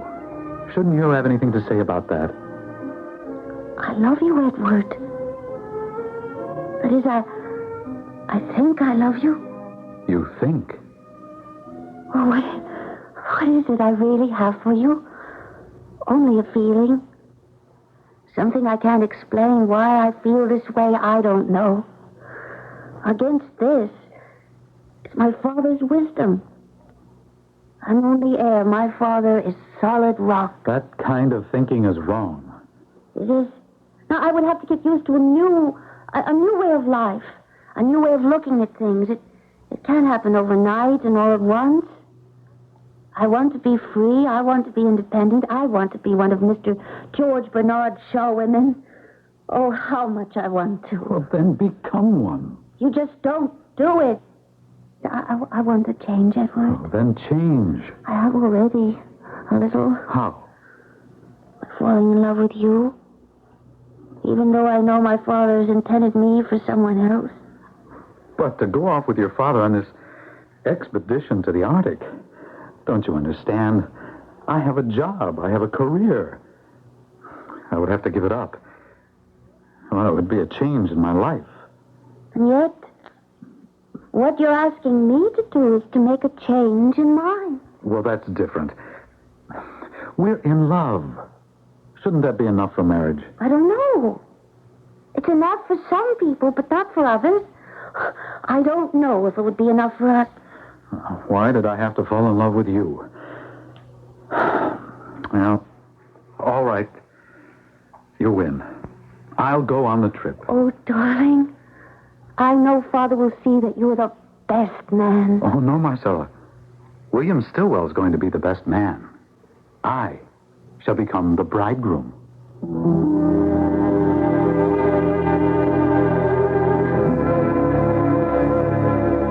What do they say? Sensible, intelligent people never fall in love. Well, if they don't, they do avoid a great deal of grief. But they also miss out on a goodly amount of fun. It's holiday time again. A great time to go spend with family and good friends. And what better, more economical way than going Greyhound? Especially now, with a special Greyhound Home for the Holidays fare. Greyhound's Home for the Holidays fare will take you anywhere out of state, one way, via Greyhound's most direct route, for only $75. You can go anywhere Greyhound goes. Border to border, coast to coast. Greyhound's $75 anywhere in America fare lets you stop over free, where you like, and you can take a child under 5 along free. You can carry holiday gifts with you, of course, or ship them from any Greyhound terminal or special Greyhound gift shipping centers in selected city shopping centers. This year, spend the happiest holidays ever, wherever you want to spend them, and spend less getting there with Greyhound's $75 Home for the Holidays fare. Call Greyhound for cheerful holiday savings. How do you answer the ultimatum, your money or your life? This is Estelle Parsons, and that's the unspoken threat the cancer poses to its potential victims. And who isn't a potential victim? Cancer will victimize 1/3 of our adult population and an alarming number of young people. And behind each patient, there is a family trying desperately to keep hope alive. But there is hope. Chemotherapy is an important step forward in cancer treatment. Effective chemical agents used at an early stage of the disease may often give extended and productive lives to cancer patients. Some of the most common forms of cancer are being arrested, controlled, and even cured through chemotherapy today. If you want to help stop a killer, send your check to Chemotherapy, Box 444, New York 10028. The more we care, the more we'll cure. Give to the Wreath of Hope. News Radio 78, WBBM, Chicago. Is your bank open when you're busy and closed when you're not? Well, Northwest Federal Savings knows that a good place to save is ready for you when you're ready. So Northwest Federal's open 63 hours a week. If you work evenings, you can come to Northwest Federal 6 full days. Working days? Northwest Federal's open Monday, Thursday, and Friday evenings. And if the only time you can get to Northwest Federal is 8 o'clock in the morning, well, that's okay, too. Because Northwest Federal has early bird service every morning. From 8 o'clock, you'll find 5 convenient Northwest Federal savings centers throughout Chicagoland's great Northwest Territory. So come into Northwest Federal Savings on your way to, from, or between work, shopping, or home. Anytime. Because Northwest Federal Savings keeps the best hours yours. It's Northwest Federal Savings Time, 63 hours a week.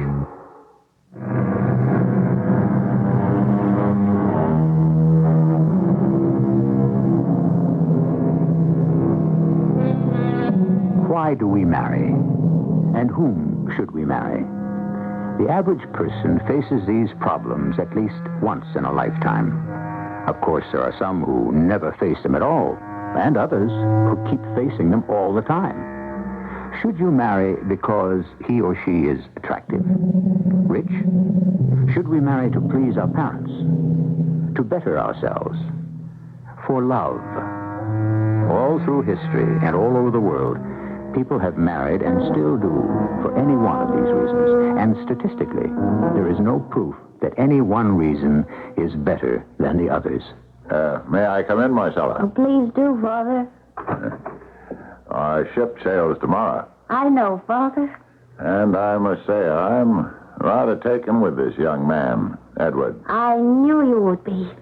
But I want to compare him with William and test them both under some rather rough conditions. Oh, you will be so proud of Edward. Yeah, well, remember, however it comes out, you agreed to abide by my decision. I'll accept it.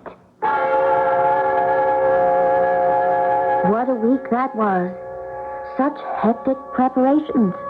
I hardly saw Edward at all. And then, just before it was time to leave, each of them came to say goodbye to me.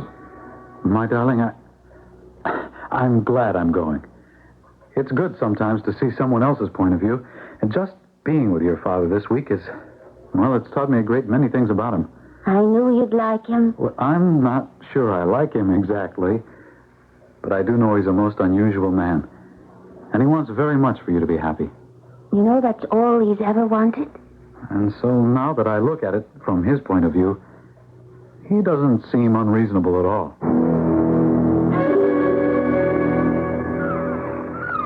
Careful. Careful there, Marcella. Oh. Let me take your arm. That gangplank sways quite a bit. Yeah. Here you are. Well, hey, what are you doing down here at the dock?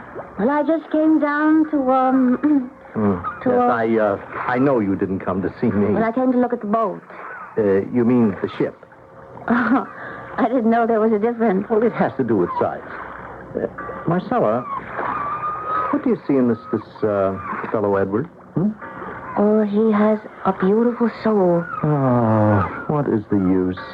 I talk to you, and what do I get? I get words that really have no meaning. Words like love and soul. What is soul? If you even have to ask such a question. I do. The fact is, no one has ever seen a soul, have they? But now that's ridiculous. Why? Why is it ridiculous? Now, how big is the soul? What does it look like? Where can you find it? William, may I ask you something? What do you want with me? I mean, why do you want to marry me? Oh, I know. Well, if you don't beat all.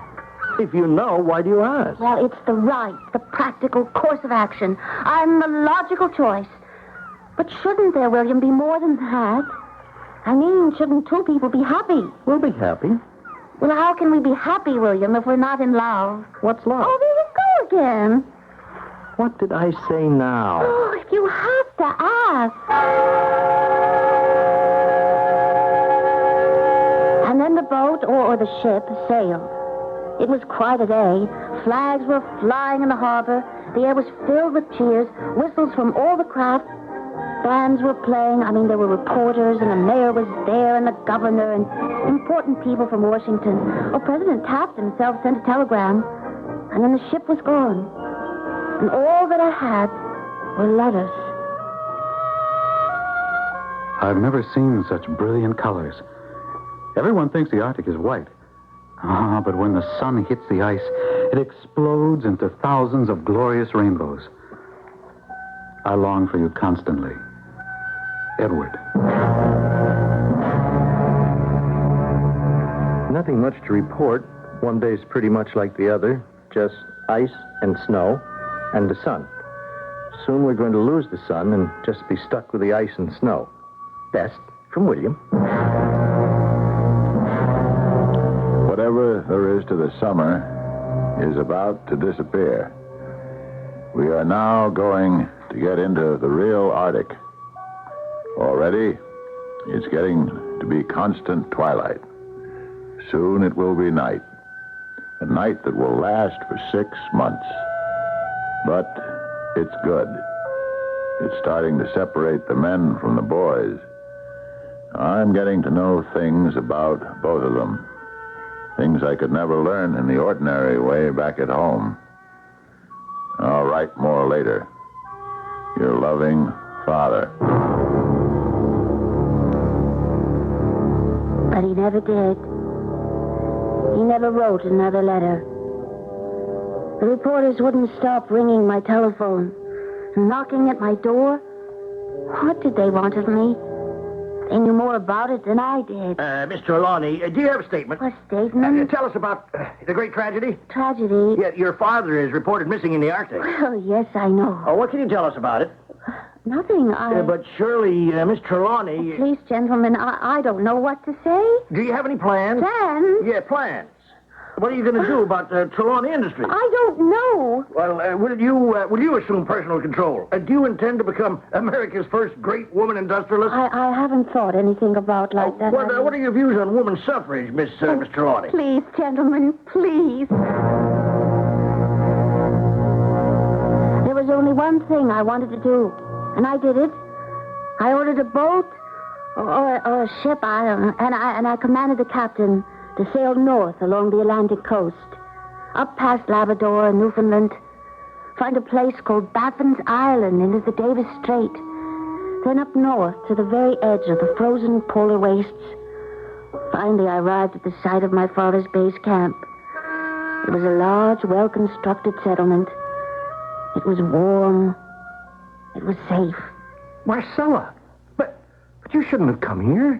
Why not, William? But there's nothing you can do. Where's Edward? He's out looking for your father. Yes, he would be. You, of course, are staying here in the base camp where it's safe. Oh, no, I've been looking, too. It's just that you came here on the day that he's out. Where's Father gone? Where? Huh. We're trying to find the trail. Which trail? Well, just before the winter set in, your father had a little camp made for himself. Not too far from here. A hut with a stove and food and everything he needed. And you let him go? Well, who can tell your father anything? He wanted to be alone, just for a little while. He wanted to think things out. I know. He was supposed to come back, but he was caught in the first storm. In the first terrible cold of the winter. It's been a month. We haven't heard from him. He doesn't have enough supplies, enough food, enough fuel. Please. I thought you wanted to know. You just have no sensitivity. I'm sorry.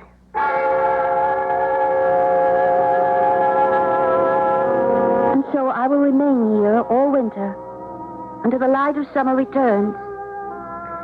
And then they will be able to see the trail once again. And then they will recover my father's body.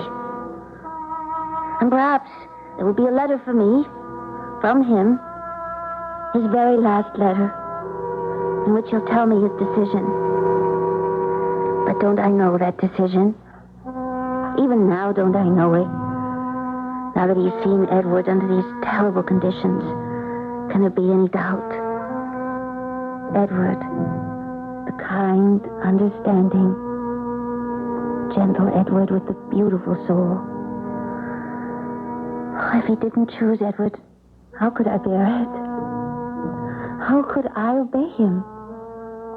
But he did choose Edward, he did. Because the very next day, Edward came back to the base camp with proof. The written proof. Oh, darling, I'm so sorry, so sorry. You found him? Yes, I found him.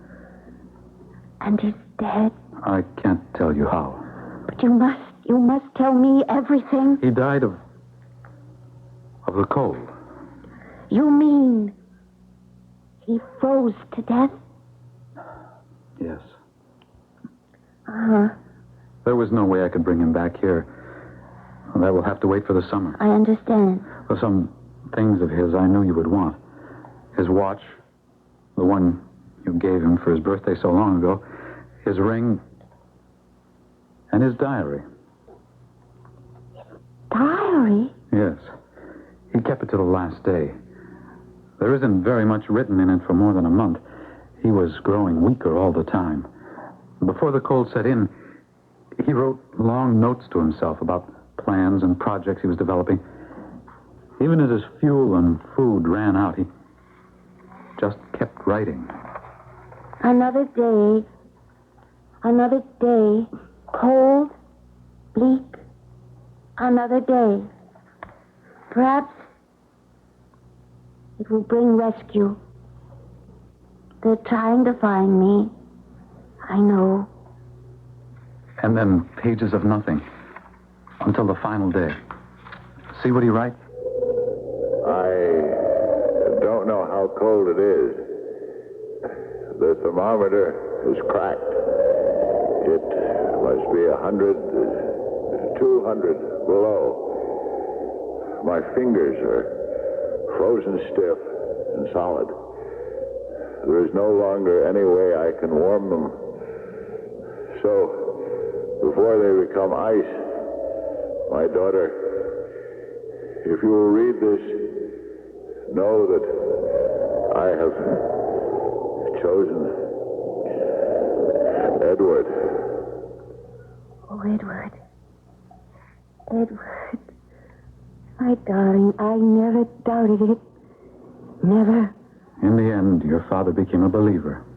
A believer in what? Love. True love. Whatever that is. William, her father made the choice. Do you want to be the first to congratulate us? Okay if I come in? Oh, William. Are you ready to leave? Yeah. Edward has decided to give up teaching permanently. So he told me. He's decided to run Father's business for me. I knew that. You did? Why, you just told me of his decision this morning. Well, I knew about it for weeks. Months. Ever since we got on the ship to sail out here. Do you mean he told you? Well, I guess he didn't have to tell it in words. Well, how else could he tell it? You ask a question like that? You believe in things that don't need words. Love, the soul, and so forth. I don't understand. I guess for the first time, he saw how it is to be rich. And how good living is. How great it is to have power, to order people around. You could see it in his eyes. You could hear it in his voice. Martha? Yes, darling. My dear, you're not packed. Well, what's a few hours one way or the other? We'll leave at noon instead of 10. But the ship is getting up steam. Every hour that we stay here is costing us money. Oh, darling, we have plenty of money. That does not give us the right to waste it. Now, dear, I'll send in some of the men to help you. William? Yes? We should have a talk about the status of things as soon as possible. Okay with me. Marcella, darling, I have to run along. Now, please, don't waste any more time. Huh? What did I tell you? Well, I suppose that underneath it all, Edward was always cut out to be a businessman. And Father understood it. And that's why Father approved of him. Do you approve of him? What a question. But you haven't answered it. I promised my father I would abide by his decision. Well, you could sound a little more enthusiastic. Oh, what do you know about it? What do you know about anything? I used to know nothing at all about anything. And then I came out here. I realized how unimportant we really are in the face of, well, we call it nature. I guess the Arctic does different things to different people. Showed me how small I am. I guess it convinced Edward of how big he could be. You're still going to work for the company, aren't you? No. Why not? Edward needs you. But I don't need Edward. I need you, though. Now, William, my father made the decision, and I promised him I would... Your father didn't make the decision. But he didn't decide on Edward. It's in his diary. He wrote it. Did he? Here it is. His last words. He didn't write them. How can you say that? Well, can't you see it? It's obvious. Read what he's supposed to have written. Can it be 200 below? My fingers are frozen stiff and solid. How could he write under those conditions? He could manage it somehow. Well, maybe he could manage his fingers. But how about the ink? The ink? Yes. Wouldn't the ink, like everything else that's liquid, be frozen solid? Oh, Do you see? yes. I see. I think I see everything.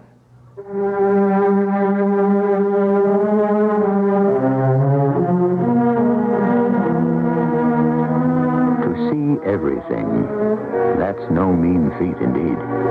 And so, what can we tell you? Love, that mysterious, quicksilvery essence. Who knows when it can be held still? Now you've got it. Now you don't. But you've got me. I'll be back shortly. Take your contact, take it now. Give your code to contact. I'm going to change your mind about nighttime cold medicine. Of all major medicines, only one works up to 12 hours against the cloggy, cold virus symptoms that keep you awake. Only Contact. One capsule's relief stays with you all through a long night's sleep, no matter what cold virus attacks. Only Contact. Give your code to contact. Take only as directed. Introducing the astounding new mid-size Buick Regal. A little science. Trimmer than last year's coupe outside, but inside there's more headroom, more legroom, more trunk room. A little magic. With the wizardry of a turbocharged sport coupe. A little science. And the luxury and elegance you've always loved about Buick. A little magic. Regal, a down-to-earth dream car at your Buick dealer. A little science. A little magic. A little science. A little...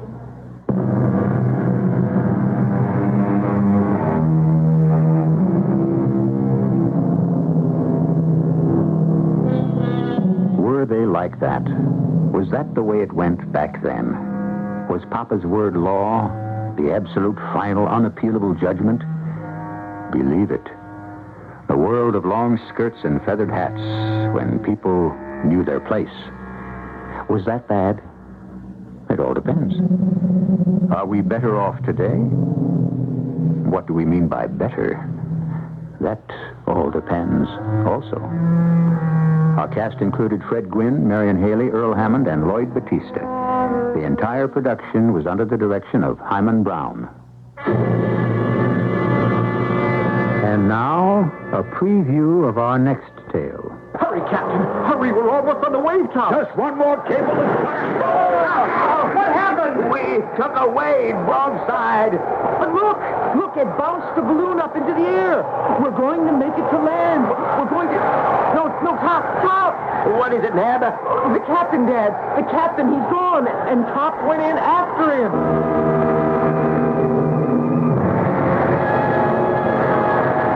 It was true. A wave struck the balloon and carried away Captain Harding and the dog. And the loss of their weight had been just enough to let the collapsing balloon rise and the wind to carry it towards the land.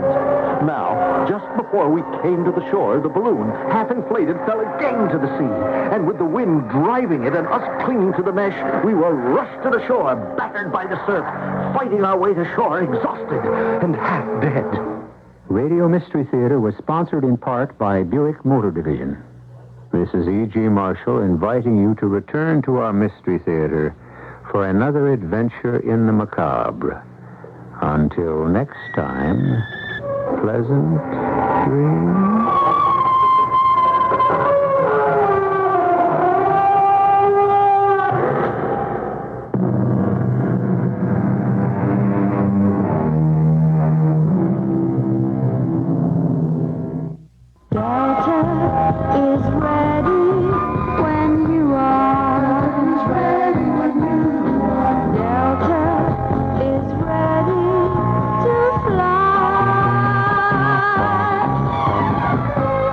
Choose Delta for a trip to the south. You can be choosy about your flight. Take Atlanta. Delta has 8 daily non-stops with wide ride tri-stars every afternoon and night. No other airline matches that. If you're going to Memphis, Delta has 7 non-stops and 4 through jets, the most flights going. To Houston, take your choice of 10 flight times, including 4 nonstops. If you choose to fly a thrifty night coach, Delta has them. Atlanta, $60. Memphis, $54. Houston, $80. Call Delta or your travel agent. Is ready when you are.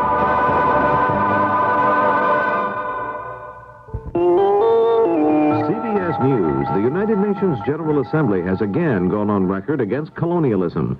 This is Doug Poling reporting on the CBS radio network. The resolution approves the use by colonial peoples of all the necessary means at their disposal to win independence. The vote was 134-0. The United States, which voted against the same resolution last year, abstained in Wednesday night's voting. Also at the UN, diplomatic sources say the African group chairman met with 5 Nordic countries that want to censure President Idi Amin of Uganda. Agreement is said to have been reached that the human rights situation in Uganda merits international attention. In return, the sources say, the Scandinavians decided not to press for a vote to censure Amin's government. More news in a moment. Take your contact, take it now. Give your code to contact. I'm going to change your mind about nighttime cold medicine. Of all major medicines, only one works up to 12 hours against the cloggy, cold virus symptoms that keep you awake. Only Contact. 1 capsule's relief stays with you all through a long night's sleep, no matter what cold virus attacks. Only Contact. Give your code to contact. Take only as directed. Handbells ringing the joy of Christmas. I'm Douglas Edwards, CBS News. Join me as we travel around the country to sample different kinds of Yuletide traditions on a Christmas festival. 28 special broadcasts Saturday and Sunday, December 10th and 11th. You'll share some fascinating holiday customs and celebrations. Join me for this 28-part special from CBS News, a Christmas festival, weekend of December 10th and 11th on most of these CBS radio network stations. An unusual event in New York Wednesday night. An Arab diplomat made a speech to an American Jewish audience. Ashraf Gobal, the Egyptian ambassador to the UN, spoke to the board of the Synagogue Council of America. He spoke about President Sadat's trip to Israel and the intent of the Egyptian leader. President Sadat did not go to Jerusalem to conclude a partial or a separate settlement with Israel. No, he went to prove what we say. Here is our hand. We stretch it out in peace. Take it, but give us true peace in return. At one point during the Egyptian ambassador's speech, 2 young Jewish demonstrators began shouting slogans against Sadat. Members of the Synagogue Council escorted them out of the room.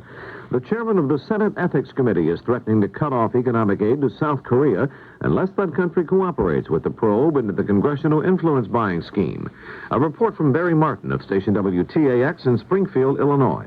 Democratic Senator Adlai Stevenson of Illinois says he has the legislation prepared, and Stevenson is threatening to introduce the measure if an agreement on testimony from rice dealer Tong Soon Park and others is not reached soon. I am losing patience, and I feel that it is not only myself but other members of the Congress who share my impatience with the Republic of Korea. We need to get to the bottom of this. Stevenson also said he might propose a trade embargo against South Korea. Stevenson told reporters he discussed the proposed aid cutoff with President Carter. The president, said Stevenson, shares our impatience and also our hope that it won't come to this. Barry Martin for CBS News in Springfield, Illinois. The governor of Utah has sent state highway patrolmen to Carbon County. That occurred Wednesday night following reports of violence among striking members of the United Mine Workers Union and non-union miners. In one instance, union pickets reportedly threw rocks through the window of a bus carrying non-union coal miners, and one man's jaw was broken. Union pickets have been trying to close down non-union mines during the nationwide strike, and another bargaining session is set for Thursday in Washington. House and Senate energy conferees scored their first significant breakthrough Wednesday night on energy tax legislation. They agreed to impose special taxes on so-called gas-guzzling cars starting in 1979. The conferees also dropped a proposal to end the deduction for state and local gasoline taxes. Now this. As an adult, you should know many adult headaches start with muscle tension. Fatigue, noise, smoke can cause muscles to tense up, pressing on sensitive nerves until you've got muscle tension headache. Doctors recommend one pain reliever most for muscle tension headache, the one you get in the unique Anacin formula. Anacin gives you more of that pain reliever, more than any other leading pain tablet. Anacin relieves muscle tension headache fast, and millions take Anacin with no stomach upset. Adult strength Anacin. Use only as directed. Time now to undo it for a change. Cola, cola, cola, cola, cola, cola, cola, cola, cola, cola. After doing the cola recital all the time, why not undo it with 7-Up? The fresh 7-Up taste is a great accompaniment to any meal and a refreshing change of tune.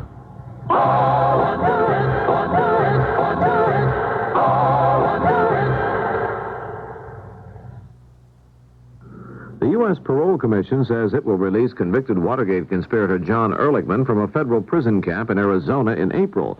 By that time, the former Nixon White House aide will have served a year and a half for his role in covering up the Watergate burglary.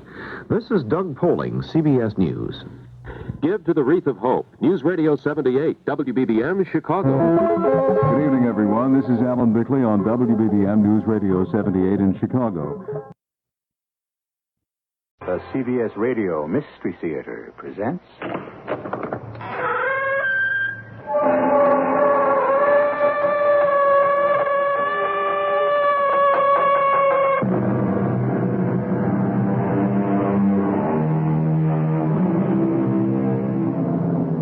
Come in.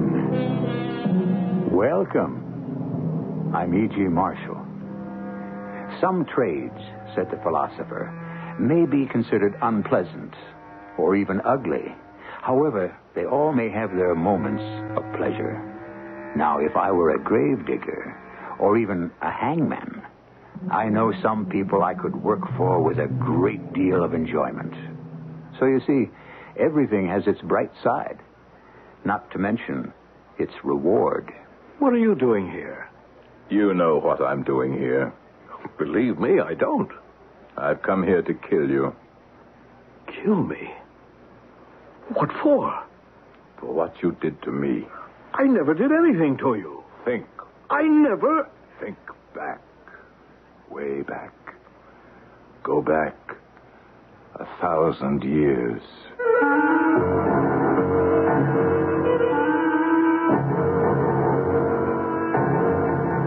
Our mystery drama this time around was written especially for the Mystery Theater by Sam Dan and stars Gordon Heath. It is sponsored in part by Sign-Off, the sinus medicines, and X-Lax. I'll be back shortly with Act One.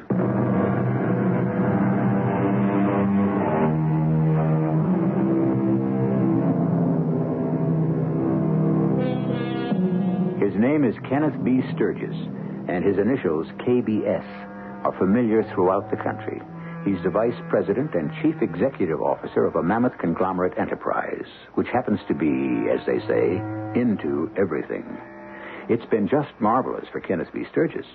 It has made him one of the movers and shakers of our nation. It has paid him an annual salary in 6 figures, and that's just the tip of the iceberg. Underneath are all kinds of bonuses, options, expense accounts. Well, you have the idea. But in one respect, the great KBS is even like you and me. He shows up for work in the morning.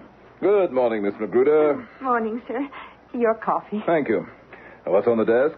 Nothing important, sir. What do I have to do this morning? Well, the company jet's standing by. Why? Well, to take you to Washington. What for?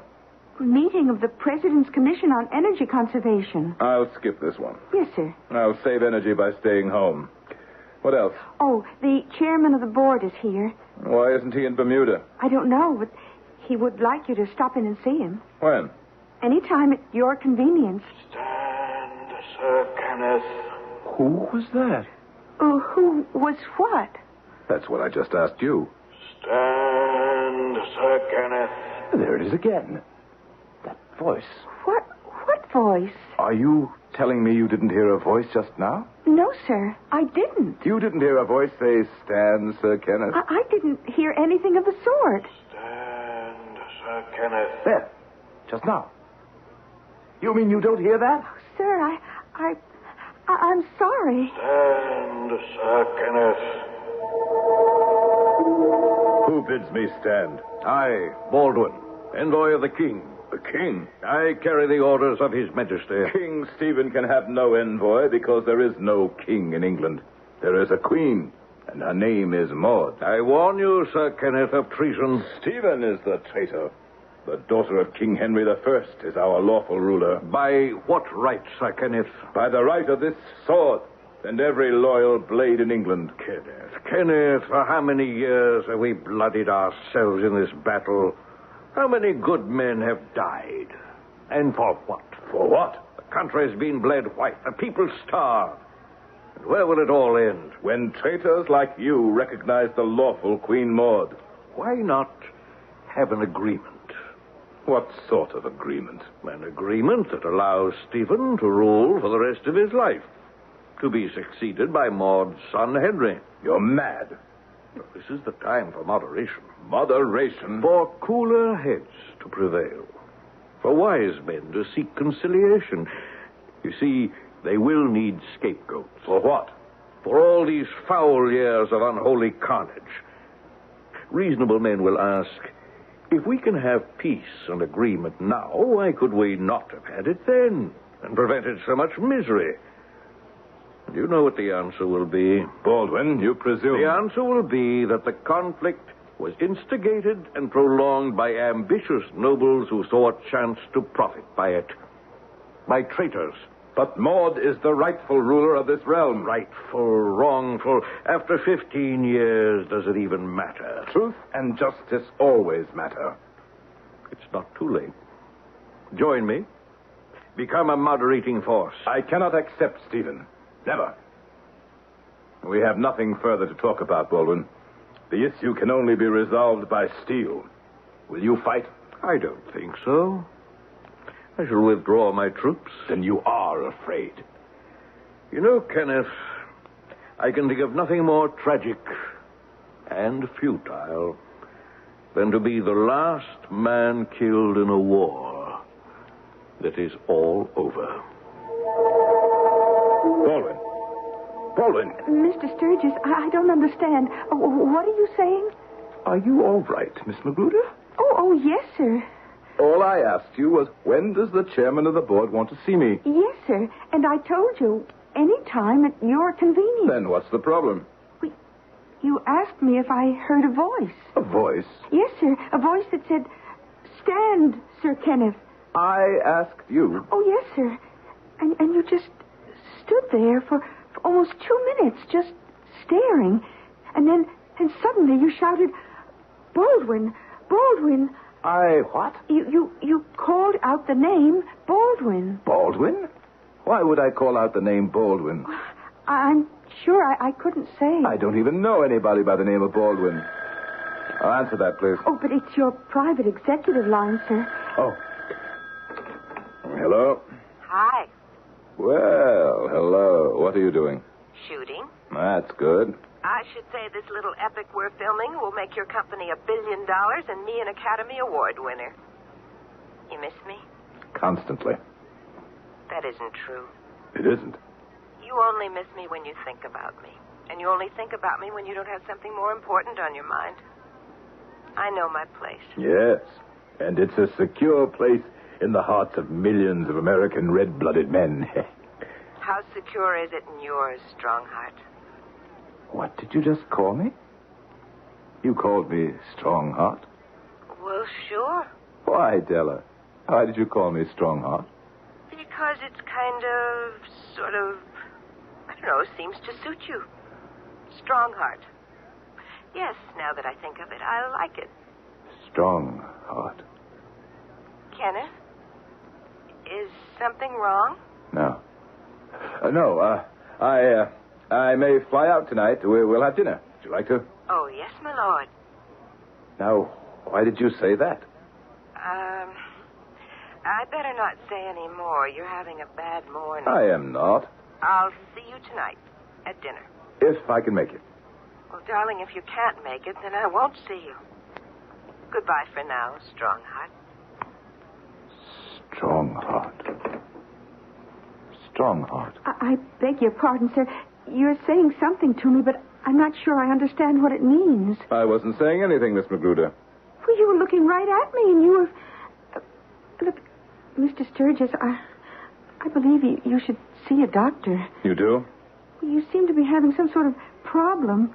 You've been hearing things that no one else has heard, and you've been saying things without being aware of the fact that you've said them. Oh? Well, it seems to me you've just been muttering the word Strongheart. Oh, that, yes. Miss Downing just used it on the phone. Oh, talking about Miss Downing, sir, you asked me to monitor the media, as you put it, to see if anything has surfaced. And? Well, the gossip columns in both the Globe and the Press link your name and Della Downing. Thank you. Cancel my afternoon. I have to fly out to the coast. Yes, sir. Yes? Oh, of course, Madge. I'll tell him. The chairman of the board wants to know if you can pop in there for a minute or two. Strongheart. Strongheart. Sir Kenneth Strongheart, hear this bill of attainder. Because of your acts of treason against His Majesty King Stephen, because of the high crimes committed against the people of England, your lands and goods and chattels are forfeit to the crown, and you are hereby condemned to death.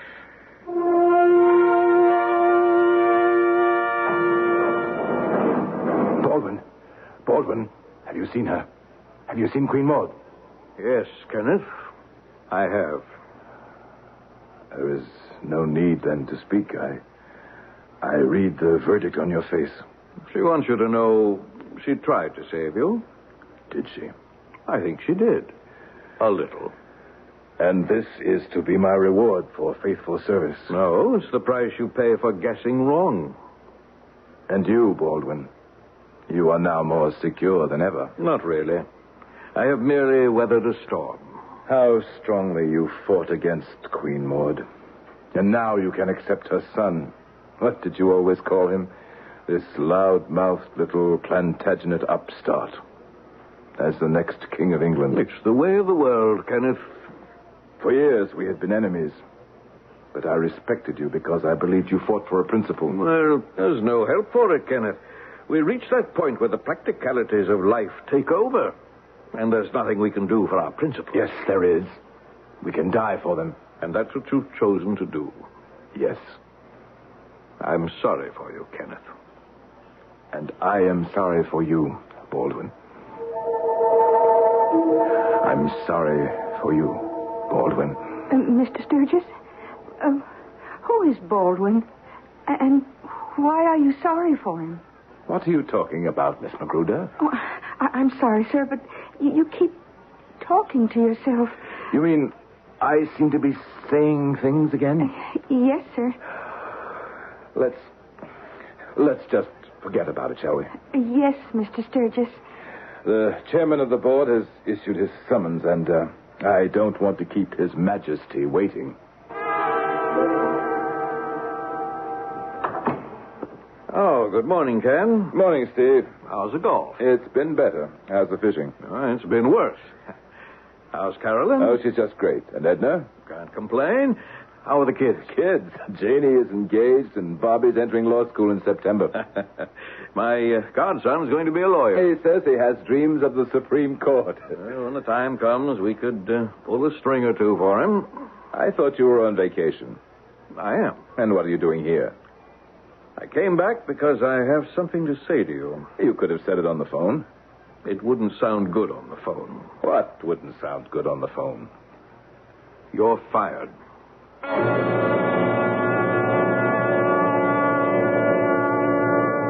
Those two words don't sound good wherever, whenever, or however they're said.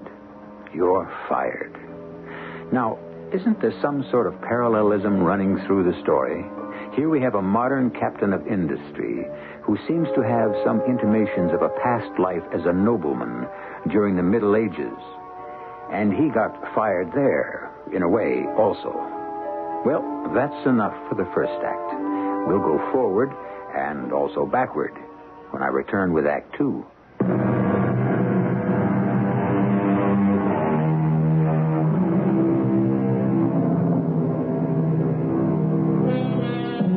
What are the saddest words of tongue or pen? I'm sure "you're fired" would certainly rank high on everybody's list. Yes, here we have a Mr. Kenneth B. Sturgis, one of the highest and mightiest. His daily decisions could affect the lives of millions of people. And yet, like any one of those millions, he too can arrive at a day when someone higher up can say to him, "You're fired." Do you mean I'm out? Just cool down a minute. You just told me I'm fired and you want me to be cool. Well, you're not quite fired. Let's say you're as good as fired. What are you trying to do to the English language, Steve? I'm either in or I'm out. Well, right now, you're in the doorway. What's going on here? And you can move in either direction. Get to the point. We showed a profit for every single one of the 5 years I've been chief operating officer. The board of directors is frankly worried. About what? If you'd spend a little more time in understanding the attitudes on the board. But I don't have it to spare. I spend all my time making money for this company. Not all your time, Ken.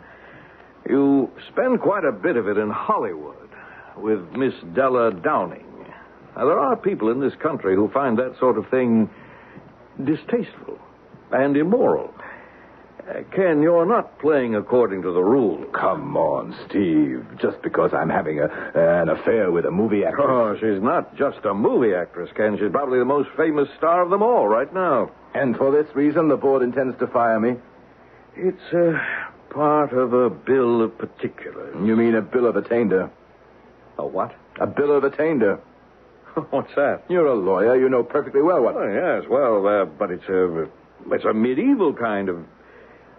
What does this have to do with anything? It was a way you could strip a man down and chop off his head. Well, now, nobody wants to chop off your head, Kenny. They don't? No, actually, I'm trying to suggest a way you can keep it. I don't even know if I want to hear it. For over 15 years, I've gone all out for this company. Well, one denies that. I pushed our volume up into the top 10. Yes, Kenneth, but... But nothing. I quit. Oh, you quit to do what? I can get a better job than this tomorrow morning. There is no better job than this, and nobody would hire you anyhow. What is it you want? I'll tell you what the board wants. Reassurance. Give it to them at the next meeting, and it's not too late. What kind of reassurance? The board feels that we're expanding too far, too fast. This is a time to consolidate. Oh, no. This is a time when the weak sisters are being pushed out. There'll never be an opportunity like this again. The board feels an obligation to protect the stockholders. I can only operate in one way. My way. Then you're going to be out. What you're telling me to do is to go to the board with my hat in my hand and fall on my knees and promise to be their faithful little lackey. What I'm telling you to do is give the board the assurance that you can be the proper operating officer for the very difficult economic, political, and social problems that lie ahead of us. If I do go to the board, it'll be to tell them to go soak their heads. Do that, and they'll promptly take yours off. I'll go directly to the stockholders. You can't win that kind of battle, you know it. We'll see if I can or not. If the board wants war, I'll... Oh, war. Poor Kenneth. I can think of nothing more futile or tragic than to be the only man killed in a war that never got off the ground.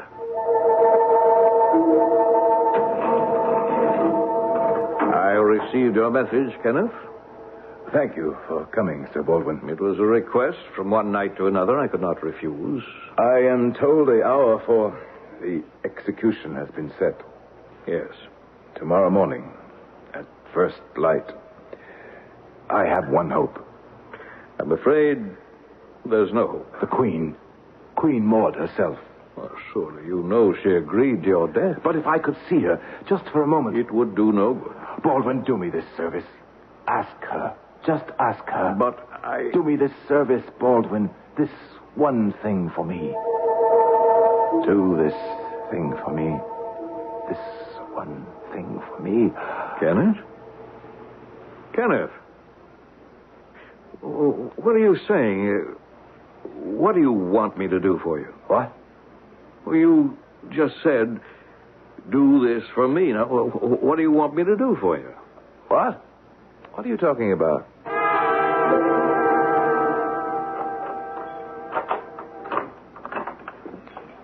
Hello, darling. Kenneth. You seem surprised to see me.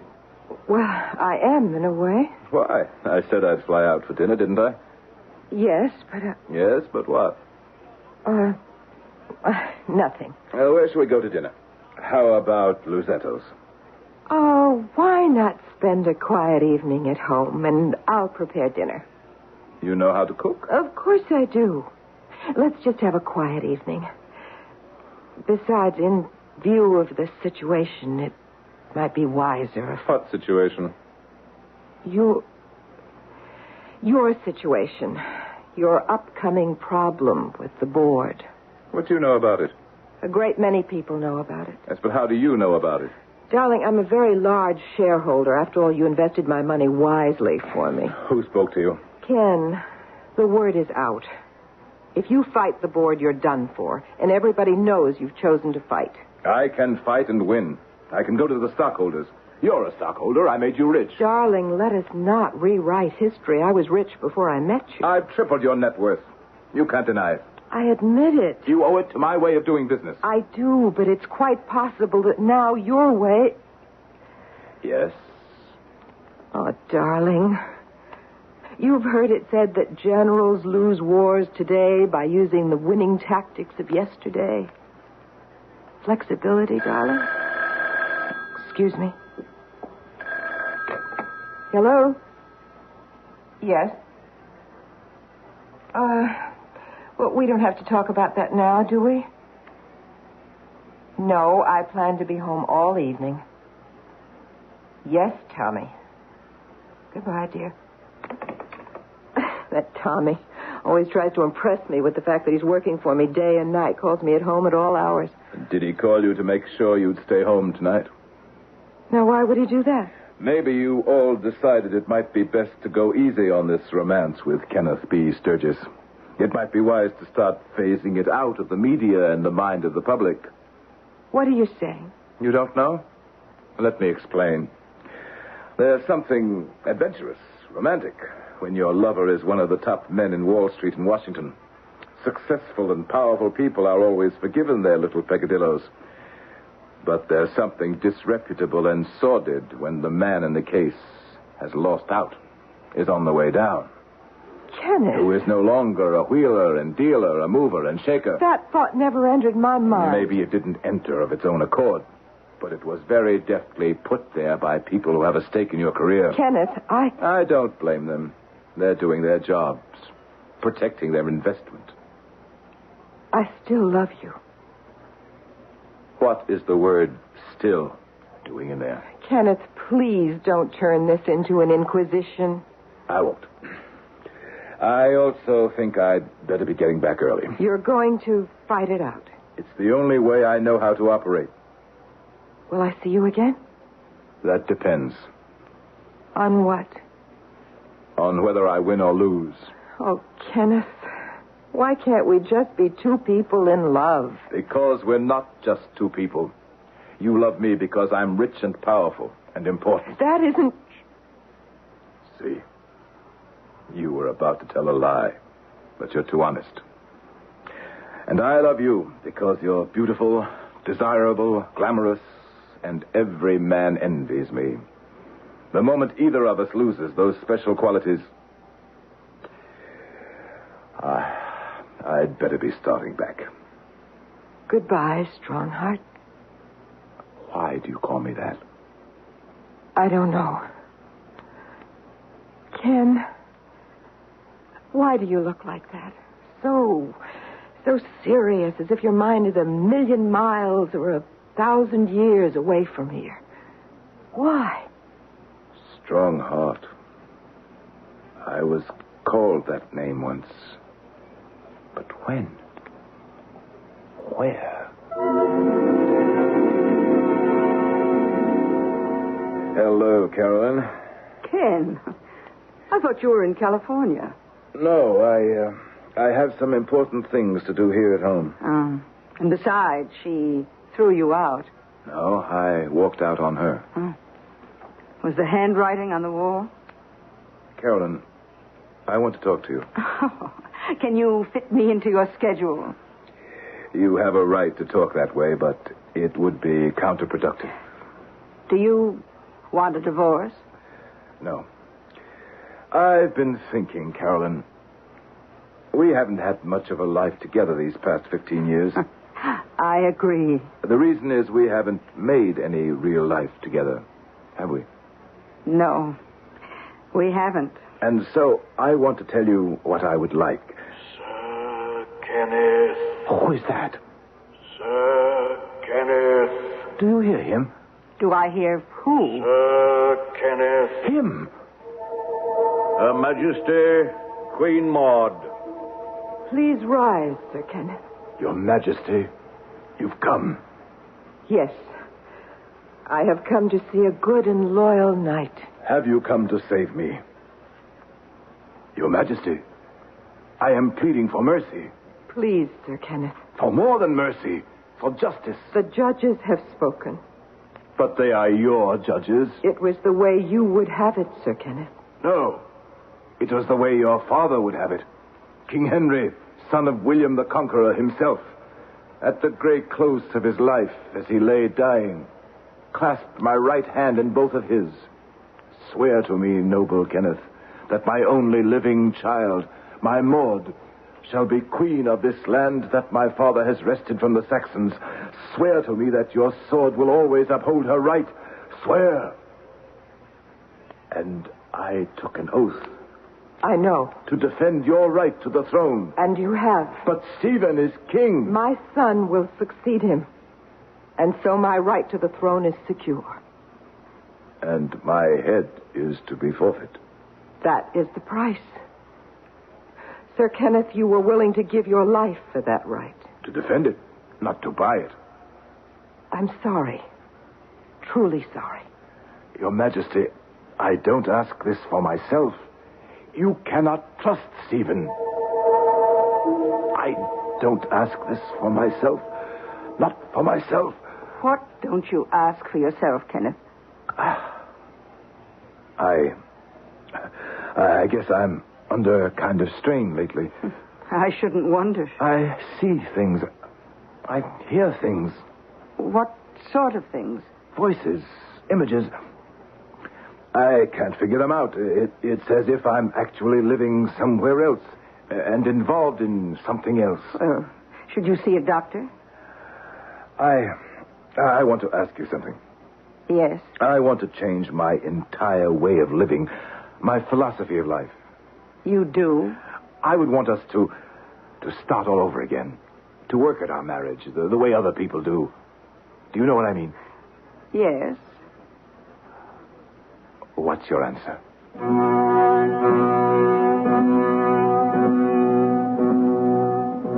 It's the most serious and important question a man can ask his wife. Do you want to salvage our marriage? Yet it seems that just a few moments ago, in a dream, or in another incarnation, or in another world, he asked the most serious question a man could ask his queen. Will you save my life? And he was turned down there. Shall we balance the equation here?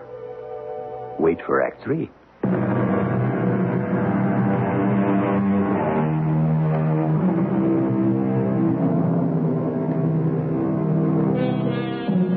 Is one time around all you get? It doesn't seem right somehow. After all, time stretches on and on, out into infinity, and life is so short, over before it's even fairly begun for so many of us. Well, maybe we do keep going. Maybe we do keep coming back. Maybe we keep doing the same things over and over again, from now till eternity. You want us to begin all over again? Yes, Carol. And make our marriage happy and fulfilling? Yes, I want that. It's remarkable. I've changed. Have you, Kenneth? Yes, I'm not driven to... I know what this word must sound like, but it expresses the truth. I'm not driven to conquer. Not anymore. Well, what are you being driven to do? Nothing. I have more money than I could ever spend.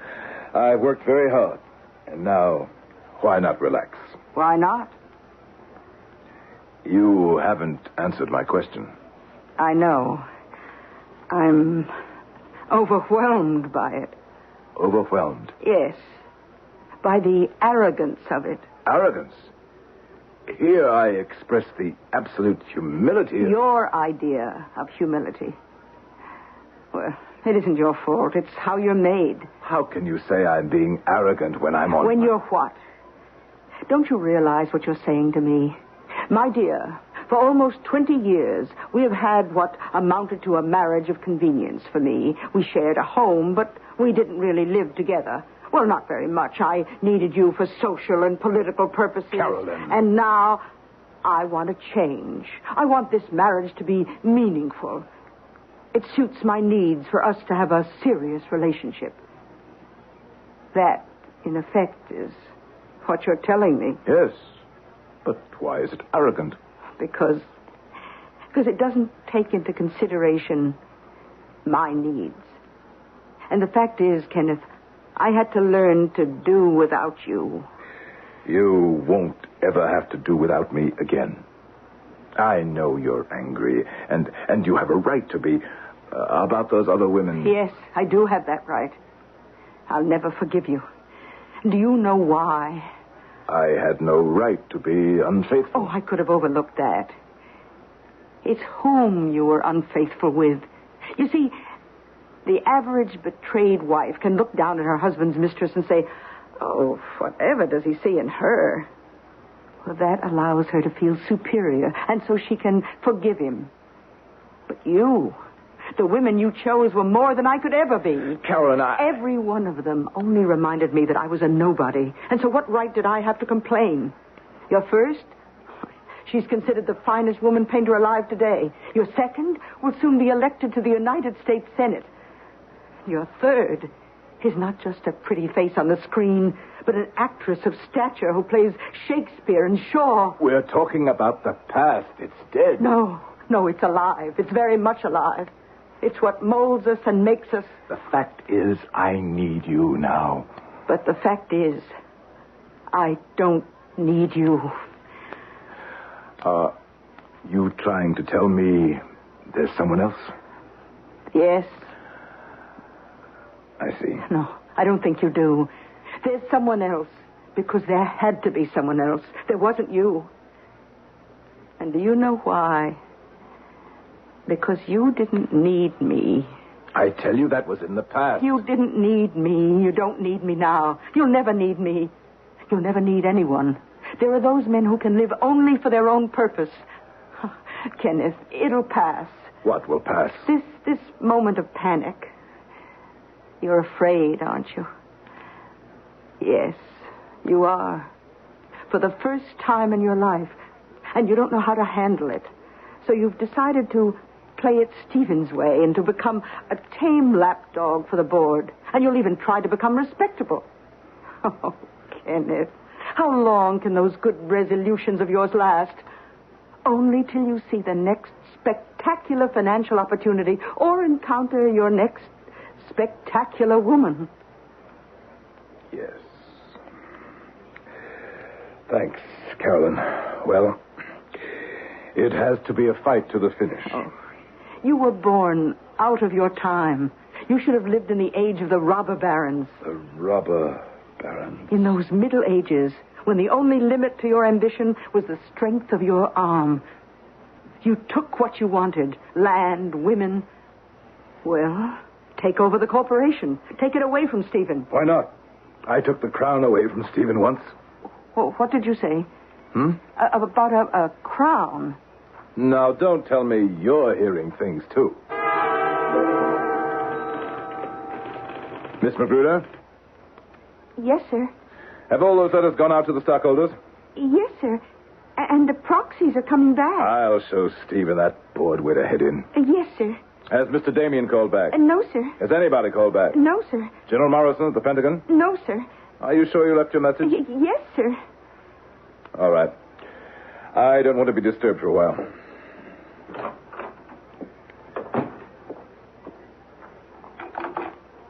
What do they say? It's always darkest just before dawn. Hello? Let me speak with Miss Downing, please. This is Mr. Sturgis. Kenneth B. Sturgis. In reference to what? Are you new around there? No, I don't want to leave a message. I want you to tell her I'm on the telephone. I understand that she's on the set. Just tell her that I... See here. You just go out there and tell her that I... Hello? Hello? There. Kenneth? Well, Steve? You're licked. You think so? Why did you start this fight? Why did you continue to fight, Sir Kenneth? I had no choice. You had no choice. Wise men always have choices, Sir Kenneth. Your Majesty, listen to me. Kenneth, what are you saying? Your Majesty. Your Majesty. Stephen. The false Stephen. He has a son who will seek the crown. We have signed an agreement. An agreement? Yes. And you could have been part of that agreement. But you were instead headstrong and stubborn. In your cause, my queen. My cause has been peace. And the crown for my son. There can be no peace while Stephen is alive. Your Majesty, the army will follow me. Let me lead the army. The army will follow you no longer. It's my army. I trained it. I led it for you. The army is tired. They long for peace, to go home, to till the soil, to sow the crops. For 20 years, there has not been a harvest in England that has not been drenched with blood. Hear me, madam? No. Hear me. It was turbulent men like yourself who have kept Stephen and me apart, who have prevented us from making this land peaceful and fruitful and happy. You sought to enrich yourselves with your swords. Oh, my lord. You were right, Sir Baldwin. You told me they would have it so. Perhaps you should have listened. I see now. Stephen has truly won. England has won. Sir Kenneth, for the sake of my father, I give you my deepest regard and affection in this hour of your travail. Thank you, madam. We shall meet, I hope, in another world. I shall pray. Goodbye, Sir Kenneth. Do you forgive me? Yes, madam. I forgive you. For your father's sake, I forgive you. I forgive you. I forgive you. I forgive you. You forgive me? For what? No, I don't forgive you. What are you talking about? What are you doing here? Ken, I want us to be friends. Friends? We had a difference of opinion. You lost. Does it have to be the end of the world? Yes. Now, look, if this were the olden days, I would have cut off your head. In the olden days, you did. Now, what are you talking about? I don't know. I just don't know. I can appreciate you're under a strain. You think you've won. You and the board have won. But I've got some defense contracts I've been holding in reserve. Have you? That'll give me some leverage. Yes? Mr. Sturgis. What is it? About your call to the Pentagon to General Morrison? Well? He's been transferred. Who's been transferred? General Morrison has been transferred. Is that what she's telling you? Morrison? Transferred? Yes. Your strong right arm. He's out of procurement. How did it happen? When? The Defense Department makes these transfers all the time, as a matter of course. Ken, you've had it. Now, about your letter of resignation. My letter of resignation? Charlie has a very bright young kid in his PR group who could compose a very graceful sort of thing. All right, Steve. You won. I didn't win. The company won. Funny, isn't it? I went quietly last time. Last time? What do you mean by last time? Yes. I listened to my lady. Your lady? You were the enemy then, too. Is it a coincidence that your name is Stephen also? Miss Magruder, get a doctor. Yes. Stephen. King Stephen. False King Stephen. Now, Kenneth, just sit quietly for a moment. You led the revolt. You turned England into a charnel house. Yeah, everything's going to be all right. No. As long as you live, there will be scheming and treason. Now, Kenneth. Stephen, I accuse you. Hey, put down that letter opener. You, Stephen, usurper of the crown of England, for the crime of high treason to the rightful Queen of England. Kenneth, I don't. hereby... You're crazy. You're up. Help! Help! Somebody help! Sturgis, no!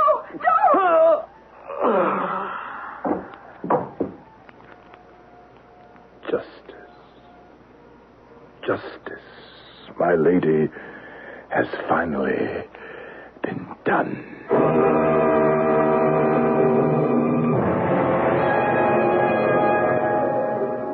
How are you this morning, sir?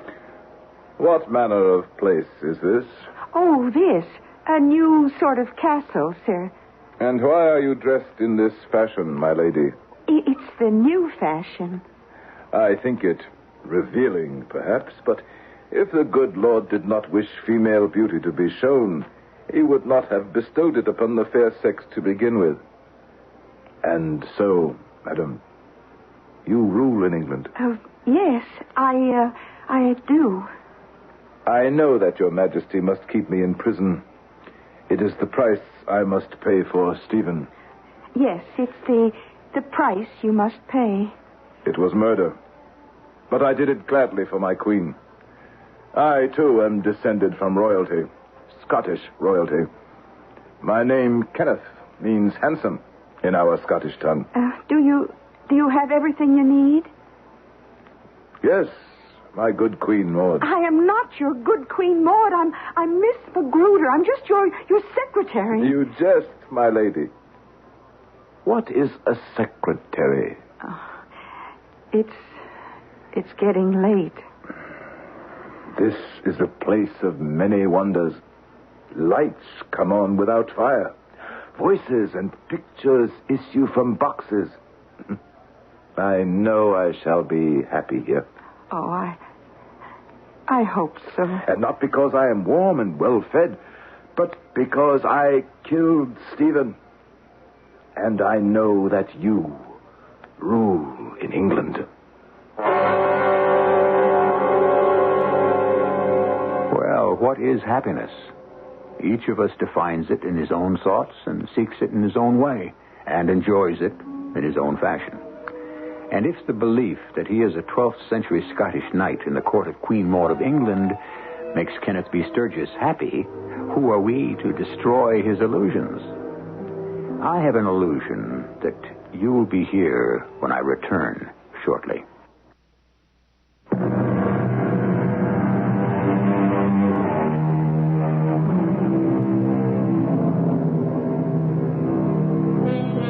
The men who run our mammoth mills and mines and factories, the men who control our commerce and industry, the men whose decisions mold the lives of millions.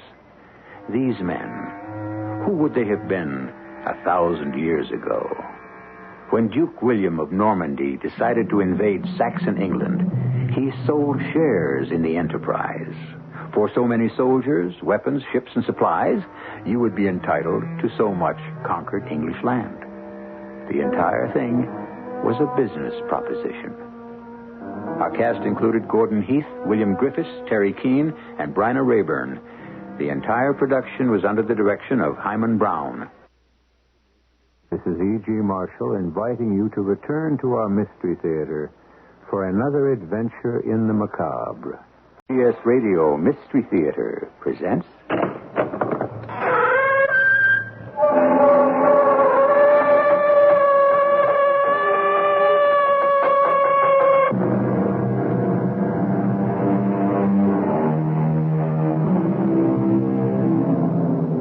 Come in. Welcome. I'm E.G. Marshall. I'm about to let you in on one of the best-kept secrets of the United States government. An account of a conspiracy to steal $10 million from the U.S. Sub-Treasury in Philadelphia. This story has been kept under wraps for over 100 years. It happened the year of the centennial, 1876. But it could have been yesterday. I can only hope that if there are any top-flight safecrackers or burglars listening in, that this tale won't give them any ideas. Put her there, Big Jake. When my boy Tommy told me he was in town, I was delighted. Noonan, jail sure agreed with you. You looking a pink. You know, Noonan, I got an idea for just the three of us. You, your son Tommy, and me. Oh, I'm that glad you're including him in. I want the boy to start getting himself some practical experience as soon as possible.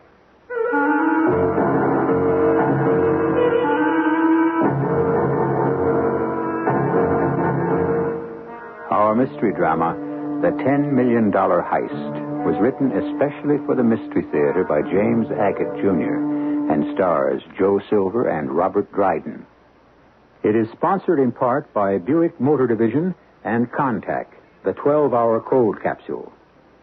I'll be back shortly with Act One.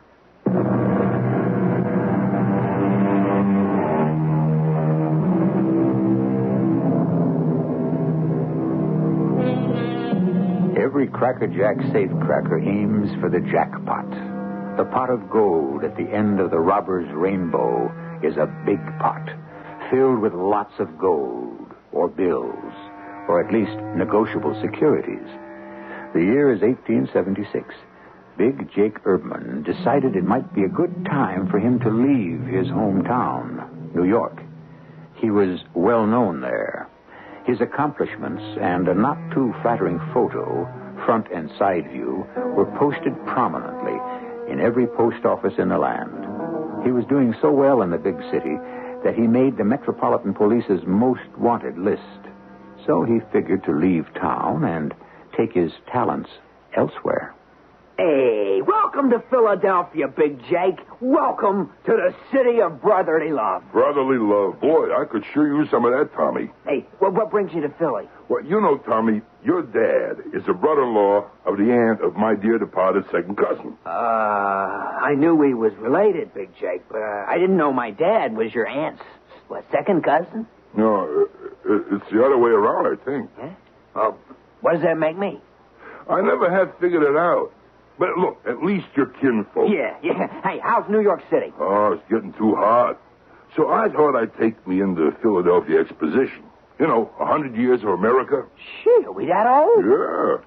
Hey, how old are you now, Tommy? 25. Yeah? Yeah. Got an education? No. Only playing hooky. I never went to school much. Yeah, well, you know what they're celebrating here in Philly? The Declaration of Independence, signed right here. Yeah, is that good? Very good. Is there money in it? Oh, it certainly was. The whole hit and caboodle of the USA was in it. Now, you got a lot of visitors coming into town for the exposition, right? Yeah. A man said to me the other day they're close to 8 million. Yeah, well, that's why I'm here. Just a visitor, planning to celebrate. You understand, Cousin Tommy? Don't tell me. And if each one of those 8 million visitors could celebrate $1 worth with you, you'd end up with $8 million. Okay, what's a scam, Big Jake? You know, you young fellas are always looking for the easy way to make a buck. A con, a chisel, a swindle, a flim-flam. But if you want to make it in the big time, Tommy, there is no easy way. If you want to get ahead in this business, you got to work at it. Work hard. That is the American way. You're gonna push over a bank. Correct. Now, I'll tell you this, Cousin Tommy. You talk about taking $1 from each of 8 million people, huh? Well, in my head is an idea that's worth 10 million. 10 million? What? Maybe more. No, where do you start? Where I always do. At the top. Meaning? Tommy, my boy, as soon as I get settled in Philly, you and me are going to take ourselves a little stroll to enjoy the sights of the city, huh? Who knows? we may wend our way to the U.S. Custom House. They don't have any money there. No, but they do right next door. You mean? Yeah. The Sub-Treasury Building. Huh? You're going to case the Treasury Building? Why not? The way I figure it, if anybody's got a lot of money in one place, it's Uncle Samuel, huh? And I am to relieve him of a little of that responsibility. Huh? Maybe a lot. You are standing in the main rotunda of the United States Customs House. Built in 1821, one of the finest examples of Neo-Greek architecture in America. Come on, follow me. Yeah. Where are we going? Up these back stairs. What's up there? Look, just walk up. Casual, huh? Yeah. Like you're a visitor, have himself a look around, okay? Yeah. One of the 8 million. Right. Sure, I get it. Hey, what's this door marked? Clock room. Here's son of the gun, just like it said in the blueprint. Hey, are we going in? Give me a nail file, cuz. Yeah.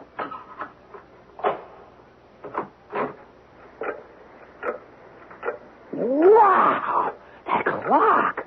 Look at those words. Here, shut the door. Yeah.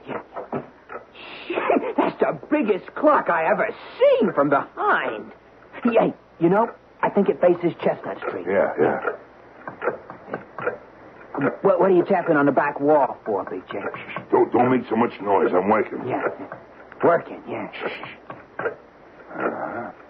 Yeah, just as I thought. You know what is behind that wall? Let's see, 4th Street. No, 5th Street. Guess again. Behind that wall is a Sub-Treasury building. The Custom House backs on to the Sub-Treasury building, see? I got a blueprint back in my room. You know what it shows? I'm going to stop guessing. I'm always wrong. It shows the vault is on the 2nd floor of that building. You mean? Yes, I mean. See, we organize ourselves and come up here on Friday afternoon, which is when it's closed to the public. The Custom House people who work downstairs leave at 6. And over Saturday and Sunday, we punch ourselves a hole in that wall. Would you believe it? Just a couple of feet from here where we're standing now is $10 million. Behind that wall is $10 million. Yeah, in gold, silver, and bills. Ooh, $10 million? Hey, how can we carry it all out of there? Well, I need just one more man. A big, strong, healthy ex-con with guts. Hey, I got just a man for you, Big Jake. Yeah? Do I know him? You ought to know him. He's my dad, Big Tommy. Big Tommy Noonan? Yeah. Well, why'd you say so? Hey, when did he get out of Sing Sing? Yeah, he got sprung last night. I told him you was in town. Sheesh.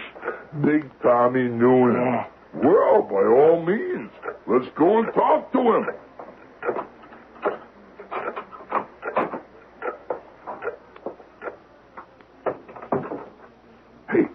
There's another bunch of tourists going down by there. See there? Now, you and me go down these stairs and walk over to them and mingle. In the Sub-Treasury at this very moment. See, boy? What'd I tell you?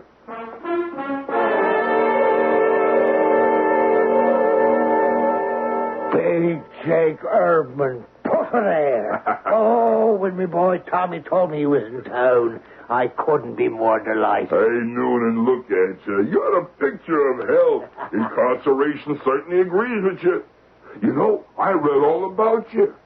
You wouldn't kid an old man, would you, B.J.? No, you had the headlines in all them big New York newspapers. The Well, the Sun.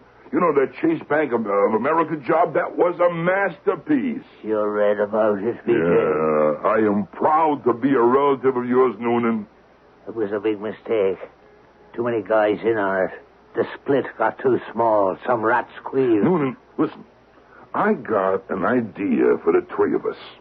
You, your son, and me. Oh, I'm glad you're including him in. I want the boy to get some practical experience. He tells me you plan to crack a wall between the Custom House and the Sub-Treasury. In a nutshell. You don't think, even over a weekend, that someone will hear it? Nah, all under control, Noonan. I hung around all last weekend to make sure. Behind the custom house is the main post office, see? Huh? They work all weekend, and there's such a racket down there. I mean, mail coming in by postal wagons, drivers shouting at the top of their voices. Believe me, there could be a young earthquake and nobody would hear it. Let alone 2 flights up inside the clock room. Okay, BJ, I'd buy that. We just gotta chip away till we get through that wall, see? Now, I got me a great sledgehammer, some cold chisels. No, don't worry about tools. I know just where to lay my hands on them. Now, if we get through the wall... Don't say if, Noonan. Say when. We've cut through, okay? Okay. But how do you know the swag is right on the other side? Because this blueprint here tells me. That's how I know. And how does it happen to be in your possession, BJ? Well, I happen to be accompanying a friend who cleans the gas jets for the Pinkertons. So I was helping him, and I just happened to see this blueprint laying on a desk. So I just happened to help myself, stuffed it under my overalls, right? I thought someday this little old blueprint might come in handy. Very handy indeed. Hey, you see that, Tommy, son? Huh? Be prepared. Think ahead. All righty, BJ. Spread out the blueprint, and we'll have a gander. Tommy, lad. Yeah. I want you to go down to the cigar store at the corner and pick us up a handful of Panatellas. You smoke, don't you, BJ? Only the best. But couldn't I do that after, Dad? I want to see what you two are planning. Don't you worry about that, Tommy. You just do as I tell you. Oh, but, Dad, how am I ever going to learn? Tommy! Yes, Dad. 6 Panatellas on the way. Okay, now here. See, this blueprint shows us everything we have to know. Oh, yes, I see. Ah, yes, the clock room. Uh-huh. The back of it is right onto the back of the sub-treasury vault. Right. Now, if we can't punch a hole in that wall between Friday night and Monday morning, we ought to give up the business. 10 million. How do you know the 3 of us can even lift those bags of money? Well, if the treasury guys lifted them in there, we can sure lift them out of there.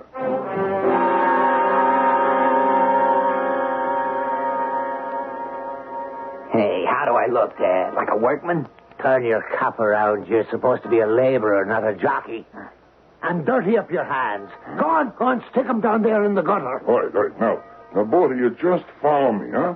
We're going to walk slowly like we do this every day, huh? Around 5th, in the chestnut, and inside we go right up them back steps, okay? All set, huh? What would 3 workmen be doing going into the custom house on a Friday just before closing? Tommy, dear heart, we've only gone over this every day for a week. We're workmen. We're dressed like workmen. Yeah? We got bags of tools on our shoulders. No one's going to question us. A workman can get in anywheres. People are glad to see them. That means something is going to get fixed. Your dad's right, Tommy. Nobody asks questions. They think the other guy must know, so they go along with it. Not wishing to appear ignorant, That is human nature. Up we go. I'm sorry. The bag fell off my back. That isn't your bag, Tommy. Huh? That's BJ's bag. This is yours, the lighter one. Here. All right. Thanks. All right, now let's go, huh? I don't know. Sometimes I wonder, why didn't my old lady give birth to a girl? Hey, Noonan, I meant to ask you, how is your wife? She's still serving time for embezzlement up in Harrisburg. Crime really runs in this family. It's almost hard to believe that these 2 safecrackers, Big Jake Erdman and Tommy Noonan Sr., are about to pull off the heist of the century. With a little help from Tommy Jr., we hope. They hope. But this is the way the story went. As much as we know today. I'll be back to you shortly with Act 2.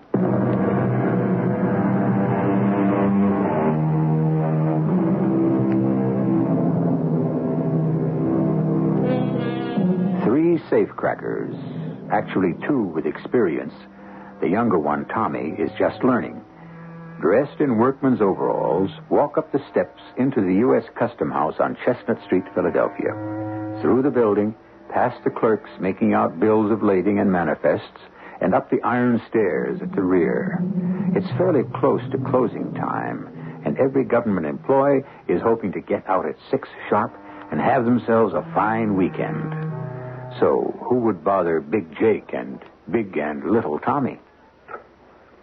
Hey, we made it. Hey, did you turn the key on the inside? Yes, we're all locked in. Snug as a bug in a rug, BJ. Hey, that clock makes some racket. That'll help us. Exactly what I thought, too. Yeah, you were right, Dad. Nobody even bothered to look at us. I don't know about you two, but I aim to take out our tools. The hammer, the jimmies, the drills, the chisels. Just lay them down there, and then lay me down. I'm going to sleep some. You're going to sleep right now, Big Jake? I sure am. Well, come on, Tommy. Don't just stand there. You take all the food out. It's going to be a long, hard weekend. We'll be plenty hungry. Food? I didn't bring any food. You what? No, I just took those big paper bags and shoved them in my sack. They're tools, aren't they? Am I right? They're tools? Huh? What is this tools? 2 dozen sandwiches, 3 quarts of milk, a roast chicken, a roast turkey, apples. Is this tools? Oh, boy, Noonan, your boy had me worried there for a minute. Oh, sometimes I wonder if it's really worthwhile to bring up your child into knowledge, handing him down the tricks of the trade, teaching him your profession. The odds are so great against you.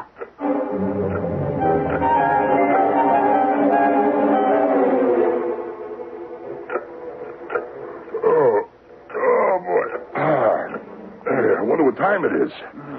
How about we look at the big clock, huh? What for? Well, tell us what time it is. Tommy, that clock can't tell us the time. Well, it can't.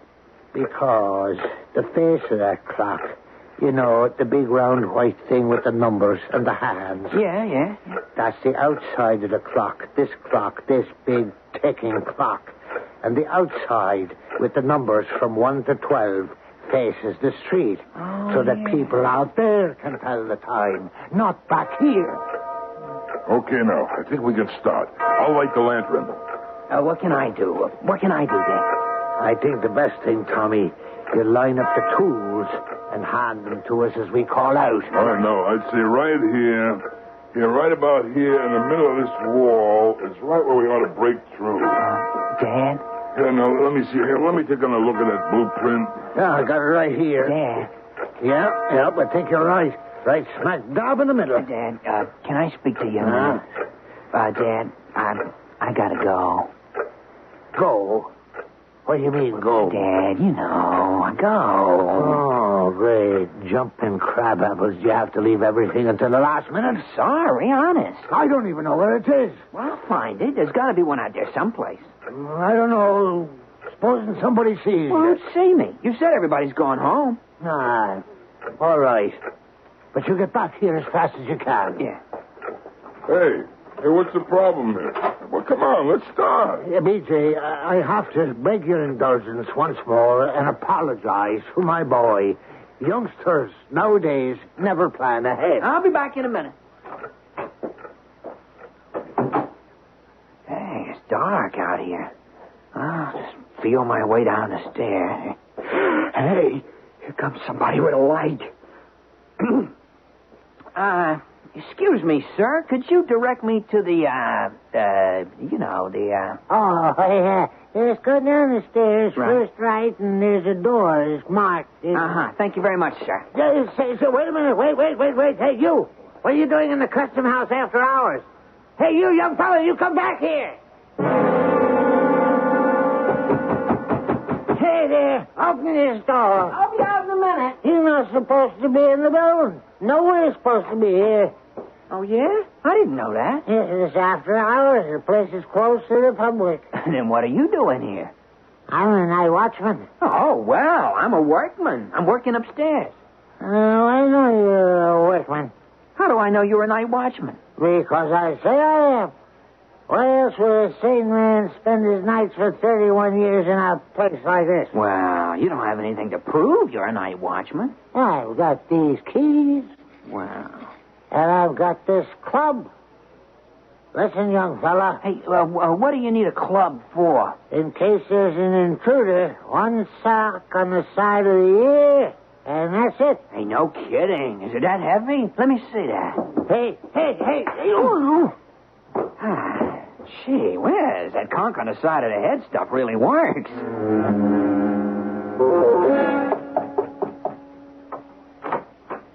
What? Tommy, who's that? Night watchman. He's out cold. I dragged him upstairs. Jumping Pete Boggs. All right, put him into the room. Hurry up. Yeah. Hey, who's this? Night watchman, Big Jake. It was him or me. What are we going to do with him? I thought we could bump him off. It's easy. I could choke him to death while he's still unconscious. Son, you've been reading too many mystery stories. We're burglars, not killers. No, but what if he comes to? Noonan, take these rags, blindfold him and gag him. That's all we can do. Then let's get back to life. I'll blindfold him. I'll gag him. I'll do that. I can do it. Big Jake, once again, I apologize. No, Noonan, no need. Nothing to apologize for. I think you boys got a lot on the ball. See, if that watchman had come up here and hide us, we hadn't heard him. Well, he could have given the alarm. Oh, you're right. Yeah, it's me who ought to apologize. My information was there was 2 watchmen. They was both sick. Okay, you ready now? With a sledgehammer? I'm going to hold the chisel in just the right spot, right there. Okay? Now, give it a hit. Ooh, that'll wake the dead. No, go on, another. Hold it, Noonan. You're right. Look, we'll wrap the chisel in cloth. Use the thickest one we got. All right. Okay, all set. Try it this time.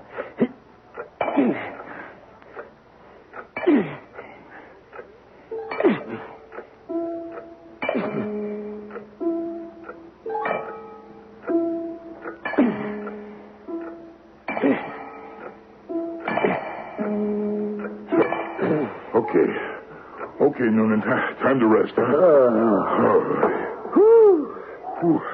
How long would you say we've been at it? Oh, an hour, maybe an hour and a half. Hey, can I try? Can I try it, Dad? Son, I don't think you can even lift the sledgehammer, let alone swing it.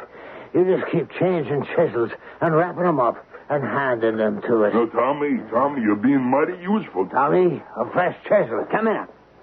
Thank you, boy. Okay. Fire away, BJ.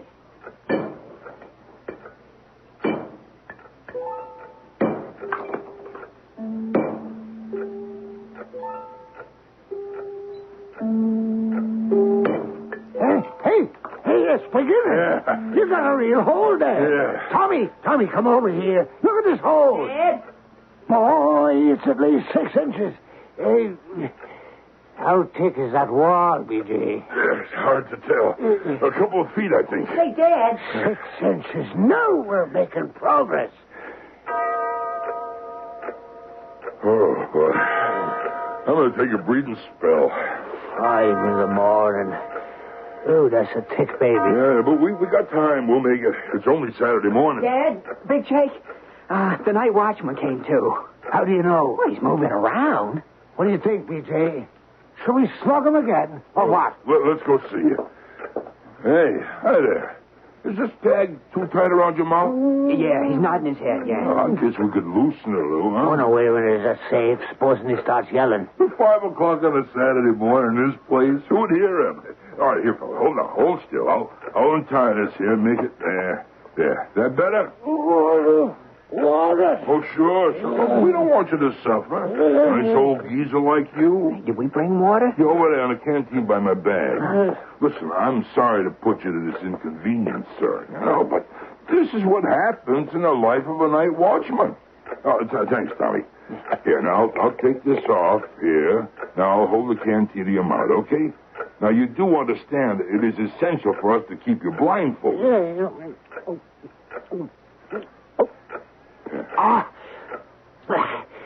Thank you. That's better. You see, we got a problem with you, and I'll be quite frank. My feeling is... No, sir. I don't give you any problem. I'll just sit here in the corner quiet like. I don't mind a bit. Good. Hey, how'd you happen to get the job of a night watchman? It was a fluke. Just a fluke. 31 years ago. I was a chimney sweep and I come here to clean the chimneys. That's a long story. Yes, it sounds like a long story. Yeah, you're an agreeable old fellow. Hey, supposing I leave the gag off. Oh, I sure appreciate that. You understand? One tiny little Peabody, I'll have to ask Tommy here to give you a little sleep medicine again. Yeah, I'd be glad to. Oh, don't you worry about that. I'm not sleepy. You agree then, not a sound. Not a sound. Hey, Noonan, how about you holding the chisel and let's see how strong Tommy is on it? Huh, it's only 5. Too early for breakfast. Hey, Tommy, go ahead. Go ahead. Now, hit that sledgehammer there. Okay, Dad. It's a hold that chisel steady. Here I come.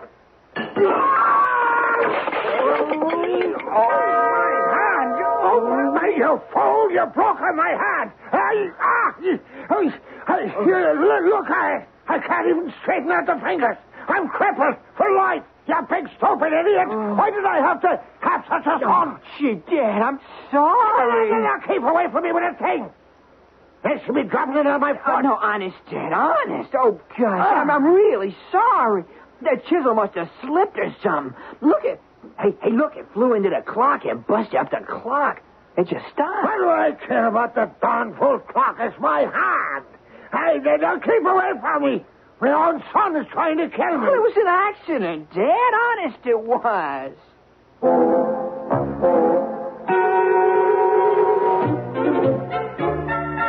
If you ever had the notion a life of crime is an easy life, put that thought out of your head. This weekend with Big Jake, Tommy Sr. and Tommy Jr. is no vacation. A watchman who's got to be watched, one burglar with a smashed hand, a younger one willing but not able, all because $10 million sits not 18 inches away. We'll see how close the boys get to it when I return with Act 3.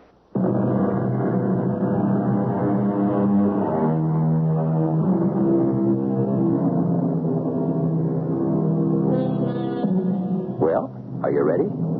We continue at exactly the place we left off. Tommy Noonan Sr. nursing his hurt hand, his son, Tommy Jr., trying to apologize, and in that clock room, suddenly, the air seems too still, too warm. 4 people and a burning lantern can use up an awful lot of oxygen. Big Jake, listen, with my hand and all, I feel funny all of a sudden, sort of faint like. Okay, Noonan. Now, easy, just lean on me. Now, here, let me have a look at that hand. What are you doing? You're killing me. Don't bend my hand. Well, I'm just trying to see if there's any broken bones. There weren't before. They are now. Dad, Big Jake, the lantern's getting weaker. It's getting dark in here. Turn to wake up, you dumb bunny. Oh, why did I have to bring such a creature into the world? BJ. Yeah? Listen, what is it? Need some air. This room, you know. All right. Hey, Tommy, unlock the door. Huh? What's that? They said unlock the door. What are you fooling around with that lantern? I'm trying to make it brighter, Dad, but it's only getting darker. Well, leave it alone. Forget it. Go to the door. Open the door. I'm going. Hurry. You want me to smother it to death? It won't open. Tommy, where's the key, huh? When you brought the watchman in, you locked the door, right? Yeah, I know I did, but I can't find the key. I think I'm going crazy. I must have dropped it. What is it with you, Tommy? Are you working for the police or something? Well, I must have dropped the key, but I can't find it. I can't even see it. Now, let's be calm. Everybody calm, huh? I have a key. Huh? What did you say? I said I have a key. Certainly, he's got a key. He's the night watchman. Right. Okay, let me have it. Where is it? In my pocket. The big ring of keys. Naturally, he's got a ring of pass keys. Hey, which key is it? Let's see. Where am I? What do you mean, where are you? What room am I in? It's a clock room. Oh, the clock room. Oh, yeah. Door to the clock room. Which one? It's the 4th fat key after the 2nd long thin key. Yeah? Starting on your left from my corkscrew. Yeah. 1, 2... Will you give me that? Let me...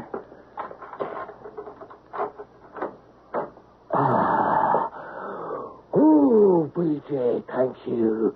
The door's open. Now I can breathe. I feel better already. Now what are we going to do? How's the hand? Oh, the heck with it. With my share, I can buy 50 hands, all of them with fingers. I'm not going to pay any attention to it. What's next, BJ? Well, I'm going to use a small hammer and chisel and make the hole wider, see? There are 2 other hammers if you want to do the same. I take one hard big bang with a sledgehammer and we'll be true to wall. But it's got to be made big enough to pull the bags out, see? Say, Dad, did you know the clock stopped? What are you talking about? The big clock. It stopped. It's not going. So what? Well, remember before when I hit the chisel? See, that's how the clock stopped. You think anybody will notice? Oh, who knows? I tell you, ask the watchman if they send people around if the clock stops on a weekend. Okay.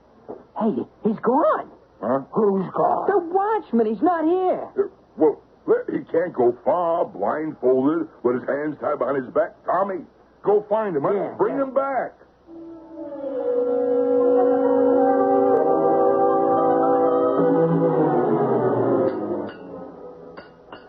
What time is it? You getting tired, Noonan? How much time have we got? Oh, see, not much. An hour and 3/4, just about.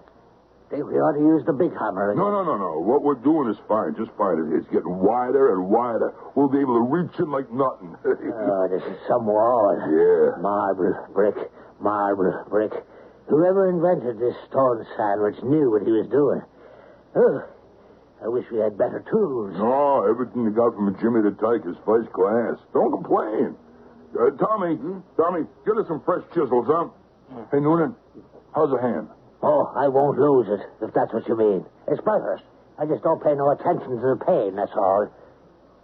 Tommy, what are you doing sitting there? Get us the fresh chisel. Well, I was trying to figure out exactly how we're related to Big Jake, Dan. I mean, how could you be the brother-in-law of the aunt of Big Jake's second cousin who's dead? My son is doing it again. He's trying to drive me bats. What's the difference? Well, the difference is that if Big Jake's aunt and his second cousin are related, the way I figure it, I must be Big Jake's uncle. Will you get me a fresh chisel, Tommy? I'm asking you. Yeah, sure. Here you are. And one for you, too, Big Jake. Thanks, Uncle Tommy. Yeah, that's right, Noonan. Now, you cut away below me, right there, okay? Hey, are we going to make it, or aren't we? Oh, yeah. We'll make it all right. The watchman is trying to say something. Look. Well, loosen his gag. Yeah, hold on. I'll just untie it behind your neck here. How's that? Thank you, son. What do you want? You wouldn't happen to have an egg salad sandwich, would you? I'm pretty hungry. Will you listen to him? Egg salad yet? There's bologna, salami, and cheese. And if that don't suit you, you'll have to do without. Oh, no, come on, Noonan. Don't be so hard on him. He's an old man. No, he's getting on my nerves. Everything is getting on my nerves. Okay. I'll have a bologna sandwich. Now, we haven't got much more to go. We mustn't let up. Noonan, I think you can hit it with the big hammer now. I'm with you, BJ, all the way. Tommy, will you hold this chisel? You're going to use the sledgehammer? I'm getting real mad at this wall now. Okay. Here goes. Tommy, hold the chisel steady. Okay. I'm going to drive that thing clear through the wall to Harrisburg. I'm ready. Hey, Dad! It's through the wall! You did it! Hey, Noonan! BJ! I did it! I went through! I hit something soft, like a bag. I did it! It's terrific and wonderful. Listen, all we do is knock in the tin pieces, huh? It ought to all break off so we can reach in and pull out the bags of gold. I was just going to say, the clock started again. Hey, maybe that's a good luck omen. We don't need luck now. Just wait.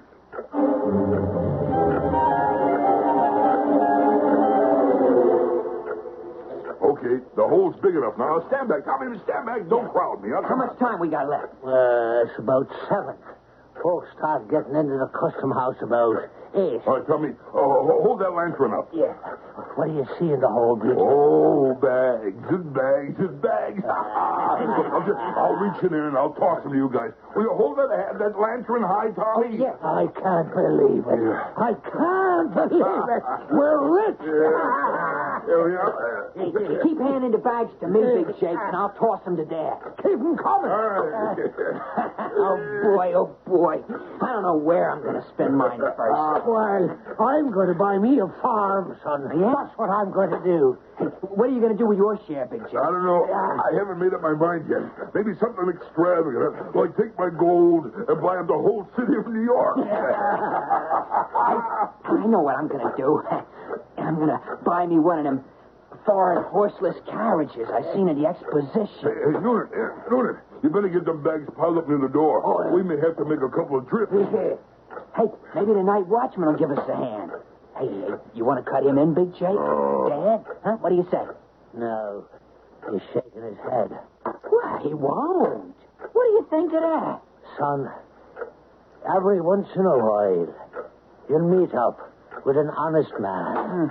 But don't let that shake your faith in human nature. Hey, Noonan, listen, my arm's getting tired. You want to reach in, huh? Do I ever want to? How much is each bag worth? Oh, could be thousands.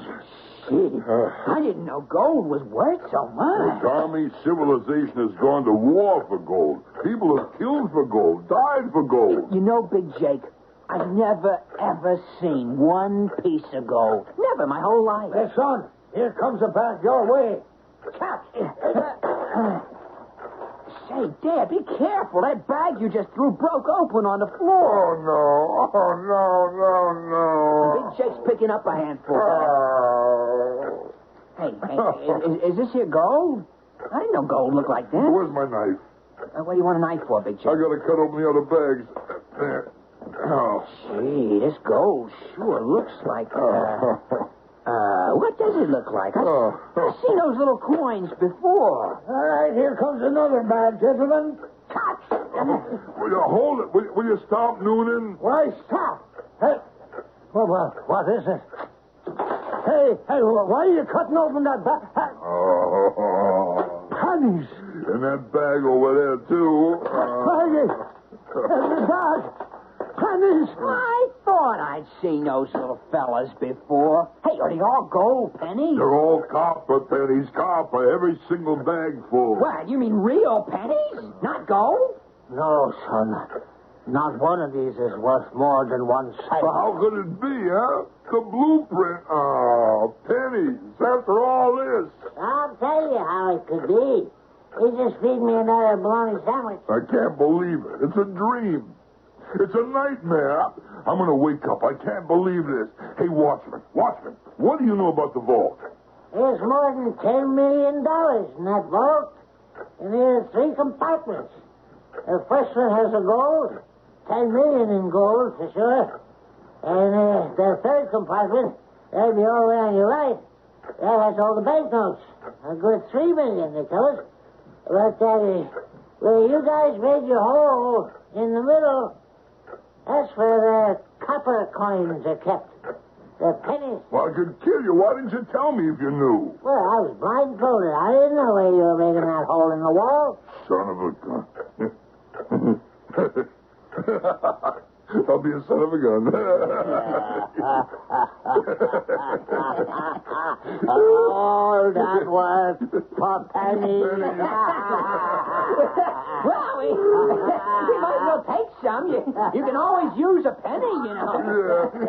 Hey, we blindfolded the man who could have helped us. All right. I'll take a bag full and make a down payment on a couple of sticks of chewing gum.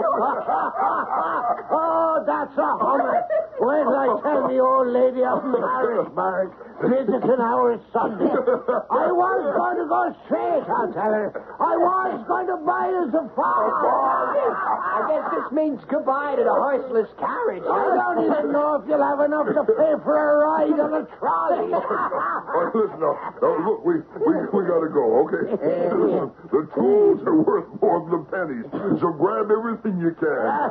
Shoving some into my pocket for souvenirs. Yeah, me too, Dad.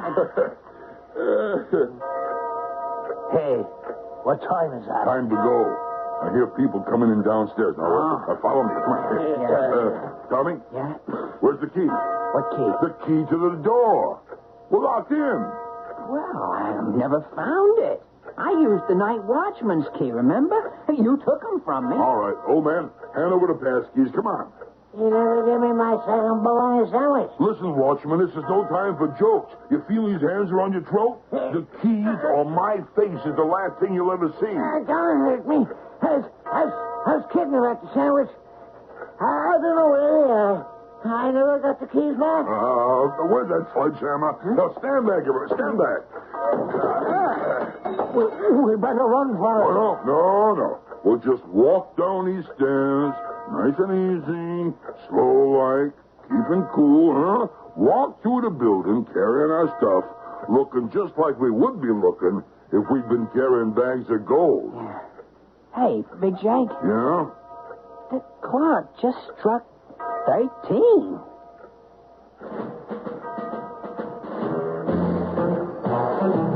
Which is exactly what Big Jake, Big Tommy, and Little Tommy did.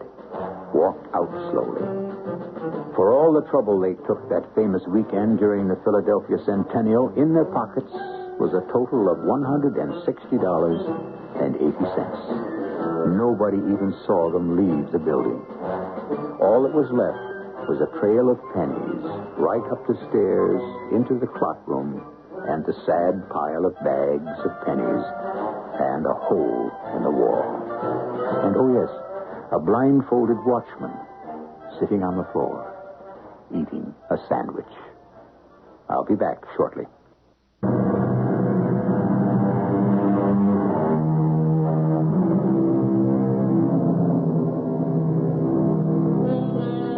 Big Jake returned to New York, but he was never the same again. Word around Hell's Kitchen was his heart went out of his work. He ended up a bartender in a saloon on Dyckman Street. Tommy Noonan got a fair price for all the tools of his trade, and he and his wife went into chicken farming. Tommy Jr. also went straight and became a tour guide in that same old custom house. He never failed to tell the out-of-town visitors about the new burglar-proof steel wall just installed in the sub-treasury vault next door. So, after all, nobody got hurt, nobody got rich, and it all ended pretty quietly. Our cast included Joe Silver, Robert Dryden, and Skip Hinnant. The entire production was under the direction of Hyman Brown. This is E.G. Marshall inviting you to return to our Mystery Theater for another adventure in the macabre. Until next time, pleasant dreams.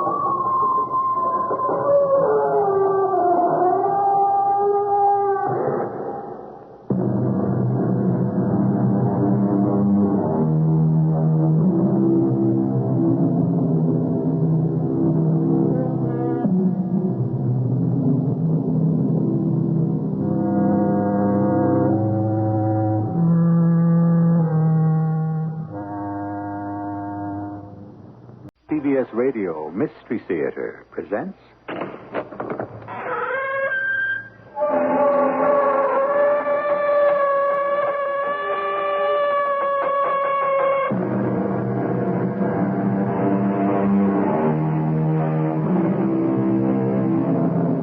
Come in.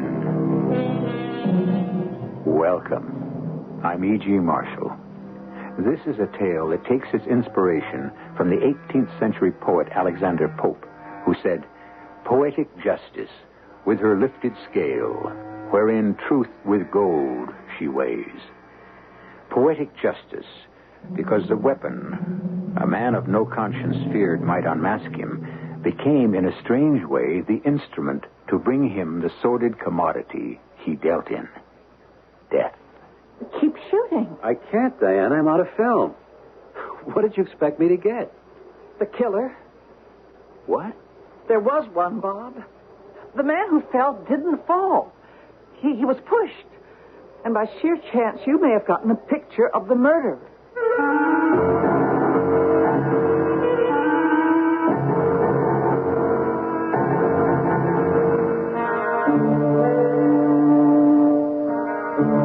mystery drama, The Death Shot, was written especially for the Mystery Theater by Ian Martin and stars Ann Williams and Michael Tolan.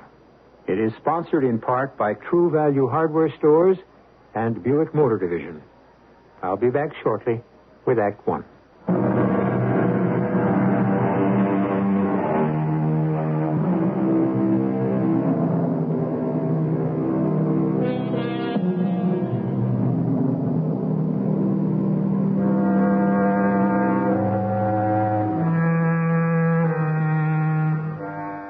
In the spring of 1967, Greece was torn apart by political strife.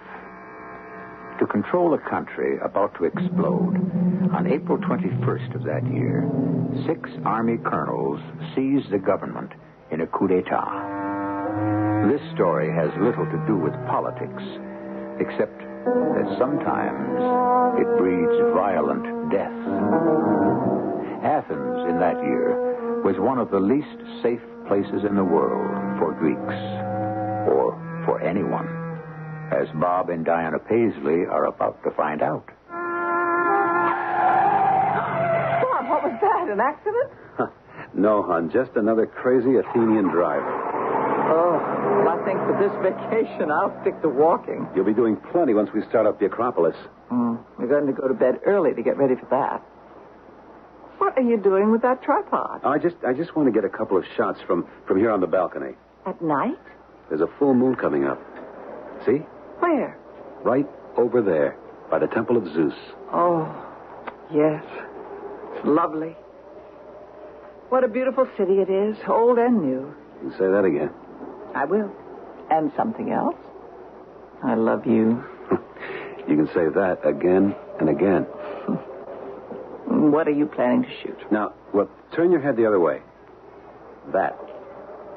The Acropolis? Yeah. It's rear end, anyway. Well, it's lovely by moonlight. I never thought the Acropolis looked like that. I mean, I just thought it was the Parthenon with all those columns, you know? Well, it is, plus other buildings. But what it really was a fortress. You can see that now, looking at it from here. It's amazing. 2,500 years ago. How could they build a thing like that? The world's greatest democracy. But that only worked for the free men. The rest were slaves. You get enough ants, you can move a mountain. Well, it is a mountain. Yep, part of it. The rest men built. Must be 10, 20 stories up to the top. Ooh, I'd hate to fall off. Quite a few people have. Now, hand me the camera, will you? Sure. Who? Who what? Who fell off? Oh, well, Aegeus, for one. Who he?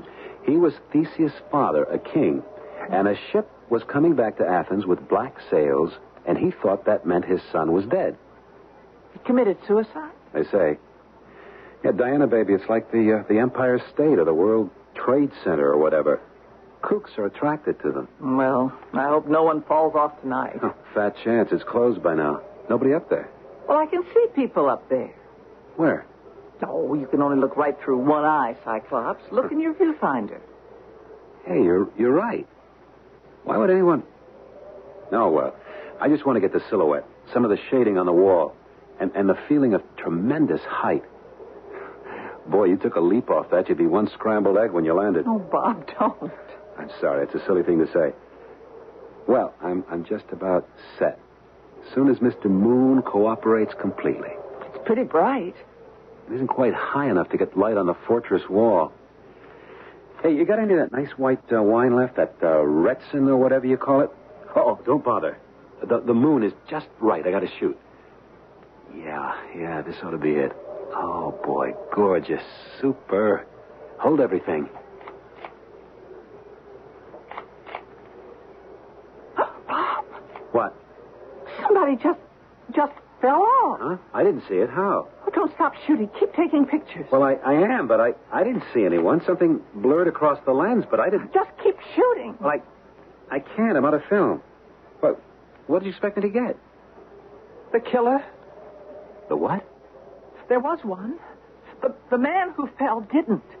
He was pushed. He was murdered.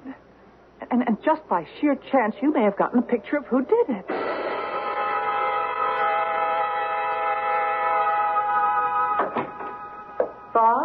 Yes, Di.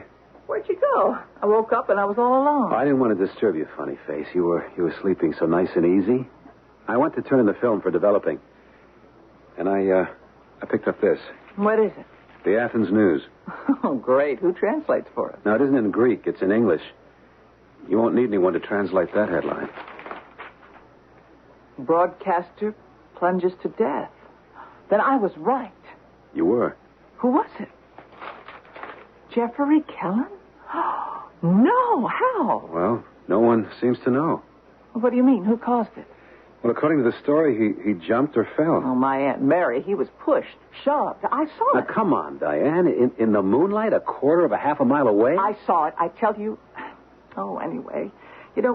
Nobody has to take my word. You have some film on it. Maybe. Well, you know you have. Well, I don't. Not till I get some prints back. Oh, I wish you were home so you could have developed your own. Well, I'm not, so I have to wait another 24 hours. In the meantime, we ought to go to the police. Oh, now just ease back, baby. This is no way to start off a honeymoon. We could get our feet in a heck of a lot of piping hot water. By just being good citizens. Yeah, of the wrong country. This is Greece, and the pot is really boiling. And Jeff Kellen was stirring it up pretty good. He's really been bugging the little colonels that run our oldest democracy. So they had him taken care of? We don't know that. But just suppose they did. I'm not about to walk into their whole machine and accuse them of murder. I'd get my own head in a basket. Well, what are we going to do? Well, we can't just sit still for murder. Look, just cool off for a moment. If we have any proof there was, well, foul play... Oh, Bob, I keep telling you I saw it. This man lunged forward and pushed the other man over. Yeah, but till we get the contacts back, we don't know that. We can't do anything until then. If ever. What do you mean, if ever? Look, it's supposed to be our honeymoon. We wanted to hang loose, remember? We stick our noses into this, and we're right in a hornet's nest. Do we want to do that? What choice do we have? Well, that kind of rests on what the pictures show. Okay. And supposing they back me up, then what do we do? Listen to me, child bride. It's hell to get mixed up in any other country's politics. I just plain hope we don't have to. For the first time in my life, I'm keeping my fingers crossed. I blew those shots. For my money, I hope they're a washout. Well, how are they? Clear as a bell. Was he shoved? No question. You can see who does it? Yeah, like he posed for it. Well, who was it? Search me. The guy with the umbrella. The what? He had an umbrella, the killer. What for? It wasn't raining. Well, maybe he thought it might. He was a pessimist. I don't know. Might not even have been his. Oh, you lost me. What I mean is... Here, look at the pictures. The third frame here, see? It looks as though he were taking it away from Jeff Kellen. Or back. What do you mean back? Look, in your first shot, doesn't it look as if you were handing it to Kellen? And then in the next, he starts to push him, and the other three, he's taking it away. Maybe. We'll be able to see more clearly in the blow-ups. Well, when do we get those? Rush job special. Tomorrow morning. Then what? Then we may have a lot of soul-searching to do. Whether to go to the police, you mean? If the killer shows up clean enough to identify, that's first. What's second? Whether we go anywhere, or just keep our noses clean and don't make waves.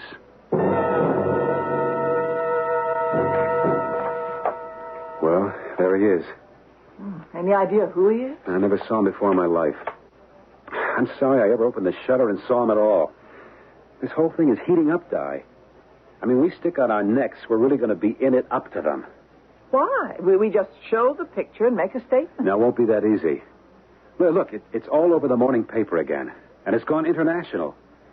Jeffrey Kellen may have been a muckraker at home and a troublemaker abroad, but he is a U.S. citizen. He can't get himself bumped off without an investigation. And I sure don't want to see us in the middle of it. Well, we haven't any choice. Yes, we do. Nobody knows yet it was murder. He jumped or fell is all. Well, we can't just not say anything. No, but once we get mixed up in it, Lord knows where it leads. Supposing this character in our pictures turns out to be with the Greek government or tied to it, it's some can of worms that would open up. Well, maybe it needs opening. Or maybe they'd never let us crack it. What do you mean? Well, if we go direct to the police, who knows? They might want to bury the evidence, and us. I mean, this is a police state as of the moment. Where else can we go? To our embassy. I know a guy there, slightly. But enough maybe I can get in and let him handle this hot potato. And then with any luck, we can fold our tents and silently steal away.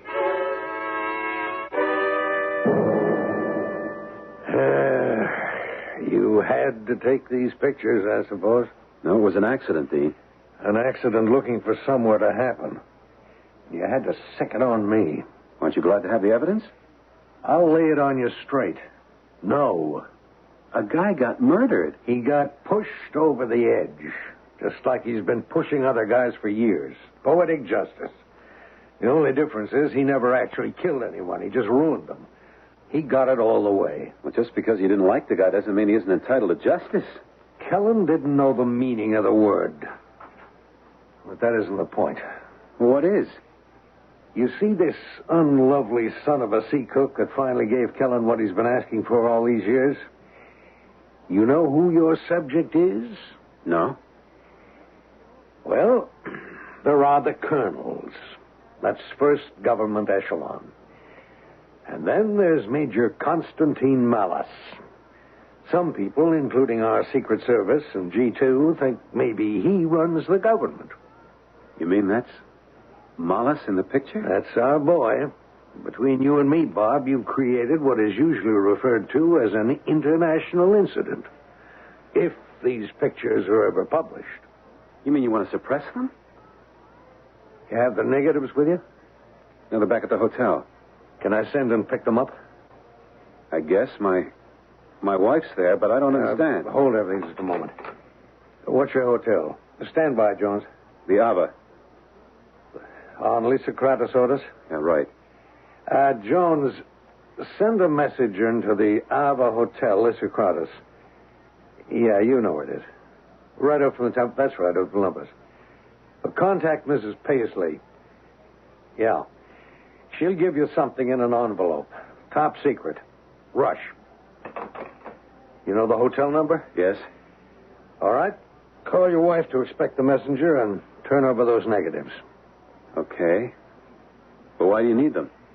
Because you want to enjoy your honeymoon, don't you? Sure. So great. This is out of your hands from now on. Why don't you make your call from here? My secretary will get your line. I'm due for an important outside appointment as of right before now.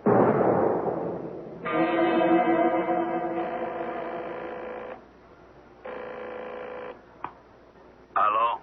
Mellis, this is Dean Canby from the American Embassy. I'm holding a bomb that could blow you right out of your seat.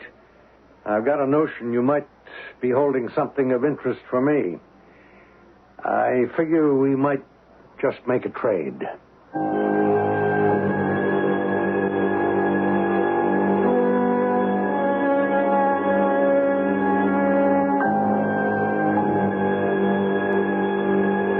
Well, there you have the ingredients of a good spy drama. The innocents, embroiled in happenings outside their knowledge, but drawn into the web and threatened by their accidental knowledge. A country in transit between governments. The willful destruction of one man's life by another. For what reason? We'll know more about all of this when I return with Act 2.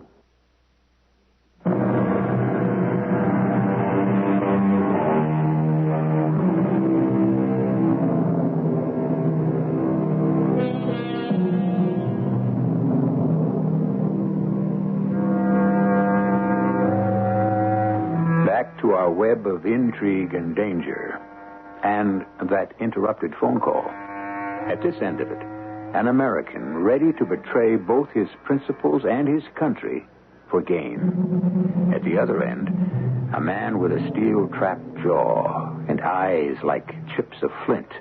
A man to whom all human life means less than nothing, except his own. A man who can take another man's life as casually as you or I might swat a fly. Major Constantine Malice, Chief Hatchet Man for the dictatorship. Where are you calling from? Don't worry, a phone booth. The call can't be bugged or traced. What have you got? Pictures? By moonlight? Night before last? You can guess where. I see. Where do we meet? The gardens, the big elm, near Sindagama. Not far off the Boulevard Amalias. You know it? With the metal seat all around the trunk? I know it. Alone. No secret police or palace guards. I will be alone. If I don't return to my flat in one piece by 10 o'clock, I've made arrangements for the pictures to be mailed to the newspapers. You will get home safely. What time? As soon as it gets dark. 8:30? You'll bring your proof? I'll bring a sample. And what must I bring? Money. In large hunks. Say, 5 million drachma. I can't put my hands on a amount like that so fast. Well, then you bring a sample, too. Enough to establish your good faith. Whew. Some climb. Oh, it's not too bad. We're halfway there. Well, I'm pooped for the moment. Let's sit on a bench. Why not? The Acropolis has been there for 2,500 years. I guess it can wait a couple of more minutes for us. It won't go away. I wish part of it would. I mean, sort of spoils it now after what happened the other night. Look, try to blank it out, hon. It's not any part of us. Not anymore, anyway. Well, won't we have to testify in court or something? Nope. Dean Canby's going to keep us out of it. Oh, I don't see how he can. Well, let's leave that up to him. We've left it all up to him. I don't know. It seems like a cop-out. How come? He's far better able to handle something like this than we are. I guess so. I just don't like the way he goes about it. What are you trying to say, Di? I don't know, darling. It's just... Why didn't he call the police right away? What's he waiting for? Well, you know what he said, that this had to be handled carefully. It might create an international incident. No, I don't dig that. I mean, why? This wasn't a political assassination. It was just plain criminal homicide. No, not quite. This Malice is supposed to be some big mucky-muck in the government. And apparently must have had reason to believe that Jeffrey Kellen had some dirt on him and was about to blow the whistle. So Kellen asks Major Mallis, or whatever his name is, to meet him by moonlight on the Acropolis to tell him he is? Well, maybe Mallis followed him there. Maybe. Also, maybe Kellen was trying a little extortion or something. Blackmail? Sure. What are you, Agatha Christie or something? You got little gray cells like Hercule Poirot? What I have, Bob, is little gray goosebumps that nudge me. Something smells fishy. Oh, brother, women's intuition, huh? Oh, a lot of my hunches turn out right. Like taking a chance on you. Well, thanks a bunch. So you figured I was a gamble, huh? I was only kidding about that. But not about the other. How well do you know Dean Canby? Well, I was one of the press photographers that met his plane when he flew back a couple of years ago with a special report on Cyprus. While he was back in the States, he dated a girl I knew, and I ran into him a couple of times. He seemed a good enough Joe. We hung around a bit. Quail shooting? I hadn't met you yet. No, we were both hanging loose that way. He was a big spender. So you hiked along for the ride? Come on, Di. He was on an expense account, and I got a chance to see how the other half lived. So you don't really know him well at all? No. Mm-hmm. Now what are you dreaming up? He's part of some plot to overthrow the world? Oh, I'm just riding my hunch. I don't like it, Bob. You don't like what?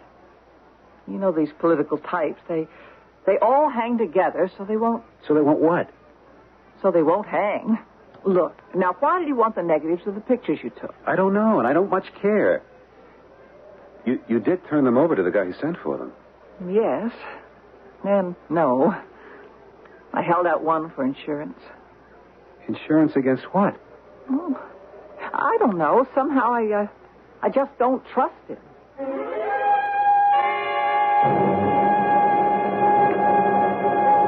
Major Malice? Mr. Canby. So we're here. No more names. What did you want to show me? Shall we sit down?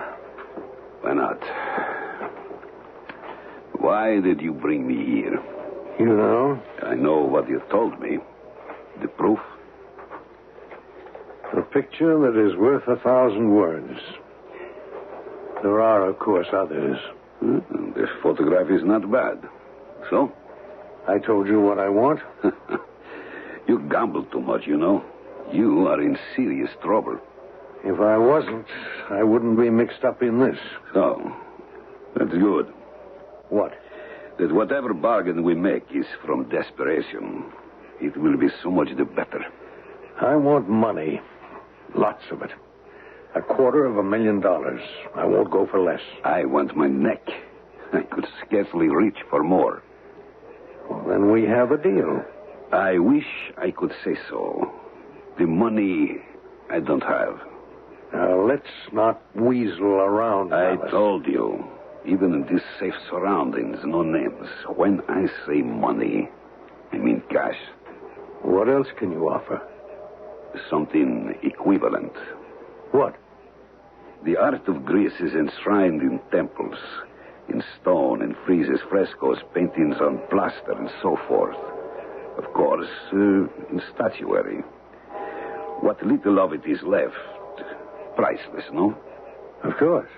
No argument. Suppose, just suppose for a moment, that someone like Praxiteles or Phidias could have lent his talent to another art form.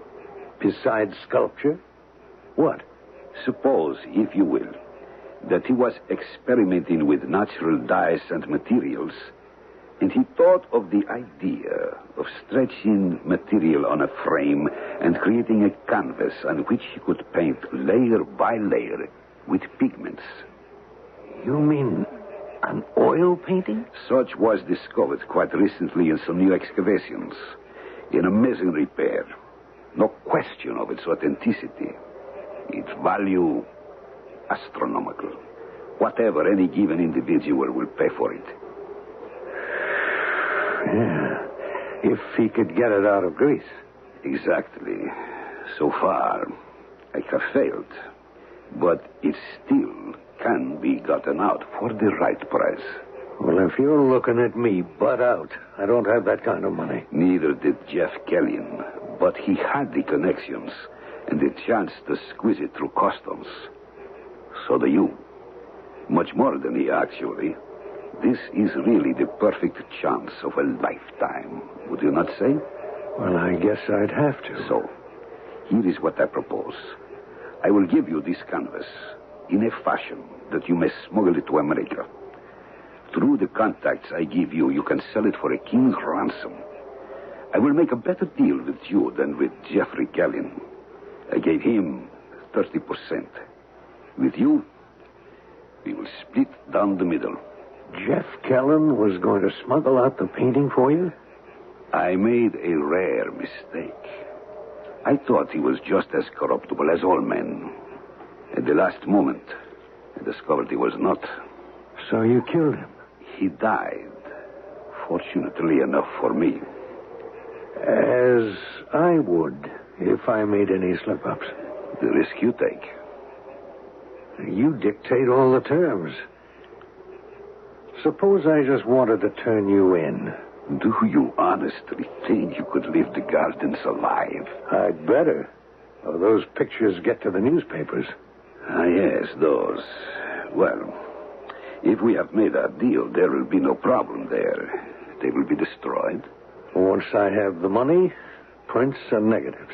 You have them all? Yes. It is not enough. Who took the pictures? A guy I know, on vacation with his wife, by accident. Does it matter? Yes. Why? Because what his camera saw, he must have seen also by eye, and his wife. You did say there was a wife. Yeah, he's married. So there is a corroborative witness. Their names. What's the deal? You give me the pictures and the negatives. Assure me they are all that are extant. I give you the painting in such form as you can get it out of here. You sell it to the highest bidder, and we split down the middle. If you cross me, don't delude yourself. I will find you and kill you wherever you try to hide. Like you killed Jeffrey Kellyan? Or anyone who tries to double-cross me. But the deal is not made yet. Why not? You and I can make all the promises we want. You can deliver me prints and negatives. But how do I know they are all that exist? Well, I can put the fear of God in them. Well, I think we can count on it. Maybe. Maybe we can count that all the physical evidence has been destroyed. But I have learned through bitter experience that is no safe decision. Before our bargain is complete, I want the name or names of anyone responsible for these pictures.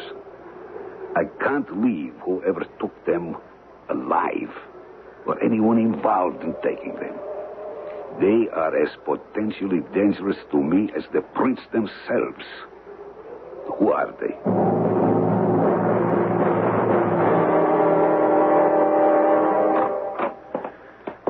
Oh, what a glorious day. Oh, it's really living. Huh.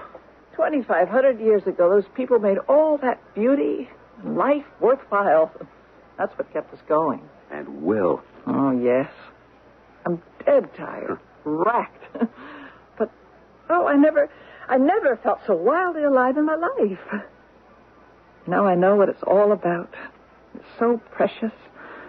I don't want ever to let a second of it go. Right on. We got it made, honey. No one, nothing is going to stop us now.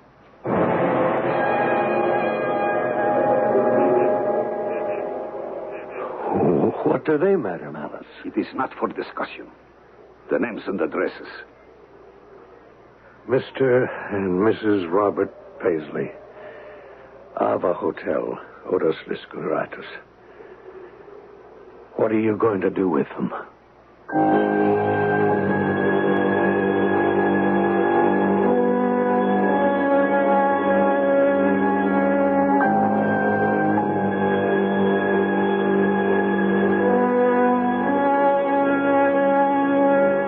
Dean Canby looks at the Major, appalled. The Major returns his glance calmly.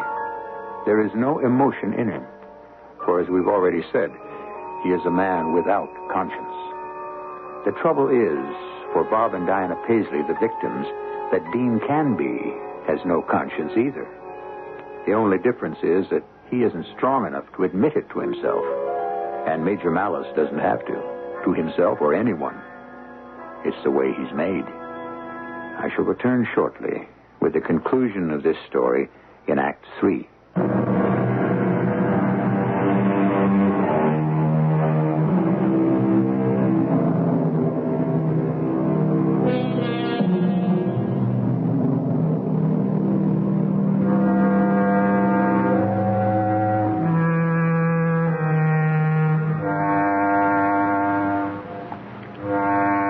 The two men still gaze at each other, glances locked, as we left them.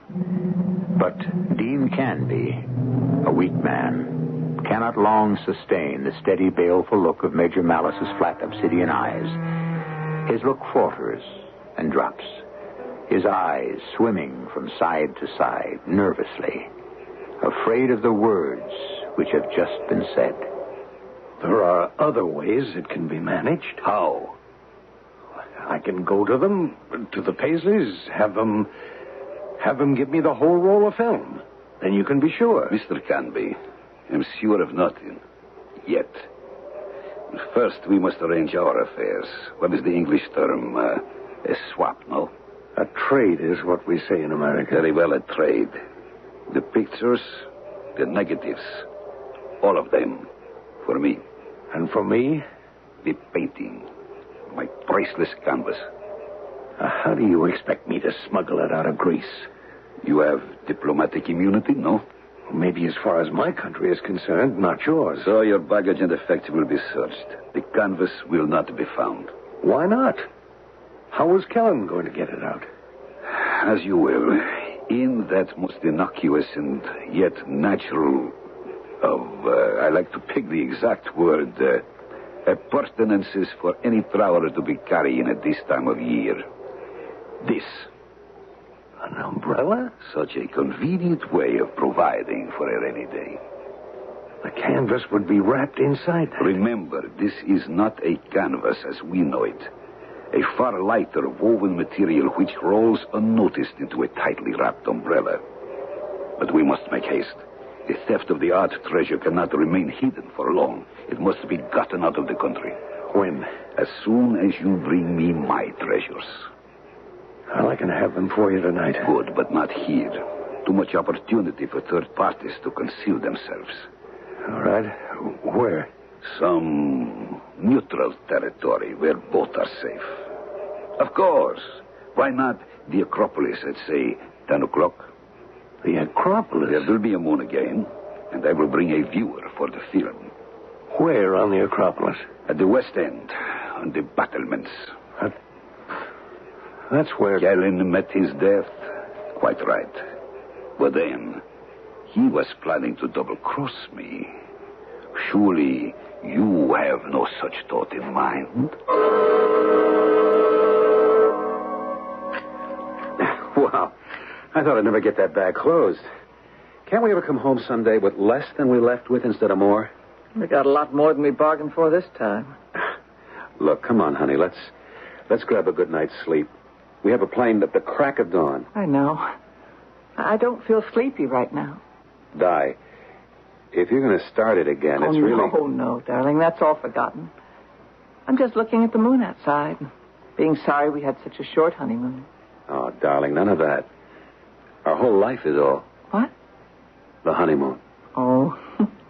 You're kind of a nice guy, you know it? Just the way you got me going. Let's go out on our balcony for a last look. Right. Oh, the moon's coming up. Oh, look at it shine on the Acropolis. Must be beautiful up there now. Yeah, I can just see it. Oh, boy, what pictures I could get. Honey? Yeah? Want to live crazy? There's another way? Not for us. Let's go up there. So beautiful. I'd like one last look. What? The Acropolis? Where else? Oh, that's really far out after all that's happened. Well, look, it can't happen twice. That's for sure, I guess. It should be the safest place in Athens. And a photographer's heaven. Yeah. Let me just grab the big strobe light and let's go.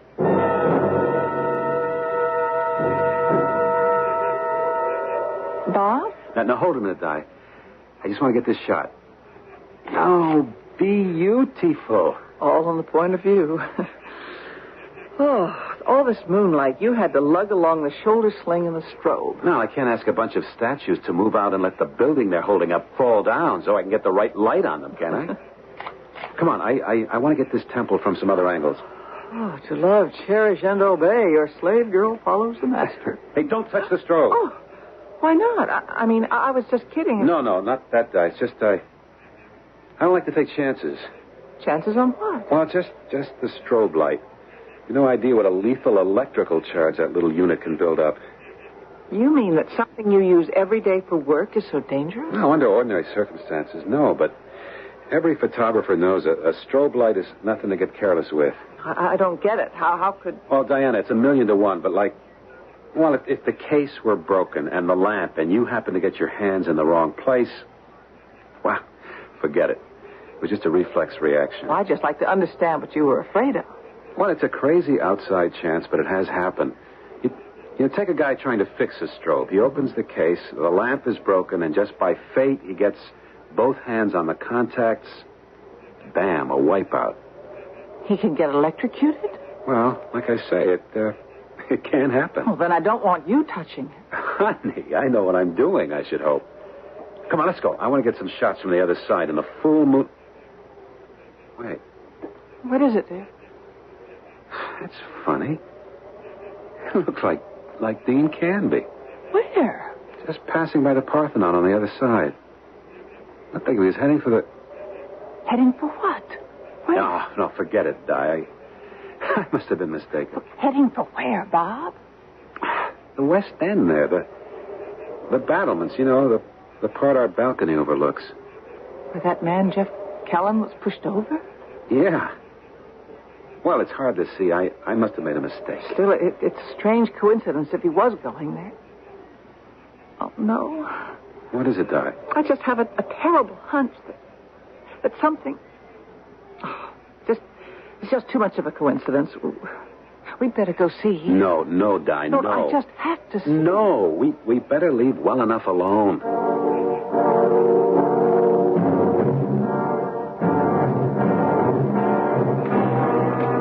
Stop right there, Mr. Canby. Mellis? Yes. and we are nicely alone. Let us make sure we stay that way. Come along here, at the parapet. This will do fine. We are too much in the public eye. Over there by the shadows would be better. Really? What are you afraid of? I'd like to leave here the same way I came in. Not like Jeff Kelly in one swift plunge, eh? Don't be a fool. First of all, I never press my luck. Secondly, I need you, don't I? Yeah, I suppose you're right. Of course I am. Don't be a child. I promise you will leave by the same gate you entered. But I hope you have brought some material for me to examine. And I prefer not to have an audience. Shall we go in the shadows?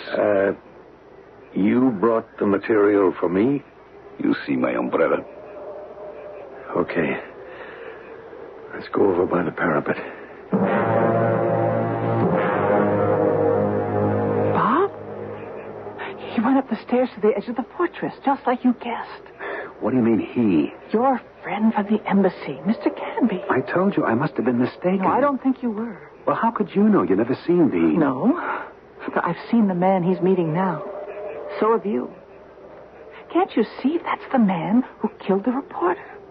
Well, how could you possibly tell at this distance? By the umbrella. Oh, for heaven's sake, Di. Look, I don't blame you for being jumpy, but honey, you're all wrong. Could we just take a walk over that way? Like just in case. And what if anything was going on? What could I do? I tell you what you could do. You could point your camera at them and take a flash picture if anything looked wrong. You could just take a picture on general principles, like you were what you are, a tourist. And then we'd know for sure, no monkey shines. I ought to have my head examined. You do talk me into things. Okay, let's stroll that way real casual. What do we got to lose? Except maybe everything.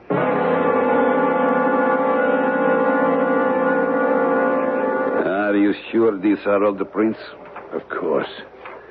I had no reason not to trust me. I have learned not to be sure of anyone. For example, this. What? That's one strip of the negative. Cut into 6 frames. This one is 1 frame short. Well, sometimes 6 doesn't divide right. I mean, in a 20 exposure film, you've got 6 I can count, my friend. I can also read. The frames are numbered. Number 17 is missing. That is not at the end of the film, so somebody is holding out. Well, not me. You or your friends. I told you they would have to be eliminated. That can come later, no problem. In the meantime, there is you. What security can I have that you are not holding out? I am afraid you must go also. Don't you come near me. You're not pushing me over like Jeff Kelly. No, my dear friend, nothing so crude. But don't move. That's a gun. With a very efficient silencer, if I have to use it. But I don't think that will be necessary. I think you will live quietly with me until I can turn you over to the police. The police? What for? Shall we say, stealing art treasures and attempting to smuggle them from the country? I shall have to say, of course, that this is your umbrella. Why, no one will believe you. In Greece, my word against yours? The games men play. We take our chances. No. I'm not going to let you... God! You fool. Shoot him, Bob. Quick, shoot him. What? Now, don't shoot. It was just a flash photo. Damn all of you and your gun. Are you all right, Bob? It's okay. He just hit the strobe light. Give me that camera. In a pig's eye, brother. He's going to shoot again. I'll sandbag that good killer. What happened, Bob? Holy mackerel. I told you strobe was nothing to fool around with. His shot busted the case and the lamp. When I hit out at him, he must have grabbed with both hands and... And what? He electrocuted himself. I guess that's the first shootout a man ever won without having a gun.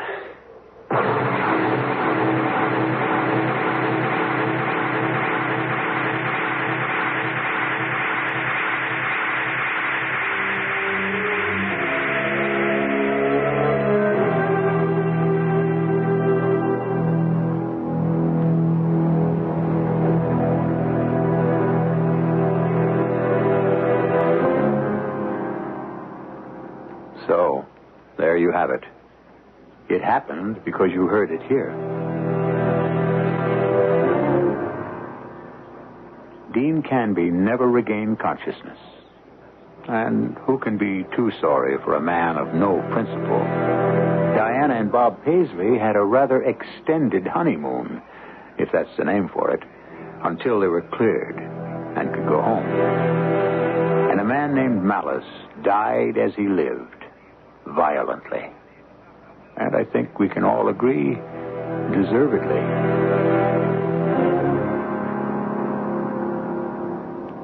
I'll be back shortly.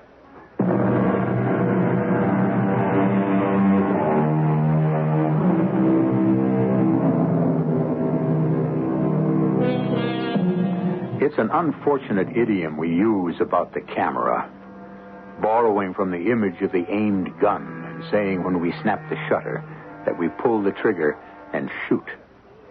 Who could ever imagine that this gentle instrument could ever serve to deal out death? 1,000,000 to 1 chance. But how fortunate that luck was in the right corner.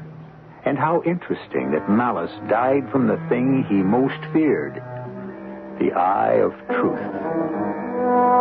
Poetic justice, indeed. Our cast included Ann Williams, Michael Tolan, Court Benson, and Jackson Beck. The entire production was under the direction of Hyman Brown. This is E.G. Marshall inviting you to return to our Mystery Theater for another adventure in the macabre. Until next time, pleasant dreams.